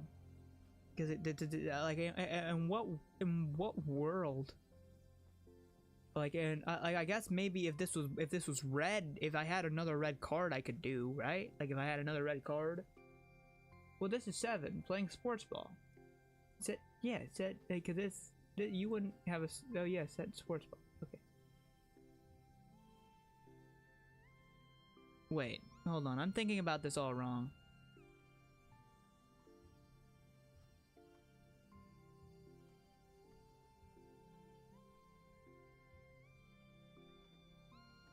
I think.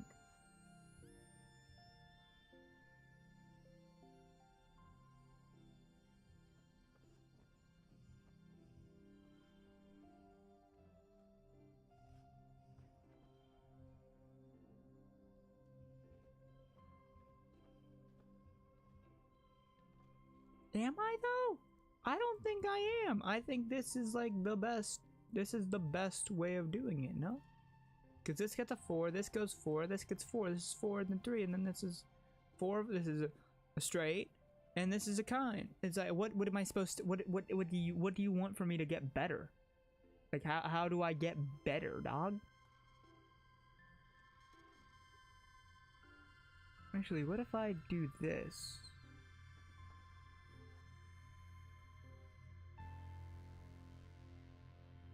Wait, what if I do this and do this?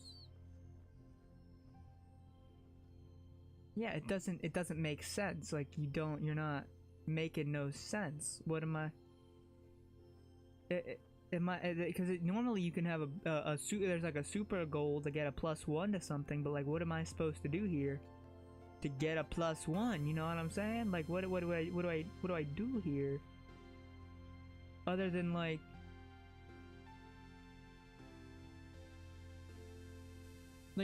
what happens here? Let me draw all cards to right become 1, so every card becomes 1. Okay, that was just a bad draw. I'm not getting what I need, but whatever. I guess this is it. I don't know. I mean, I don't know why it would tell me that but whatever, man. Whatever, man. Toughness. It's your birthday. You wake from a night of blissfully peaceful dreams. No nightmares, no premonitions, just a peaceful feeling of contentment. You stretch your arms over your head, blinking in the watery, quiet sunlight that seeps through the porthole window. Things are always changing on Vertumna, but you can't help but feel like things are changing for yourself too. Not just your body, but your minds, your emotions, your future. 14 is going to be your year.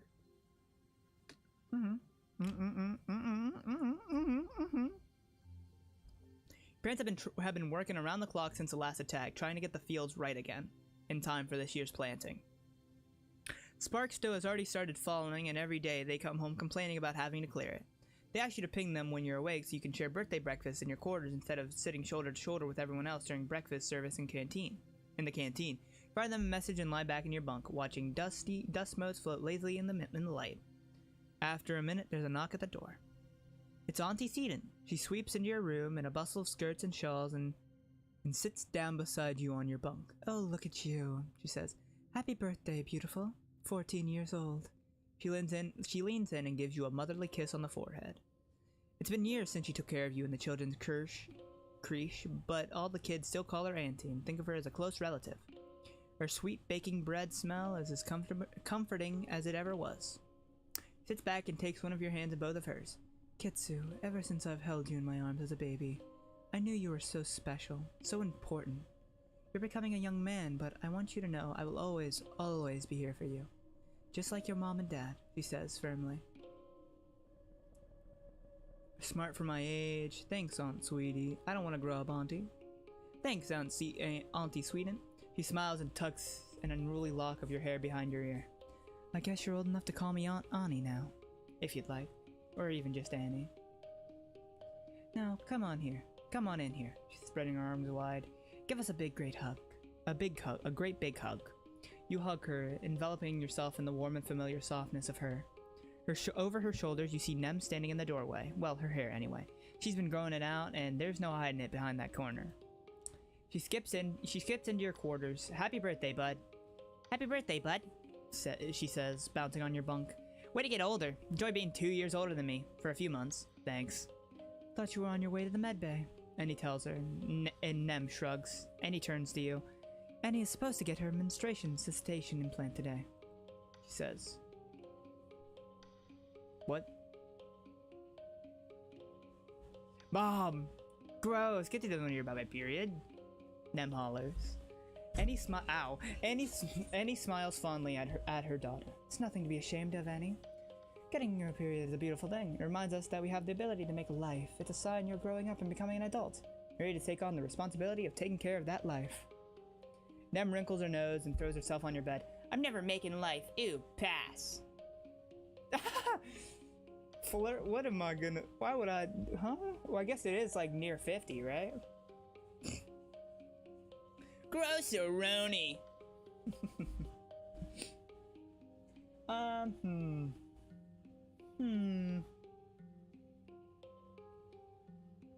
don't know. I'm thinking. Okay. Back up again. I'm debating. I think now is as good a time as any to figure out who's gonna be the one we romance, right? I think at the time, I think this is the time now where we have to make the choice, right? Like, personally, I really vibe with Nem. But I also really vibe with Mars. You know? It's really between those two. Tangent just is like, I don't know, like too smart. Makes my brain hurt. Look at this character. Do you think this character is going to find intelligence? Is going to be like, ah, yes, intelligent? I don't know. Maybe. Now that I think about it. Maybe one day the two of us could.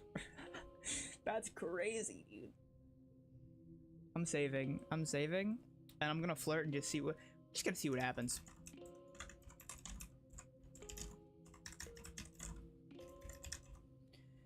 That's not even. I misspelled a lot of that actually.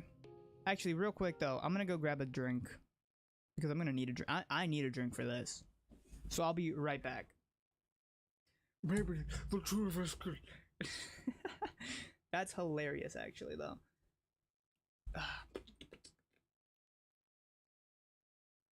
Give me uno momentus. I want to throw on some. My hands are getting a little cold with the air conditioner on. Crazy, because it's like it's not cold. Let me click this for y'all so y'all can listen to the music at least. I love the stupid big BR, just a massive BR bait. That's great. That's awesome, man.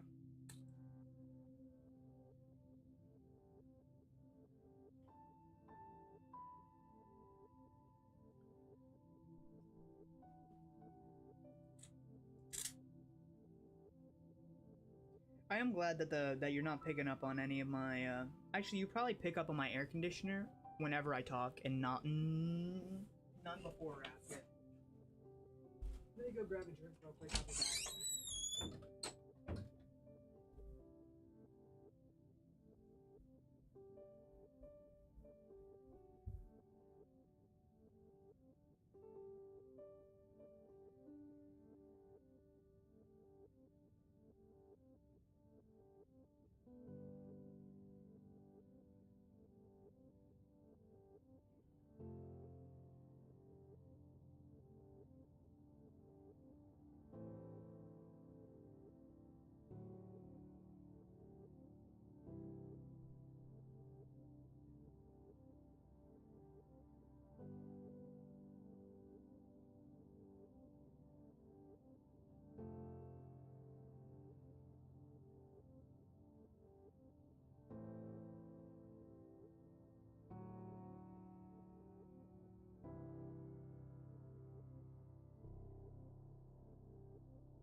never go to the kitchen hungry, bro. Never go to the kitchen hungry. I'm about to make the most dastardly the most dastardly meal I've ever had in my life, okay? Don't ever go to the kitchen at night when you're hungry. You grab everything, bro. You grab every single thing you can think to grab. And tomorrow my stomach's gonna hurt and I'm gonna be like, why did my stomach hurt? Why? I can't fathom, I can't imagine why that would be. I can't imagine why. Oh, well, I just sat on my gingerbread cookie. Well, doesn't matter. Bro, this is about to be generational trauma. The meal. Honestly, though, this is what I'm about to eat. What a divorced dad of 3 who gets to see his children 1 week a month eats. This is, sorry, that was kind of mean, but like also at the same time, that's how I feel right now. I feel like I just got divorced because I'm about to eat with how I'm about to eat this up, bro. Just change how my Arizona sweet tea is like for like for like a Bud Light or something. So we got. So today, on today's ASMR eating episode, we've got Snack Factory Pop-Ums, light and crispy pretzel snacks, white cheddar, of course, because I'm so superior. And then we've got some bologna. I wasn't joking when I said I'm literally putting all that. I'm putting. I try anything once, and then if I throw up, you'll never see me try it again. But like, till I throw up, it's fair game. Those are cheesy. Like, what is? If I don't like it, I'll just eat the normal bologna. What? Get in there, bro.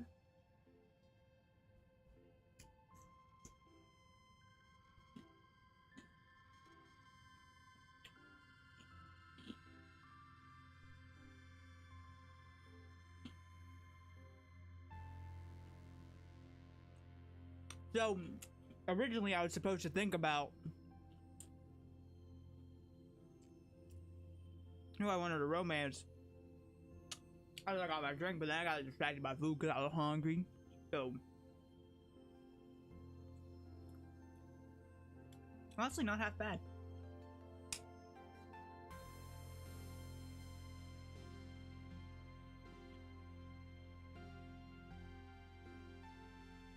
Just don't eat it whenever, just don't bite into the actual pretzel bite.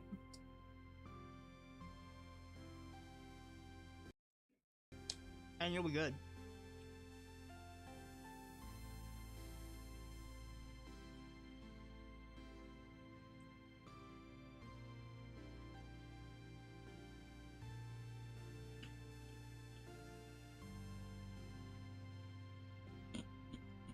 Sorry, that was so gross. I don't know why I did that.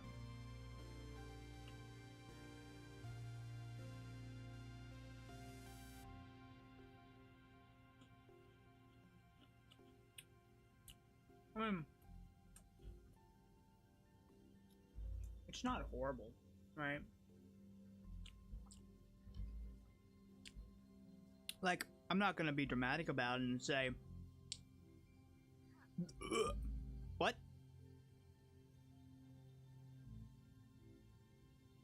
You know? Like, I'm not gonna be dramatic about it. Like, it's fine. I am in fact going to fill it up. I am gonna in fact chase that down though with a gingerbread. Like I said, now this is what's gonna make me go, uh-oh, bad time. But now my hand, I should have opened this before I touched the bologna, but something I don't like about these gingerbread, I think they're gingerbread cookies, they're not homemade or anything, but something I don't like about them is that they've got icing on them. And it's like, it's Little Debbie, so of course it's gonna have icing on it, but like, why?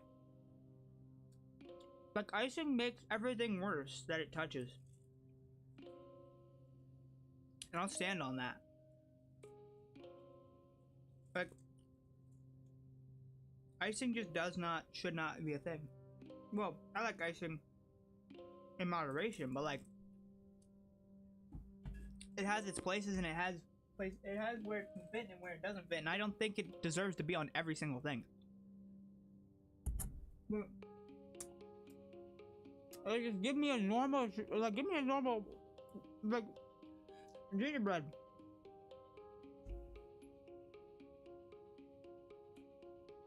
Like, why would I eat your product if you're so insecure about it that you throw icing on?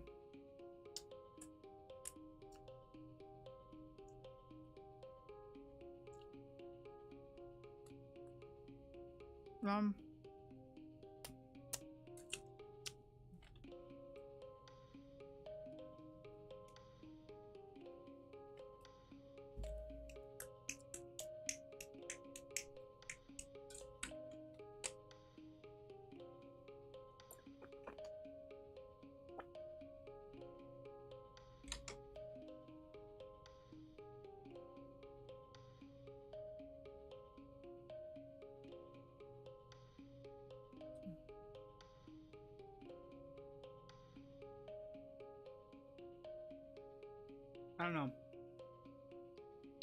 I'm kind of torn. I didn't think I'd like Nem as much as I did. Emoni as much as I liked her. I didn't think I would like her that much with like Musclehead, but then I realized like she is awesome and I love her very much. But I also really like what's her name? I couldn't even remember her name. Then again, I couldn't remember Emoni's name either until I thought about it. Mez,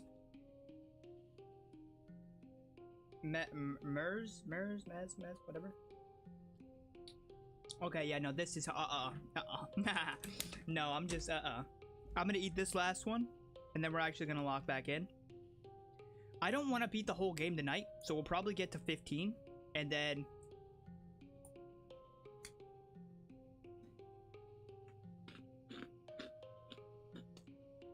we'll reach age 15 and then we'll call it quits for tonight, and then we'll come back tomorrow and we'll finish it.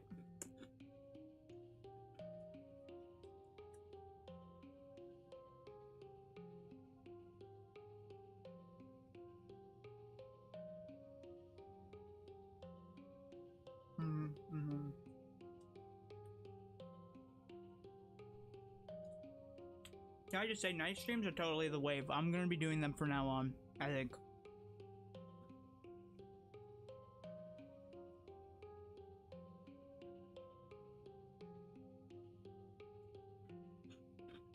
I don't know what it is, but it's like probably because I'm tired and like I'm more loose-lipped or whatever.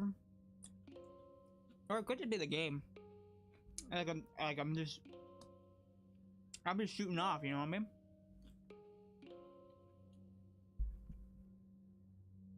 It just feels like way more like a vibe.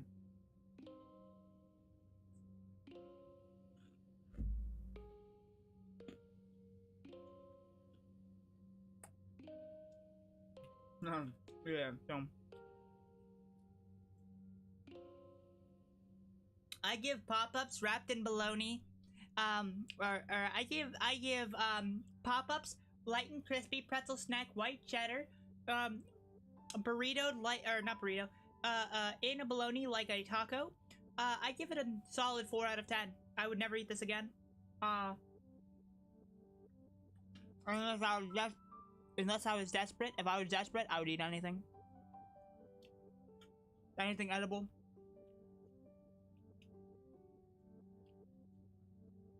But I think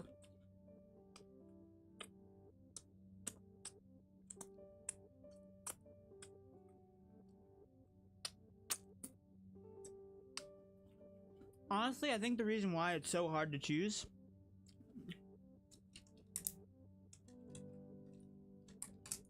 is I think I really saw, like, in the future, I had like I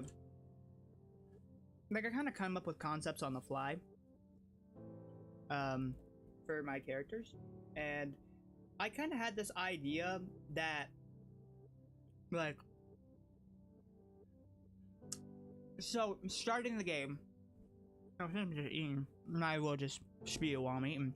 And by that I mean yap yap yap. So the thing is, right? Originally, my first pick for hold on, I'm readjusting. My first pick for like love interest was Mez. Hold on, Mez, Mars. Yeah, that's what it was. Right. Like,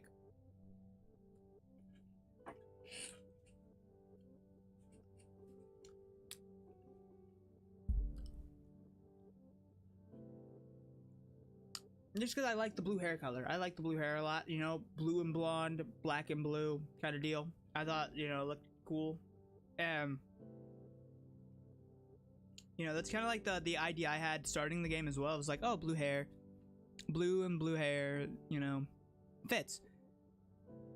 Now the thing is, see, I was leaning. I'm not sure. Marzipan is a fierce and fiery girl with big dreams of success. So I took that as her turn. She's gonna be turned into the governor, like she's gonna become the governor of, you know, of the colony.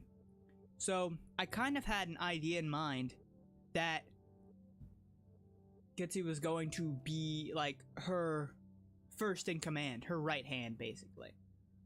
Right? Like that was the kind of like the whole idea. Was that like in the future, she was gonna call the shots and he was going to do them. You know? I kind of like that kind of vibe. Kind of like that kind of vibe. Like that kind of vibe.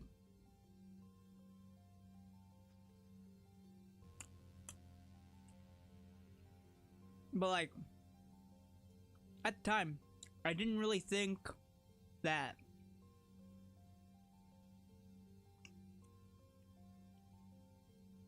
I'd like Nem as much as I did. Like,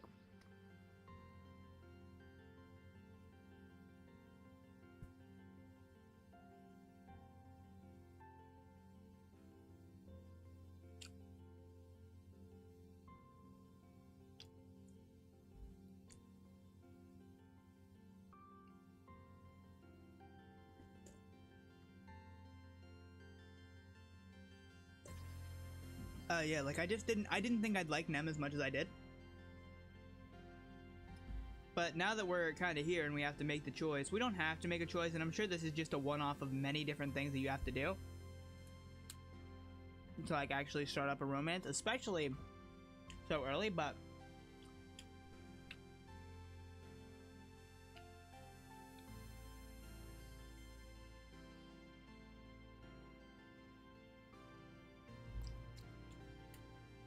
yeah. So we're probably not gonna flirt here.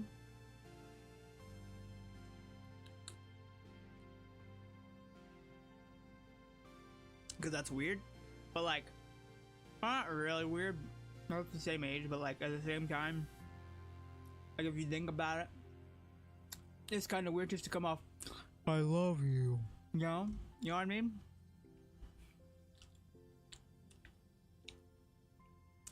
I love you. Like that one punch, that one Patrick gif. I love you. It's like, man, we don't need that, bro.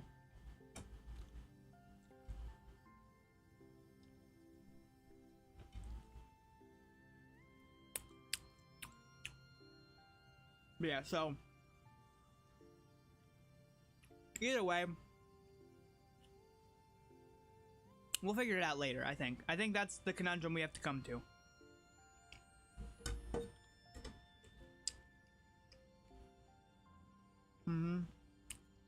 And we have to figure it out once we catch the vibe. Bro, why? You know, I just realized something. Why do I always pick games that need to take 400 years to 100% to like completely complete? Why? You know? Like, why do I always spend so... Like, why do I always choose games that take 40 years to complete? I'm not complaining. It's just a lot of content to do at once.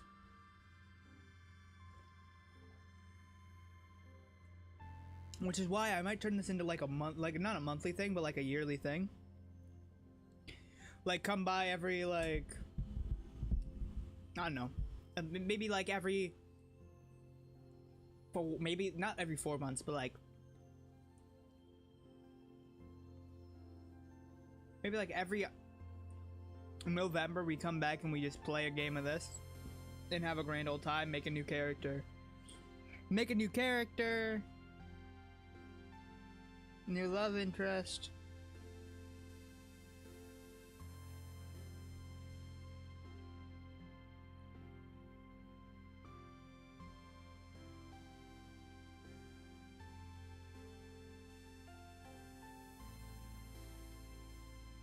But it's like,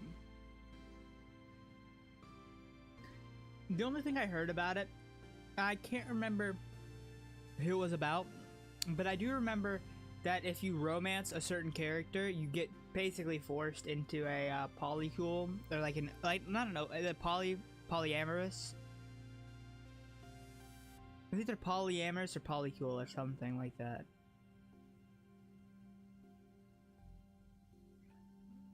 And you basically had no choice. It's like you couldn't choose. You can't choose to like not.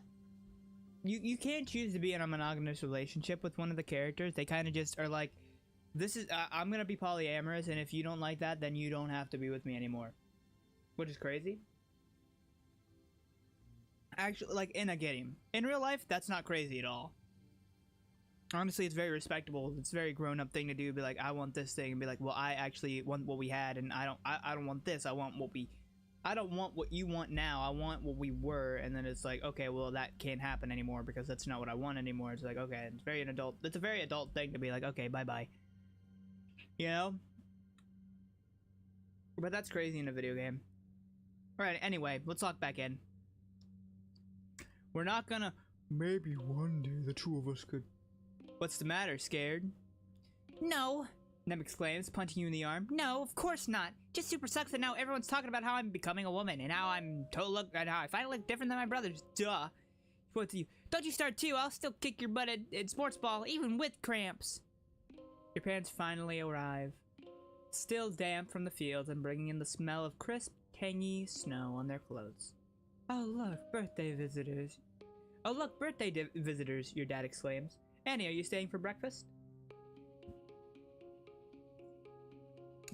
Annie reaches into her bag and brings out a stack of tiffins.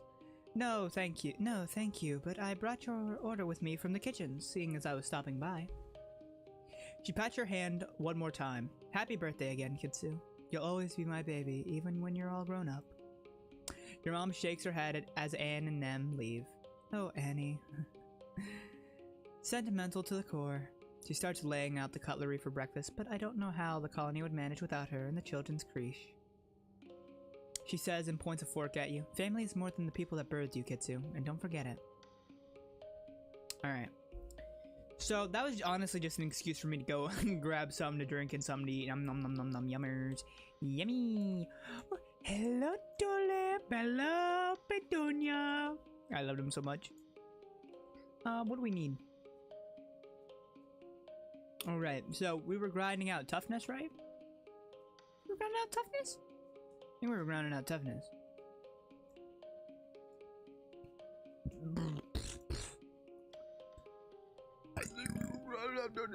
Wait, work on the farm. Biology and toughness.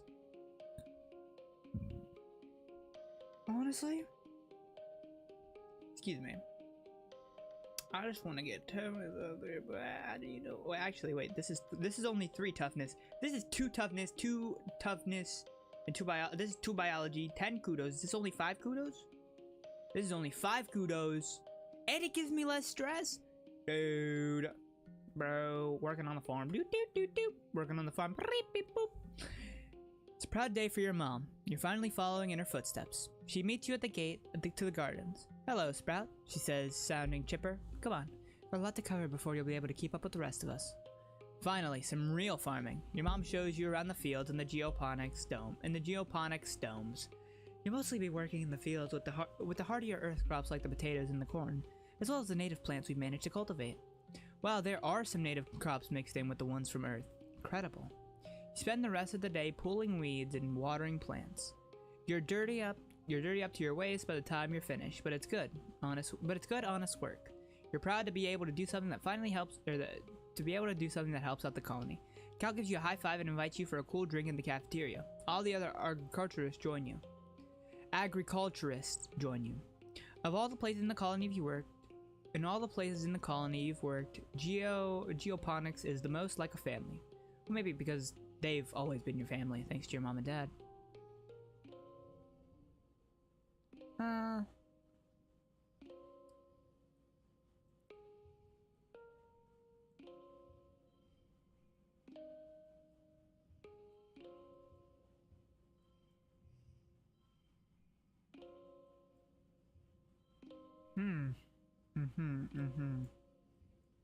Hold on.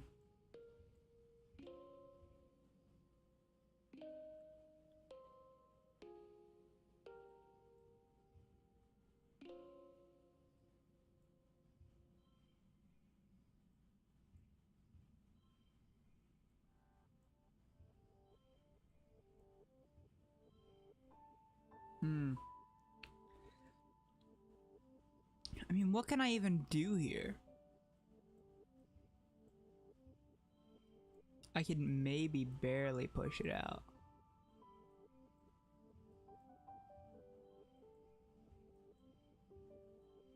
No, but then you'd want something like this, no? Because then it wouldn't stack number wise. Let me drop just in case. Oh, actually, this is kind of huge though.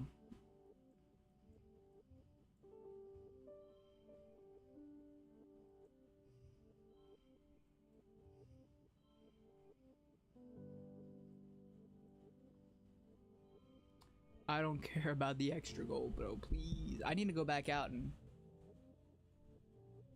I'll take that. I need to go back out to Expedition. Late month. Nate's quiet. Okay. Is everyone good? Anybody needs some help there? You want some help there? You got some help there? Anybody wants some help there? You need some help there? Nem grabs you by the shoulders. Kitsu, you gotta help me. Says urgency. Mom keeps talking about how we're all gonna start having babies and she gets that look in her eye. I don't have any scungy babies. Nem shudders with her whole body. Why'd I gotta be in a girl body anyway? I'm tougher and stronger than lots of boys, and no one's telling me that. No one telling them they gotta have babies. Oh wait, what? I got 40 toughness? I didn't even notice. You're getting your butt kicked, but used to be able to go mano a mano with Nem, but she's been training hard. Get your butt kicked all over the porch pitch field. Leans over you while you're lying on the floor, completely gassed. You okay? She laughs. Didn't go too hard, right?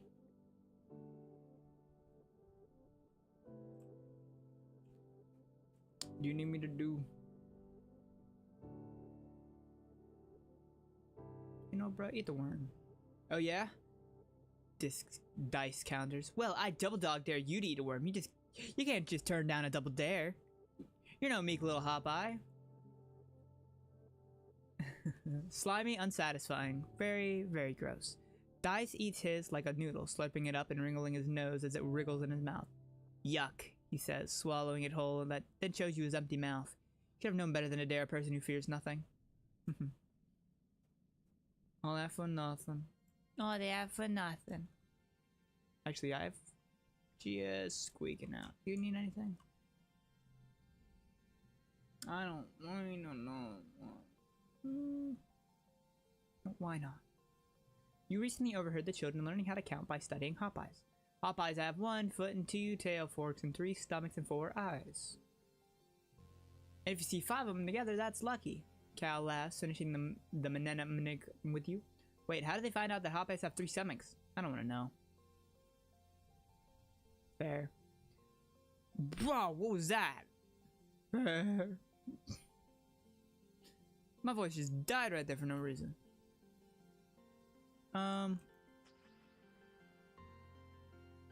You have anything that you want me to do?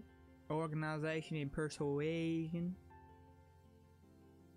Dude, I don't need perception. So many perception. Why so much perception?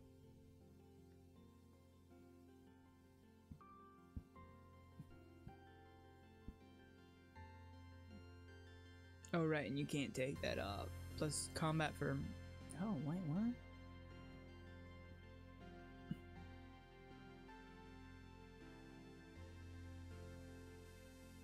Face cutter. Plus 5 to animals. Plus 5 to persuasion. You got plus 50 to the drone rifle. What is that? What the what? Okay, how long do I have on this? I think this is the last day I'm gonna have it. So let's hang with lookout duty. No, not with that. Yeah, but the thing is, right, is it's like, man, bravery and toughness. I do need more bravery, but like, I really just want more combat. Wait, why am I doing? It's more actually. Why am I doing this? Oh yeah, because I want to take advantage of this. Right, sorry, I had a blank moment there. You can tell I'm getting tired because I just blanked out on that so hard. You're a man. Let's go. There's so many people training in self-defense today that you have to break out into stations. What do you want to work on today? Smash things with your fists. Capoeira, vert space, helmet training. Sure. Up a training program in vert space. Reality fades out of your awareness, replaced by a rolling neon landscape with a thumping bass beat. Shapes start flying towards you, forcing you to dodge and weave around them to the beat of the music. You work up a sweat and throwing your body around the mat, but it barely feels like work at all. You feel moderately more aware of your surroundings. Bro, why? Oh, I should have just smashed my fist into things. Oh, no. Oh, uh-oh. What if I do this?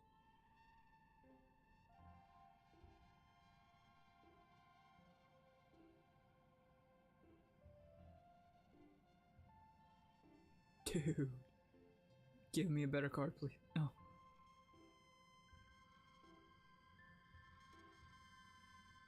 Dog, please.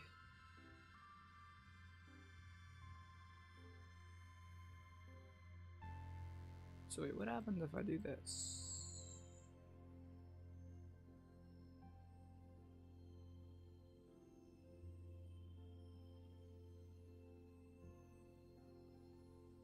I'll push through with 30 stress, I don't mind. Bet animals and stress. Oh look, I'm all pouty and sad. Boo. All pouty and sad and boohoo and wah. What's up? Great news, Kitsu. According to the antiquiet culture incentive negative. What am I saying? Okay, according to the antiqued culturally insensitive reckoning of mental prowess once used by humans on Earth, and by that I mean IQ testing, I'm officially considered a genius. Tell me something I do not know. No, I'm just gonna run. I'm going to... I want to get reasoning up, but I also really need to go back and go down here, and then I need to go down there, and then I need. Well, this is like empathy, reasoning, and empathy. It's really what I need. Empathy's good. Empathy's good. Reasoning is good as well. You're heading off on a lunch break when you see Mars and Tang sitting together in the engineering break room. Tang is eating a sandwich while also scrolling her hollow palm with it, and Mars is half collapsed on the table, barely holding her head up on her hand as she pouts at Tang. Come on, she whines. Said we were gonna hang out after lunch. Aren't you done eating yet? Tang takes a slow, deliberate bite of her sandwich and chews while making eye contact with Mars. It goes from funny to awkward to hilarious as Mars's face falls and she puts her head on the table and groans. Proper mastication is important for digestive health. Tang answers primly, a smile curing at the corner of her mouth. You can masticate in private, Mars mumbles. What are you reading and how is that more important than me, your best and only friend on the planet? Just something for work, Tang answers. Really interesting. I don't know Dr. Instance was so well published, even though she was only 25 when the Strato left Earth. She was practically a prodigy like me. She looked at her hollow screen again. It's absolutely fascinating. We're so lucky to have such an accomplished researcher here on Fortuna. Read over Tang's shoulder. Take a seat at the table and sneak a look at Tang's screen. You catch a few words. Recombinism, tissue tropism, RNA, protein sheaths, entering the community, maybe something to do with viruses? From the pictures, possibly also fungi? Without further examination, it's hard to tell. Tang notices you looking and shuts off her hollow palm, shooting you a cold look. Is it something to do with the shimmer sickness? Mars wonders aloud. No! Yeah, this is really biting me in the butt. I should have probably stopped at like 50% perception and just went up, but like I'm fine. I'm not upset about it. Like, don't look at me, I don't get it. Me neither. Mars adds. I'm sure glad I don't have to do all that egghead stuff. Sounds boring, TBH. Luckily, no one is making either of you read over my shoulder, Tang says and takes another purposeful bite of her sandwich. Been eating that for like half an hour, Tang. Come on. Mars says, pulling her hands down her face. Please, can we do something fun before some rampaging Xeno eats us? Both too pretty to die of boredom. Tang smiles. You think I'm pretty, Mars? She asks, seemingly curious. Mars sets her hand on top of Tang's.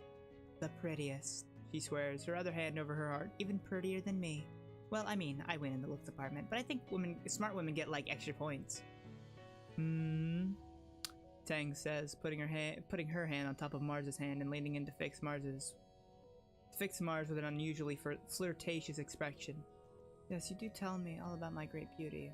She deadpans. It's all I live for. Mars laughs and tosses her hair over her shoulder, and you tune them out in favor of eating your lunch before you're expected back at engineering. Get to work.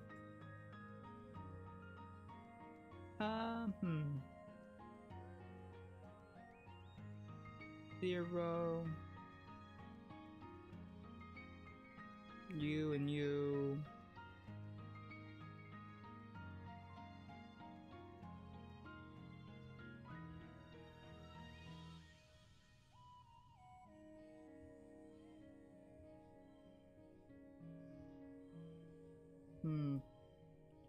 I've got one. Give me a blue card. You didn't give me a blue card. You upset me dearly. You upset me dearly. And I'll never emotionally recover from this. This word? Not really even at all, actually. That's crazy.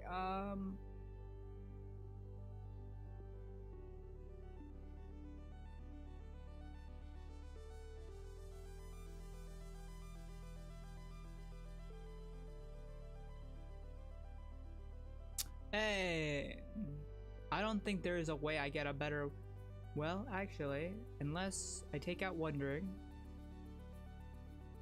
because that gives, there.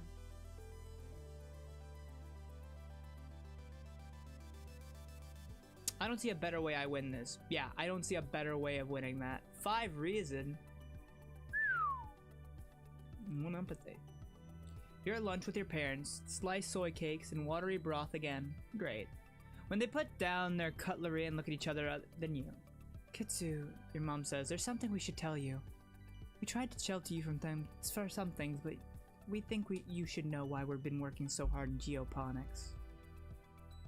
There's a meeting after lunch and I want you to come with. Okay. Follow your parents to the council room. Mars is also tagged along and you take a seat near them as your mom and Aunt Annie stand to address the council. After Udicott officially calls the meeting, she gestures to your mom.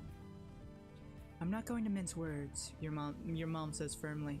All of our efforts to increase food production in geoponics has failed, especially given the failure of the pixie beans. The destruction of the field during the last attack put the nail in our coffin. By the end of the year, the colony will run out of food. The rest of the council murmurs in concern. You and Mars exchange horrified looks. You've been doing saying about our food supply for 2 years, Flulu. Rhett questions. What do you mean to say we're past the? Do you mean to say we're past the point of no return? Your mother nods grimly. I'm afraid so. Even with rationing, without securing a Vertumnian food source, our supplies will run out by wet season. Gestures to Annie, whose face is grave. Annie and I have gone over the supplies and come up with food plans. We've crunched the numbers. 14, yeah. Your mom sighs and spreads her hands. I'm sorry. Geoponics should have been producing better by now. We should have been able to wean ourselves off of soy rations. During wormhole transit, when we lost our hydroponics in a hull breach, he sighs again. I know I've said it so many times, but our crops just don't grow here. We needed those algae tanks. We needed the microcebial soil from Earth. It's not Mom's fault. Adults screw up everything. Why weren't we told earlier? I feel like that. Well, we were told earlier that we lost a lot and it did a lot. Why weren't we told earlier? Yeah, Mars agrees. Why weren't we told? We have a right to know. We live here too. She stands up and slams her hands on the table. We've been here for 4 years and we could have been helping this whole time, and all you did was have meetings about it. The council looks at Mars with surprise and then contempt. Uticott chuckles weakly. Imagine being carried for so long and being upset that your feet could not be cut by the rocks. She waves one shaking hand. Seeing the future is a privilege of the youth. Thank goodness we have them to point out our flaws.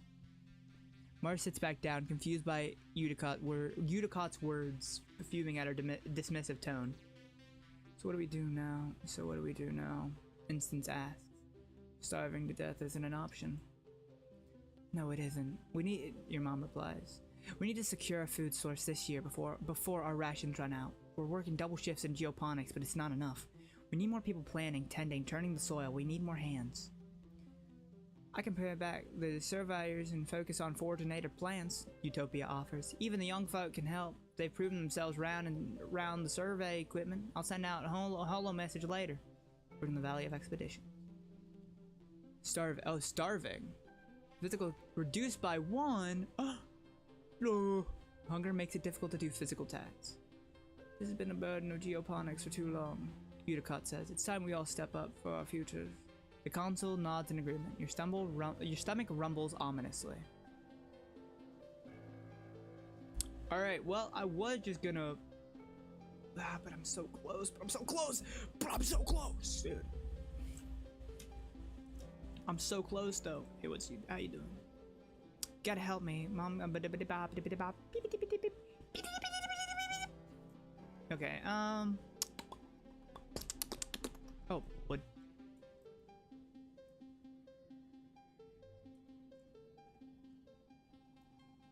I said, listen, and this might come out as I'm fighting demons.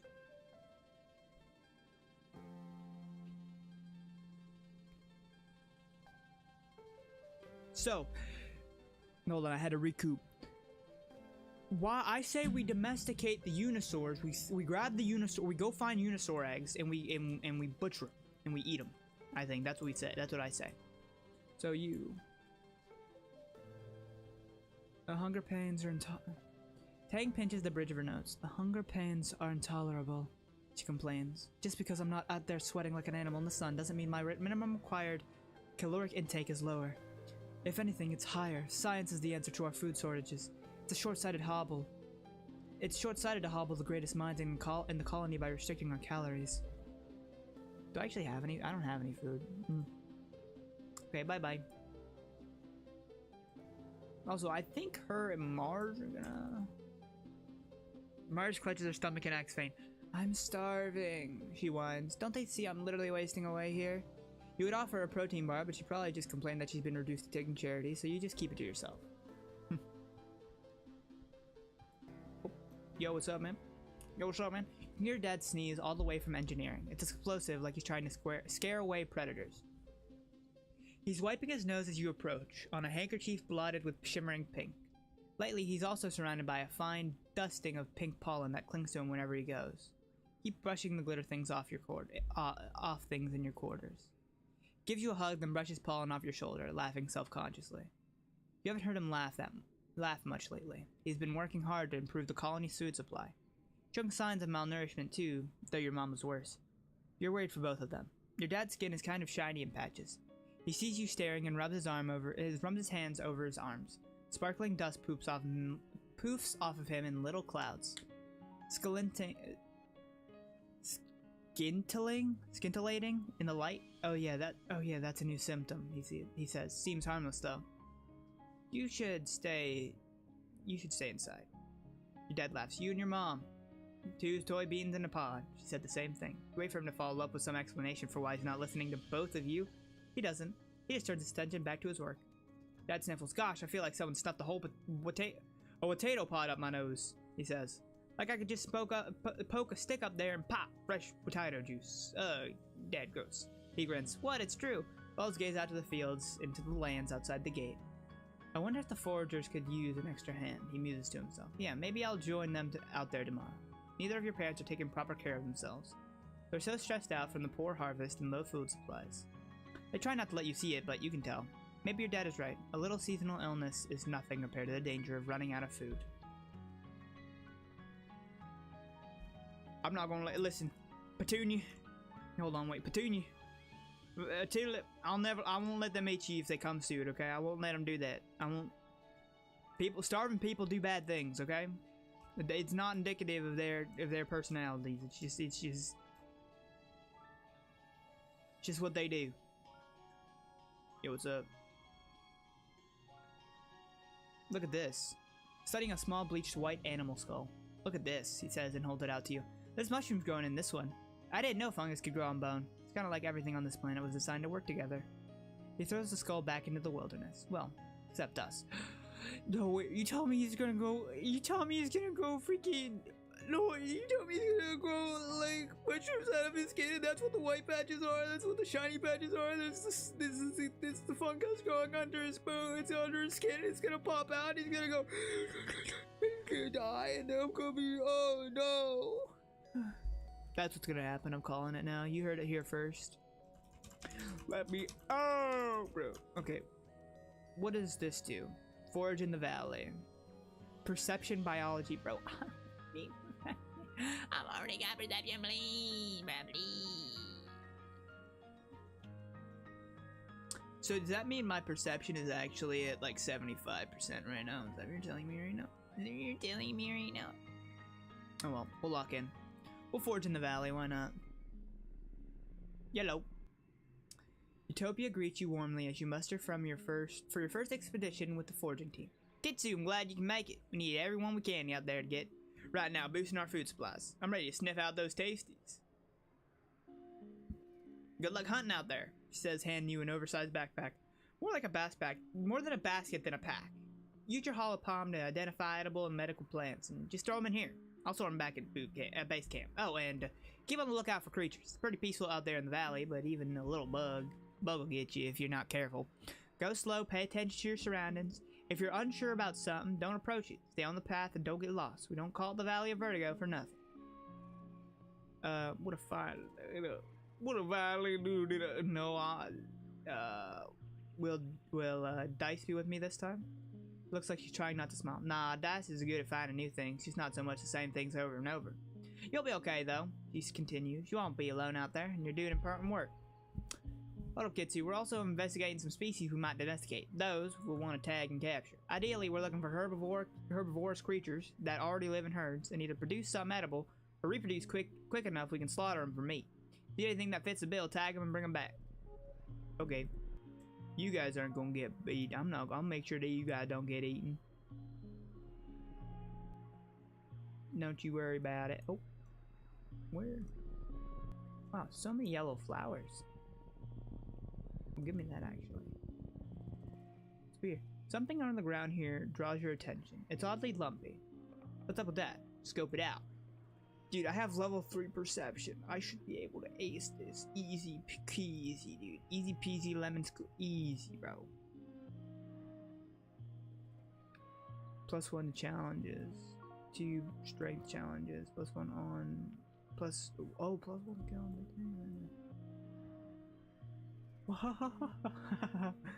What? 6. 3. Actually, I did just get that.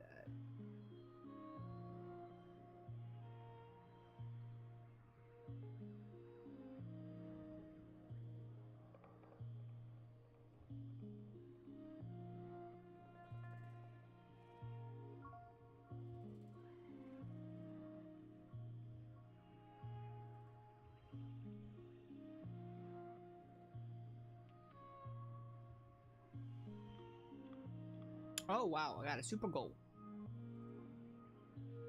Victorious. I don't need perception, buddy. Whoa, it's a potato minefield. Underground, the recent rain has swelled the young melons to bursting. You better watch where you step or you'll end up knee deep in potato juice. The good news is they're tasty. Forge one.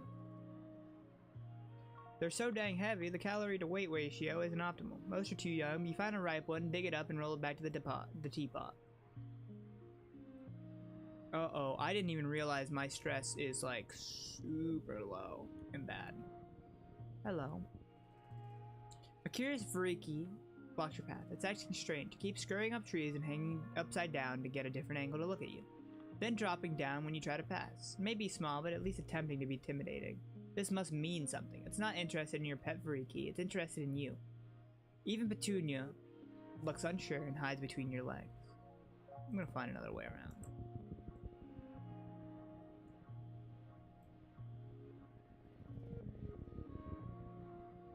I'm just looking for forgeables, man.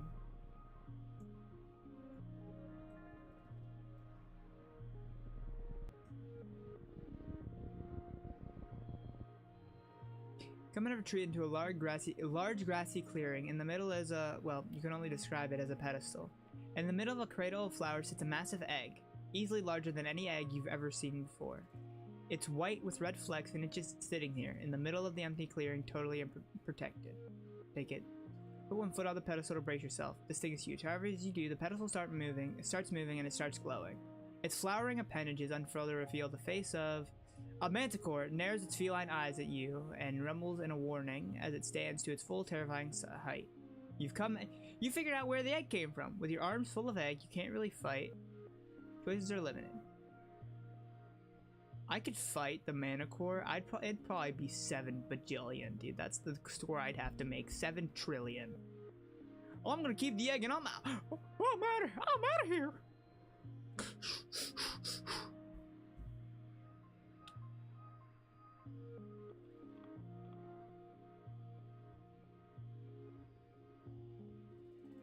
Nothing, bro. You seriously? Oh well, I'll just use what I can right now. +1 card. Or should I? Honestly, 14's the best I'm gonna get, man. 1, 2, 2. Actually, no. What I should do.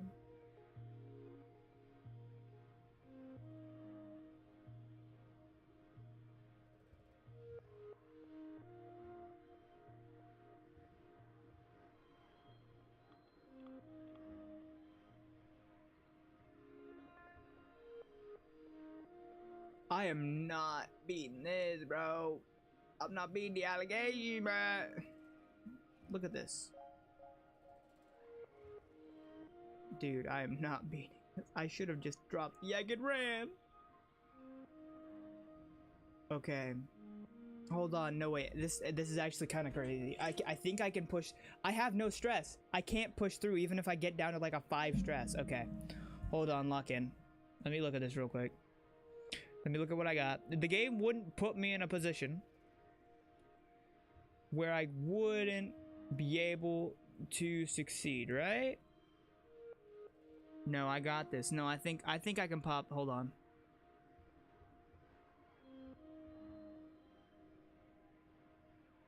20. No, no, no, no, no, no, no, no, no. I've got 2. I can add 2. I just need, what do I need? Goal 32. Honestly,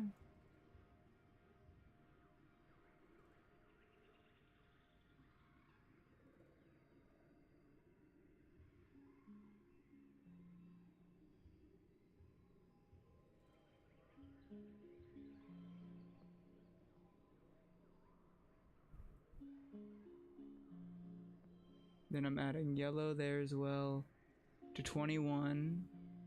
I'm adding yellow. I can't add.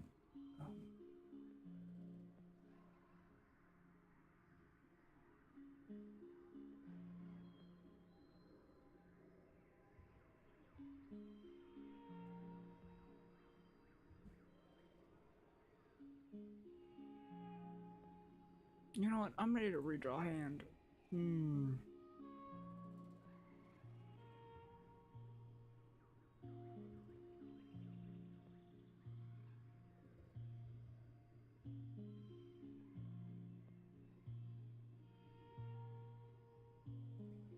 Okay, that's way closer. I actually wait.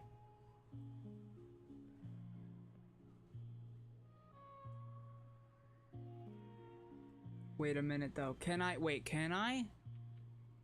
I'm not sure if I can. Hold on, I'm not actually sure if I can I? Because if I plus 2 here, I'm not going to get the 2 of a kind. If I plus 1, well actually, yeah, and if I plus 1 here, because this is 3, straight 3. So if I take this out, yeah, I don't get, well I would get the plus 3 for that.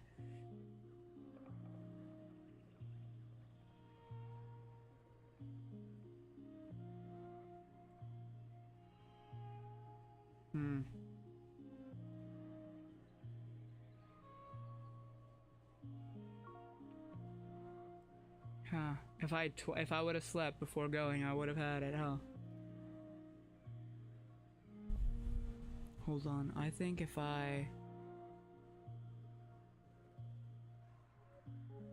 card becomes physically red.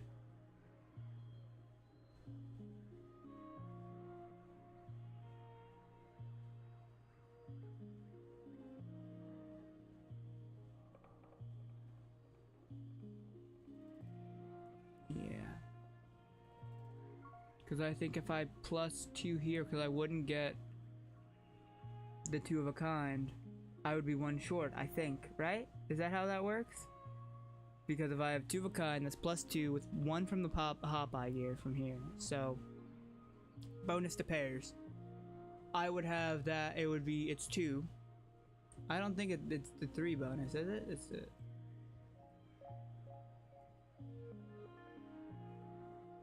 I could try to change it to a straight, and I could probably change it to a straight if I have, but the question is, first off, this would minus it, that would minus it, and also, I mean, maybe, but like I wouldn't get the plus 3 here, but I would get, let's try this out. Hold on, before we do though, I'm saving this because maybe worked.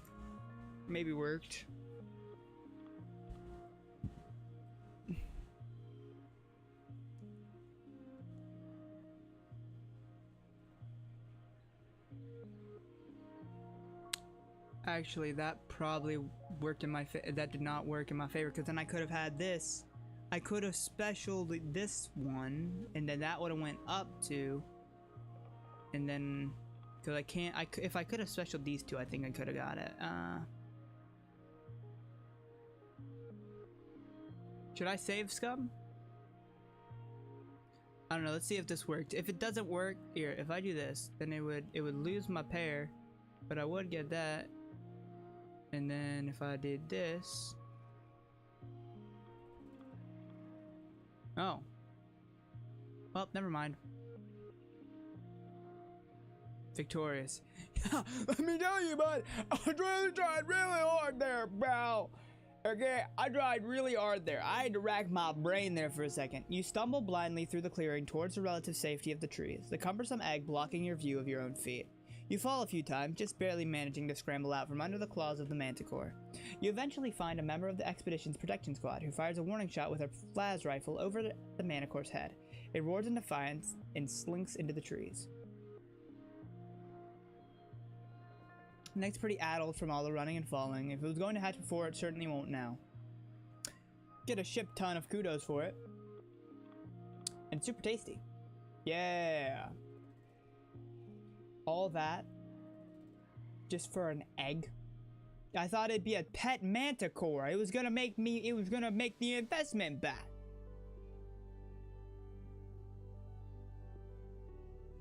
It was gonna make my investment back. That was like the whole point of the flippy thing. It's gonna make my investment. No, my investment. Oh well. I would have been so upset. There's so much we don't know about this place.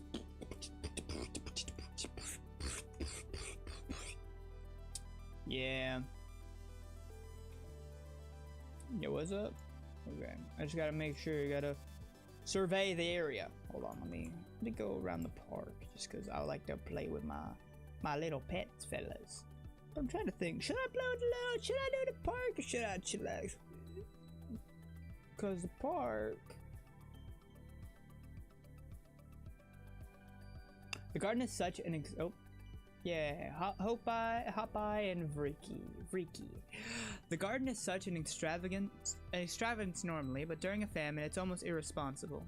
Your mom hasn't had a lot of time to weed here lately, so you donate some of your free time cleaning up around the flowers.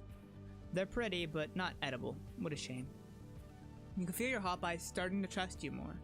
They're still pretty skittish, and you don't want to see what those claws on the other end of their foot can do, but they seem a lot more relaxed in your presence. You're petting it when it starts to chitter up at you in agitation. Oops, what's wrong? Tulip flips over its back and wiggles, its lighter stomach fur looking impossibly soft and enticing. Do you dare, or is it a trap? No, I'm ready to fight.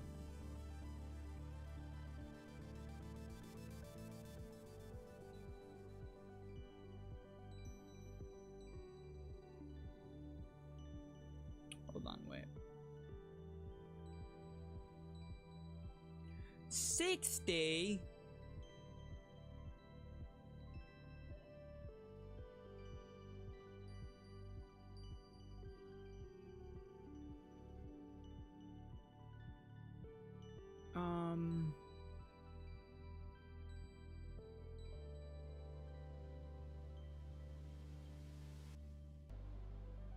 Four of a kind.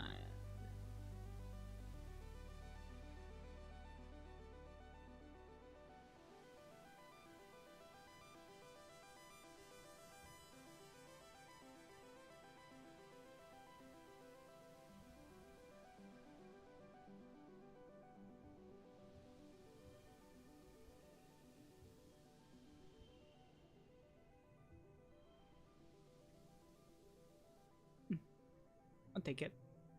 Victorious. You're too smart to fall for this trick. +0 from starving status and eagle eye perk. Oh. So I would have so eagle eyes is basically saving everything right now. That's what I'm hearing. I got an upgraded pet. Gain 2 less stress. +2 bonus to pairs. 2 less stress? Eventually I'm gonna get 5 less stress. You're too smart to fall for this trick. After a few moments, Tulip seems to lose interest. They spot a bug circling lazily overhead and flip back onto their foot, chittering as they begin to track it with their 4 blinking eyes. You haven't given up training Petunia to follow simple commands. They clearly have the ability to understand that you're trying to communicate with them. There's just a huge language barrier. Look at her, look at little Petunia. Cal gives you the idea to try clicker training, getting them to associate verbal commands with actions and rewards. Using a clicking noise as positive reinforcement. Might as well give it a shot. Oh, 60 again. Brother, please. Brother, please. Brother, please.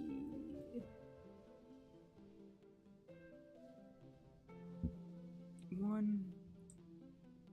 I Actually, this is how I'm gonna run this.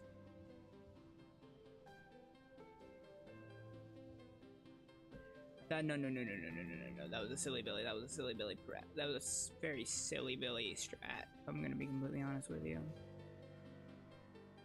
It all comes down to here. I do have 2 crystal stuff that I can use if needed. Boom, boom, boom. Okay, hold on. Maybe.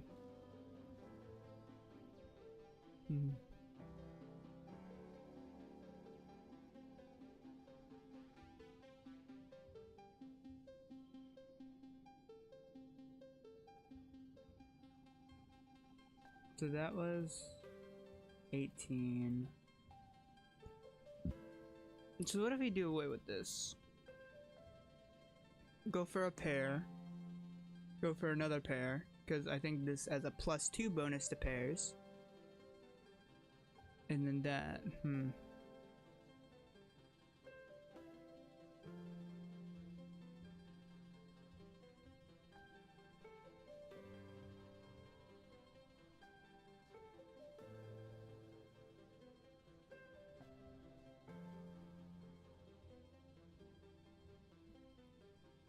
I have 0 strat. You know what? I can only really hope for a. Well. What if I just do 2? What if I just. 1, 2. No.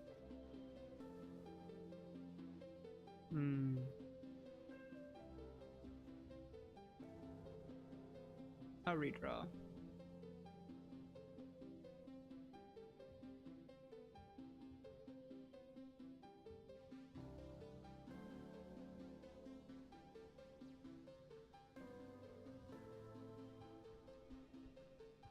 Oh.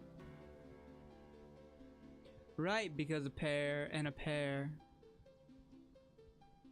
I will honestly take that in. I will take that on. Wait. Wouldn't this be better though? Technically? Yeah. There you go. This has to be the best. How?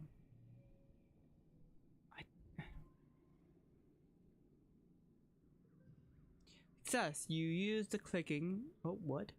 Use the clicking as a shared language, and Petunia quickly begins to respond to your commands. By the end of the afternoon, you're getting pretty reliable results from both stay and follow. This is great. Varik must be more intelligent than people give them credit for. Maybe Varik will be the species that evolves to be codependent with humans, like dogs evolved from wolves. Let's go. No, I need both of these actually. Alright. You know what? We've streamed for long enough, I think. Honestly, I'm so tired. I'm tired, boss. I'm tired, boss. I'm tired, boss. I'm tired, boss. I'm tired, boss. Alright. I'm very satisfied. 9-hour stream, dude. That only happens. That's what, dude. I'm just nighttime vibes. I don't know what it is, bro. It's just like nighttime vibes go crazy. Main menu, please. Dude, I don't know what it is. Just nighttime vibes go nuts.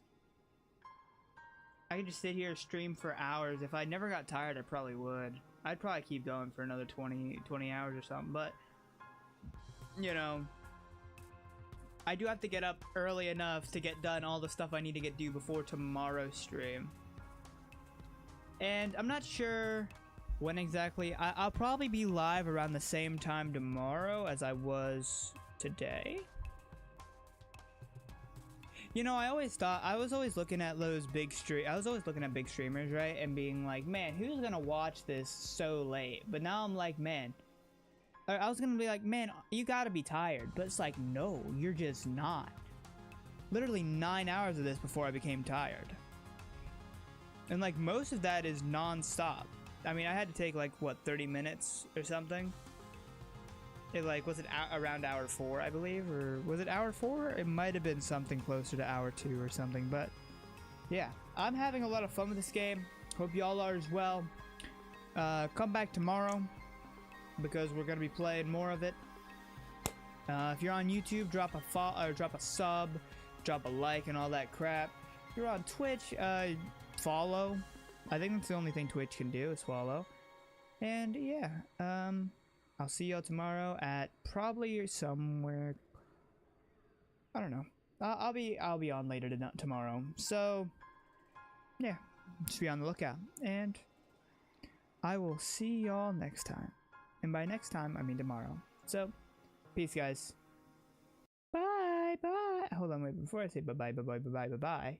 Give me 1 second. Give me 1 second. Okay. Okay. Bye, bye, bye, bye, bye, bye, bye, bye, bye, bye, bye, bye, bye, bye. I'm saying bye, bye. I'm not even on OBS. I'm my fault, gang. Okay. Bye. Actually, though. Bye, bye. Have a good rest. Have a good night's sleep. Night, night, night, night, night, night. Bye, bye, bye, bye, bye, bye, bye, bye, bye, bye, bye, bye, bye. Actually, before I do that, though, I know I'm just absolutely giving y'all. Just absolutely. Just like blue balling y'all. And that just can't. That's just unfortunate. That's just rude. So I'm sorry about that. Give me 1 second. Let me just.